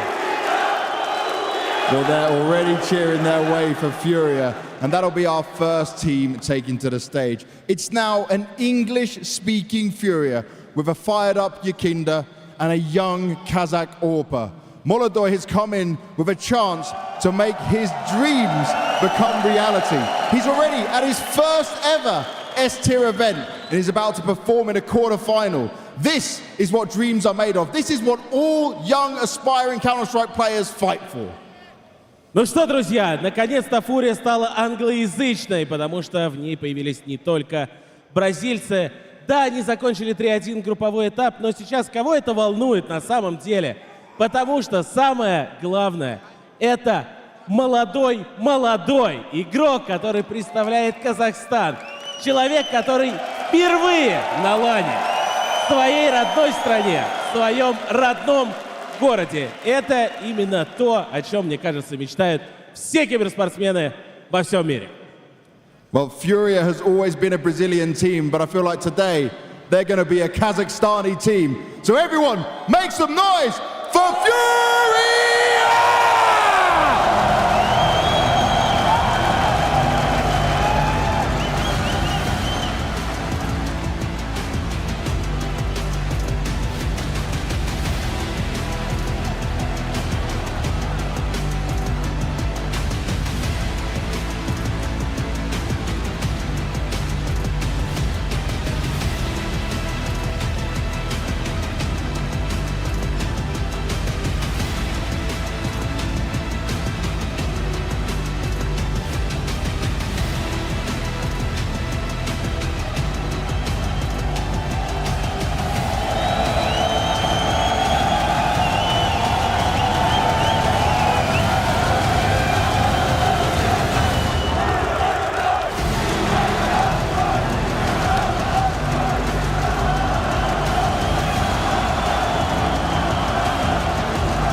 Well, the energy is great in here, and that might just put fear in their opponents.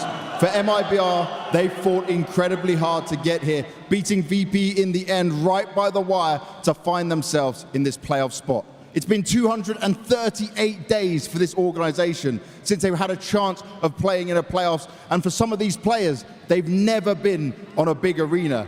It's a rematch, anything can happen, but they need to deal with what's going to happen on this stage. Невероятная энергетика, которая наверняка повлияет на соперников Фурии по этому четвертьфиналу. Им пришлось сыграть все 5 туров, и только в 5-м с трудом они смогли обыграть Virtus.pro и пройти в четвертьфинал и в стадию плей-офф. 238 дней понадобилось коллективу, чтобы попасть в плей-офф. Некоторые из игроков никогда не выходили на сцену, поэтому сегодня им придется играть не только против своих соперников, но еще и против своих нервов. Давайте посмотрим, как это у них получится. Ну а сейчас встречаем MIBR!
Our teams are on the stage. It's our third quarterfinal of the day. Astana, you with us?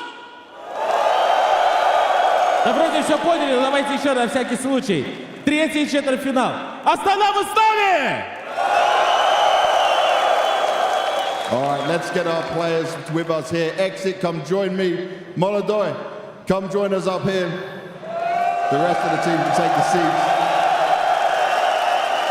Exit, I'll start with you because 4 years of being on MIBR, you've been fighting many different versions of this team, but you make it to a big arena playoff. What's the feeling now you're stood here? I'm so happy. It's going to be a good match, and I'm hoping to win this match, and let's see. Exit, 4 года ты уже в MIBR, и были разные составы, и вот наконец-то дошли до стадии плей-офф. Каково это ощущать себя наконец-то здесь? По ощущениям потрясающие. Надеюсь, что нас ждет отличный матч. Посмотрим, кто победит. Go on, guys!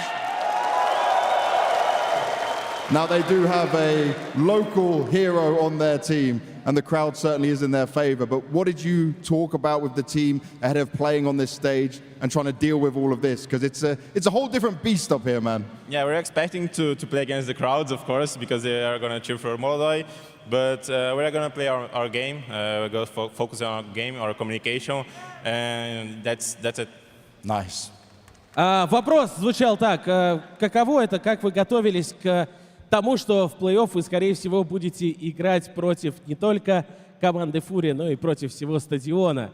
Ребята готовились к этому, обсуждали, и они понимают, что вы, наши дорогие зрители, будете поддерживать другую команду в этом четвертьфинале, но они постараются максимально показать лучшую игру. Now, MongolZ.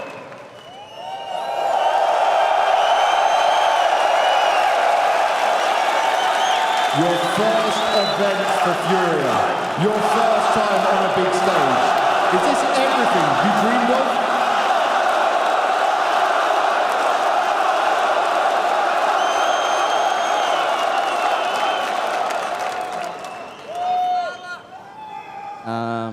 Всем спасибо, кто пришел. Очень рад.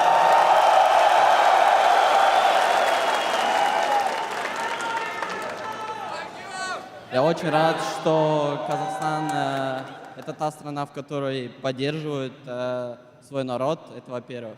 Во-вторых, спасибо всем еще раз, кто пришел.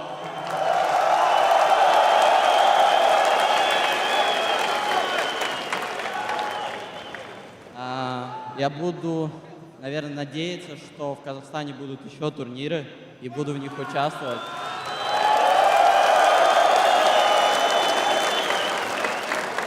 А так, увидимся в игре. Алга FURIA, Алга Казахстан.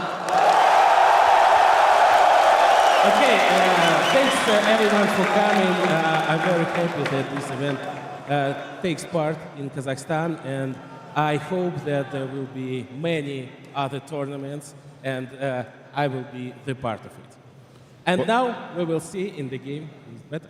We will, and if he keeps this confidence going, it'll be a great game to watch. It's one for all of us to enjoy here, so shake hands, fist bump, get yourself ready for this one. They're doing it for us. They're doing it for us.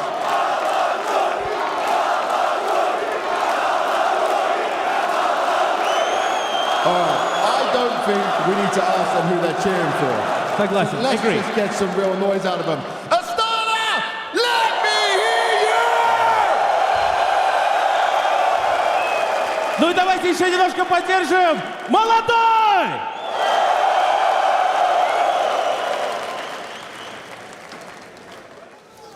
I mean, I wonder who the crowd is supporting, boys. Off topic as well, you didn't get a chance to see it because they actually cut it off. MIBR's sneaker game is mad fire. Have a little look-see if you can see. I got to see their shoes right up close. I'm impressed. I'm also impressed that MongolZ just grabs the mic and talks to this stadium full of people that he has never in his life seen like this before. That's even some confidence outside the server. I like to see it. He's the main character today, that's for sure. Indeed he is. The whole story will be about him, and now I'm going to pose a question to you. If, for whatever reason, this becomes a little bit overwhelming in game for him and he does fall off, is it going to be a huge catastrophe for FURIA, or do you think they'll be fine? FURIA have a massive safety net in the form of the Brazilian core that was already standing before the roster moves, and the fact that they have a reinvigorated Yakindar. They have that man right there who's talking to him in the huddle, who has been here and done that for many, many years. He has hoisted many trophies. He has dealt with a lot of pressure, and he will be there to catch MongolZ if he falls, but I don't think he will. He has shown us so much already. I anticipate that he will play very well today. We've seen these teams meet up in the group stages. We know that the veto played a big role in that. We're about to see the veto now. Let's figure out how this plays out, gents. I'm wondering if they're going to go for the train pick again, or if they're going to learn their lesson and go straight to Anubis or Mirage. That's what I'm thinking Made in Brazil should do, and they actually go for Nuke. Okay. Interesting. Okay, all right. Well, yeah, FURIA busting out the train, and for Decider here, I think FURIA are just trying to move away from Anubis. I think, okay, so they go for the ban there. If MIBR on this one, they ban out the Inferno, I mean, it's okay. It's okay. I understand it. The only other map that they have a decent record on lately has been Mirage. So all in all, I'm a little surprised that, I guess I'm surprised in some ways MIBR don't seize the opportunity to pick Anubis here, but to me, this is pretty good for FURIA. Yeah, Nuke is a weird one for me because Made in Brazil has actually kind of struggled on Nuke this year. Most of their losses are blowouts. They have a negative win rate on it. They've beaten an older version of FURIA in the past on this map, but this is a much different team they're facing today. Meanwhile, FURIA, we've only seen them play Nuke once, and it was a win against GamerLegion, and a pretty solid one at that. So that's what we're dealing with when we open the series up. When they faced off in the group stages on Anubis, it was 13-11 in favor to MIBR, but do you think maybe they weren't that comfortable with that victory, thinking to change it? Right after that game finished, Safe said in the exit interview that Anubis CT side is the hardest half of Counter-Strike right now. So they don't want to start a whole playoff arena matchup by playing on what is supposed to be the hardest. They can dictate the pace a little bit more with a variety of outside plays. It's going to be up to some of their individuals to try to sneak around the smoke walls that they create, and they can dictate a bit more of their own fate, that is, on Nuke. Yeah, I'm curious to see how this kicks off. I mean, again, Insani, I think on this opening T side has to have impact immediately as their main yard player and entryman. He'll be going against Yekindar, who is going to be tested now. I mean, he's played great defensively so far, but Insani is that guy, and we'll see if he's able to do it here. And also, I'm glad we're going to get to see MongolZ hopefully get to pick and choose his battles with the op on the CT side to kick off this match. I hope I see that same aggression I've seen from him all group stage long, so we can just kind of get his feet wet and kind of settle into this game. Do you think it will be a very aggressive Nuke? Oh, yeah. Has to be. with these two teams, it absolutely has to be. FURIA doesn't know a speed besides fast so far this tournament, especially on Nuke. They were rush into everything, so I'm ready to see some high-octane Counter-Strike. It's going to be fireworks. It's going to be fireworks, and bringing you some more fireworks, it's Anders and DDK. Oh yes, I feel ready. It's been a while, but we're finally in the arena once again. Dan, how are you feeling on this fine day? I'm feeling fantastic. I love how pumped the crowd is. I'm pumped, and MongolZ looked extremely composed, and I'm kind of suspicious, but I'm here for it. Yeah, that is a hard thing to do, to like talk to a whole arena like this, but he just seemed like there was nothing. I'm really excited for this game. I think it's going to be super, super sick. A lot of weight on Asani. The desk already talked about it, but I mean, I don't think it's not wrong. It is going to be on him a lot of the time if they want to shock this and upset FURIA somehow. We are going to head into it right now. No delays, ladies and gentlemen. It's going to be FURIA versus MIBR. We're starting on Nuke here for the best of three with FURIA on that CT side, MIBR on the T side to begin with. And already off to the races with not a lot of utility on either side. A couple of smokes here. No diffuse kit in play, though. No, and already we can see MongolZ looking for the action outside, and it was a tentative maneuver there from MIBR, but now they've been spotted. Slowly creeping forwards as MongolZ gives the position here. So MIBR winning some space on the yard, but MongolZ keeping that communication up for his team. Oh, but Luke Kowsey's going to find him. It's a very strong start. Don't even have to be in a hurry. There's so much time left in the round right now. There's Lukowski making a deep run. He has actually not reloaded the Glock yet. His team are walking downstairs with the bomb at the moment, so he just has to live. If he survives up here, then any rotation down to the B bomb side is going to be very nearly impossible. They're in so much trouble right now. The only thing that could go wrong is if MIBR want to go up the vent with the bomb, if they want to change their mind from B to A. And that actually would be a disastrous call at the moment, because you could tell right now that FURIA are hoping for that eventuality. They're just waiting for it at the moment, but oh, he deleted it safe. What an absolutely crazy shot to begin with. Fallen hits one, and the bomb is going to be escaping, so they are trying to get back up now, but it might have been too late. Breno, under fire, has to pop open the door, doesn't close it behind him, and it's not a draft that's going to kill Insani. It's Fallen with the USP. Breno down to just 10 bullets here and 25 seconds to get that bomb and get it planted. That's the only win at this point. Just get the money. 1 HP for Breno in his last act before death. picking up the bomb plant for his team. Dooley's in hand, it's just a matter of time, and Fallen's gonna get it done.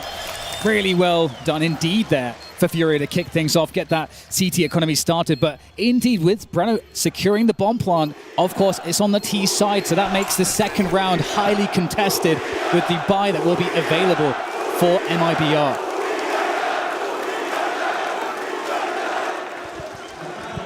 But they love it already. They're already into it.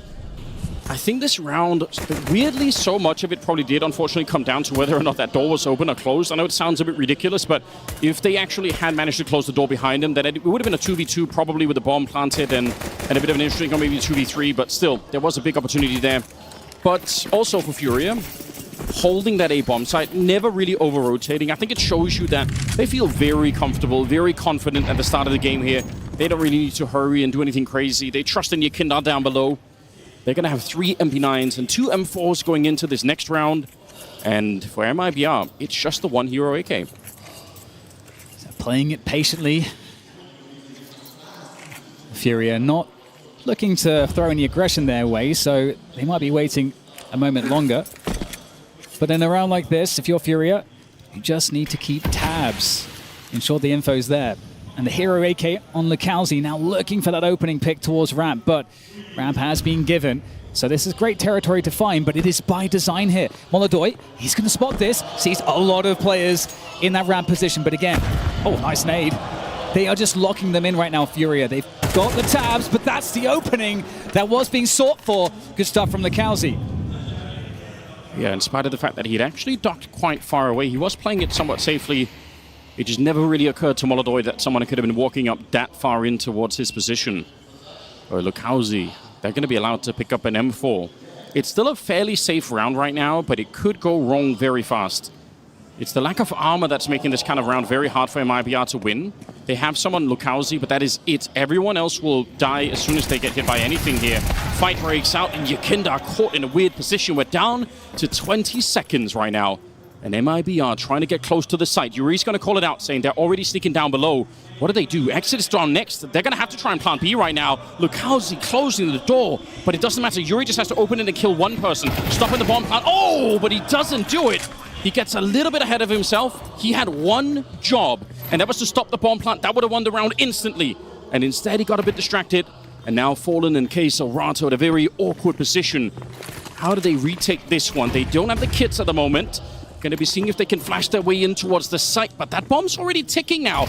And the rifle's recovered here, making it very tricky. Fallen's going to get shot in the knees. And that leaves only Kazakhstan. 1 versus 3, but he already knows the round has slipped out of their hands. MIBR with a shocking return early on this nuke game. Now, this can happen, certainly, when you give the other team a bit too much respect, perhaps, a bit too much space. I think, obviously, we saw MongolZ coming in for the spot into the ramp position. He got the information.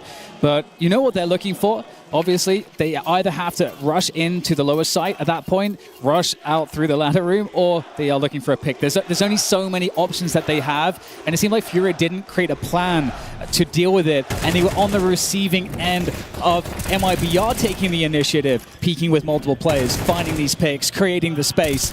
So it feels like too reactive of a round from FURIA after the initial phase. So we'll see if that's something they can remedy, but going forward here, the buy is not the best as they put 3 players outside, but it's a fast upper coming in here. Now for MIBR, straight down the vent.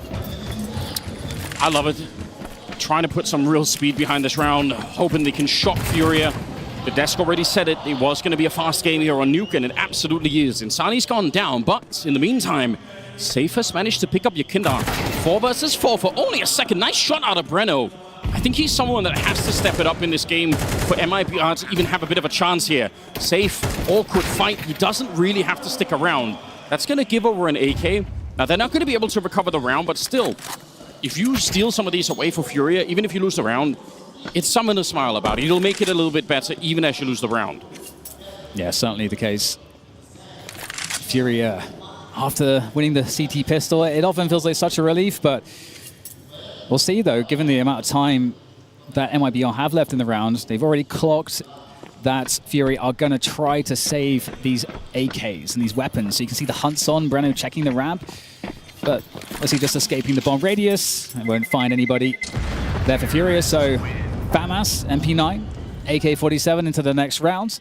And the Des said it, that aggressive pace coming out from MIBR has certainly yielded some results here early for them. And if they manage to continue that success, it's going to start to feel like very oppressive, and FURIA are going to struggle more and more to get into the game. So I want to see for them getting aggressive and finding a play where they're taking initiative. Which, honestly, with the kind of battle that you have here, it's the round where you want to do it in. The only issue is it might also be the most obvious round that you're doing it, which means MIBR are probably going to be a lot more ready for it. So, yes, you want to do it with MP9s and FAMAS and just a 5-7. Like, it's so nice to push and run in with those weapons. But again, it might be so obvious that you're sort of playing into that expectation on the MIBR side. MongolZ up here. That could have been a really interesting spray down. Would that he have committed to it, but it's not going to be happening. Looking right through Yakindar. I don't know how, but he does find it. And now the mad spray through the smoke. They don't really have the utility out there to blow it open. Only 1 HE on Kazakhstan, and he was down below. Which means MIBR gets across through the secret stairs down towards the B bomb site. Slowly but surely making their way forward. Kazakhstan, a bit of an interesting off angle. Now he's going to see the shadow on the ground, which is why you want to play here.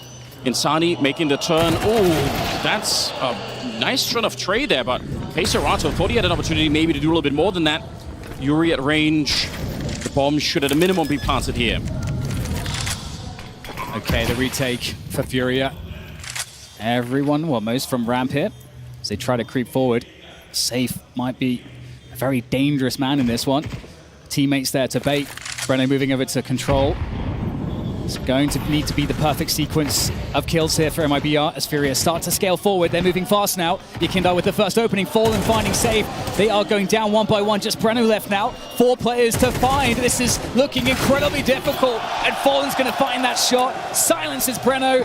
And the defuse comes in. And FURIA, we talked about having them take initiative. They found themselves right back into this one real quick.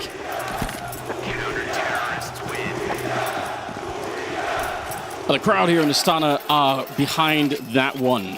Fallen with a 7-1 scoreline to begin this one with. And it was the more defensive style. It was just a little bit more relaxed. They pick up a couple of players, and then the retake is looking so good here. 5-7 work for Fallen. They steal how many? 4 AKs back. This is a pivotal round. What a way to come back into the game early on. Round number 5. We'll have AKs on the MIBR side, but it's such a tug of war at the beginning here. It'll be very interesting. Like, whoever wins this battle of the economy early on will have such a nice boost at the start of the round. I totally agree. It's going to be a pivotal one. There's no doubt about that. And we have MIBR looking to turn themselves straight to this upper site. The timing not felt there by FURIA, completely caught by that flash play. And now this upper side control. FURIA are in damage control mode once again with the bomb now getting planted and a full 5-man setup in the upper site. This looks dangerous for FURIA once again. Yeah, they've already made the choice. It's already been called out. Kind of a shame, I think. But I think it's so early on, maybe they don't want to do too many wild things here. I'm looking at the smoke and the diffuse kit there on FURIA. I think the reason they're calling the save is not so much because it's a 4 on 5 or the lack of utility, it's the 3 AKs. It's the potential to throw away those guns that you won't be able to repurchase. And again, I think it's just an indication of how strong the rifle is that otherwise I'm pretty sure FURIA probably would have tried, like they would have stuck around. Not going to be happening. 3 rounds now on MIBR. And it's kind of a weird, but like if you look at the scoreboard, they don't even have that many kills. And it says something about how this game's been playing out. Certainly. Yeah, I mean, the shock and awe strategy so far from MIBR, I mean, I feel like, you know, again, the Des predicted it. That was the storyline they were setting up. True. It's been something that we've seen as a consistent thread through a lot of the MIBR games. And really, honestly, from a more macro point of view, it's a Brazilian team, Anders. What else should you expect? By unrelenting aggression. And that is what we're seeing. And it's so successful. The problem here for FURIA is that you have MIBR able to play in their element, playing comfortably, able to just have the pace when they want it, and you don't want to have MIBR in a position when they're playing from such comfort. So it's going to be hard to be disruptive on the CT side, but FURIA will have to find a way to slow things down and stop getting caught off guard by some of these aggressions. Well, one of the tools that they're going to have is finally that AWP on MongolZ, and the Desk were talking about it. If he can find a bit of comfort in the yard and just kind of get himself in. He's got no kills just yet. The speed looks like it's almost going to continue there. Good counter utility, but MongolZ ready to catch Fallen. He was just not at all aware that that could have been an opportunity, so ends up going down. A big question right now is if the hometown hero, look at what he's doing. He can't on scope right now. It's going to give the audio away, so positioned on the corner and waiting for an opportunity to strike. It's going to be a while before anyone really shows up, but if he gets that kill, that's going to be huge for the round. They might be looking to go for the pressure there as well. We might get something here. Save! Peeks into MongolZ. MongolZ with that opening kill. It's going to feel good. Now the move outside. What a timing found by Yakindar as well. Well, we talked about the disruptiveness that was required from FURIA. They're finding it, but MIBR, they're reacting. They've got to get super active here, and that creep into the upper site is exactly what the doctor ordered. Still a 3 versus 4 for them, though, so it's not going to get any easier. No, it won't, but they actually have another. There's a third Molotov up to the high ground. There's only two, actually going to be a third person here. Yeah, they can't really all retake from the high ground position. Surely at some point, someone's going to have to go mini as well. It looks like that'll be Yakindar trying to set that up for his team. Taking a bit of a battle against Breno. Here comes the flashbang to set it up. MongolZ assisting his team. One flash is good, the other one clocks straight on exit. He can't see a thing. Gooper stomped in the bomb site. Breno and MongolZ trying to hold on for just a second longer. That bomb is almost ticked. They're so close, but MongolZ from the high ground, he shuts it down. And that's a huge round for FURIA. They lose some AKs, but they get to keep the AWP. And you know, Anders, I looked up how to say let's go. So I could say let's go MongolZ in Kazakh. But then I heard him talking Russian on stage. I'm going to have to just say both, I guess. Because I still know the Russian one, which is Harasho MongolZ. But in Kazakh, it's Ketek. Yeah, all right. Let's go MongolZ. I appreciate the fact that you're assimilating into like the local culture, Dan. I like that. You haven't seen anything yet. All right. We've got some stuff hidden for us. I'm excited. Yeah, we have some surprises. But 3-3 is the score, and this one is going blow for blow, and you love to see it. A lot of the analysts are saying this match might be a banger, and we've absolutely got it so far. As once again, the outside play is coming quite fast-paced here from Insanity. My goodness. Straight down into Mini with the headshot. Fallen responds just as quickly, turning, trying to find Breno, but once again, MIBR all over this upper site. Yuri with a great performance there. Just exit to try to save the day. Comes on through, and who else but the hometown hero, MongolZ, steps up again to deliver the final blow in the round to secure it there for FURIA. He has been given some great cinematic kills that really make a difference in the round. Obviously, in terms of the flicks or whatever, they're not necessarily the most impressive right now, but he is getting some of the finishing touches on these rounds. And like we said, there's going to be some pressure on him. So I think finding some of these rounds early on has got to be making a big difference. And also now FURIA, the economic tug of war has gone their way. They have the money. MIBR have to concede and just go for a couple of upgraded pistols and really not much more.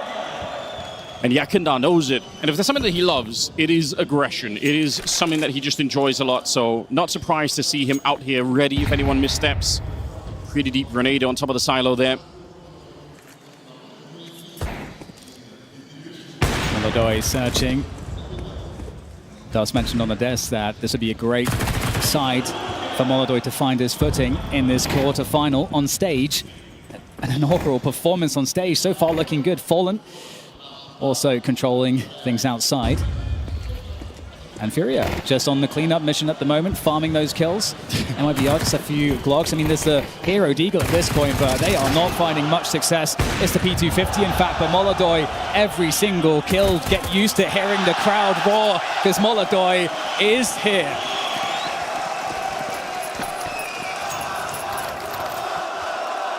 It's so crazy to imagine, you know, a player like Fallen, who's so deep in his career. He's been on these stages so many times, and then you've got someone like MongolZ who's, you know, sitting not that far from him on the stage, but, you know, for him it's a brand new experience. Although he does look like he's totally chilled out, like it just doesn't mean anything. And oh yeah, maybe it's just the aura of sitting next to Fallen. You know, you're going to be in good hands from like a leadership perspective. Yeah, you couldn't really find many players in Counter-Strike that could boast that kind of experience. So.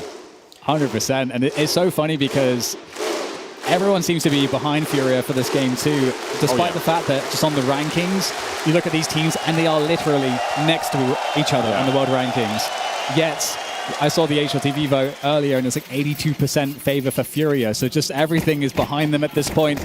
And they finally found their way out of that rut where they were on the receiving end of that aggression. They've slowed it down, found a 5-3 advantage going into this next gun round.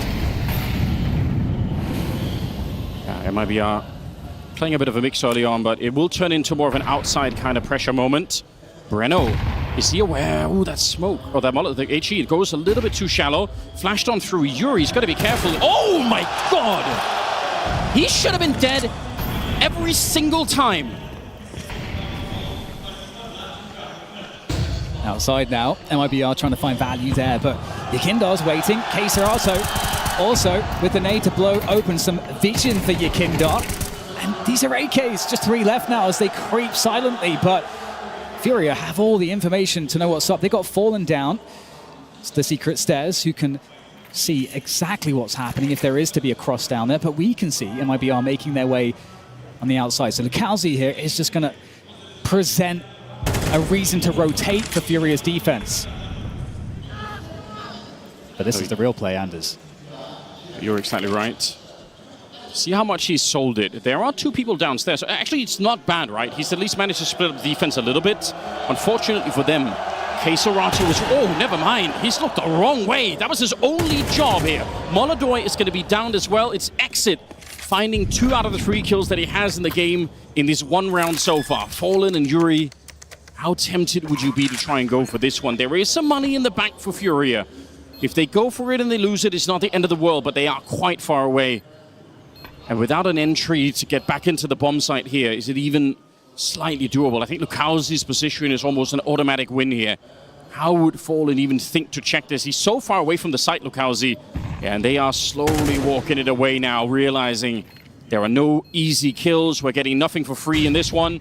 Flash comes in for it as well, and Yuri, he's going to get jumped on from one side or the other.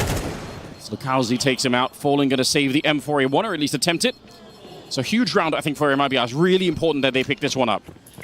Yeah, I mean, amazing call as well to just try to suggest the lower play. I think it certainly opened up some space outside, allowed that creep into heaven. And with that, that was a key moment where we finally start seeing just some kind of a pull away from FURIA into the least, some kind of momentum, some kind of feel-good factor. But MIBR, I love how they are finding plays like that in the mid-round. So again, this series has been super exciting so far. We'll see what both teams are able to do here. Both teams on a bye, and the money is certainly not good for the CT. So MIBR, this is the chance to really switch up that momentum in their favor. Smoke's going up. Oh, Insani pushing even on top of them. He finds Yakindar through at the edge of the unbreakable box, and the other 4 already headed this side. We'll see how much of a tell it is. MongolZ is down below. If he gets... Oh, and he misses the shot. It's a bit of a wider swing than MongolZ was expecting. Insani doing great work. He takes down Fallen. Like the desk said, a lot of it is going to come down to whether or not Insani can find those kills. And he absolutely can in this one. 3 to set it off, and they are all just so deadly accurate. Yeah, really looking to brawl this MIBR team. Again, not a surprise, but it's great to see them finding their headshots here on the stage. Again, on their side of the stage, if you compare to Fallen's side of the stage, definitely a lot less experience in this kind of an atmosphere. In some teams, when the crowd is against them, sometimes that is a bit of a nerf on your team. But MIBR, they so far seem highly composed, as we're 5-5, and this is a round for the taking for MIBR. Just a bunch of USPs and a single deagle on who else but MongolZ. Give them a chance. Waterfall smoke sets up there.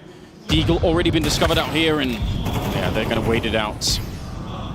I mean, there's another kind of pressure here, I think, for MIBR, which is the fact that you're up against Fallen.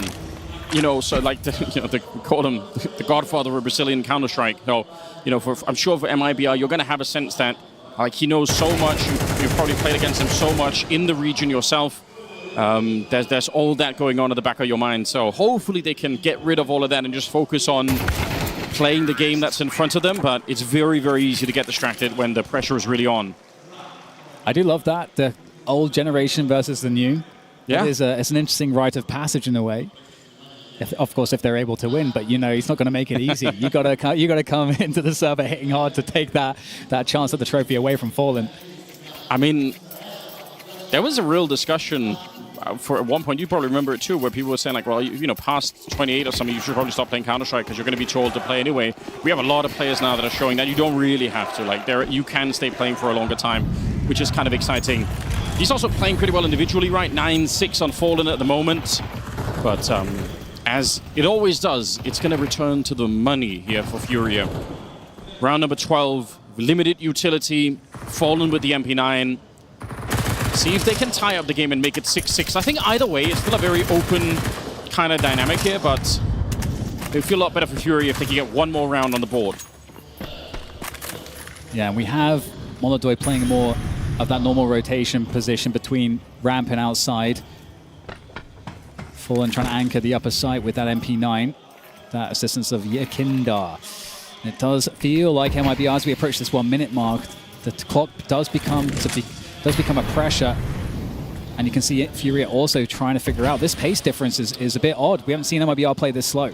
I think also this is going to be the one round where we actually see the split through mini. I don't think there's any reason for them to go downstairs right now. They might put a little bit of pressure on ramp. Ooh, they are. Or at least they're checking this out. Keserato goes down Insani with an important shot, and Yakindar out here is going to be careful with that AWP on the other side. If he had more bullets, I think Safe would have already been dead. 35 seconds, and they are going to go down to the B-bomb site. That is very interesting. Let's see if this is enough to stop them. Yakindar swings as wide as you possibly could and does get taken down, but MongolZ, could he be the hero once again? That's the bomb! Not making its way past at all! Exit. Shot down in the sky. 14 seconds as they try and get back into the site. But Breno's going to get the same experience by the hands of the M4A1. It's MongolZ, the Kazakhstani on the stage, saving FURIA to get one more round on the board here at the end of the half. You couldn't have written this any better. So sick.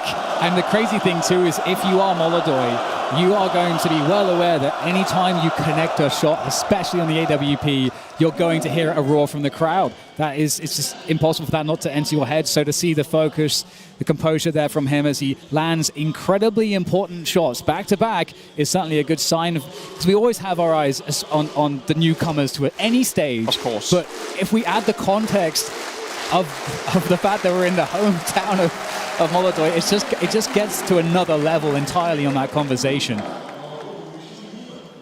Yeah, and those shots were not easy to hit, right? He's hit a couple of ones that were a little bit on the light end, but the flick here towards the end of drop exit in the middle of the jump, that is very, very hard to do.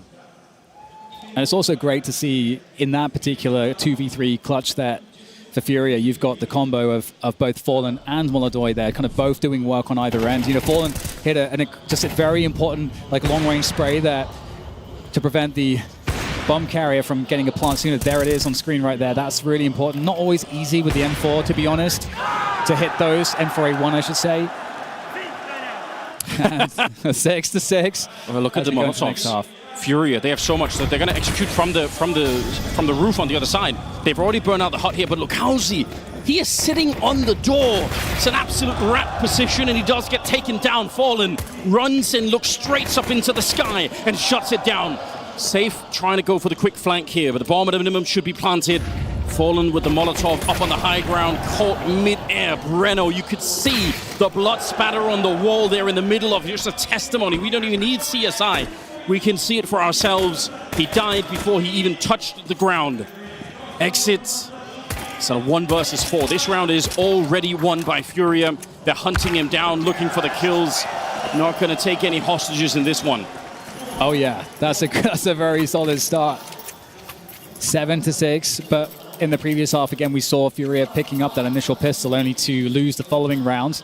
MIBR, they're going to have to show some stuff. I don't know how that's a headshot, by the way. You are literally underneath your opponent. Someone explain to me the physics of that. We don't need to. Just accept that it happened. Great use of the Molotovs in this round. So the first Molotov up on the hut and the second one up on the high ground. It's just 2 grenades, but it does make it a lot easier to clear the bomb site, and in this case also force the early aggression for the CTs. Very clean.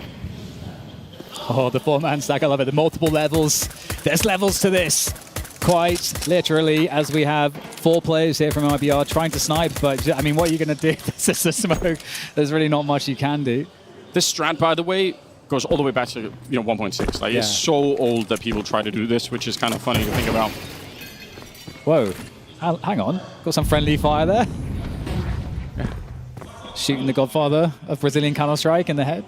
Yeah, maybe that's how you keep him awake, you know. He's getting a bit older, you know. That's fair. He's got to get on every once in a while, you know, just wake up the old man. Yeah. We'll know how much the crowd truly adores MongolZ based on how loud it is when he gets eco kills. I feel like that's a good barometer, you know. Like, is it literally anything?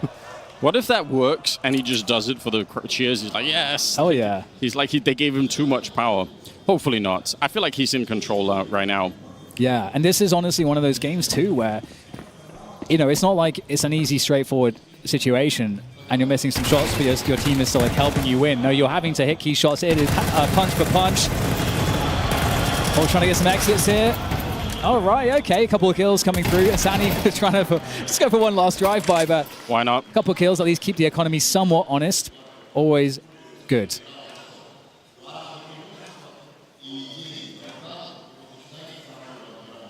Stadium definitely fill up a little bit more here as we get later into the evening. Also, of course, we've got Spirit coming last match. Yes. So that's going to certainly fill up the stadium even more. That's going to be super interesting. I'm very curious. Obviously, might be a one-sided game, but we don't know yet. 2-round lead at the moment. First real buy round coming up here for MIBR. But they are going to be lacking a lot right now, so it makes sense what FURIA are doing at the moment, playing it a little bit slowly, because these early grenades that are coming in from the CT side, there won't be many more to follow them up. You could already see we're down to 3 smokes and 1 incendiary here, so they can set up the wall outside, or just throw the mini smoke if that's what they're interested in. All right, did have another one set up for it, so double smoke once again. It's Breno in position here, the spray that is so close to connecting. MongolZ, he's going to go down, but Kazakhstan with a fine return, and Breno staying on the ramp. I don't know if I like it. Yeah. Problem is, if he gets that kill, he's still getting traded, but we'll see what else can happen here. Sani also goes for the hero play, the solo peek, and at that point, you are pretty committed, if you're MIBR, to make these hero plays. You've lost too many players. MongolZ has had a fairly good first half, but it really is a lot different when you're on the CT side. I think especially for MIBR, where I feel like they get plus 10% headshots when they can just, you know, be pressing W. And now they have to play more defensively, more reactively. Right. And and that's not a style that on the CT side you have to index for. You really have to try to win positionally, win off the util, win off the team play and communication. It's much more important. But especially if FURIA are going to be playing around slowly at the start like that, because if you do play aggressively, they are just waiting for you on the other side. So big nets. Yeah. Yes, the trap. Very well played so far. It's 9-6. It's another problem here that they're running into, which is obviously in the first half, there was all that back and forth that kind of kept FURIA economically in the game, even if it was a bit scrappy. But this is for MIBR. They're not getting a lot of kills right now. Sure, they're saving a couple of rifles here, but it's on the weapons and utility front, they're falling behind a lot more. Tactical time have been called for MIBR. The issue is, though, again, even if we would love to see something like a lobby crunch or whatever, doing it after a tactical timeout is just so risky, because it is the most obvious thing that you could do. Yeah, and I mean, it's also so difficult on the CT side of Nuke 2 to find stuff that's creative. I think, you know, if you're FURIA, you kind of understand what the best options look like, and there's a lot of ways that you can easily, like you were saying, even just by playing slow, kind of account for some of that. I think right now one of the more popular ways to do it is actually to try and play on the roof of Garage, and just kind of get up there really early on, because then you are a little bit more aggressive, but not so aggressive that you're sort of all in. But we'll see what they do. I've seen that boost happen quite a bit in the last couple of weeks. A lot of smokes in T-spawn. Already an indication that we're going to be seeing a bit of a slower style from them here. Kazakhstan, they blow open the door, they sit and wait. And so far, no boost happening on that CT side at the moment. They are playing quite heavy in the yard, though. So if there was going to be a fight out there, then you know, it's possible that they could trade their way through just by having so many people ready to battle. Nice smokes. Will this force a play? Might see a timing from MIBR. They do need to find a timing. You do have to take risks. Yakindar, speaking of taking risks, he's going to walk through the smoke into two of the only rifles on the squad here for MIBR. That's an AK to be collected safely. And so now you might start to have potential problems. FURIA speeding up a little bit towards ramp. They're going to bring the bomb as well. Yeah, taking risks. AK's just now been picked up, and it's on Insani. That's a bad look. Nice dink on the Fallen. They're not really sure what to do yet. You can see the mid-rounding here for FURIA, because they could have had ramp. They could have been down below already if they really wanted to, but they are trying to use all the seconds in the round to make MIBR, force them into a bit of a mistake where they over-rotate somewhere. And I can see MIBR actually calling a freeze on their own, which is a really good idea right now. Fallen should lose this fight. Oh, how is he alive here? Yuri with the trade, that's great work. Lukowski all the way in the back end. Yuri's got no fear whatsoever. The AK to defeat Lukowski and Insani, he couldn't escape. He knew he had to try and get out Breno. He's going to get stopped by MongolZ, getting another finishing kill here. That's a very close round, but the mid-rounding all the way into the late round here is just absolutely perfect for Fallen. Yeah, and that's, again, I think we do go back to that Fallen factor again, where he's got so much experience, and in those moments when it's high pressure, if your in-game leader is communicating to the team in a confident, calm manner, then that's not going to set anybody else off. But if there is like a pause where, oh my god, something's going wrong kind of vibe you're getting from your IGL, then things will fall apart. So we know that's not going to happen with Fallen as we go back into another buy round here. AWP on safe this time. Smokes in the yard and fire on the roof here as safe goes down to Yakindar. It's a fantastic opening, makes it a very fast double, and Lukowski's position is known. He's going to have to fight right now. He can't even reload at the moment. He does get one more kill, pulls out the USP, and he's lost in the smoke. They can't find him. They know he's in here somewhere, but he's actually still alive. Just 7 health left. They've traded places somehow, and Insani got to get a couple of kills, or at least one in there too. Yuri and MongolZ. Is this round even recoverable? I don't know how Lukowski brought this one back. He should have been traded, and finally that will happen. Yuri able to land a headshot, and MongolZ faking it once. Not sure if there's someone that's going to jump in, because Yuri can't really stop them. If they go for it, it's not a great position for Yuri to be in. He can't reload. He's only got 6 bullets. That's the cover for the bomb. Only 6 bullets as they go for MongolZ. MongolZ takes down Breno, but now it's down to Yuri. This can't be a prolonged fight, and Insani makes it a fast one. My goodness, Anders, how did Lukowski live? I feel like that's like a 1% situation that just happened in front of our eyes. Especially because he was getting flanked at the same time. Yeah. He was going to get sideswiped, and then he pulls out the USP, goes to hide in the smoke, and even if he dies later in the round, it's so much better. It puts so much pressure. That would have been otherwise probably a 2-on-2 where they get a bomb planted very early in the 2v2, but they just can't do that because they really don't know where he is. How crazy is this? Unreal. And after those 2 fast entries from Yakindar, Anders, those were phenomenal. I feel like with the pace of that, you usually absolutely have FURIA winning that round.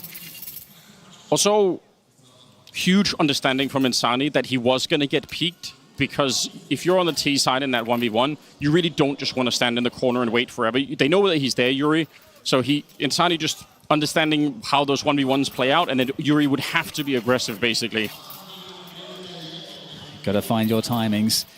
And this has been a very interesting game of Nuke so far. There's a lot of twists and turns that you don't expect, and with that round from MIBR, they really are going to be back in this one. But again, we're on a round where the economy, everything's been spent for both teams, so this is going to be huge into getting MIBR back if they can secure it. Previously, Safe tried to peek the hut with the AWP, got shut down. Now he's on the outside looking for value. Early indications of one of those 4-1 splits with Yakindar playing out here, which obviously is very much in his nature. He overplayed his hand a bit earlier walking through the smoke, but he's still such a great piece to have to be able to play these kind of positions. And then we'll see what the other 4 do. Those B splits with a ramp are really cool, and especially when you've got the kind of capability tactically that FURIA's already shown, which is you take ramp, but you just wait, you end up going heaven or hell, you end up going back to the A-bomb site. Like, there are so many ways to fake that out once you've pushed the CTs back. And right now, MIBR on that tough spot on the CT side. The wall of smoke's outside. We don't know how many people are outside. Yep. There's only 1, and there is a rotation that MIBR are making because they just don't know. They've got to try to cover everything, so the defense elsewhere will get a little bit weaker. So now it's on FURIA to find out how do we exploit this weakness. But looking at them as a whole right now, they're playing this round very slow, a very slow pace. 40 seconds on the clock, Anders, now. Yeah, it's going to be another execute from the roof. Fallen's already got the Molotov primed, so he's going to be... This is for the HUTs. You can throw some that actually land up on the rafters, but I don't know how many they have on the roof. We'll figure it out in a second. MongolZ catching Breno, trying to lurk on in. You mentioned the time already. We're down to 20 seconds. Another Molotov rains in, puts pressure on exit. 19 seconds. He will get one more headshot, and Insani trying to bring it back. It's very close here. They catch Fallen and take him down. 10 seconds for MongolZ to try and see if he could drop safe on the other side. He's got 7 seconds here. The bomb. Oh, he's trying to fake it out. He's hoping he's going to peek. The round has run out here. He was banking it all on the idea that the footsteps would have been enough to get safe into a bit of a peek, but that is not going to be the case. It will be another round for the CT side, but that is as close as it can get. I really thought with the entry there, that was going to go the way of FURIA.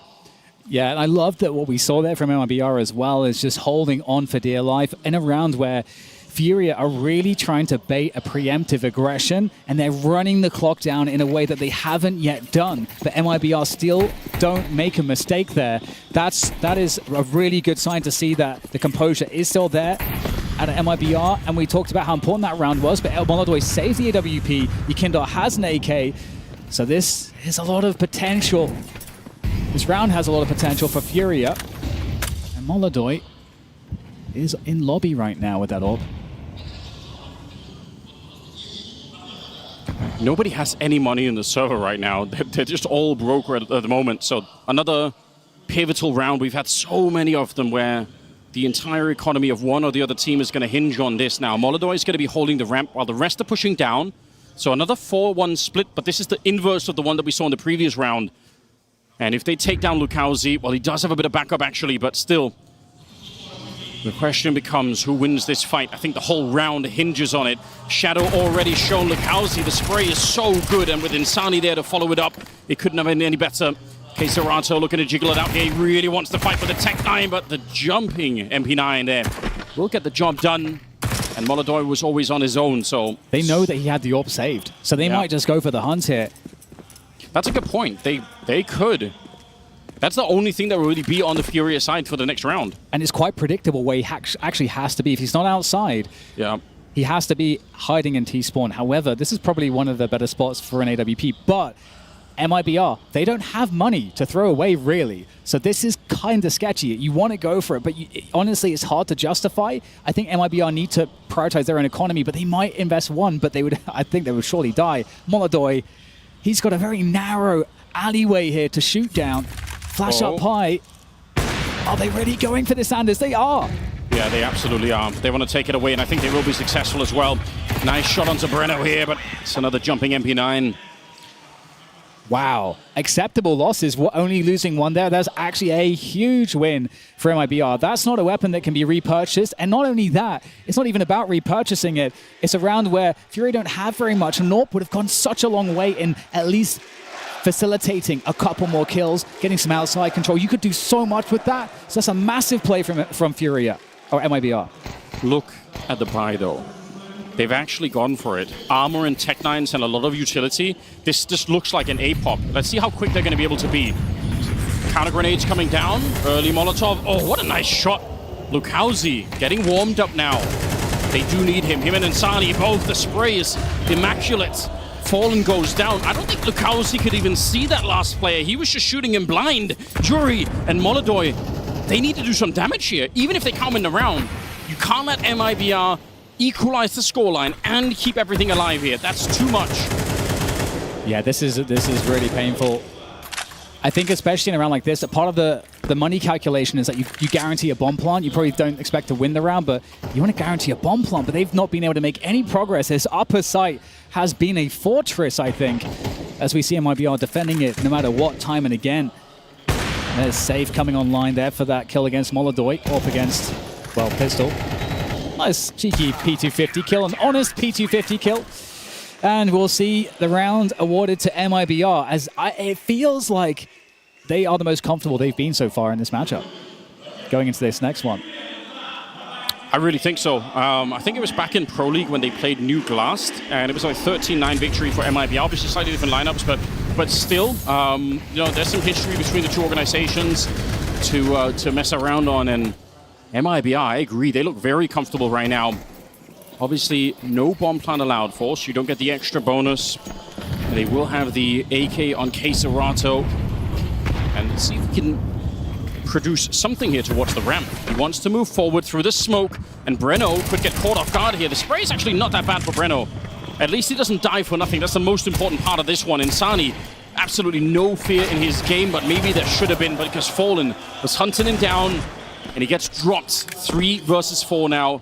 A one-man advantage for FURIA. And the problem now is the mid-rounding that's possible is crazy. You've got rotation down lower. Lucalzi's been spotted. So that is further confirmation that FURIA could probably expect that, hey, they are down. And they might be going through the vents to upper. So it's a bluff here. They're going to go re-enter the lower bomb site. What a headshot there for the entry from MongolZ. Lucalzi needs a massive performance. That's a great headshot to find. A bit of damage confirms the position of one, but there's more to find. And it's Yuri to take the headshot there to get rid of the pest that was Lucalzi on that lower site. But now Safe comes in. An unlikely 1v3, but we'll see what he can find. Yeah, he feels like he has to give it a bit of a shot here. MongolZ is still back there. He's finally going to go down. But already 2 kills in the round was enough to get them into the bomb plant at the very least. If he can get another one, he has them incendiary to try and do the rest, or he could throw the incendiary early into that shadow position in front of him. Oh, he's going to use the wrong spot, and I think now he's got no more tools really to get back into this one. And he's realized as much. They're not going to give him an easy fight. He'll have to back on out FURIA up to 11. Wow. Yeah, you could see it happening.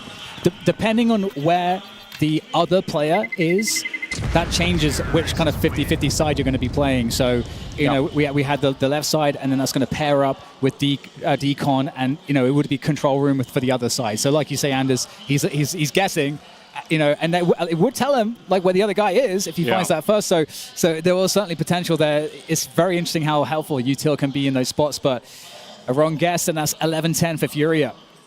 I like that we're bringing the future Counter-Strike pros into the stadium really early on, you know, like bringing the babies in just to, you know, get them stage ready for the next generation, you know. That's sick. It's got to be done. Timeout used. The last one for MIBR. 11-10. How do you predict who wins now? I know, it's just so many twists and turns. We said it, they looked comfortable, MIBR, and we said that in part because FURIA's kind of defaults and the strats they've been running in their gun rounds. I mean, this is not a full gun round, so you know we can't really classify it the same way. MIBR have handled the gun round playbook pretty well. So now, again, we're in another spot where nobody has money. Yeah, very, very uncomfortable right here. Insani going to be playing on the other side of the smoke wall. They checked this before, FURIA. But all it takes is one mistake, one lapse of judgment. You don't Molotov it, you don't check it properly, and suddenly he's going to get the multi-spray down. There are 3 people coming his way with the bomb. Not quite leading it. Yakindar trying to check it early on here, but the follow-up is just fine. You will take that if you're on the FURIA side, but this is different. Lucalzi gets the first one, and he knows that the bomb must be here as well. So great information for MIBR, and they have the one-man advantage. Jump now, such a long spray. How did that fight last so long? Exit ends up going down, and suddenly we're right back. It's Safe finding Kazakhstan. Fallen and Yuri left. You'd love to see it. That's such an active play there from Safe. And that has really helped out Fallen. He has to move forward surely through that smoke. The timing there. Otherwise, he would just get locked behind, and indeed, he moves forward, knowing where that smoke came from. He's now on the hunt. Understands that Safe repositioned, but he has to concern himself with getting into a spot to plant. And he has slipped between enemy lines here. He's been spotted, though. And so now time is limited to get this bomb down. Very limited time. He knows that he could get shot from absolutely anywhere right now. 3 players to clutch against the Brazilian in-game leader here. Fallen. Oh, peeks into the double. And that's going to be the end of him. But the bomb plant at least goes down, which will help a little. Honestly, better than it could have been right there, because you're right, without the bomb plant, they are significantly poorer. Lucalzi, up to 20 kills. There was a triple in this one. I think I talked about it in the group stage, and I think it remains true. I think it's Desk highlighted in Insani, but I think it's the duo for me between Insani and Lucalzi that produces enough kills to make MIBR dangerous. And it has to be that way throughout all the maps, basically. And it certainly is really happening so far. I mean, we saw very early and even in the first half, LuCaoZ finding crucial kills. 11 to 11 is impossible to predict. Full buy from both teams. And again, we're just constantly against the line on the money. We'll see what pace FURIA decides to set. Very fast nades out in the upper site, threatening those fast upper plays that they have executed, but there's no players behind this one, forcing the util out in response from MIBR. Yeah, the blowing open of the door and then the running Molotov that you can throw when you climb up the ladder on the T side is both really good, grenades to force the CTs to use some of the utility that they really don't want to right at the start of the round here. MongolZ waiting. See if they find anything. Yuri going to get caught in an awkward spot. The timing not with him. Insani to take him down. Yakinda, he really wants to do it. He's going to get flashed right through. But I think Insani hears it. He knows that someone's on the other side, and I actually think he has a big advantage in this fight. Yakinda trying to check everywhere. He does spot it out, but Insani's just better this time. He's up to 20 as well. Between him and LuCaoZ, they got 40 kills. That might be enough here. And now he's just hiding. He's pinned into the corner by MongolZ, but unfortunately the clock is running against FURIA. They can't keep this up all day. Eventually, he will have to move out of that position here, MongolZ. And he doesn't understand that Insani knows that he saw him. So he's going to be holding that for too long. This is desperation. Fallen's by himself right now here, Anders. He's got to try to get the headshot. He will find the headshot. Maybe that's enough now to provide some movement to get MongolZ activated. It will, because he hasn't planted the bomb yet. He could have. Keserato ends up going down, and now the clock is running out. MongolZ, great shot onto Insani. Trying to find the space, but with 10 seconds left of the bomb on the ground, it can't be done. Exit to get it at the end. I think he had the bomb plant the first time around. There's no way for Fallen to know. He expects that someone else is down there with him. If he could have planted the bomb, it would have forced LuCaoZ out of the corner, and that would have changed the round so much. The domino effect would have happened. I completely agree. Again, these rounds, the interesting thing with these two teams is that there's a lot of these solo initiatives that are often supported, but just intuitive plays coming about that creates a strange dynamic where we're in all of these spots, where the 3v3s, the 4v4s, there's lots of space open on the map, timings get strange. And this time MIBR on the better of it. Again, Insani on the outside, really placing MIBR in such a strong position, and just getting that info of MongolZ's position and being able to hold him in that spot forever was also a huge play. 12-11 in favor of MIBR. Are we going to get overtime in this one? It's just pistols and Mach 10 for FURIA. I mean, listen, they did this once before by going ramp and then ultimately going heaven to find some of the skills. This time, it looks like it might be a little bit quicker than that. Early grenades coming down. LuCaoZ burned alive. He sacrificed everything to try and stop a rush that was already delayed. Breno up on the high ground, and he's going to get blown up here. Insani just praying, but unable to find anything through the smoke. Exit on his own. He does get a sickening double kill. I don't know how he managed to do it. As Safe makes the drop down, the smoke is up, and they're going to escape 2 versus 2 now, Dan, as they make a straight line to the B-bomb site. Oh, Insani's there real fast, and no guns were collected, and they're going to double back. And maybe they'll get a shot at picking up some of those weapons. There is a key timing here where maybe that's possible. MIBR, as far as they're concerned, they could be absolutely anywhere. Yuri, will he find this?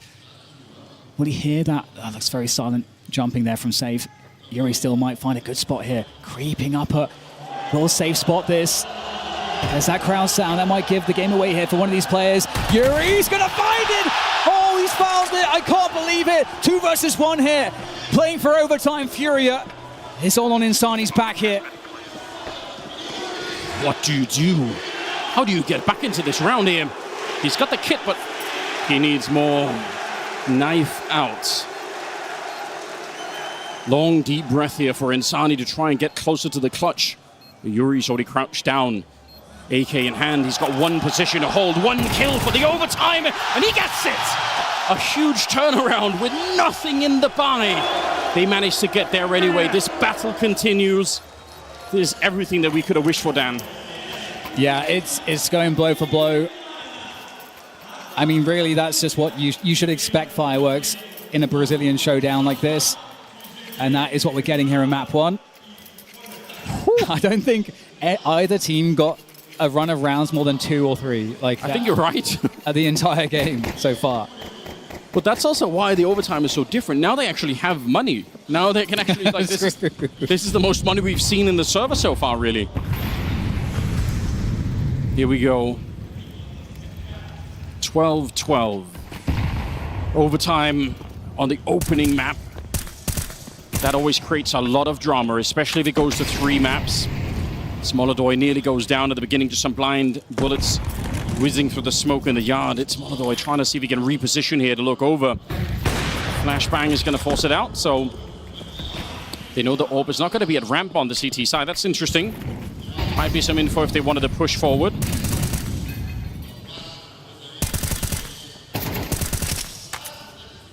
Some information there from MIBR, but that wall of smokes, it really does prevent them knowing exactly what's going on, and they're moving towards the heaven and hell position, and MongolZ there takes down Insani.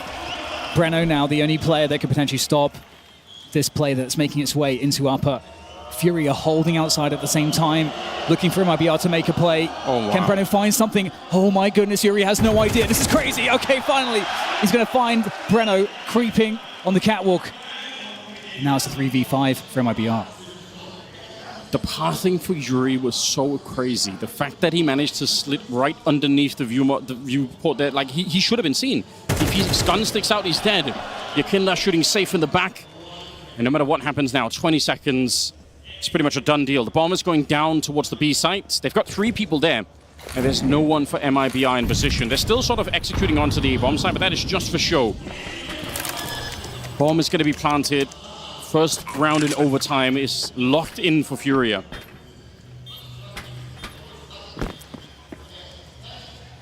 All right, I think you're right, Anders. The whole like money thing is quite interesting. I think made some of the rounds interesting. Yuri.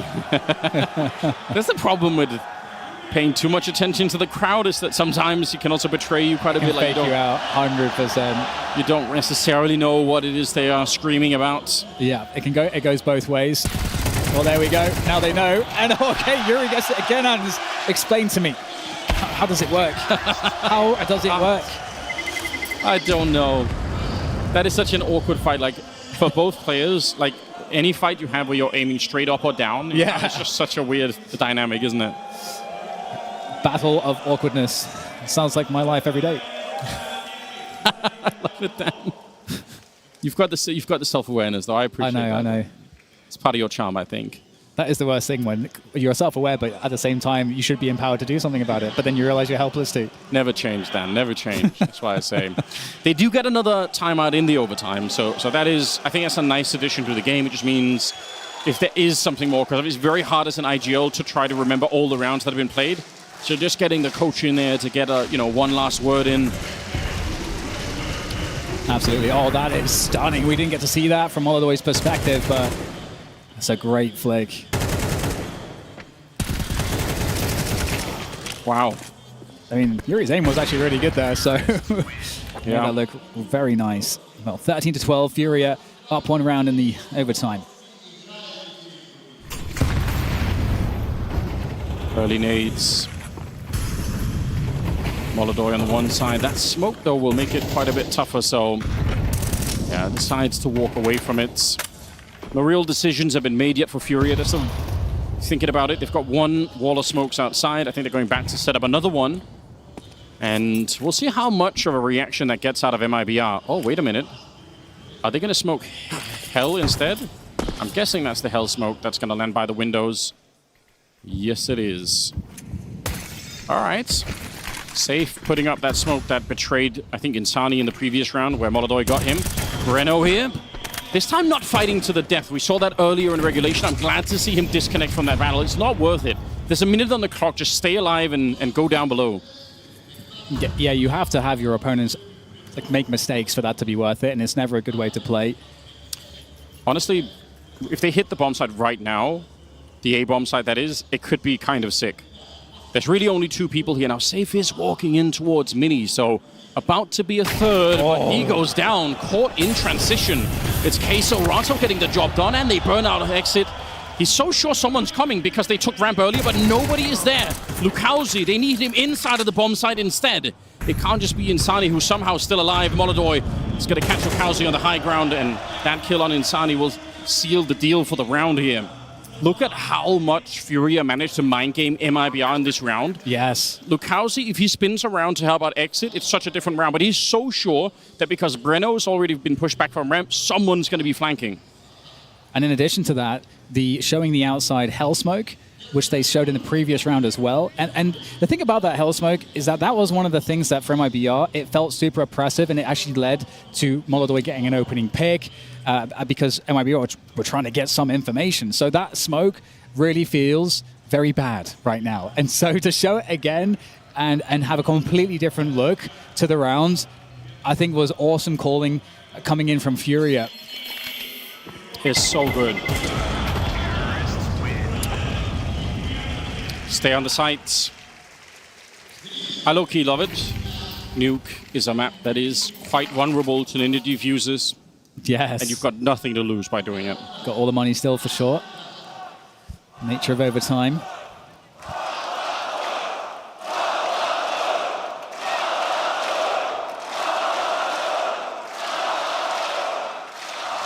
His first appearance on a stage like this one.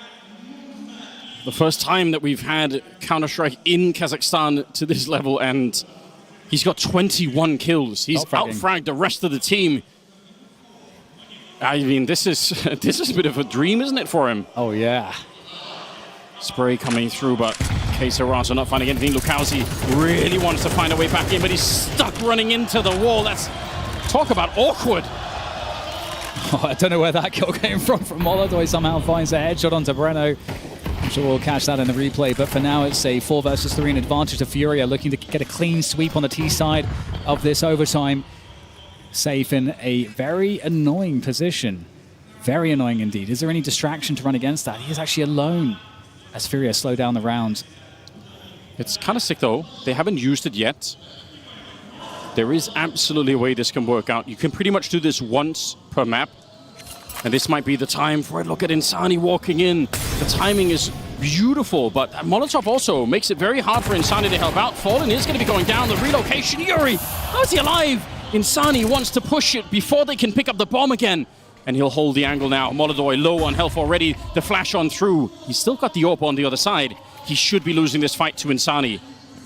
He's got solo health. Nice little flick. 8 bullets left. Kazakhstan up to try and take a swing against the Brazilian, but he can't be allowed. Insani with the triple, saving the round for MIBR. I mean, it is him and LuCaozi that are doing pretty much all the work. Yeah, that was a really sick round. Unfortunate, of course, for FURIA to walk into that setup. It's obviously hard to know that that's going to be there, and it was played so well. Also going for the kill immediately, just locking that one in, I think is also smart, ended up paying off. And Insani understanding the nature also of the fights, just perfect movement for MIBR to keep themselves with a chance into this second half now as they swap onto the T side. 2 rounds to equalize. Uh-oh. Yakenda able to find LuCaozi at the beginning outside here. FURIA looked like they were meant to win that previous round, but the boosted MP9 kind of throwing a wrench in everything, and then Insani obviously showing up with a really long series of fights that he just has to take on his own. 1 round between them. First team to get to 16. Oh, man, it's so scary.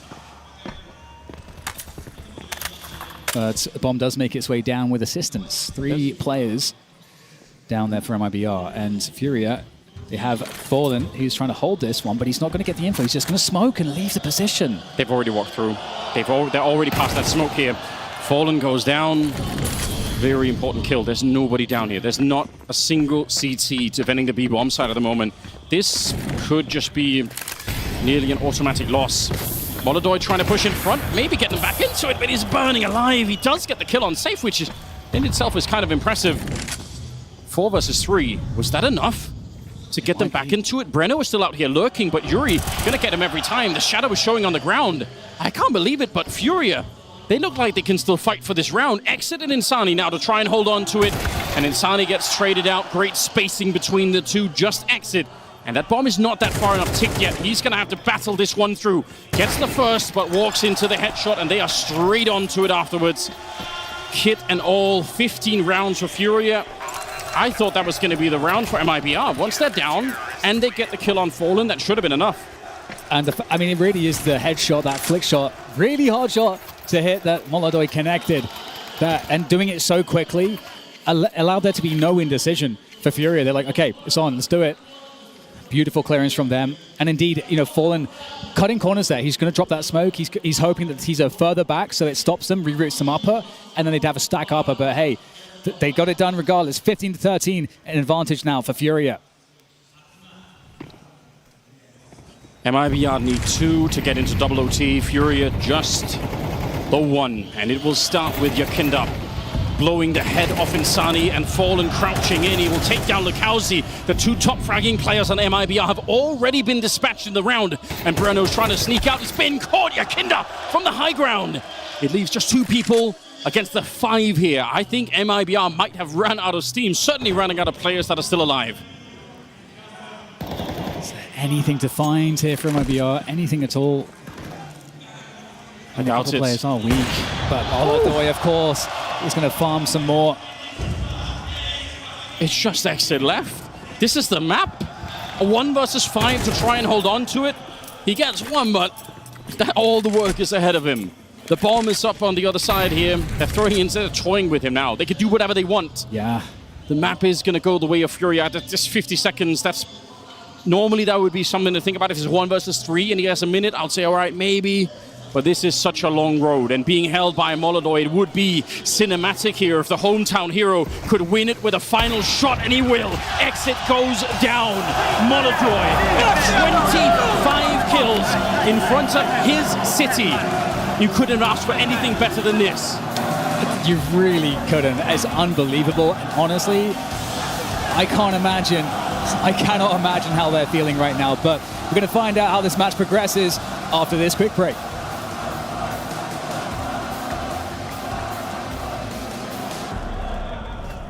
She said she loves you, but she can't love me. But I love you.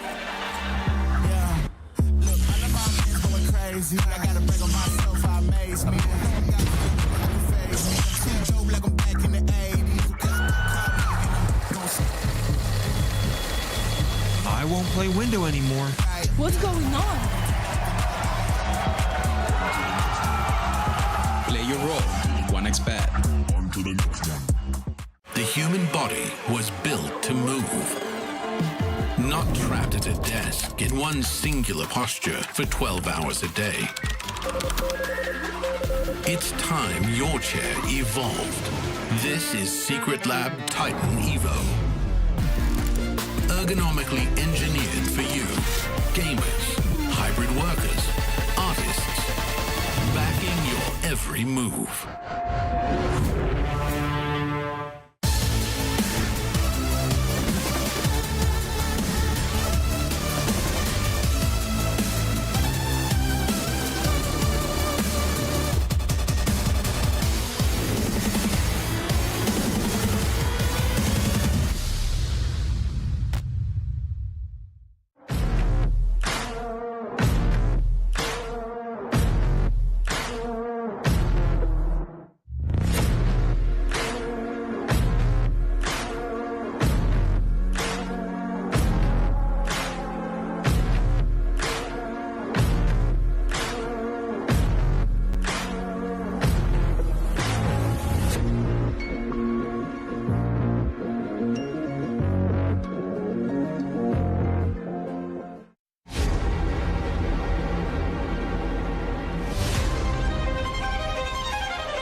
Welcome back to PGL Astana. We should be talking about the game, but someone here has a t-shirt cannon, and it looks like it has quite a kick when you shoot it, and I really want a chance to shoot it. That's the job I would have definitely had if I wasn't an analyst. I feel like that's my calling.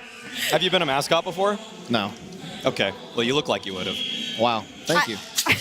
I mean, I don't want to dump on Dust, but I kind of do. Let's not do that. Let's be professional today. Focus in on the game that's that you've just seen, the map, if you like.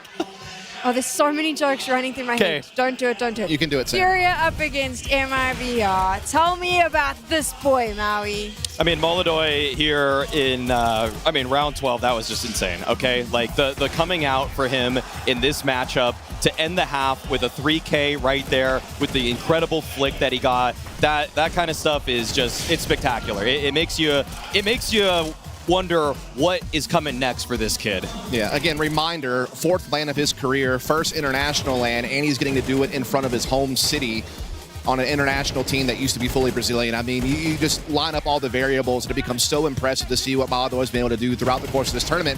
I think it's also particularly impressive that he started out slow. Like, it was not like he lit the world on fire right away. It took him a few rounds to kind of settle in, but once he did, he had massive impact throughout. A game that was very scrappy, very back and forth. Obviously, overtime needed to be included to find a result, and he really held strong throughout all of it. It started off very even, that first half, and then it kind of looked like MIBR was going to pull it away. Walk me through what we were seeing in that first half. So in the first half, I feel like the defense from FURIA was nice and active. I mean, they understood what was going on a lot of the time. Rotations were pretty good. I mean, MIBR did fight back into that one. That was what was most impressive about it, because it really felt like FURIA, they were going to run away with this game at multiple points, but they kept things compact. They made sure that they were able to trade after a while. They kind of stopped giving up the individual deaths, and people like MongolZ actually showed up to deliver some pretty good impact. He really did. Just good rotation rolls. I think also the big thing that really hurt FURIA was they just kind of looked slow and just kind of out of it, kind of midway through that second half. They were kind of getting picked apart piece by piece, and Sonny was having massive impact outside, whether he was doing chip damage, getting frags, calling out rotations. Like, they had a really good comeback to put this into OT. Walk us through that specific comeback, right, with MIBR. I think there's also like specific moments throughout there that we saw them be able to put up a really good fight. Well, I feel like it was a lot of just like winning 2 rounds, then FURIA wins 2 rounds. It's hard to boil it down to just one, but in terms of ideas, I think that they did the same thing that they did with VP, where they wanted to just double up a lot of the time.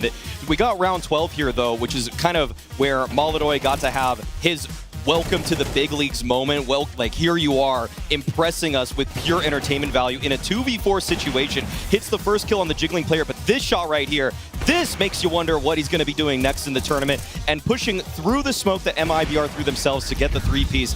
I mean, that's exactly what these fans wanted, and for him to have his best multi-kill of the game there, that's a huge impact. We spoke a lot in the pre-game about this, is whether he was going to handle the pressure. We obviously saw him in that interview, Dust. He grabs the mic, he says to the crowd, like, I'm glad to be here, thank you for the support. And then he stands up and goes, notice me. Seems like he is handling that pressure pretty well. Yeah, I mean, the first 5 rounds obviously were a little bit tough for him, but then eventually he found his rhythm there in the middle, then obviously had a big finish to close the first half. And then, again, second half, I felt like FURIA just were a little flat. Again, they weren't playing with that same pace that I'm used to. They were kind of getting slowed down a lot outside. I give a lot of credit to Insani for being able to do that. But when you get into overtime, MongolZ again takes over in a pretty big way in a couple of key rounds to get them across the line, much less basically the last one. How is FURIA setting him up to allow him to have these pop-off moments? On Nuke, which we haven't seen much footage of, only the single game against GamerLegion, it's that he's been moving a lot, okay? I think that on Train, for example, which we're going to get to in this series, he doesn't get to move as much, but this is one where he was incredibly mobile, calling his own number a lot. But it's not just FURIA setting him up. Like some of these highlights, like in overtime to close it, he's pushing the MIBR Molotov and barely surviving. He's playing around utility. He's pushing it to the limit. Limit testing is something that so many oppers on big stages in their first arena game are not going to do. They're going to play back, play the numbers, play the safe angles, but it was cool to see him get emboldened by this home crowd, so he actually called his own number in these micro moments where otherwise certain oppers would just shy away from the moment. Yeah, I mean, I think you're dead on just calling his own number.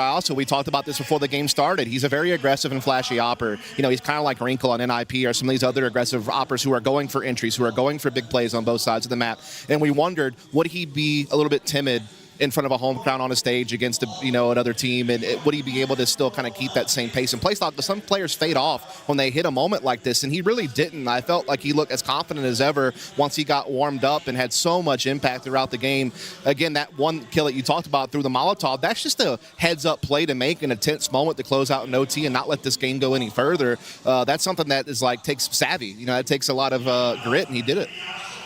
MIBR, though, on the CT side, they come back. It looks a lot stronger. I think round 17 was the moment where you were going, okay, but there's a chance they could even win this one. After this one, I was like, okay, we got to pay attention again to MIBR because MIBR did a really crazy play here. Safe goes for the hut peek right here. There's a player at Mustang on the top Raptors right here. But on top of that, Lukowski was on the top of hut too. It was a very dense A setup that MIBR ran here. And FURIA, because they got those 2 opening kills, they thought they could just bulldoze the bomb site, but as a matter of fact, MIBR, in some ways, it felt like they wanted that they wanted the aggressive play, and if it goes badly, they have all these other players that are ready to catch FURIA who are going to try to pounce on the man advantage on the bomb site, and no, they just had more people than FURIA ever expected. Yeah, I think they also just a couple of times throughout that half took advantage of the fact that FURIA's top hut molly wasn't really landing. There was always just a little bit of space left over that a CT could kind of stay on, and it came back to burn him a couple of times, but the one that he just mentioned, you can just never expect that many people in that little bit of area space. You hardly ever see that.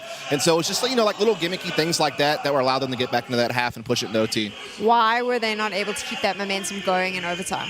MIBR, yeah, they shied away from the moment. Okay, when it actually came to their overtime CT side, they stopped going for aggressive plays. Like Insani was slinking into locker room in the first 20 seconds of a round.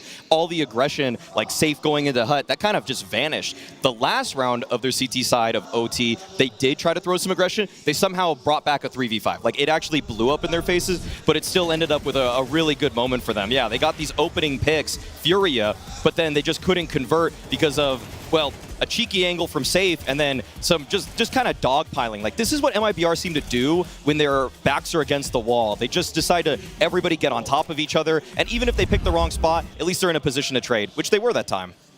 Indeed they were. I think you also saw in that overtime FURIA just come with a little bit more pace and confidence than we saw throughout that kind of final stretch of the second half where it made Brazil able to start piling on rounds together to keep this game close. I mean, again, it looked like when FURIA went on that 4-round stretch at the beginning of the second half that they might run away with the game, but they eventually kind of faded, made Brazil make a comeback, but they brought that tempo back in overtime, which I think was a really key adjustment for FURIA. Okay, MIBR's lost their map pick.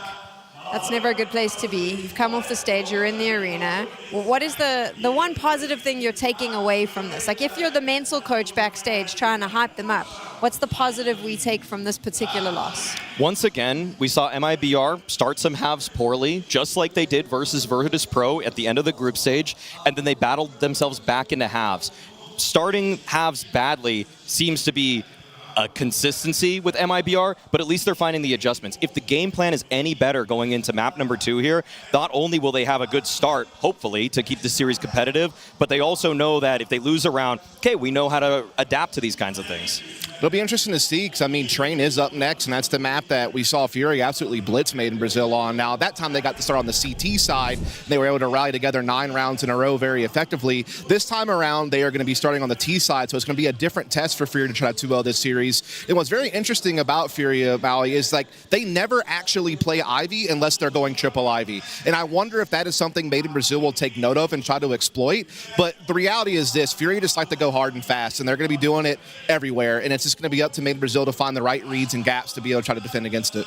How do you shut them down? Can you shut FURIA down on this map, Maui? Opening nade protocols are essential for MIBR. LuCaoZ and Sani, they got to be sure to slow down people like Yakindar. And I want to see if MIBR can take a page out of the FURIA book. In the rematch or the previous matchup where they played on Train, FURIA kept pushing Pop over and over and over again on the CT side. I want to see MIBR just do the same, because the way that they ended that game with 2 overtime rounds where they just kind of played really default, pretty far back, I want to see them go out fighting on their own terms. They have to. How do you deal with the 6th player in the server, this crowd? Because you heard them, and I'm sure that you got a chance to hear it at home as well. Just the way they lose their minds the moment MongolZ even so much as gets a pick. That's got to be also playing in the back of your head a little bit if you're MIBR. It certainly does, especially because some of these guys, you know, this is their first time on stage, and so not only are you dealing with the jitters of being in front of an environment, you're in a hostile one, right? One working against you, and so that is tough, but I think you just have to focus on what you're good at, you know, focus on the key matchups, be proactive. You know, we talked about how because they were so effective on Nuke, because Insani was being very proactive outside and looking for fights and chip damage, you got to do the same thing here. You know, push pop halls, don't give FURIA free space. That is the teams that are successful defensively on Train, like they're going to have to be in this first half, is because they get proactive up lower ramp, they get proactive in pop, they disrupt teams. And then Breno, he has a lot of responsibility as an Ivy player. He's going to have to deal with those heavy Ivy pressures at times. And it's just about settling in and just doing what you know you're capable of. On Train, can you really shut FURIA down if you're MIBR? Do you think that there is an opportunity here to get out of the gates running and turn this series around in your favor? Oh, without a doubt. I mean, they definitely showed that they have another element to their game. I mean, the way that LuCaoZ was able to show another side of what he's capable of here. Sometimes players step up in the big moments. Guy on your screen right there showed that he actually, there's a reason that he's on this MIBR roster. After a slew of disappointments, after 7 missed playoffs in a row, MIBR played themselves to actually prove they can beat some of the better teams at this event. Now they can really rewrite the script, learn from the mistakes on the last time that they played Train. Yeah, I mean, I think the big thing for me that I'm hoping Bang Brazil will carry over from their match against Virtus.pro on Train, and why they were so successful, is because Exit really turned it on that game. He was helping lead their outer hits as an entryman. He was anchoring the inner bomb site well defensively. He was getting aggressive when need be on the CT side. So, you know, just seeing him kind of settle in not only as a leader, but an individual, I think is going to be huge. And then, yeah, you just need to try as much as possible to get Insani and LuCaoZ into open space. Let them trade off of each other. Let them find something for you. That's on both sides of the map. You know, just make sure that you're playing with confidence. Yeah, be deliberate. They both were hitting some really nice shots by the end of that game. I mean, I can't walk away from Nuke and say LuCaoZ or Insani didn't show up. They definitely are here. Now we really just want to see if people like Safe can also slow them down from the back lines. Let's see if they can do that. Anders and DDK are ready to take us into game. Yes, we are, Sam. This first game was just a real blessing, but it could also turn this match into a bit of a marathon if it goes all 3 maps, which I absolutely hope that it will right now, because this is so much fun. I'm excited. We're in Kazakhstan. I'm here with Kazakhstan. If you. Oh, how long have you been cooking with that one? Unfortunately, too long, Dan. For the quality of the payoff, hey, told me probably about a week. You know. That's just what I do. Are you ready for the second map? How do you feel? Oh, yeah. This is going to be great. Obviously, FURIA's map choice. They're going to be, I think, feeling comfortable here. MongolZ is going to have that first map behind him. Winning it in overtime, I think if there are any nerves really there, they should be settled at this point. And we're going to kick things off here with FURIA on that T side. And they're going to be trying to get onto the outer bomb site immediately, the A bomb site. And it's a quick defense here with the dual leads from Safe to try to shut it down. But Yuri, he's going to take that E-box position for himself. Pretty good trades. Oh, and they spot Breno. They pretty much know what they need to know at the moment here. Do they want to fight him? They will. They take it right to his doorstep. That's a bit aggressive, perhaps. Exit. He has an HE, which could be fun against Yakindar, who's got no armor. So there is a real amount of damage that could be done, but he's already been found out. How much really could you get out of one single grenade? And they're actually playing it so smartly. FURIA saying, well, once we've been discovered, might as well try and go somewhere else. They relocate back to the A yard instead. And the bomb is going to be planted this time. Exit too far away to do anything about it. I really don't know how you get back into this one. All right, Yakindar is there. Like I said, he doesn't have any armor, so the grenade will kill him. Nice, really nicely done. Unfortunately, there's so much work to be done in this round still. Flashbang to set it up. If he really wants to win it and not just do damage, he has to be quicker than this, to say the least. Trying to get into it here, but already they are just ducked in, trying to stay safe on the other side. Yuri, 4 kills in the pistol round. That's a really good job. It certainly is. Get the bomb down as well. Always a lovely thing to do to boost that economy. This is definitely not a map where you want the CTs to start running away on the economy. No, not at all. And for MIBR, I mean, coming off the back of losing the first map in overtime, you come in here, you lose the pistol round. It makes the reset harder. It makes it harder to forget about the loss from that first map. Really early nade there to stop the CTs from rotating in too quickly. What is this? Huge stack. Will it yield any results here for MIBR? Okay, Yuri's actually somewhat alone. I mean, Kazakhstan is fairly close, but if they could kill Yuri and get a bomb down, but at this point, Yuri knows something is fishy about this smoke, but can he predict that it's 4 players? And you know what, he can't. In Kazakhstan, long range with the MAC-10, he's not having it. And that's an AK collected. That's already a victory. Yeah, and I think we can actually criticize Yuri for this a little bit. If that was a MAC-10 on its own, I don't really care so much, but that was the only AK that they had. The other one is a Galil. So they might still win the round, but it does actually pose a significant risk here. MongolZ is the one to pick it up. They're real far away from it, so they're not going to actually go for it with the AK, but still, if they would have been just a little bit more careless, you never really know what could happen. Will be the round here for FURIA nonetheless. All right, MAC-10 fallen. Out looking for the hunt. Want to get these kills, make the money. And that's what MIBR are trying. They're counting on that. They're counting on Fallen maybe trying to take a bad fight. Obviously, it's hard to take a bad fight with the MAC-10, but hey, they still actually managed to take him down, which is this is also great because you're not giving kills. You're not giving kills to FURIA here, allowing them to farm up ultimately with that MAC-10. So this is actually a very, very good round for MIBR. If you think that they started the round with 5 USPs, get a couple of kills, still away in AK. Massive. It's an honest day's work. I guess it's a nice luxury, isn't it? You don't need much. But the way that MongolZ and Insani were playing on the opening map, if they can start off good here, pick up an AK, get some more frags on board, that'd be very nice. Well, it's round number 3. We do have limited weapons on the FURIA side. You see those 2 MAC-10s. Not necessarily easy to use on this map. I mean, if you jump down the B ramp, the stairs there, you can sometimes surprise whoever is playing there, which looks like it's going to be Breno anchoring the site. Nice flashbang here. Will have been heard by Yakinda, so he's going to be aware that they probably have that main control. But it should really come down to whether or not they can surprise Breno. Can be an exposed position. Oh, that's actually fantastic. Finding 2 quick kills there with the M4.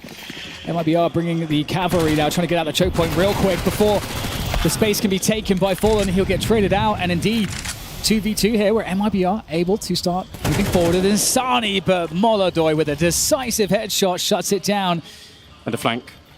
Yakinda, he's walked the whole way. He was at Ivy this entire time. MongolZ spots it out, but I think he's done enough here. He's no idea. Yakinda comes up with a MAC-10 to shoot him in the back, and that's really all you needed here. Good communication, and really smart for MongolZ to fall back once he'd got the 1 kill because he knew that Yakinda was going to be flanking it. It's a classic train play where you've got the late look coming out of Ivy. And that's a rough start now for MIBR. That was a really close one. I thought with Breno getting those 2 instant kills, sometimes that feels like an overperformance because you're in such... They can get on top of you so fast. Yes. 3-0 here for FURIA as they're up against pistols. There is a scout in hand for safe. That's... Oh, they're going aggressive pop. All right. Kind of glad to see Kazakhstan not giving his life to the wide swing. Pivotal part of the map. You really don't want to be doing that. All right. They are still aggressing on this MIBR because they don't have a lot to work with. They're just really hoping that there's going to be some mistake here for FURIA to get them back into the half earlier than they would otherwise. But this is already a pretty powerful start. Nicely done. Kazakhstan calling in a little bit of backup as he was reloading. Just playing battleships. I suppose, yeah. That's one way to think about it. A minute left now for FURIA to try to find that bomb onto a site. MIBR Would love a couple extra kills here. Safe just going to be checking Ivy, going deep with the scout. Oh my goodness, he might get a shot off here. Oh, imagine if that was a headshot, but it is for MongolZ, I suppose. Shutting that one down, even though he does get tagged. Now Yuri going to make his way close, and the distraction coming in from lower right at the perfect moment. And that's a clean sweep, not a single player lost. That's actually, it can't be done better. It's such a patient round as well for FURIA. There were many temptations in this round to try and be more aggressive, to try and do something a little bit crazier, but they pretty much just held their ground the whole way through. And it doesn't sound like it's a lot, but this is the sort of stuff that I've seen plenty of FURIA games in the past where this is exactly where they end up screwing up some rounds. Suddenly somebody is a little bit too adventurous, they give over an AK, and then things tend to fall apart here, but the team look very disciplined at the moment. That is in itself a really, really important look. FURIA being chanted in Kazakhstan. Of all places. You love to see that. It's such a cool coincidence, isn't it? Like, it's such a random thing that's happened. They pick up MongolZ. They actually get to the playoffs. Yes. And he actually plays out of his mind and top frags on the team on the opening map. Yeah. I mean, what more do you want? Well, probably to make the semifinals is what they're thinking about right now. Yes. And now MIBR, they got safe on the AWP this time, playing that Ivy position as expected. FURIA threatening a very fast outer play, but they are not pushing through with those nades, just trying once again to force MIBR to respect it and dispose of their own utility. In the meantime, working on this inner position, it does look actually like FURIA might just walk in here. Yes. To upper, to lower. What can they find? There's no backup coming. This is, I think, a misunderstanding for MIBR. It's fine to do the 4-1 split at the start of the round, but typically what you want to accomplish with that is either to push a couple of CTs into the pop dog hallway like they did earlier, or you try to get one CT into T main, because once you've got that, you can pretty much have a 3-2 split instead. You can pull somebody back to help out Breno, but keeping this 4-1 for such a long time, I would argue is a really big risk. It might be that they just respected the util from FURIA so much outside for a little bit too long, and FURIA out-timing them in that respect. Yeah, they certainly did, but it could also be an early sign, the fact that MIBR just might not feel as comfortable on this map that that they were, maybe hoping to. I'm still surprised that these are the maps to begin with. I was reasonably sure that we were going to end up seeing Anubis in this series. Yeah. But the fact that we didn't, I think, is just very interesting. They could have picked it, went for Nuke instead. I mean, fair play to them. It was overtime, so you can't really call it a bad pick. Unfortunately now for Train coming in, which is the second map here, picked by FURIA, things are now getting real interesting. Insani with the new tech running smoke that you can do now is a lot faster towards main, so they do know something, which is good to see. Deep nades landing. Yekenda hoping to take the fight really early on, and he does spray down Insani. He can hear the flash as they flash Insani through, which is something that just happens all the time.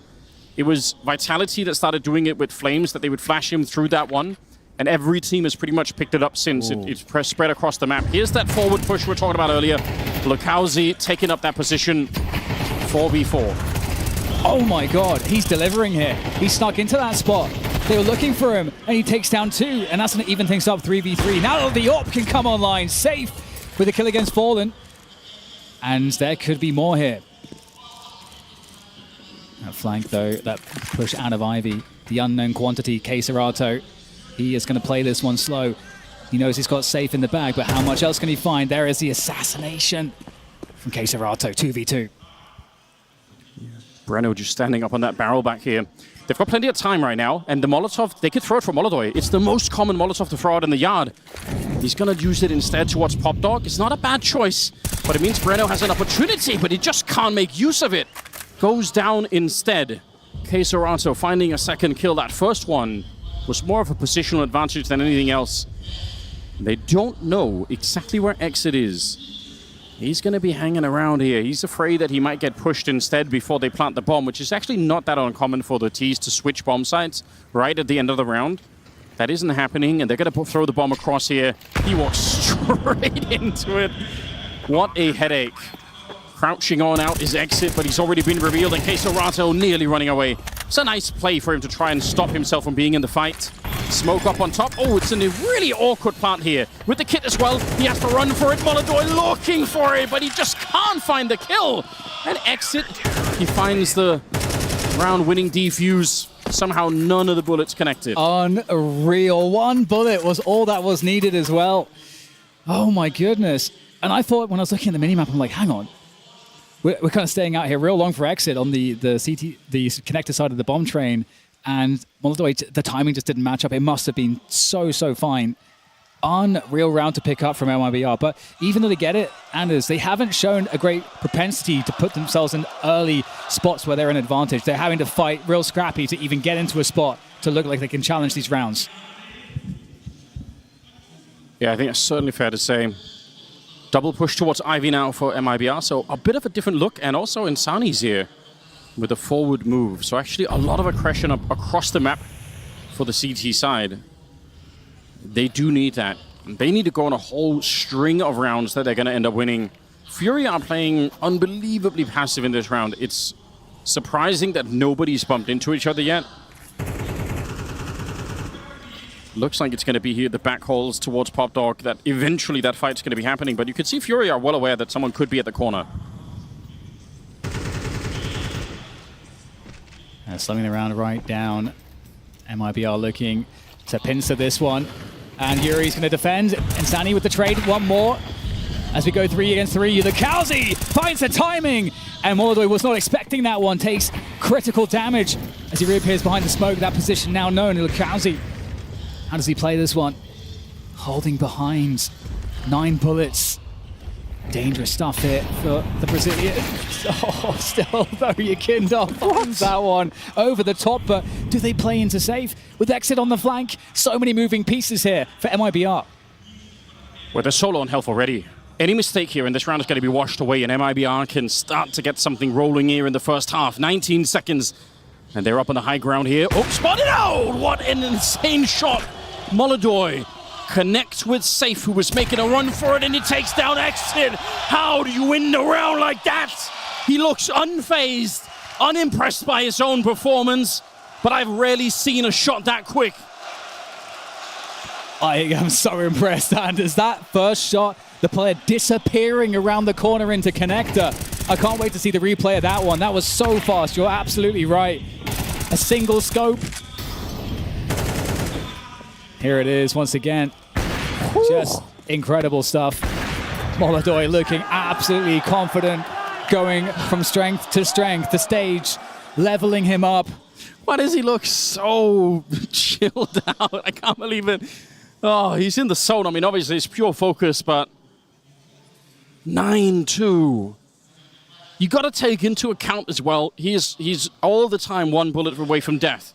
So he can't really do that much. Like, he has to hit these shots or he's going to die. And the round very likely will be over. 6-1, FURIA just squeaked by in that round. They probably should have lost it. There was the flank coming in, there was the low health, and running out of time on top of that too. And it's definitely bad news bears. Well, hold that thought. We got a quick outside play. Kazakhstan getting out there real fast. Up the ladder, and down you go. Lucazi hits the ground. As FURIA, they are not messing around. They know they're not up against much in the way of firepower, so they're just going to blitz their way through the outer sight. And the issue here, Anders, for MIBR is that they've tried to be aggressive, doesn't work. They've tried to be passive, they can't read the rounds very well, doesn't work. What do you go to next? Yeah, I don't know. It's starting to feel like there might not be a next for them here. FURIA look like their game plan for the T side of Train is top-notch. Breno and Exit, there is no play here set to try and find the rifles if that's even going to be allowed for. The early push there for Kazakhstan, I mean, that's again something that they haven't done in the other 7 rounds. They pull it out here in round number 8, and it's not something that MIBR are ready for. And, you know, for MIBR, they did get into a good position with their aggression. It just came down to an individual performance from FURIA, that from both Yakindo and MongolZ that managed to just put them over the edge. And that's the problem, I think, when you're playing a team that's hitting the calls, that's hitting the strats. They feel good in terms of all of that. But then you add on top of that, they have also the clutch factor, the individual factor. That starts to be extremely oppressive at that point. After such a close affair on Nuke as well, yeah, overtime victory for FURIA, and then coming into this one, MIBR probably had a bit of a different hope in mind here, hoping to get off to the good start, win that pistol, kind of, you know, get the ball rolling a little bit. It's been completely denied at the moment. Nice early grenades, just trying to stop any aggression on that T side. Widespread for FURIA in this round. They could do whatever they want with this. Wherever they get the entry, that's how the rest of the round is going to be basically constructed from there on out. Quick hop, skip, and a jump through Ivy. Fallen's going to find an... Well, actually, he might not find an engagement. MIBR, they spot it. They are just backing away, repositioning now. Yeah, they know, but look at how much it's distracted them. There are 3 CTs that are worried about Fallen right now, and he's crept back in. He's found them in the smoke. Knocks down the tower that MIBR had erected back there. Safe and Insani, 2 versus 4. Fallen, by the way, was also keeping Insani away from the B-bomb site. So he had 3 people. It doesn't matter that he was hurt. It might even have been a benefit. No fight there. Insani muted and safe. Not at all. 1 versus 5. Do we ever find him? That's the question. Because MongolZ is actually towards the T side of the holes holding that. And you've got to get far enough away from the bomb, obviously. You know, save his full health, though. That helps. The kind of pressure that Fallen puts on by getting there. Oh, yeah. That is a way of playing Train that stretches all the way back again, all the way back into 1.6. I'm not surprised that Fallen, he would be the kind of player that has the sort of legacy to think about, well, how did we used to apply pressure on this? It's one of the things that makes Train such a unique map is that you can get those rotations through CT spawn in such a great way, and you can get lost in there, that you can really escape as a T player and just suddenly nobody knows where you are. Even though they had seen him and heard him, it's like, yes, but where is he coming next? We have no idea. And it's so hard if you just allow the T to have that spot and you don't try to fight for it. They can then play off of it so well. And MIBR, they got to find something. They have to dig deep here. Going to the next round, still have a decent enough buy. And in fact, Yakindar's been pushed out of that forward play. And finally, an opening pick coming on through, but it was short-lived. Safe goes down. Yeah, did he push in front of the smoke safe? I wonder if he did. Exit. It's very good. Grenade on the MongolZ. Doesn't actually do almost any damage. Oh, and he's pushed through. MongolZ actually through the smoke, and so is Kazakhstan. He does get caught on the other side, and that's unfortunate because the bomb is now a million miles away back in T-spawn, so they get the bomb site. Oh, if MongolZ could have won that fight, that would have been a bit of a gut punch for MIBR. They still think that something is happening, right? They don't know that the bomb is down by the dumpster. So right now for MIBR, they're quite confused. FURIA could be absolutely anywhere. This is very hard here. Yuri really does need to try to stay alive, and in fact, able to back out of that position. There's the tap, though. Now, I think the game is up. They know, they should understand what this really means. Kazakhstan and Yuri looking to find that A-bomb site plant, perhaps here. It should be over. They know what's coming. 30 seconds. Yuri creeping on past here. It's not the best spray, but it'll get the job done. And Exit finds an ace to pick up another round for MIBR. It did take a while to construct that round for him. You know, he got the first kill on Yakindar in main, and then he just slowly collected more and more bodies on him throughout the round. 5 at the end of it. That's pretty impressive stuff. Yes, yeah, you got to get that individual performance going, and that should hopefully help to lift the team as well. I mean, it was great, even though it only lasted for about 2 seconds. They got the opening kill, which has been very hard to find. Yeah. I don't know, the issue is, I think it's possible Exit has more kills than the other 4 members of his team right now. It's close at least. And that might be, but yeah, they've got 9, so that is, a little bit more maybe, 11. Still, counting is hard. I try not to do it. Yeah, exactly. MongolZ sneaking down here, seeing if anyone is going to come through. Now, they have done this a lot on the CT side, so no reason not to just set up for it. 8-2. Best MIBR could do is 4 rounds. On the CT side of Train, I don't think that's quite going to cut it. I think that's too much on the low side. I do like this from Brenner. That's very creative. See how much he could see when they sneak on through there. And he's got Lukowski with him. Oh, man. This has to go huge from Lukowski. All drop on his head. Breno for support there. That smoke. He had to go through straight there. Lukowski. Oh, what can he find playing in amongst the smoke? There's one by Oil. Lukowski isolating players.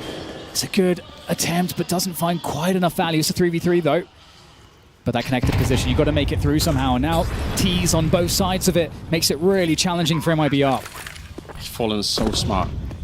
Pushing down towards the bottom of the B bomb site is such, again, it is a classic way to think about how to take this site. You don't want to plant the bomb and fall back. You want to plant the bomb and push forward. Another thing that makes Train so different. Fallen knows it, I think, instinctually. He also went for the jump past the C connector as that HE was landing. And it tells you something about the communication that's happening on the FURIA side, is that even if they don't have a flash for him to get past, just the HE will almost do the same thing. MIBR will concede the round and just try to save whatever they can into the 12th round that's going to be coming up here. FURIA on 9, and it's honestly just a dominating first half. They have looked so much more prepared. I think they understand how to play Train at a much higher level than MIBR do right now. Yeah, and MIBR, their money is terrible, but they save those 2 AKs, the AWP. So they'll have firepower going into the final round of the first half. We'll see what they are able to find. FURIA have run such a diverse amount of strats so far with different paces. It is very hard to read, I think, for MIBR.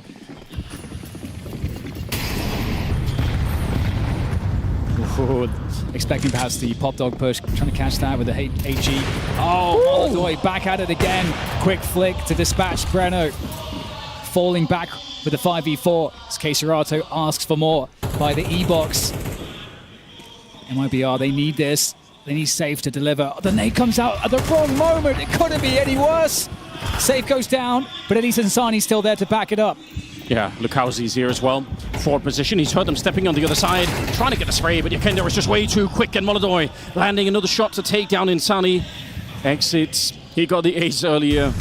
It actually would be more impressive if you could win this fight, no question about it. Bomb being planted right on the other side, but you cannot wallbang that with an AK. It's been tried. He's just waiting. As soon as they find out where he is, there's nothing that he can do. The element of surprise would have to be him getting a double kill and then getting back into the 1v2. He sends the signal early, and they're all going to be looking for it. I'm not even giving him a chance. Oh my, 10 rounds in the opening half here on Train, picked by FURIA, and very close to being won by FURIA too. Yeah, violent finish to what was a pretty violent half of Counter-Strike. FURIA putting on an absolute clinic on this map, and it really feels like when you look at FURIA on the maps that they're prepped on, it is actually pretty scary. There's so many layers of thinking behind the T-strats and how they should be executed, multitude of different paces, like just nade setups to deal with various reactions they may expect coming in future rounds. They're just like a few steps ahead. Yeah.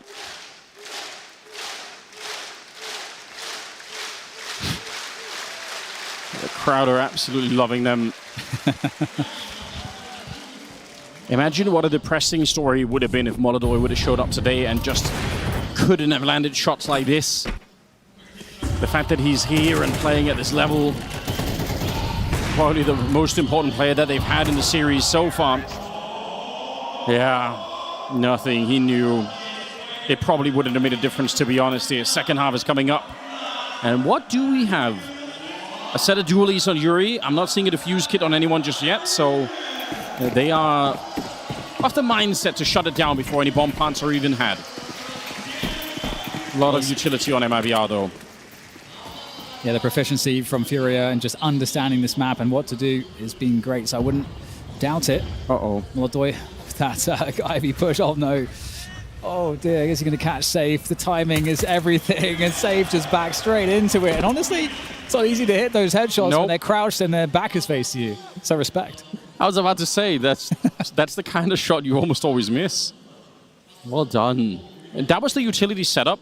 And even just getting the kill, you see someone's there, you know they're going to do something in the yard. That's the only reason why you would be there. Deep smoke onto the inside of the C connector as they are all in Pop Dog looking to get out here. For MIBR, it has to be flawless now. They need the bomb plant, they need the round, or they will get knocked out of the tournament almost certainly. Yuri, he does go down here, and that creates at least a path onto the site. MongolZ trying to retreat as he's firing off those USB shots. It's going to be Fallen to help out. Yakenda shows up, and Breno and Insani now holding on to the round and very likely to what's left of any hopes here for MIBR. It's a good shot for Breno to begin with. He's flanking out. He wants to help out a little bit with his teammate here, but he's also very exposed, down to 2 bullets. And K-Serato and MongolZ to find the last couple of kills here. FURIA, they claim the round. That retake looked way too easy. I mean, see Fallen's face there. It's a small kind of a shout of celebration, but just instantly back to the composed, calm and collected demeanor that has been consistent, even I think throughout the ridiculous brawl of the first map that we saw. Yeah. Damn. They are the issue here at Anders is FURIA are just leveling up as time goes on.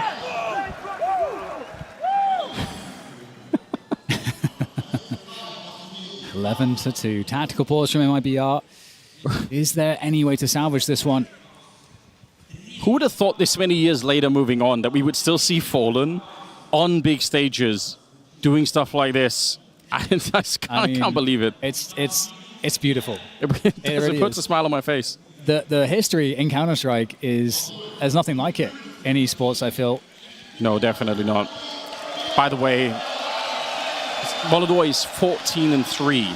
He has died 3 times on the second map. How do you explain this? You can't. You honestly can't. No one could have hoped for it. I've heard a lot of people say, like, I really hope that MongolZ performs on the stage. We could all understand why it wouldn't be the case. That's the expectation. But the fact that he's delivering like this, I mean, we can't talk about it enough. And listen, the crowd, they recognize they're putting some respect to his name, calling him out here. Oh, don't block him. Give him a chance to work with that M4. Backup is being called for as well. They know that Breno is back there somewhere. He's just not scared at all. Complete lack of respect here as he just wants to put more pressure. Wants to kill MIBR before they can really get woken up here. MongolZ bursting away, taking down Breno and save both. And now looking for another kill with a scout. The spray, it does connect and it does do some damage onto Exit. He swings wide and he'll gonna get another kill. Triple to add to it. MongolZ is ready to send MIBR packing. He top frag on the first map, now into the second one. He is 17-3. Insani left wondering, how can I escape MongolZ? How can I just not give him any more momentum? And he's up hunting. He's actually going to try and find him. Insani's right there for the take-in. MongolZ, a quad kill. The crowd calling his name. The ascension in Astana for this young kid. And we get a bit of a smile. It's been icy so far, but a little smile. Just having fun here. You'd think they will have everyone is just on pistols there. Even able to take a dink at the end, but still staying up. 12-2. This could be it, Anders, for MIBR. Tech9's, the Eagles. It's not looking good in terms of what they're working with. 18-3 is a ludicrous scoreline for a stage match. How often does it happen? It can't be that often. Yakenda's moving up here. He's got the Galil in hand. He's known to like some aggression himself. And they will send the entire MIBR army at him just to try and get rid of it. Oh, they look broken and defeated, MIBR. They do not look like they have any dream or any hope of coming back into this one. There was a moment, maybe in the second half, you think, all right, we're in the pistol, but I doubt there's much more left. The kills. Just remember that Exit has 11 because he has an ace. Otherwise, they are just completely bereft of kills on that side. Yeah, unable to frag against what... I mean, again, FURIA have been hitting everything hard. strats, the tactics, the team play, the clutch. They've got it all right now. As we get a regroup from MIBR. Hail Mary to throw at this one. It's a 4v4 at least, and they picked up the Galil. They're going towards MongolZ. Experts say that should be avoided at this point in time. He's in a particular kind of mood, and they're walking it. They're actually creeping out the whole way. 23 seconds, trying to turn the corner here at Ivy. MongolZ spots them out, does line up a lot of damage. Kazakhstan to take the kill on the other side here. Oh, Fallen gonna get one as well. Trying to see if they could get it done. MongolZ not really being put into play yet. Exit goes down. It's Kazakhstan with the last one. And it's FURIA making quick work of MIBR on that second map and making their way into the semi-final. That is a spectacular victory. What else could you say? Truly quite the performance from FURIA, showing that they are dangerous. Again, when you get to the stage, when you get to the quarterfinal portion of the playoffs, we see what teams are able to level up, start peaking as you get deeper. Because if you are to win, you have to get progressively better throughout the tournament. And it was clear here on the stage today that we saw FURIA leveled up, and one of the biggest, in fact, the biggest question was answered. The rookie of the team, the hometown hero of Astana, MongolZ, was he going to perform? And my God, did he deliver beyond any expectations? It's time to send it back over to the stage. FURIA get the win, and they do it in style. And this man played incredible. Ну что, с победой Фурию, и MongolZ сыграл просто невероятно. Now, MongolZ, I spoke to you when you qualified for the playoffs, and you said you'll play confident, that you were looking forward to it. Did you enjoy this?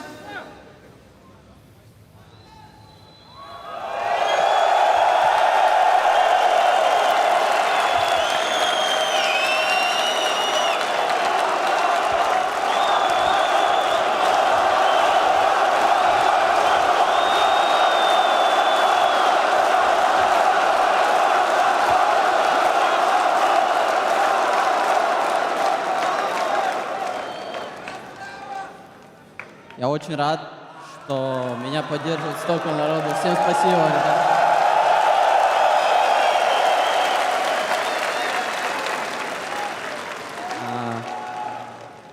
Надеюсь, эта победа будет для моей команды очень значима, потому что соперники следующие не из легких.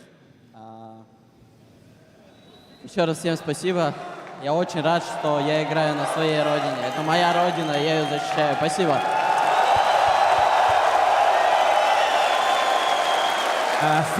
MongolZ is very happy that everyone supports him and FURIA, and he hopes that this win will be very important for the team, because the next opponent will be quite hard, you know. And he is absolutely grateful that he plays in Kazakhstan, in his native country, in his native city. It's something very, very special. Now, can you ask him for me just how this experience felt for him, what it was like playing the game he loves on this stage while all this was going around? Because he hit a 2.11 rating, which is insane, and he did it with all this pressure, all this stuff going on around him. It's unheard of. Ну что, я думаю, ты понял вопрос, но для всех на всякий случай его повторю. Каково-то играть в любимую игру на сцене. Ты закончил с рейтингом 2,11. Это невероятно. Что ты ощущаешь сейчас? Я к этому давно шел, к этому давно стремился, так что ощущаю просто кайф от игры и получаю удовольствие, что я защищаю именно свой флаг. Я очень рад, что я пробился в эту игру, именно потому что я только с нее кайфую. Я всех люблю, всех обнимаю, всех спасибо еще раз. Всем большое спасибо. Well, he trained a lot, so right now he just enjoys what he's doing, his favorite game, and of course he loves everyone here and everyone who watch online. Well, that was one hell of a performance. It was super impressive. This crowd was awesome supporting their boy. So one more time, guys, make some noise for MongolZ and FURIA!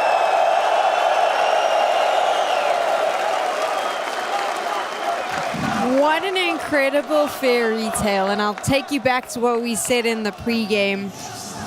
This Kazakhstan Oppa, FURIA announces they've signed him. When the announcement happens, all the Counter-Strike fans go, wait, who's that? And they laugh and they meme and we joke about it. And then they come into this tournament and we're still laughing and joking. And then he walks out in the playoffs in his hometown. He plays his first game and he pops off.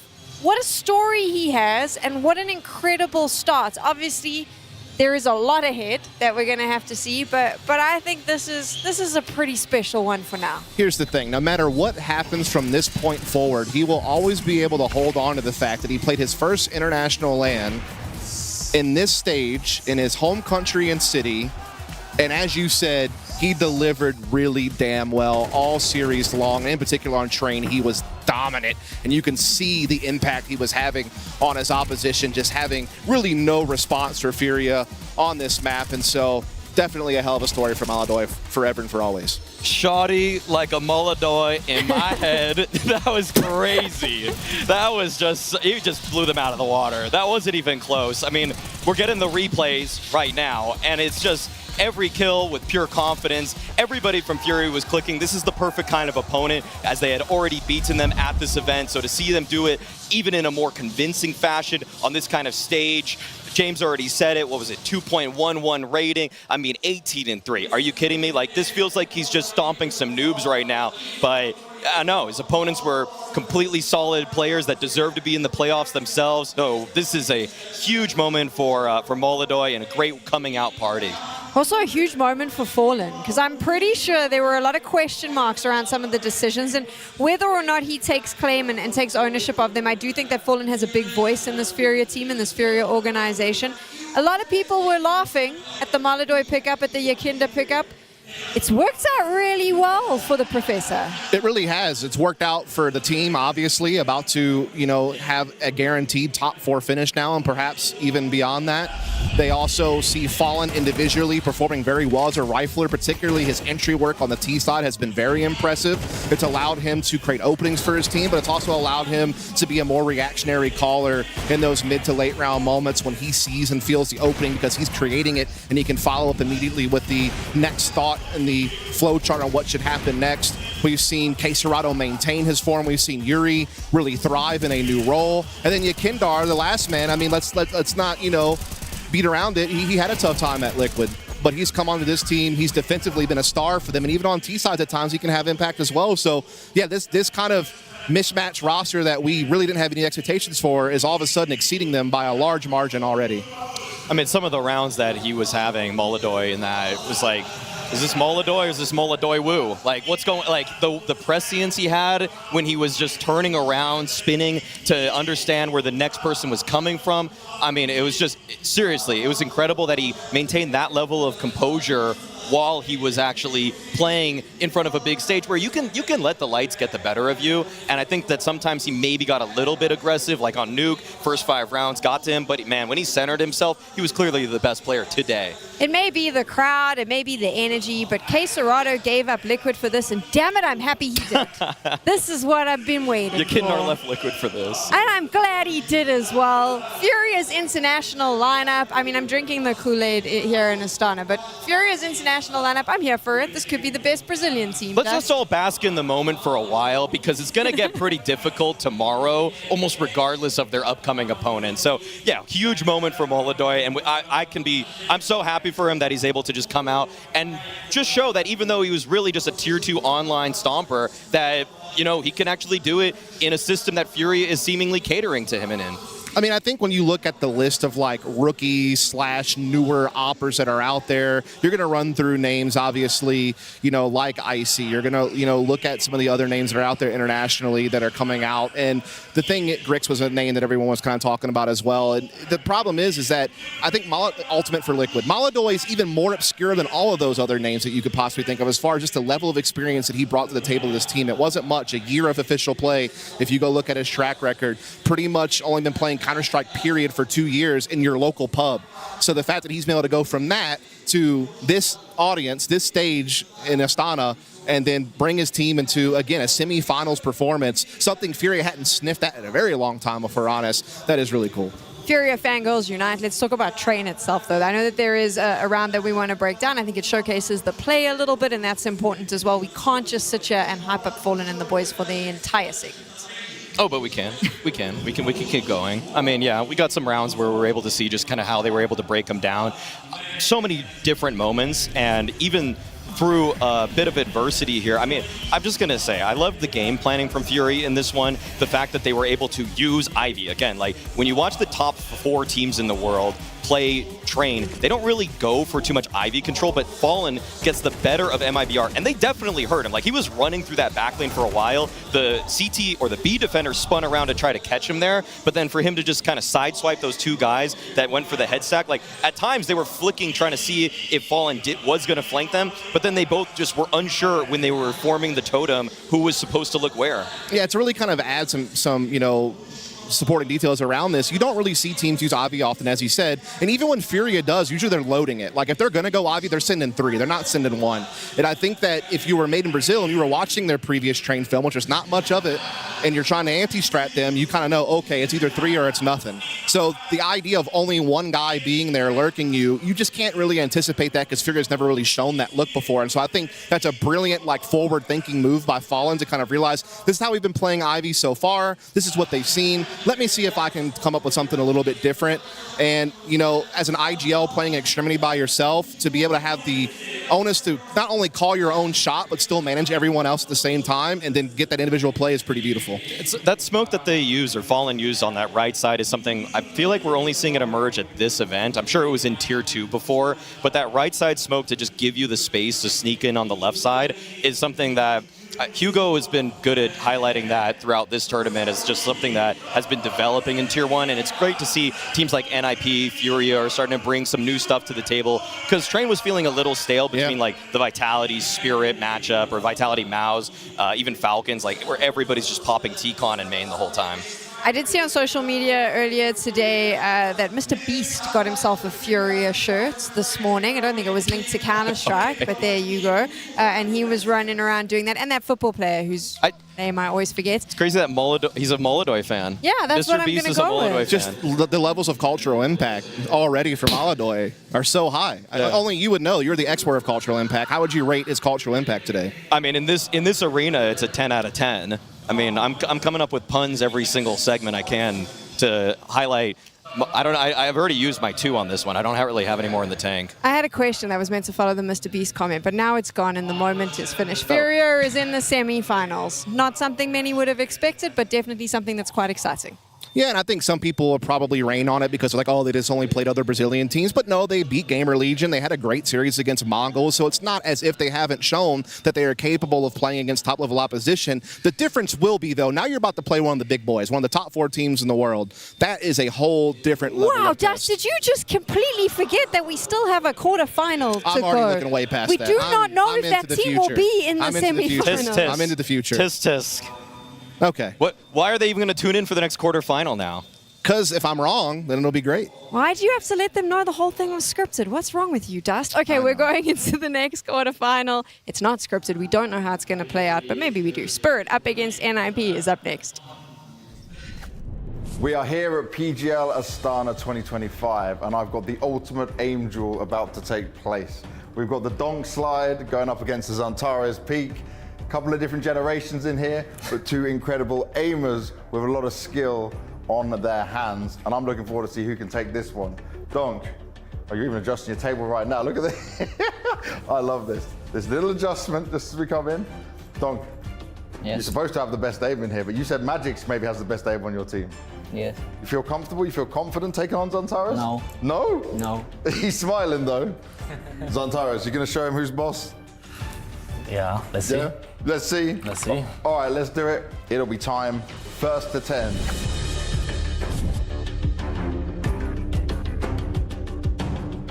We're live. Nice. Oh, Zantares with the first one. Ooh, straight battle back. Spray the spray. Nicely done, Zantares. He's got a lead by 1 round. Donk's being cheeky with it. There's only so far he can go though.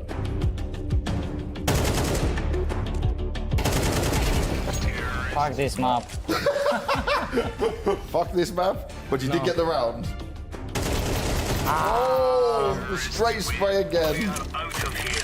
Donk with a lead, 3-2.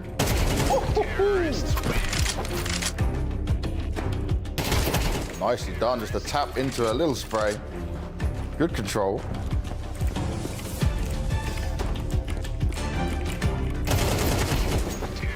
Always advantage positions man all the time. Killing house anymore. This is real life. A eagle, but he can't win it out. You tried to be cheeky. You need to like get it funnier. All right, 6-3 right now for Donk. We're changing sides, making sure we have a little bit of relaxing time, make it all fair and cool.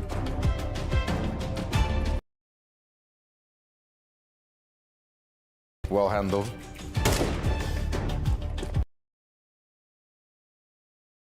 Both waiting for each other to make the mistake. Zantares, 6-5, 1 away from evening it up. Oh, this is what I wanted to see. Oh, he's up high. He got up there fast. He's spawn lighting from there probably.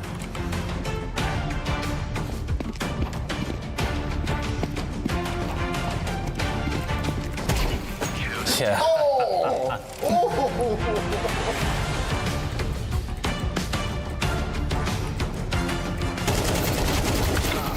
Nice. 9-5. 1 more round. Donk's got it. Zantares time to battle back. Oh, Donk sliding into it. That's it? It's hard. That is very hard. Let's shake hands. All right, GG's. GG. Merhaba. She said she loves you, but she can't love me. But I love you.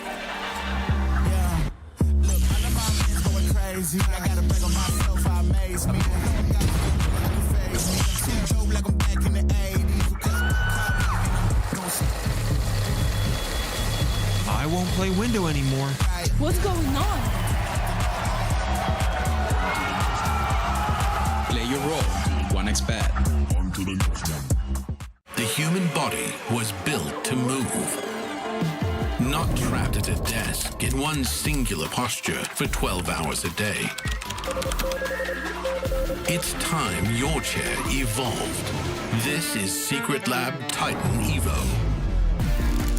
Ergonomically engineered for you. Gamers, hybrid workers, artists. Backing your every move.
Here at PGL Astana, we're fighting for this last playoff spot between G2 and NIP using a 1v1. No, I wish that were the case. That would be a horrible situation to put these two in. But before I picked these players to go head-to-head, I didn't know they'd be facing each other. So this makes it a little bit more spicy because this is just the start of the game that will come their way. Malvs, you're smiling already, you're laughing. You feeling ready? Of course. Yeah? If I lose, I'll be depressed tomorrow. Well, that might work out in his favor then. Maybe I've caused a problem here. Ujax, you ready? You feeling good? Hope it's not too bad, so I don't have low confidence for tomorrow. Okay, I like it. You both got the same mentality with it. We'll go our live on 3. First to 10. You can't cross. Try not to spawn kill. Be fair. Let's see who's got the best aim. Let's go. Let's see.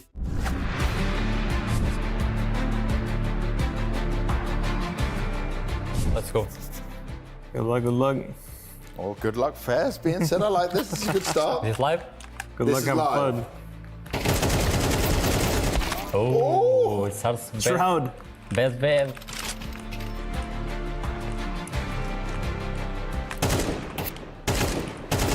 Oh, he's taking a good pleasure. spray. This is 1v1, oh my god.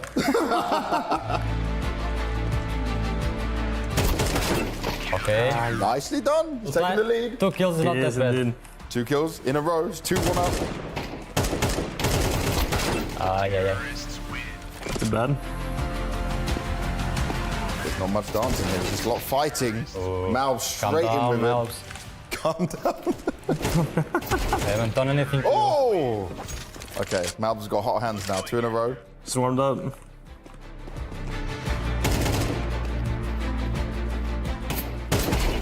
Okay.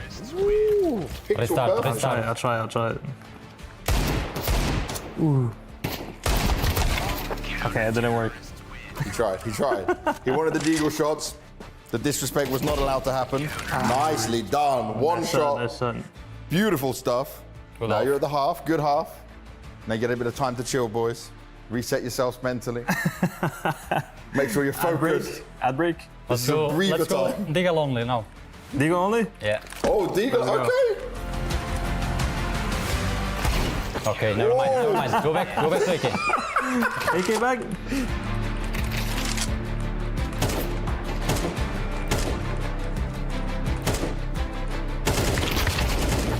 Yeah. 7-4. Bit of a lead now, Malbs. A little bit, not too bad. Oh, you had him there. He walked straight back into you. 7-5. I need to spray. Maybe not. Tagged him. Oh. Okay. Getting closer, Malbs. Hands a little bit sweaty. A little bit. A little bit into the... 7-7. No. Feels like he's got him in the spray. The spray is good. The spray is good. Fucking taps are better, fuck.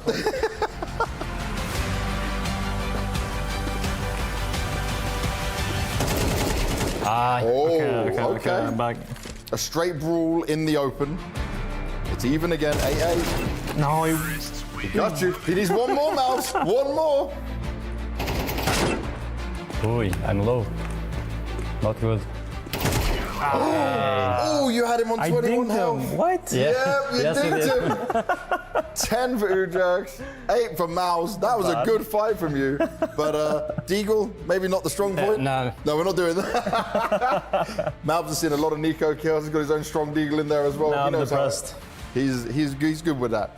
Well, thank you very much for playing, boys. Thank you. Ujax, you were the winner, so playoff spot's yours? Maybe. We'll wait and see.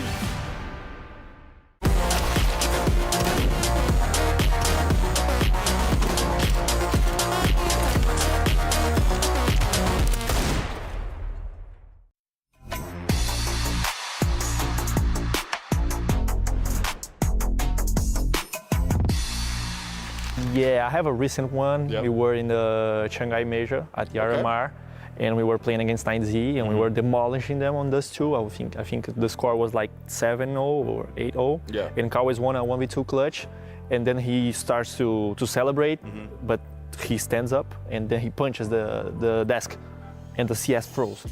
And I was like, guys, my CS froze, I can't defuse. And we were like celebrating, and all of a sudden we were just looking at him like, please defuse it, all top, do whatever you Press want. E, yeah, do something. Yeah, this was a desperate one, but it was a funny one after we won the match. Did you win that round?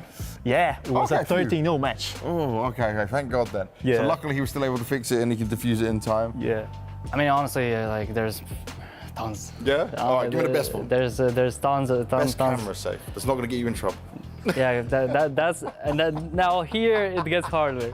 Here it gets harder. Now we've narrowed it down to just a few. Yeah, honestly, I've in both in Liquid and VP there was really a lot of funny stories that you cannot probably say in camera, but I think the more kind of easier ones was always kind of during VP there was like Buster going for an interview or Kicker was going for an interview, and they get asked questions and whatever. They come back after the interview and they're like, I didn't understand anything. I didn't know what was happening. Yeah, every time I was like laughing like. So it's so funny because like they were so like. Not necessarily humble, but like so soft as people, and they're like so friendly, and they're like, I didn't understand anything. Like, it's so funny. And this is where we start to see you do pretty much the majority of interviews. Right? It was you, and it was Dastan, and then we get Kicker occasionally if he was feeling comfortable. Yeah, and honestly, like nobody was. I was the person that all the time I was doing the interviews, but I kind of got used to it. So like last 4 months, I kind of missed it a little bit. I think the memories that we left most when we were talking to each other is like when we travel a lot. Yeah. So there's a lot of times that some flight delays or some connections are like too much. Too close time. Yeah, too close to each other. So there are a lot of times that we have to just run the entire airport, and like some airports like Istanbul one, I think it's like a big one. Oh, it's huge. So and like when we arrived on the airport, like when we knew what our gate was, it was like on the other side of the airport. And I was with my flip-flops on, and I had like the carry-on bag luggage, so I had to run it for like 20-30 minutes. I don't know. You must have some crazy moments, some of that. I'm not doing anything. After winning tournaments, I'm just going to room. I don't have some crazy stories, but I don't know. Something happened, I don't know, you forgot something, your teammate did something stupid, you had something, you laughed at someone a lot. You're Jail on the team, you must be doing lots of stupid stuff. I don't know, Jail is trolling me always, it's a funny story. He's just always trolling me. Someone is saying something in English and he's translating to Ukrainian. Oh, okay. And then you don't know if it's true? What? Sometimes it's not true? It's true, but he's translating it and he's showing like, I don't know English and it's funny kind of. You do know English, we know that now. You've been playing on an international team for a long time. I mean, I don't remember something from myself, to be honest, but something like that I have on my memory is like device on Inferno, like when he was punching the monitor, like something happened with his PC. For me, it was funny, but for myself, to be honest, I don't really remember. Maybe one day I will have something really good and then I will express it and share it, but right now I don't have anything. We are playing Team Experts, and we have on the team, it's with me, Mantu, Dude, Cressy and Stefan. And NK was our coach. Okay. So NK, you know, we are starting, it's Inferno, we are running around in the warm-up, and he starts with the motivation speak. I think we lost to them in a, there was something where we are like, okay, we need to focus. So he, like 3-minute talking, crazy motivation speech, and suddenly I'm making the most crazy noises because I thought I was muted. So he just finishes his speech and I'm like, making the craziest noises. And then you just see Mantu writing in the chat. What the fuck? Oh, sorry, I thought I was muted. And then it just went crazy. Oh my God. Okay, so what were you doing? Why were these crazy noises coming out from you? Why? I don't know, I was just ill and I was, you know, clearing my throat. Trying to get rid of it all. And everyone heard you. I bet you had a good mood going into the game though. Yeah, man, we were ready and funny and hyped up. Did you win? Yeah. Okay. Oh, look at that. Oh yeah, that's confident. I like that, I like that.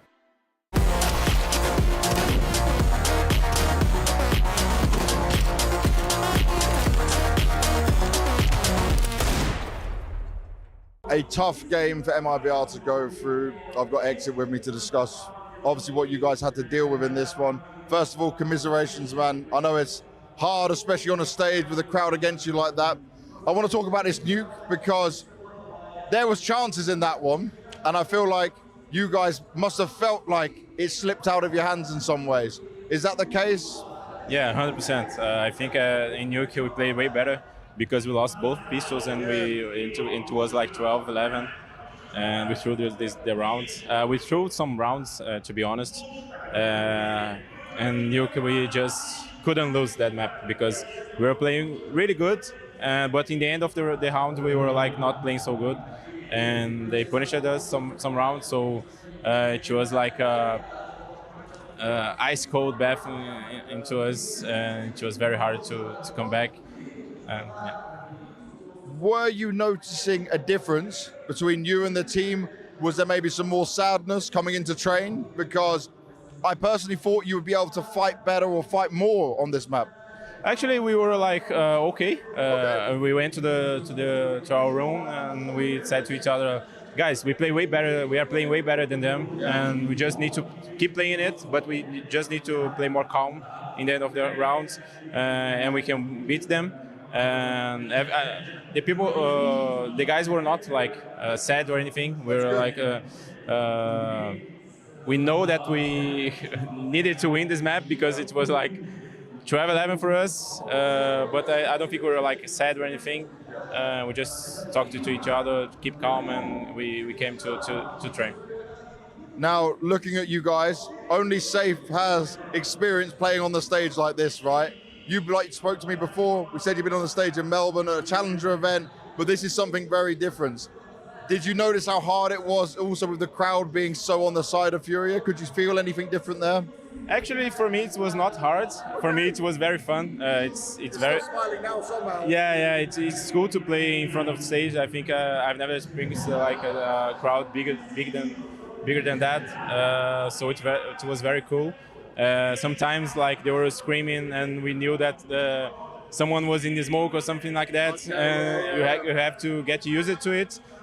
You can't like play on behind, like where you can like play like the. You can't go like behind them and kill them. You need to kill them like straight away. But for me it was cool.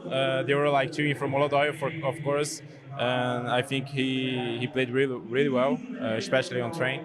Yeah. Now looking at this, I know getting to playoffs is a good move for you guys. It was such a close one as well, looking at the game with VP at the same time. Do you feel like this has done some good work for you guys as a team coming into the major? Do you feel like you've got some extra confidence there? And what's next before the major? Boot camp, preparation? How are you doing things? Yeah, of course. It gave us like a boost of confidence to come to the major. We came here our goal was to come to the playoffs, and we could accomplish it. So we were happy to be here. And I think we are like way more confidence. We are doing a boot camp now to the major. We're going to Portugal again. How long's the boot camp going to be? It's going to be like when we travel from here to the start from the major. I think that's a long grind. Our first match is like on 7th of June. We are like just gonna play CS for 24 hours per day, and after the major we're gonna have like a short break because we are like traveling a lot this year, and then we don't spend much time with our family in Brazil, and I think we need some time that. But I think we are very confident, and we want to play more. You know, we want to keep improving, and we saw in this tournament that we can beat the best team in the world, so we are very happy. Very happy, but it's just the beginning of this journey, especially as they're gearing up towards the major. I'm excited to see what they can do when they get out the back of that boot camp. We'll wait and see what happens later throughout the year.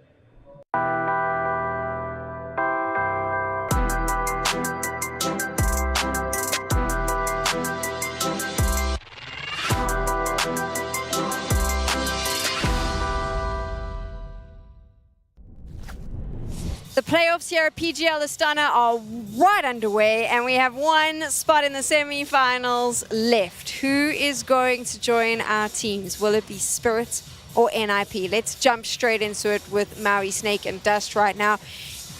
Just deal with me a little bit. I need you to have some copium here, because I'm going to tell a story, and I kind of need you to just buy into this whole thing. NIP is the dream Valve had when they opened the circuit. When VRS came into being, they went, this is what we want, this plucky group of boys to come together, these friends, to fight it through Tier 2, Tier 3, that online ground, and make their way through these tournaments to get their invites to find themselves here on the stage. And damn it, Snappy, he did it. It would be Valve's dream if they had no coach, no organization. But no, in a way, that this is a success story of what VRS, I guess, is capable of. It's more so a shout out to me that PGL is really willing to have open and closed qualifiers for their events as well, so that there's a way to get into these kinds of things, because it took Snappy and NIP 15 qualifiers before they finally made it to an S-tier LAN, and they've already proven that they probably needed a spot a little bit earlier, because this is a great performance already for them to get their playoff berth underway. I can't believe you would talk to the Philadelphia Vegas 2025 champions this way. They are champions already. They have a trophy in the cabinet already. That's what I'm saying.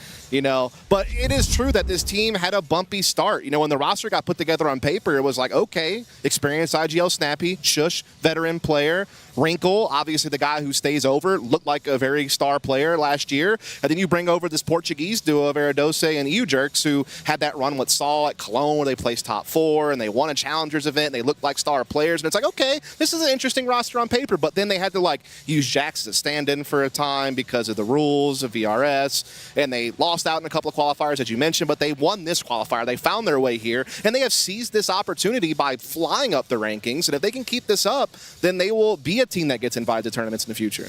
That's been really nice, but I mean, if you were watching the previous game, you pretty much wrote them off before this game. He said it's already over. Yeah, he said it's already over. You're already calling the semi-finalists to Spirit, Dust. I'm trying to come back with a reformed attitude and positivity. And production actually talked to him in the meantime. Said almost got fired. Can't just write him off. He got a slap on the wrist, but it is his second warning, so third time you're out. 2 strikes right now. 2 strikes, Dust. Wow. What was the first strike? We made it up, but there you go. That's when he called me a mascot. That was a pretty powerful strike, I feel like, from the palm of his hand. As we take a look at what NIP's done so far, they had the hardest schedule, I feel like, of anyone probably so far this tournament. They had to play VP first, which, yeah, VP shaky, but still they won that. Then they played Spirit, they played Aurora. Very tough opponents, but had some close games there, and then ultimately did find their way in the playoffs in the end. So definitely got to respect the journey NIP had to this moment. Before we talk about the journey, I actually do want to talk about this NIP lineup, though, because I'm curious from both of you, because we haven't actually had a chance as a group to speak about this.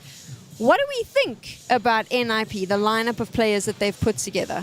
Snappy has already fostered an ecosystem that has enabled people that have come from different schools of play, like Shush from the old Heroic Core, the Portuguese duo from Saw, and they've already found some level of synergy due to the fact that he likes to do the fast calls, he likes to do a lot of out-of-spawn stuff. He makes sure that the playbook is very much just in the faces of their opponents relatively quickly, and I've seen Snappy build up many different rosters over time. Let's think of the Ents Core as well, where he's able to just immediately rocket them to top 15 in the world, bare minimum, sometimes reaching the heights that he did with Ents. That kind of comes down to the personnel, though. But in terms of putting together a good system that is going to actually make sure that nobody's really second-guessing the call, everybody knows what they're supposed to do in a T-side round, he's fantastic at that. And within that system, I like the fact that he's actually highlighted Shush more. Shush was more of a supportive element to Heroic, right? Nertz and Tessus were the forefront of that team with Dexter, and he has instead put him as like kind of a star player. Like this guy,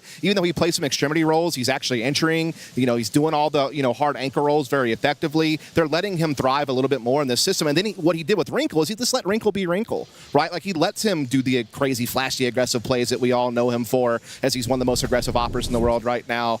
And a guy who can even, get entries at times. He's even won some clutches this tournament in some key moments. So, yeah, this is a guy. He was the last man standing after a revolving door for NIP, and now they finally have a lineup they can be proud of, and Wrinkle is certainly one of the guys at the forefront of that. Okay, so hear me out. We've had a chance to see a lot more of Wrinkle, but I remember towards the end of last year at a Blast tournament, it was Wrinkle coming out, and he was kind of hyped. Everyone was talking about this guy. You have to watch him. He's so good. And there was an interview with Manasi, and and I'm going to paraphrase what he said, but it was pretty much Wrinkle's good, but you can kind of read his game a little bit if you know what you're looking for. We've had a couple of months now to see him, and you've seen him at this tournament. What do you think of Wrinkle and his style of play? He's rounded his game out a little bit. His entry attempt rate last year was unsustainable. It was something like 25%. This event, recent times, it's gone down maybe 4 or 5% roughly. Yep. And that's now allowing the team to sometimes just be the spearhead, because he was throwing himself and he was being run boosted into brick walls. Like, they were trying to constantly activate him with that Maxter, Alex, Rez lineup.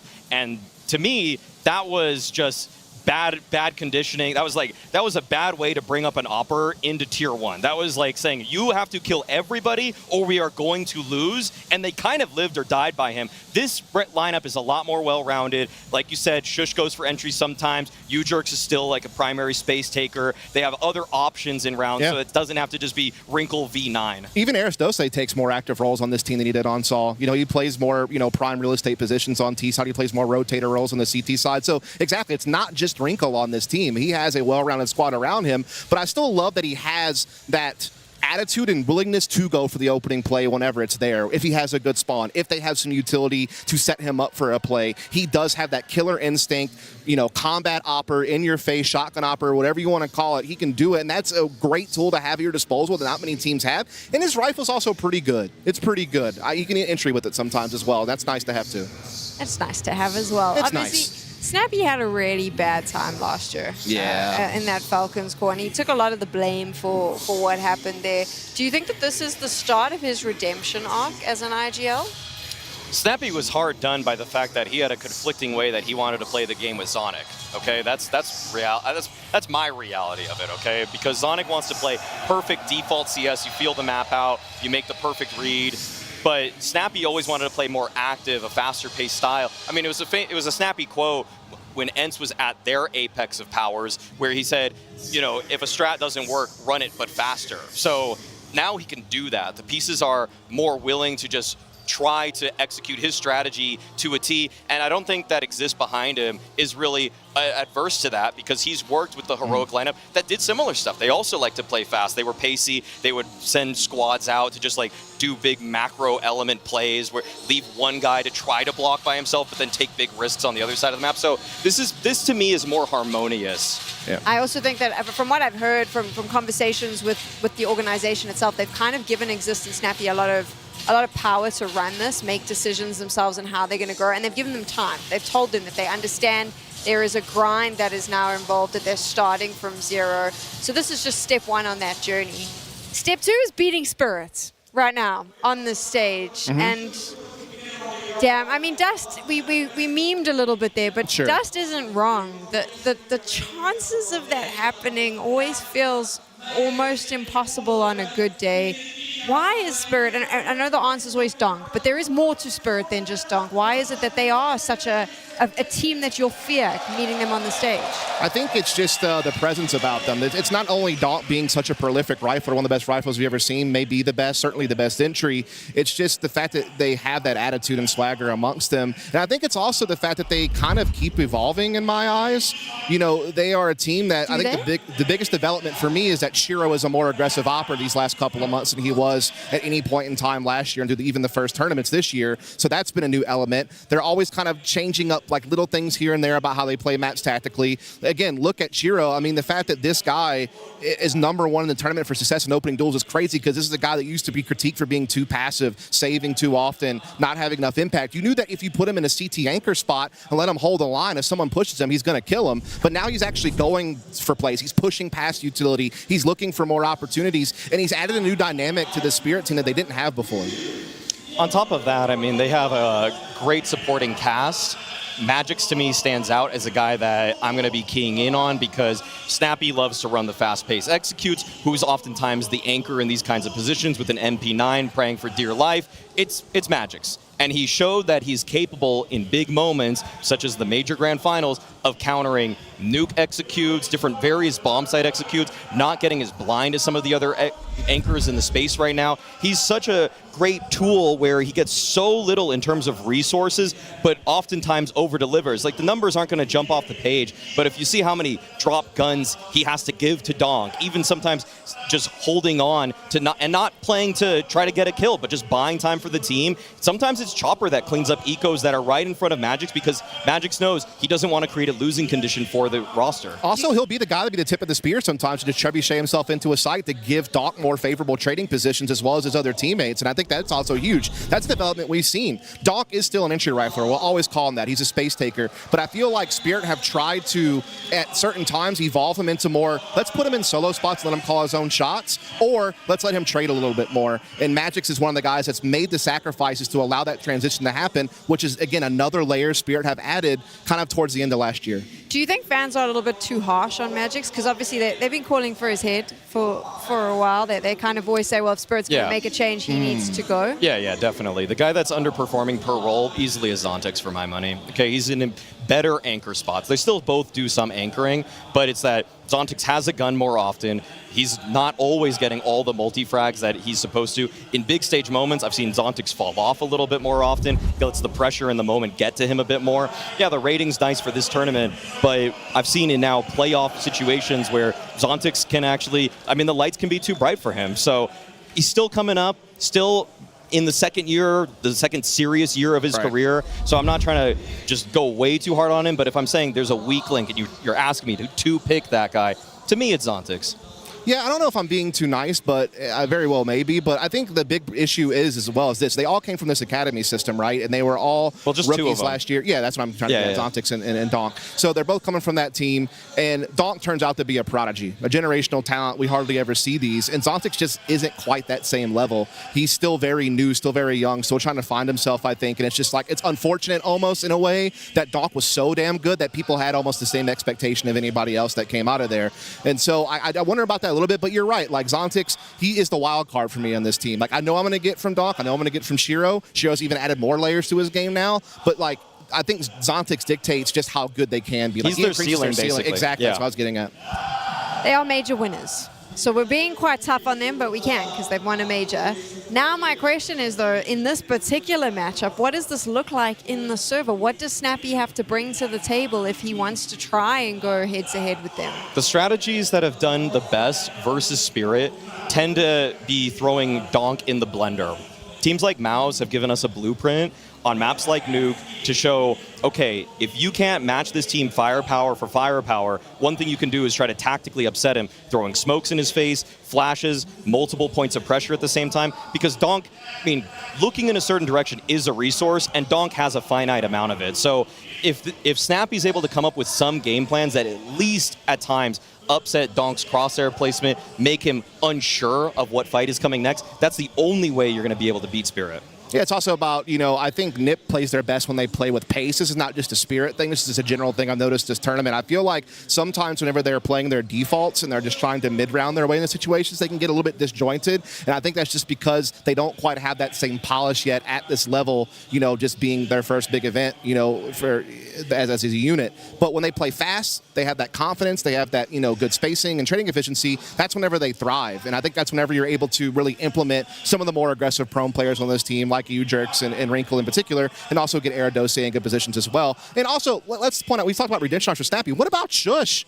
Again, Shush is a guy who is having a career-best tournament right now. I have never seen Shush play this well in an international event like this with this many maps already played. I mean, he's the third best player in the tournament. He's having crazy success in opening duels. He's playing well overall. And this is a guy who you never would have thought that because, again, on Heroic, he was overshadowed by Nerds, you know, Dexter, Tessus, like these other big kind of aggressive names. He is living it up right now. And if he can just maintain this level to some extent, that does give them another tool that gives them a fighting chance. Maui, are you surprised that Shush is playing so well?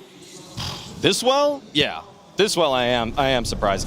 I never sold my Shush stock. I held on for dear life, but I always thought that was because he was a great support piece that, like Magix, gets more than he's supposed to out of very little. When he's on an island, he's not selling the whole round. But to see him become an aggressive force, one that rotates better now, one that can push into opponents when he's on anchor spots, like, I feel like one of the reasons they love Train on NIP is because Shush is such a dynamic B anchor. Like, he's doing so much in terms of pushing into the halls, deciding to rotate earlier than other teams probably would. Like, he is a fifth man on the A-bomb site sometimes, and they're okay with that. They're okay with letting him do whatever he feels like is necessary to win the round. It always felt like he got the short end of the stick after the Cadians. I call it Cadians heroic, but that time kind of imploded. It wasn't Stounce heroic.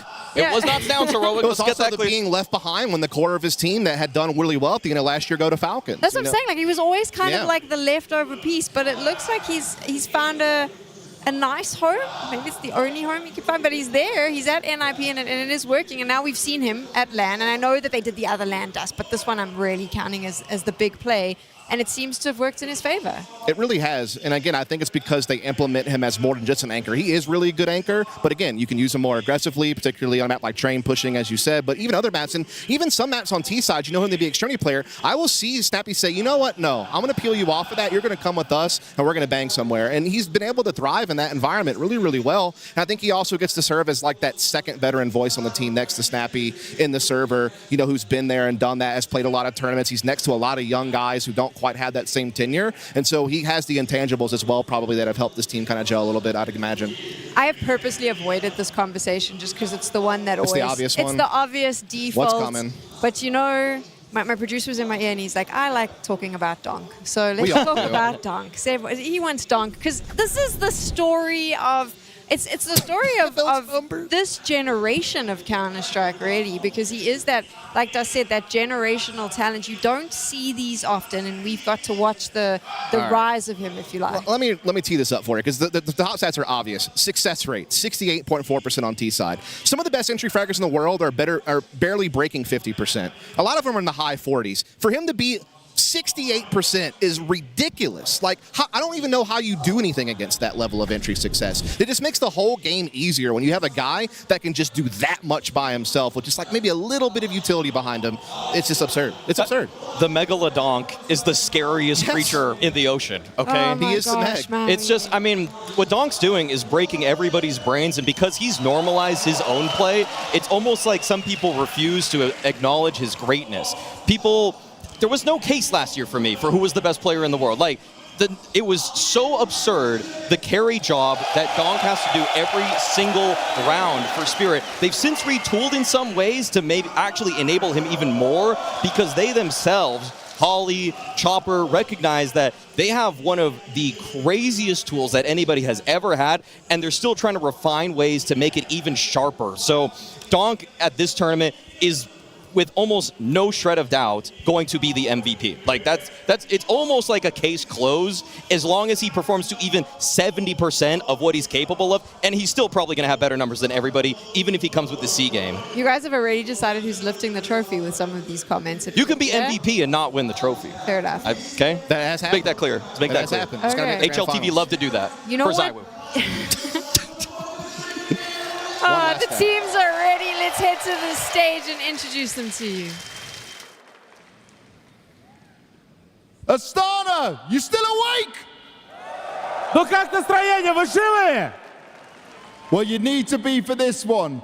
It's Spirit going up against the Ninjas in Pyjamas, but I need to hear you really loud. Are you ready? That's better. Now that's more like it. Now, Spirit, they are the clear favorites for this tournament, and they're playing that way. Super confident, they're destructive in their games, they haven't even dropped a map. The question is, can they keep that going all tournament long and here in the playoffs? Ну что, они всегда главные фавориты, тем более на PGL Astana. Они очень уверены в себе. Пока без проигранных карт. Все прекрасно, но посмотрим, настолько же они уверены в себе здесь в плей-офф. Ну и сейчас, дамы и господа, я прошу, чтобы было действительно громко. Everyone, make some noise for Team Spirit!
on the other side,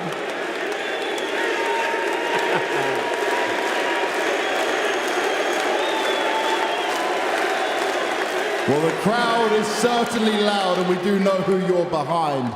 But on the other side, we have the Ninjas in Pyjamas who have rebuilt this team from scratch to start off 2025. They've had to fight through countless qualifiers and they made an impressive run, better than any other team here, going from the open qualifier all the way to the playoffs. And for that, they deserve some respect.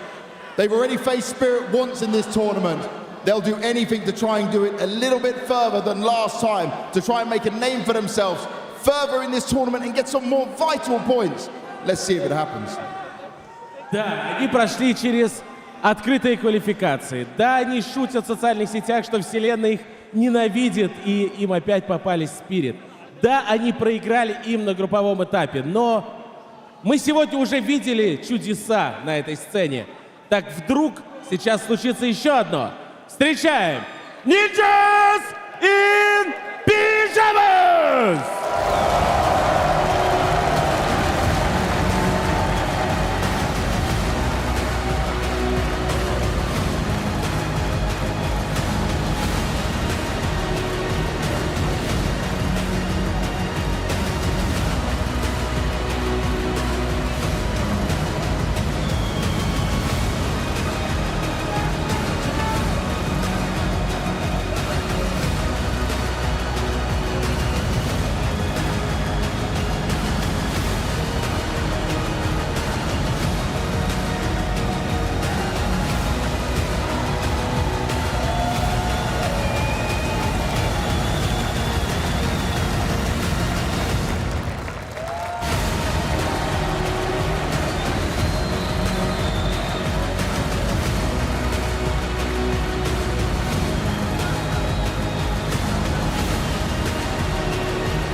It's the final battle for a spot in the semi-finals tomorrow. Shiro, come join us up here. Snappy, you as well. Everyone else can take their seats and get ready for this one. Ну что, друзья, это заключительный четвертьфинал. Мы знаем уже троих полуфиналистов и совсем скоро узнаем, кто же станет четвертой командой, которая пройдет завтрашний день. Shiro, how good does it feel to have an arena that's cheering for you as you walk out to it? It doesn't happen so often. Ты можешь по-русски говорить, если что, как это ощущать, что вся арена поддерживает тебя и твою команду? Все очень круто, ребят, всех, кто поддерживает нас, спасибо.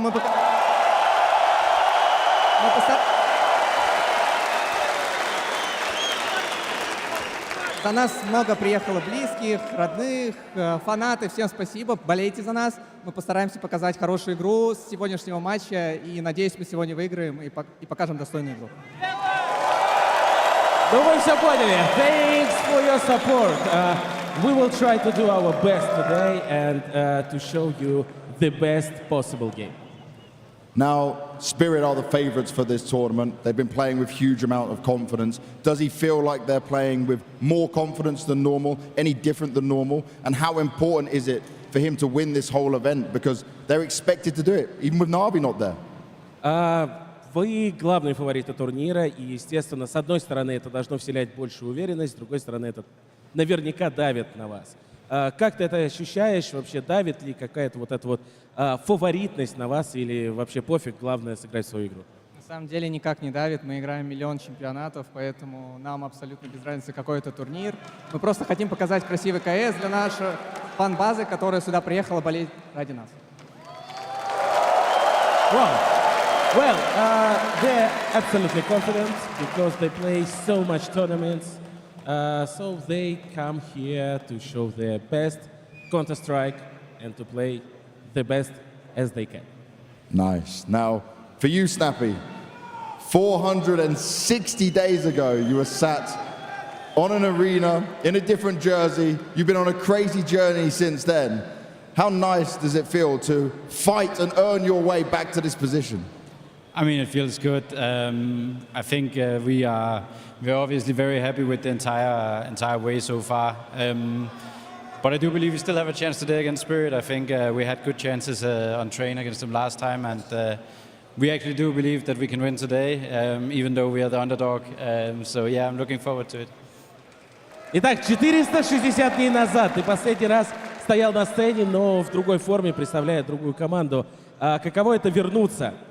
Вернуться безумно приятно, и несмотря на то, что сегодня мы андердоги, аутсайдеры этой встречи, мы верим в то, что мы можем обыграть Spirit, потому что и в групповом этапе на трейне вроде как получалось неплохо.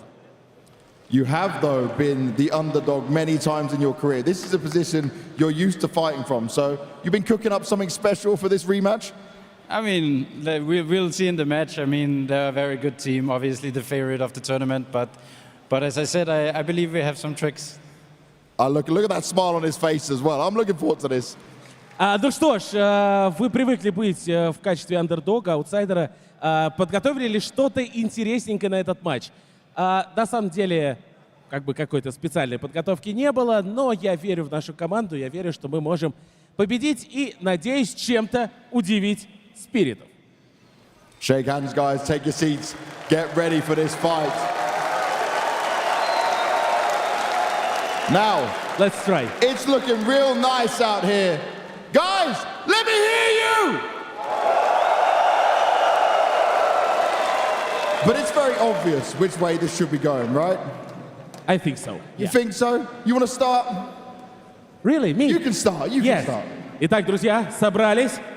Team Spirit!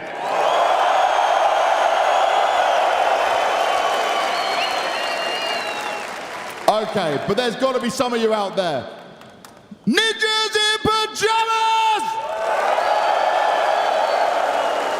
That's pretty fair. That's not bad. Agree. One final time for the whole arena. I want to hear all of you right now. Get us into this game. Make some noise!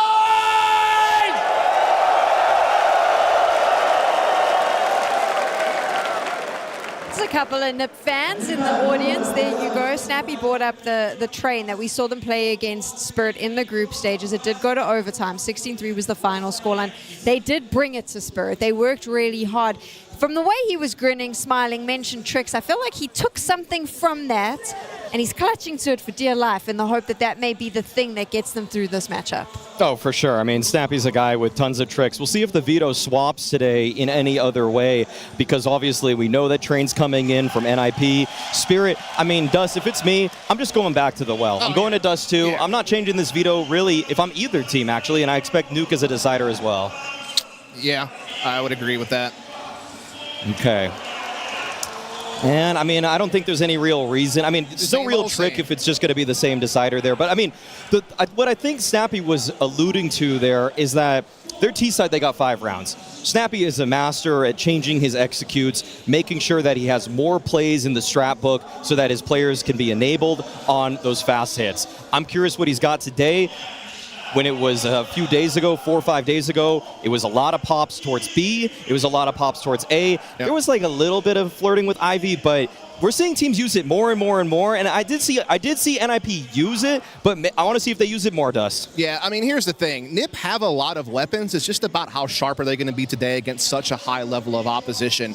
Again, we talked about how Shush has been more aggressive on this team. He's anchoring inner very well on train, but he's also able to be aggressive when need be on both sides of the map. You have Wrinkle, who is a battle opper, who will go for entries with the AWP. He can also rifle at times, particularly in those early gun rounds. We don't have the economy for an op. He's got a Galil. He can still be very deadly. I think the last thing I just need to see from this team is I need EU Jerks to come online. He's their main entry fragger. That's the role he's supposed to play on this team. I feel like while we've seen other people step up and thrive and evolve throughout the tournament, I'm still waiting for that moment to happen for him, because if he comes online, this team becomes even more dangerous. And I think, you know, to go back to what can they do right, do what well last time, be aggressive. They were so aggressive in pop hogs with the combination of Snappy and Wrinkle defensively, and it worked pretty well for them pretty regularly. So keep doing that. And then, as Maui said, just play confident with those executions, get out into space and try to slug them out.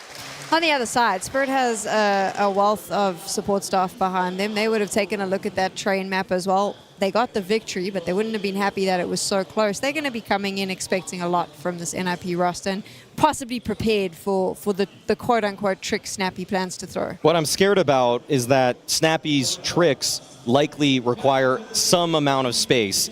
I imagine that Spirit today will give them even less. This, to me, is going to be death by suffocation as Spirit just put a stranglehold on the Ninjas. Yeah, it's one of those things where I talked about the pop aggression defensively for Nip was great, but good luck doing that against Donk, because Donk will sometimes just blank you out, and he's such a mobile, aggressive factor that you constantly have to account for, and sometimes you just can't. When Maui mentioned that suffocation, he just broke my heart. I feel so sad inside all of a sudden. Good job at painting the picture here. I feel like there's no hope. I'm done. I'm broken. DDK, Anders, I'm sorry. Maui's broken me. You know, he does have that effect on people. I know exactly how you feel, but I do think that it will be a fun game nonetheless. I think that for once I can actually be very excited because NIP have actually qualified their way here. They weren't just put here because they were partnered in something. They really had to fight to get here. So I really respect that. It's unfortunate they picked Spirit, obviously, or ended up with Spirit, but that's just how it is. I think this will still be a fun game. I totally agree, and it's good to hear, Anders, that you love a meritocracy. This is a competition after all. Yes. It should be hard fought. It should be hard earned. And I mean, NIP as an org obviously has taken a lot of flavors over a really long period of time. And similar to Astralis, both orgs trying to deliver performances here. Both orgs making it to the stage. We'll see what they can do here as we kick things off. NIP on that T side. We'll have to see what Snappy's cooked up for this one. Ooh, did they call a cancel? I think they did. All right. Man, I did the whole intro thing and everything. You did the whole intro. I know, Dan. They don't even, I mean, they don't understand. I blame the players. I blame the players. That's always. It's always the players' fault, isn't it? Bloody players. Yeah, that just is how it is. But once we get everything back up and running again, we're going to get back into it. Some of the utility here from U-Jerks. I'm assuming it's going to be the diagonal train smoke that's going to be landing. All right. And, you know, we'll see how this one plays out. I am excited for it. I think this is going to be I think still, even if it is going to be a one-sided game, I don't expect NIP to just roll over. They have a bunch of players here that are going to be ready to fight. And, you know, Snappy's little smile there. Maybe there is some, you know, enough room for some copium if you're an NIP fan. I do love how much we're milking the smile. I feel like we're getting a lot of cope out of this right now. We're already going for it. What else are we supposed to do, basically? I mean, I know. You look at the numbers. There is that. Sorry for kind of like breaking the fourth wall. But it's like totally calling it out. It's true though, because like there is nothing else to really analyze, right? Like no one is going to make an argument that there's some world in which NIP are going to be able to win this. So we know it's going to be down to some absolute freak situation if it does happen, which I'm here for it. But otherwise, I'm just going to be enjoying watching Spirit do what they do so well. Anytime we get to watch Donk, it's just always a good time. So certainly, and it does really absolutely feel like it's all map one. I think when we saw, for example, previous matches on Dust 2 where a team can come in and look good against Spirit on Dust 2 on like a half, then they'll just inevitably roll over you, and that's so it's hard to game plan your way out of a Dust 2 against Spirit. Whereas Train though might be a possibility here for NIP if they're able to get off to a good start. We'll have to see. As we're getting back into this one. Well, getting popped up again, and we're back off to the races. Yeah, the crowd's certainly been warmed up now. NIP, there's that diagonal smoke flash going over, and they really don't want to slow this down. They've sent Snappy out here, but he's actually the only one there. Donk, quick to get the opening kill here at the quarterfinals. Magic's on the other side. They've got to be careful they don't line up, but Wrinkle in position to take him down. So back into the 4v4 we go. Bomb is going to be planted in this round, and with Shush kind of lurking around over at Ivy, this is actually kind of a weird retake here for Spirit. Not going to be easy necessarily. Well, I say that, but they do get some kills. The gun battle's not going the way of NIP, not even a little bit. And that round felt like you've got the trap part down, but the headshots, that part needs some work still. But I mean, you're going to be up against the likes of Donk. We saw him kicking it off with a pretty savage entry. When I said that the retake wasn't going to be easy, what I really meant to say was it was going to be an easy retake, really. The thing is, structurally, they actually were in good positions, NIP. I think it's one of those things where they probably could have done a better job. Like, I don't know why they're taking these fights at this stage in the round. They've got the bomb planted. At that point, they still have Shush back here. if they live, then Shiro will have to rejoin instead of fighting Shush. So the fact that they fight in B means Shush now also has to fight, yes, and then it all just falls apart. So like use the positioning that you've earned. Yeah, they did the hard part, was getting onto the side and planted the bomb. Well, we've got a Hero Galil, a couple of them, amongst a couple of Mag-10s and a Tech 9 for NIP. Team Spirits, no strangers. So getting a lot done with an SMG, and Zontix is here, ready to guard inner with the support of Shiro in the back with the M4. They detect the forward play. They're going to give up the bomb train. It's typical stuff here. They're keeping hold of connector. Oh wow, that's a fast crack though from Aradoce. Can Shiro hold on? He absolutely can. And now the rest of Team Spirit spilling out onto the yard. There wasn't enough scaling here for NIP. They got slowed down too much. Yeah, and the bomb is only planted right now because that incendiary did go down. Shiro, nice creep up along the wall. He was very nearly getting the 4th kill, but he'll be stuck at 3 for the round, which is probably still going to be enough here. Snappy trying to tap away with the Tech 9. It's a long fight, and Donk will eventually pick it up. So, honestly, for a buy in the second round, you get 3 kills and you get the bomb planted. Obviously, you really want to try and win it, but at least you're doing some damage to the CT side economy, and that's not too bad. You know what's interesting here is that, I mean, well, the 4th kill there was actually such a possibility too, so that actually felt pretty good. But the thing that's interesting here is that, are you going to full buy again? You know, you've weakened the CT economy. As you say, you got the bomb down. Yeah. There is a world where you can try to run into that. And they're going to do it. It's going to be light on grenades, not going to have full AKs, 4 Galils, 1 AK, so they're going for it here. They want to go for the crippling blow against Team Spirit. Yeah, I think it makes sense. All about trying to convert the economy. Suntix going to be falling back. Wrinkle really wanted to take that fight, you could tell. Yeah, but it's a very defensive setup from Spirit at the start here, and that's probably good for them. They have, one, failed the grenade on B, but also they've actually fallen back into a 2-man setup at the B bomb site, which means A is going to be significantly weaker here. Donk with the swing, but the spray, oh, Snappy wasn't throwing a grenade. He would have been able to get the refrag instead. Falling back is Donk. He's already got 2, and he lands the headshot. Again, unfortunately, even from like a Counter-Strike enjoyment point of view, Donk just make it look so easy. But the fact is, when you only have 3 people at the A bomb site, if any one of them dies, then the other 2 people on the site have to recover and basically try and guard like 2 or 3 angles. So the dominoes fall really quick on the A bomb site once somebody dies. But yeah, Donk's position was just too strong. And I did enjoy the fake out from NIP there, just trying to contact back out into the yard, but not accounting for the forward position from Donk. I'm sure we're going to see a lot of forward spots there towards team main. NIP do manage to get out Aradoce. And trying to scale out of IV2. Magic tested, has a lot of support here. Not any kills going the way of NIP, and well, as I say, that Snappy picks a headshot up onto Shiro. Is there anything else here? Absolutely not. Shut down by Team Spirit. And if there was ever a moment where their economy was in trouble, well, that's feels like it's a million miles away now. Yeah, coming up with a couple of really critical rounds. Timeout call from NIP early on. I do kind of like this. Yeah.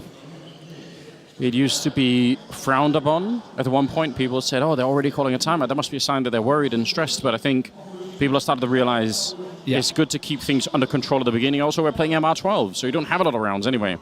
And I think also, there are definitely some interesting things we've seen already. We've seen what is a bunch of well-constructed rounds and ideas from NIP, but there are positions that are being kind of missed. I think we're not seeing a break from the structure in some of those rounds. So it might be that Exist is saying, hey, guys, let's like slow it down a little bit. Let's try to play more for some of these gunfights and try to go for the picks, not obsessive distraction. You know, it's hard to say. But they definitely need to make sure they can't just give a free economy to Spirit. I mean, the issue is, right, it sounds like it's an easy thing to say if you're going to say, let's try and trade out Donk, like let's, you know, he gets a kill, we get a kill, it's all good. But obviously, in reality, that doesn't always work out that way, as evidenced by the fact that he's got a 9-0 scoreline. Yeah. I do like this. So this is doesn't even matter. Chopper's there. That's 3 people. But even the double setup at the ramp here, that's an attempt to try and punish the instant peek that comes out from the T side a lot. Especially AWPers will do this thing where they just crouch into slide into the angle and shoot. It's a pretty fire angle for the T side, but if you've got another player that's there on the stairs, it's going to get interesting. They want to go for the B execute once again, but that grenade lands smack on top of them. And they've already been slowed down here. A little bit of a disastrous start, NIP. Trying to see if they can push a little bit closer. UJerks gets taken down. Chopper is just sneaking his way closer. Gonna set up the kill onto Arisdoshan. That just leaves Snappy. He does get the bomb planted, trying to take the fight. He's got a teammate with him, and actually a great job.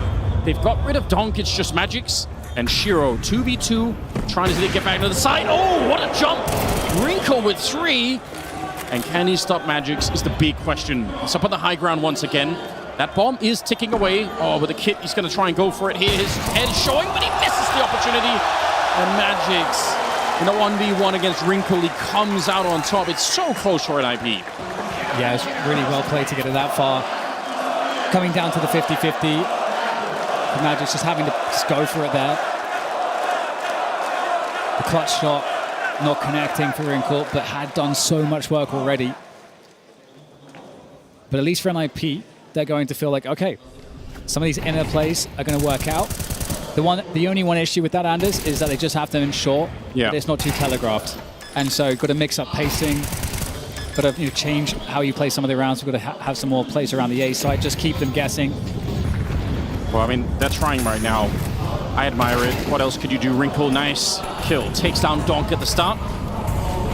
Puts a little bit of a break on him. Chopper is going to be the next one to fall. And this A-bomb side under heavy attack now. Spray comes through onto UJerks as he was just crouched. I think he was flashed as well in there as the Sontic's able to find him. And still a 3v3 here. Now, they have managed to relocate Shush. He goes forward to hold the connector, and then the bomb's going to be planted behind. This is a really great call for NIP.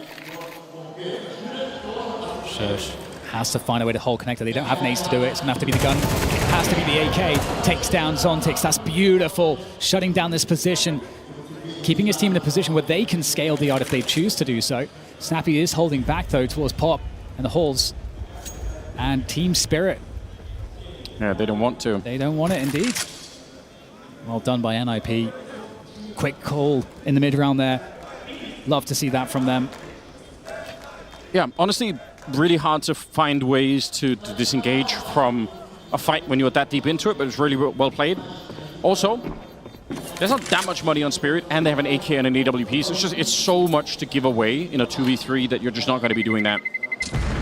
Also, I think just as a measure of how successful the call was, is the fact that when Spirit come in from the connector, they don't even think about the idea that Shush could be that far up. So that's such a good yardstick for how much they managed to sell the idea. And on top of all of that, the fact that what we get was, from NIP, a call to hit, a fast timing on the outer site, and then winning the gun battles. I think that also goes a long way, because what we have seen is NIP not really finding gun battles that go their way. They get the strats executed, they get into some of the positions, then they just kind of get wiped out. And for them to just bully out the outer position like that, I think is a huge win. I think we're also reaching a point on the train meta, because this first kill right here, that play of running through the smoke like that, usually you're flashed through it as well. It's become such a normal thing on the CT side. And I think we saw it in the last train game as well, that it is getting punished more and more and more now, because you can just almost always expect it. It's such a common thing. But well played by Wrinkle nonetheless. He's got 8 kills. He's pretty much the only one really getting kills right now on NIP, which obviously is not really a great sign, but it's got to start somewhere. Round number 7, and Magix, I really don't know how, but he finds the opportunity on UJerks Donk, going down early again. They're getting rid of him. Yeah, and we have a deep position for Zontix. Right now, active from Chopper. He's going up Ivy to see what this play really is. He's going to find nothing here. And Team Spirit, they also get the smoke. Shiro gets the smoke as he holds inner as well. So Team Spirit super active right now. Chopper dug deep. Yeah, this is a mad position for Chopper. I would be shocked beyond belief if they ever check this one. They probably don't, well, maybe they do. They're going to be doubling up on Ivy, so they are going to be walking down here. They look like they are checking every corner. It's pretty impressive stuff here. But Chopper still lands that shot. And even if he doesn't get them, yeah, I mean, it's also just the information. Like, they were coming Ivy. 40 seconds now. So how much time is there for NIP to make this a difficult decision for Spirit, because Spirit has zero information right now. There's also no smokes on NIP. I think that's the really devastating part here. If they had smokes, they could set up a basic execute to get out. But right now, we're talking about just walking onto a site. They've got some flashbangs, but I feel like... not there, though. So that's the worst thing, is to run into the orb. Yeah, it is. Sontik's bit of an off angle, hard to check, even though it doesn't feel like it. Couple of kills that go his way, and into the fire, Magic's. He wanted to give it all to just try and take that fight. And Shiro's actually picked up an M4 instead. Wrinkle, he's already got 3. Out wide, he's not afraid, but maybe he should have been. Shiro at range. I love the fact that Wrinkle feels that way. He's the only one doing anything for NIP. He kind of has to, right? But the problem is, when it doesn't work out, that's it. Yeah. But you can't really blame Wrinkle for this right now, because he's the only one killing anyone. Totally. It's one of those things, the re-peak. Yeah, I mean... it's a difficult one. If you have time to play, you have time to play, but sometimes the other player does not necessarily expect that, but... I mean, that's one thing. I think the other side of it is just that if you're going to beat Spirit here today, then it will probably require somebody like Wrinkle just getting a bunch of multi-kills. Like, the scale of catastrophe here for Spirit has to be so huge that I almost feel like you've got to try and do something like this. Yeah. I mean, obviously, playing the 1v1, but he's going to go down here. U-jerks at the start, trying to wrap it in. Oh, look at this, though. Team Spirit are interpreting that as a fake on the outer side, when still we get the Ivy play from LAP, but responsibly, there's a smoke down there, and Spirit are going to figure this out, that, hey, there's nothing inner just yet. The only thing that they don't know is if there is a play inner, but it's now getting delayed. Spirit, we've seen them be active in this position to find out information, but with a 5v4, I think they're comfortable to sit on the 3-2 setup.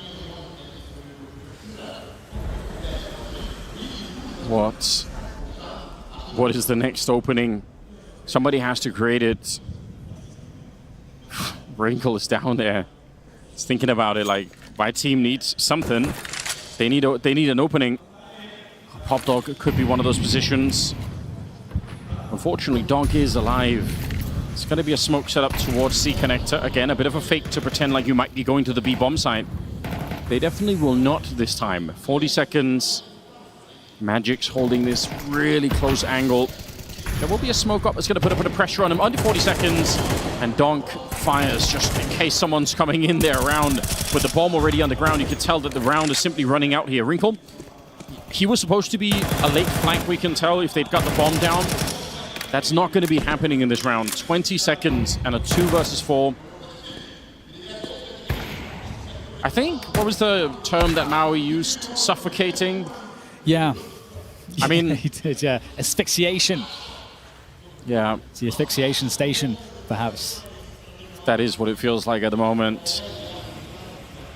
And not a lot of oxygen left on NIP's side. And I mean, listen, we all knew this could happen. Like, really nobody is surprised. But... I mean, it's like you say, that there is a mechanics threshold where you can have any kind of strat you want, but if you can't quite meet the mechanics threshold, you can't quite win enough gunfights, you ultimately won't be able to get any purchase. And the problem is that the other team will feel that, and it will up their confidence, which will increase the mechanics threshold you need to hit. Yeah. And then also, Team Spirit, they'll have the option to play disruptively if they want to. But they're playing great fundamentals on Train right now. They understand how to rotate. They're playing the basics on info really well. They're talking with each other. They're getting active when they need to in the mid-round. They're just doing all the basics really, really well. In addition to murdering people. You could say that's their primary skill at the moment. Yeah. That is really what they are. Yes. They're doing at a high level. 7-1 NIP. They're back into this round with 2 AKs, 2 Galils, 1 AWP on Wrinkle there. As cool as it is to see Wrinkle try to defeat Spirit on his own, it's not really enough. There's the peak I was talking about earlier. And Suntix does take a bullet to the leg. But he's going to survive, and that's probably the only thing that he cares about. All it forces him to do is play more defensively. He hasn't even really called any backup yet. He's like, that was just the early shot. I know that. We get a pause. Pace slows for NIP. And Spirit, they haven't been really fighting super aggressively for any positions, which I think if you are the overdog in this way, you don't necessarily need to take those additional risks to play disruptively, especially on the CT side of a map like Train or a map like Nuke. You can play the inherent advantages of having 5 players up on a defensive map with fast rotates. Yeah, they're feeling very, very confident in the setup right now. There's really nothing special happening. Also because whenever NIP show up at any site, Spirit just win most of the gunfights anyway, so like it's really not on Spirit to try and change the game here at all. They are rotating Chopper back a little bit, so he's going to be at the A-bomb side, I think, right around the time when NIP are executing. That's really bad news. It was a 3-man defense. It's about to be 4. Chopper guarding Aurora, trying to see if he can make his way out from Ivy in a couple of seconds here. All right, Donk with the early kill, but Ujex goes down. The bomb is lost for the second here. 14 of them left as well. Snappy gets 1, and they take care of Chopper. Suntix in position to maybe stop it if the smoke wasn't up. It would have been really interesting, but he's not going to get a chance to do that. And 1 versus 3. NIP actually winning some significant battles here. And for once, Spirit looked like they didn't really know where to look in that defense. For a second, I was having flashbacks to when you kind of spray under the train in the old version. Yeah. Just killed the bomb planter, but indeed. I was so extremely worried for NIP. They didn't go until 20 seconds left, and okay, here's a potential for a kill. Yeah, there we go. Snappy takes down Zontix. Every extra kill here is important just for the sake of confidence, like feeling like you can kill your opponent. It does creep into your mind. It's hard to avoid. It's just a natural human thing if it is a match where you're just unable to kill people. I mean, as absurd as it might be to bring up as a point of conversation right now, we have seen Spirit on big stages in the past look frustrated. I think that frustration is really far away right now, but in a world here where you can get like a 7-5 scoreline, win the pistol in the second half, I mean, there is a way, and that's really all NIP have to keep telling themselves. I'm viewing it like a stun meter in like a fighting game. Yeah. You got to get that frustration bar to the top. That's how you've got to think of it, right? You have to try and see if you can throw them off their game, and if nothing else, the money's kind of out here. The boost is up, executes Wrinkle to start with, swings for it here. Doesn't get the second connection, and they should be able to throw some grenades up here, try and get rid of him. He can't surely shut them down with just a Deagle. Chopper also being very mobile. He's going to hit the shot on Snappy, and how is this round unraveling? How's it gone wrong? Finally, they get a kill onto Donk, and it's back into a 3v3. Oh, sorry, 2v2 as they do get the Molotov up. Shush helping out. Huge. NIP stabilizing the round finally. Might be a timing though.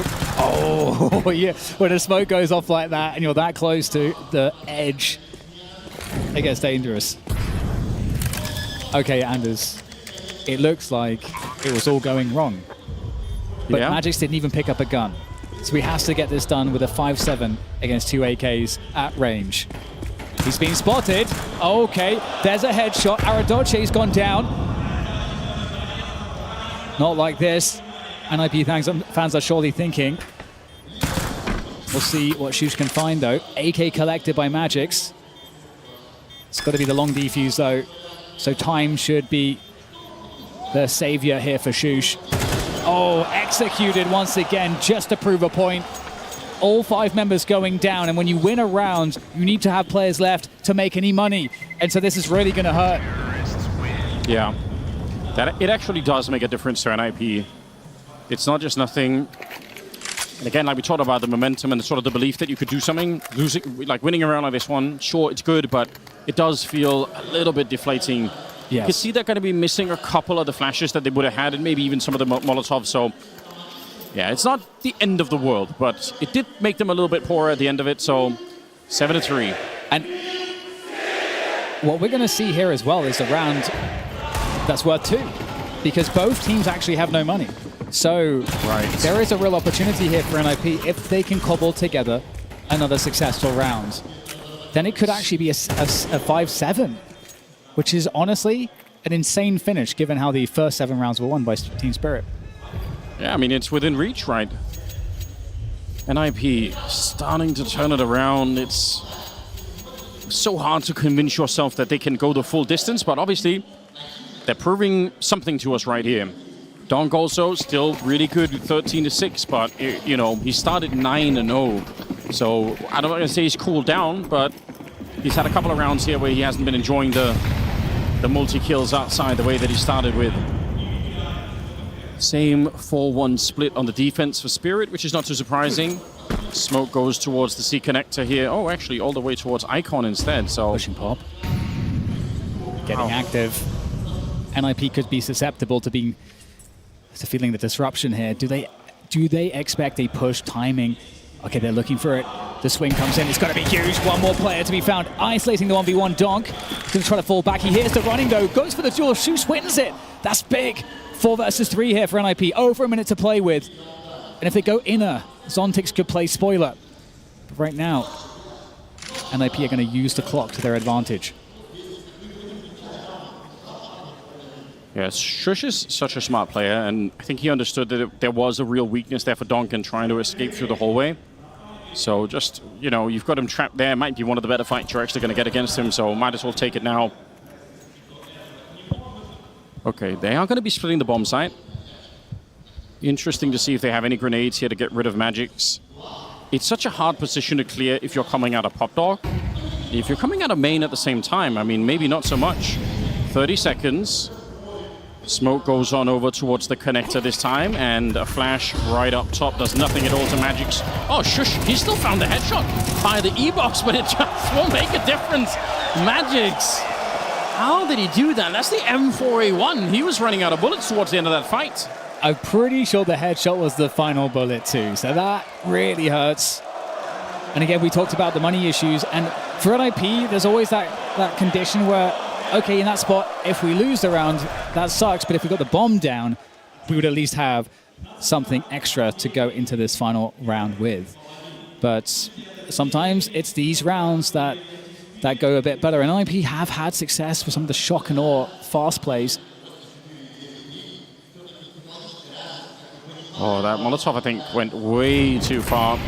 Suntic's going to try and hold them back. The incendiary there, they do try and make the jump through. It's not a bad idea. They're going to trade out Donk as well. Actually, a big success right now for NIP, just getting onto the site at all. But they are very, very low. A deep HE right now could ruin their chances.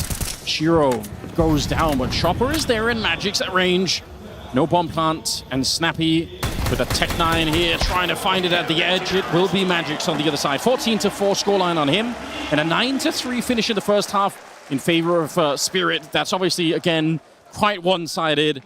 It took way too long before the rest of NIP showed up. Wrinkle, he had to carry such a long stretch at the beginning. Yeah, it was not until the 6th round that we saw the first round won by NIP.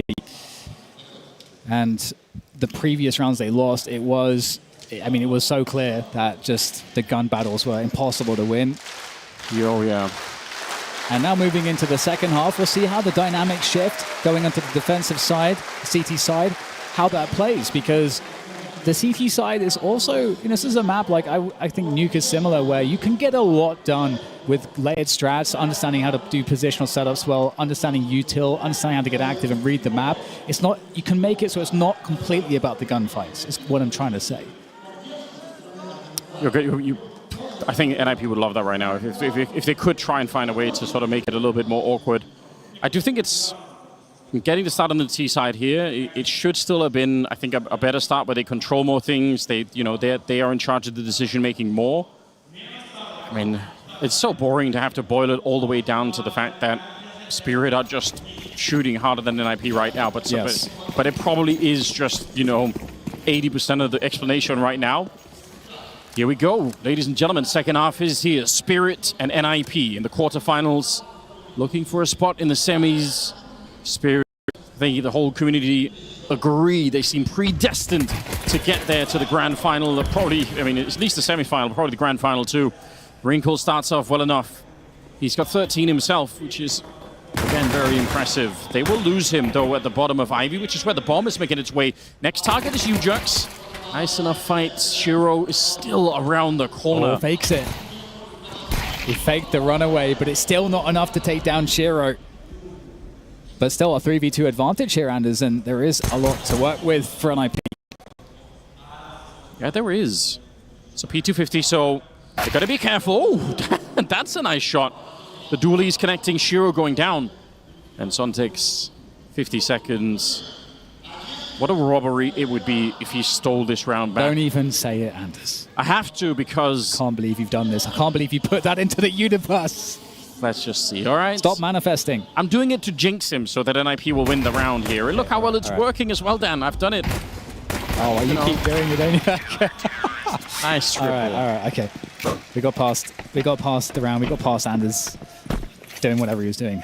I've got that NIP bias from all the way back then, you know? It's carried over, yeah. NIP Gaming TV. Still some old people around to remember. Oh, yeah.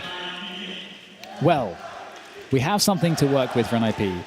However, actually, additionally, no bomb plant. So Team Spirit aren't going to have all the toys necessarily. And Magic's got smited by God then in the server. That's also, if they've got that on their side, NIP, it's possible that Divine they could win this. Struck down. That's how you do it.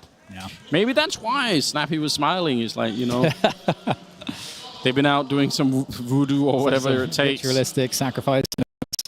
Listen, if you're not doing it, are you trying to win it all? That's fair. You used to compete in Quake and stuff, you know? You ever got to that stage? You brought the Ouija boards and all the rest of it to try and win? I never got that far, actually. Yeah, honestly, Loser. I guess I just wasn't on the right subreddits. I know. We've got to try harder. I mean, if you're not cheating, do you even want to win? I mean, that's, you know, I'm sure that's going through Snappy's mind at the moment. Like, what? Maybe that is just what we... It's possible that if NIP cheat, it might just even things out. Be more of a fair game. Yeah, perhaps. A little bit of a reset here mentally for everybody. Guy wants to open cases. He's trying hard. Well, you're talking about the guy with the laptop, but I'm looking at OwnerPixel. He's right over there, and I know he wants to open cases as well. He's pointing back. Don't point at me. Don't point at... Oh, he's doing it. He can't be controlled. I can't control him.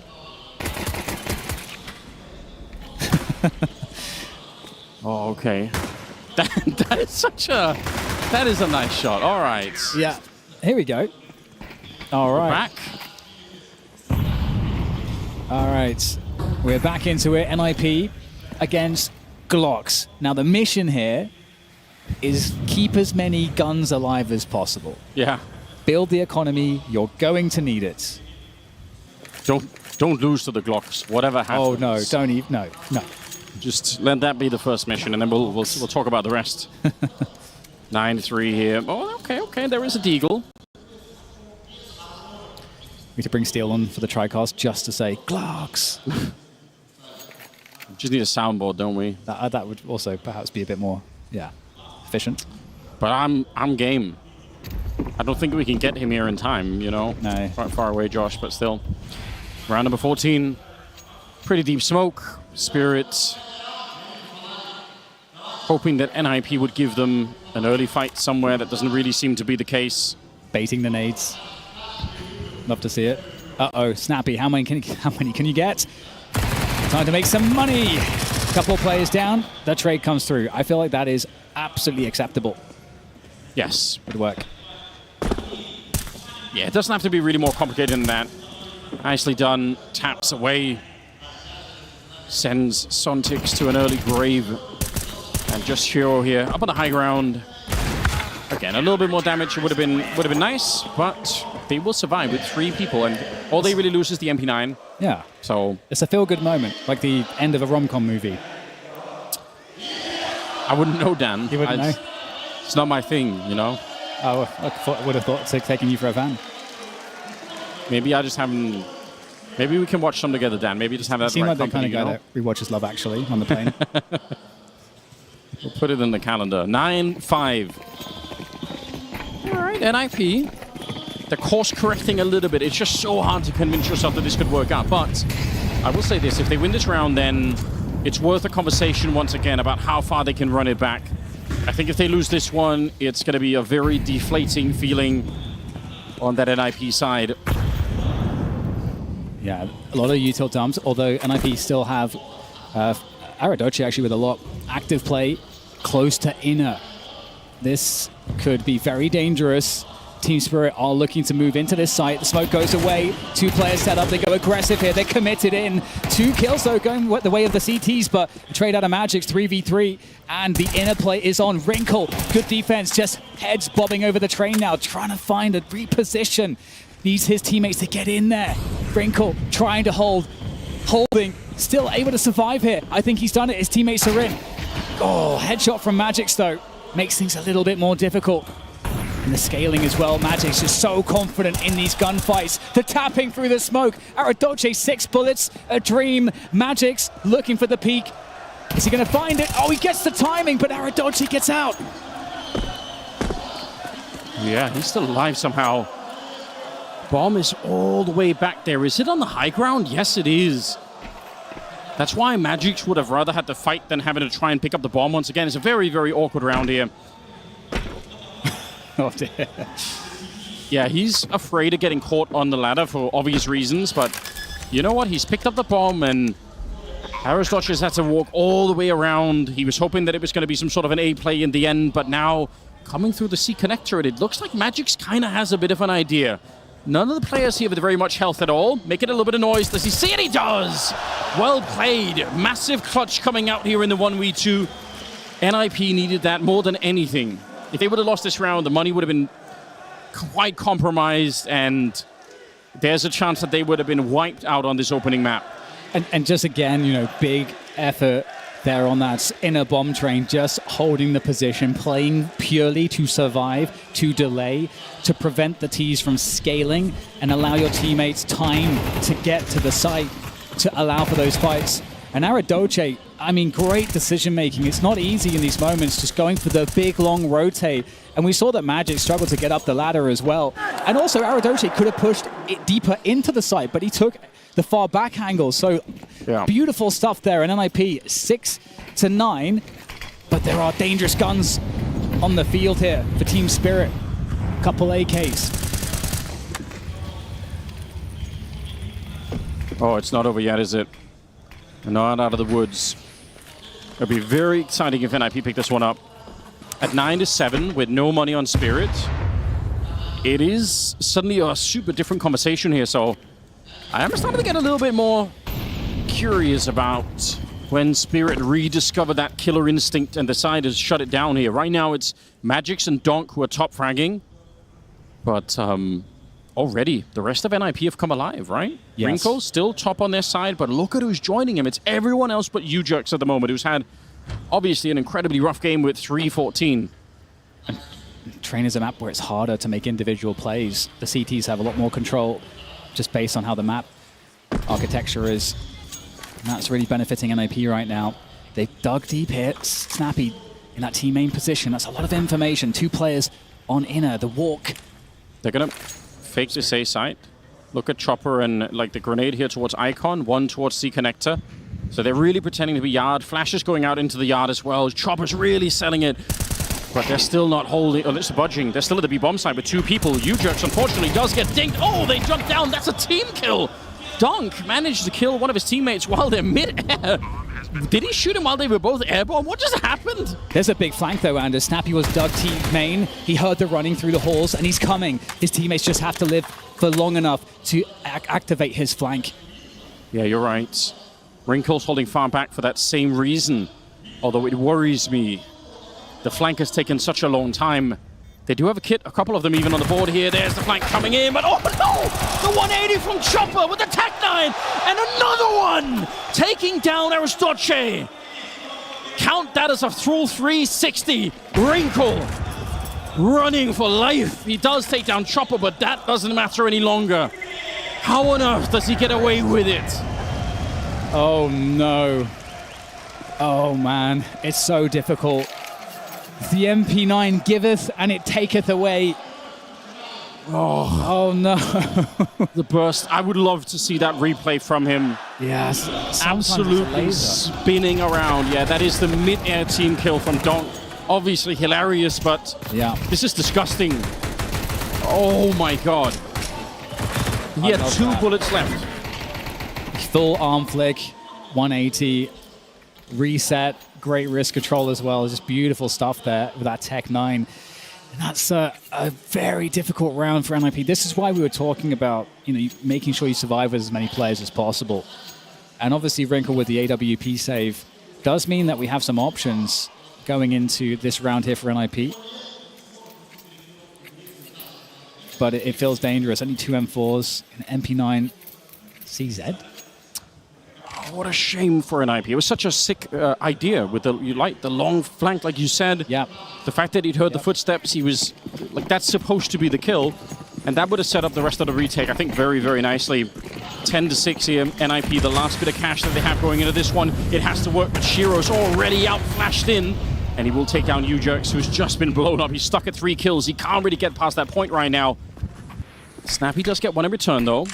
So 4 versus 4. Donk, quite confident here, looking for the fight. He will lose Suntix, but resets his aim only for a second there. Wrinkle shows up, and that was the right weapon at the right position. Magix, my God, he's hitting shots. 19 kills in total. And it's up to Wrinkle to try and clutch it, but they kind of know where he is. I mean, they just need to find out if he's still here, and then they can go plant at B. I think they've seen him. I think that, yeah, it's a ladder movement here. So smart. Yep. Understanding that you just need info. Maximizing that. And here goes Wrinkle. It would take something pretty crazy. He has no idea where these players are. Oh my God. Walking on forward, spots ahead. But there is a flank as well coming in through connector. Time is limited here for Wrinkle! Expired. Though, maybe a bit quicker than expected. Again, if we come back to the same thing, Anders, where some of these headshots, some of these gunfights just look monstrous from Team Spirit's end. It was honestly, it's a very, very smart play from Magix and Chopper there, and the play with the ladder, just getting information, allows Chopper to plant the bomb. I think Wrinkle knew that he had to take the fight against one of them, and he knew he was going to get flanked anyway, so he just has to try and do something. Wow, 11-6, a force up here for NIP. They put it all on the line for this round.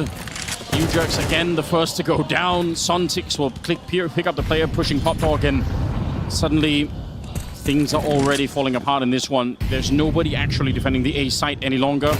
Just trying to go for it. That's how you use the MP9 at range. A lesson maybe for Snappy for later on, but Donk in the corner, spraying him down. Wrinkle again in the 1 versus 2, but this time they know exactly where he is. He's got a great gun. And the smoke too, that's beautiful. He doesn't know there's a player behind there, but this at least helps make it a little bit easier. A couple of extra shots, I think, trying to like bait a player to shoot so that he can know where one's positioned, but...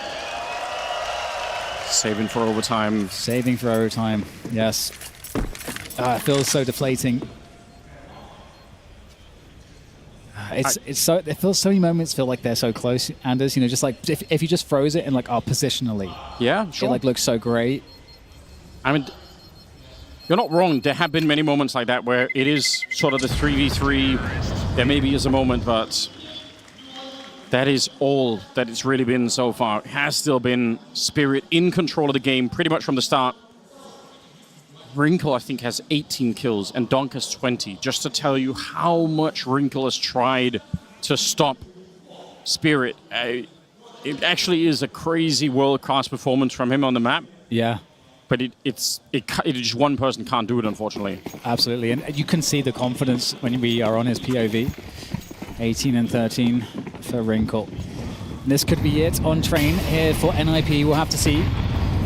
Bunch of MP9s and just that one saved AK on Wrinkle. Can the hero of NIP in this train game deliver in this round? They have Solo to work with. Kind of would like to see them go for more of the fun aggression stuff, but unfortunately, again, because of where they are economically, Spirit will always be watching for it. That's very hard to do. Well, they did get UJerks into a forward position, so that might do something. Wrinkle's there. Beautiful Beating swing. Donk again. What an achievement on its own. 1v1.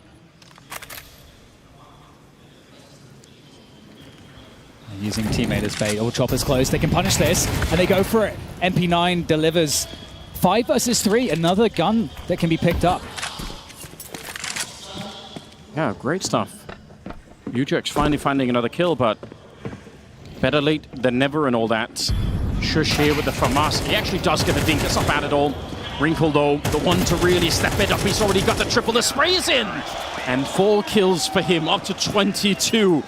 One of the best performances I've seen out of Wrinkle. I think he just resigned with NIP. And I think he's such a great player for the organization. Obviously for the individual stuff here, but personality-wise, too. He is someone that's going to kind of bring the team out of a slump. I think he's just always going to play like this, which is so sick. So important, yeah. Makes it always feel doable, and so many 4 AKs on the CT side. That's a luxury right there. Team Spirit with the initial nades to the outer side. You got to throw stuff. You got to convince the CTs to dump as well. And then resetting. And one of the things that's been getting Team Spirit is actually slowing some of these rounds down. Obviously, they have pistols. So one of the things, you know, a T side would often end up doing is finishing inner, getting the plant. And there's almost oftentimes with pro teams an agreement, we'll let you plant, but we'll win the retake, just with minimal losses. But then NIP, I mean, 1 round lost, they're going to do it. They don't need economy at this point.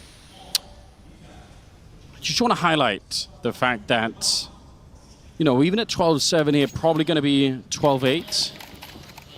You know, Maui was saying that they were going to choke out NIP. I feel like NIP are making a little bit more of it here, you know? Grip is loosening. I'm not saying Maui's a fraud or anything. Yeah. I'm just saying that, don't know if I would call this quite choked out. Chopper setting up inside of the C-connector smoke. Snappy is here, and he's got some backup in Shush as well. AK, such a nice jump for Magix to try and offset the crosshair, but it's not really working out. Shush with the double spray down. They know where Snappy is. Oh, okay, hold on. Careful now against the Deagles. Let him plant the bomb, it doesn't matter. Just make sure you do not lose the round. Suntix dies, and it's Shiro versus 3. He clips 1. Takes down Arrow's Doctor. Now the rest are getting a bit closer. He's repositioning here, getting a couple of opportunities, but he's down to just 4 bullets. 2 players in front, and they'll combine for the kill against him. What a sweaty round. Yeah. But NIP pick it up. The only thing that sucks, again, because 1 round and NIP is done, you're not really thinking into the future of your economy too much. You just have to keep winning rounds.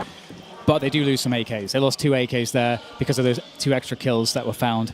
Which that can make a difference. So absolutely, we'll see how it pans out. But there is the 12-8 that you were talking about, and now this is a round where Spirit could get all shock on all. But what's interesting is that if they end up going shock on all and losing some of the gunfights and losing the round, suddenly we're in interesting territory. Am I going to say it, Anders? No, I fully agree. It's within reach now. Snappy's picked up the AUG. That is definitely interesting.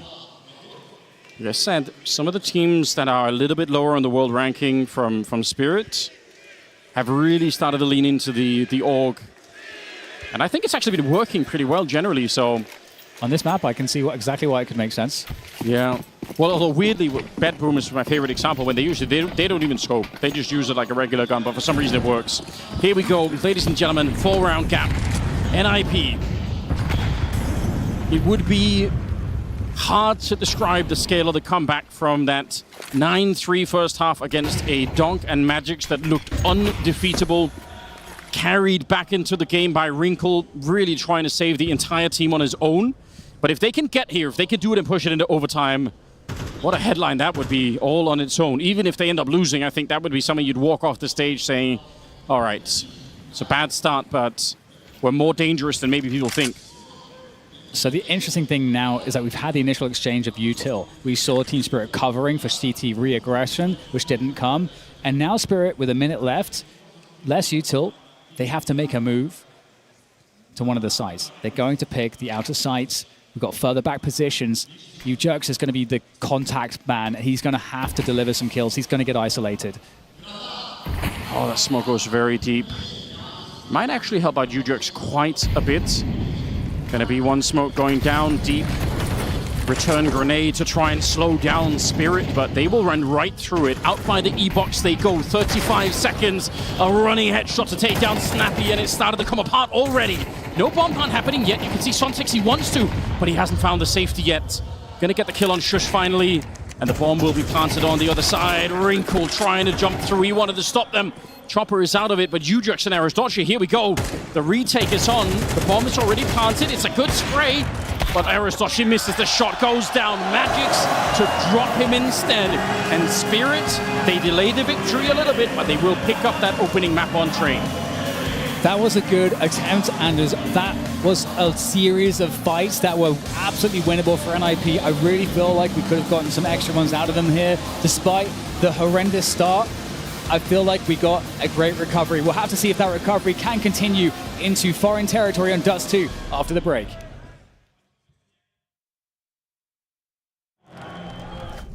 She said she loves you, but she can't love me. But I love you. I gotta break on myself, I amaze me. Like I'm back in the 80s. I won't play window anymore. What's going on? Play your role. 1xBet. On to the next one. The human body was built to move. Not trapped at a desk in one singular posture for 12 hours a day. It's time your chair evolved. This is Secret Lab Titan Evo. Ergonomically engineered for you. Gamers, hybrid workers, artists. Backing your every move.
Before this match, Snappy mentioned that he had tricks, but what he didn't account for is that Spirit has Donk. And that is basically the best analysis I can give of what we just saw, Maui. It's pretty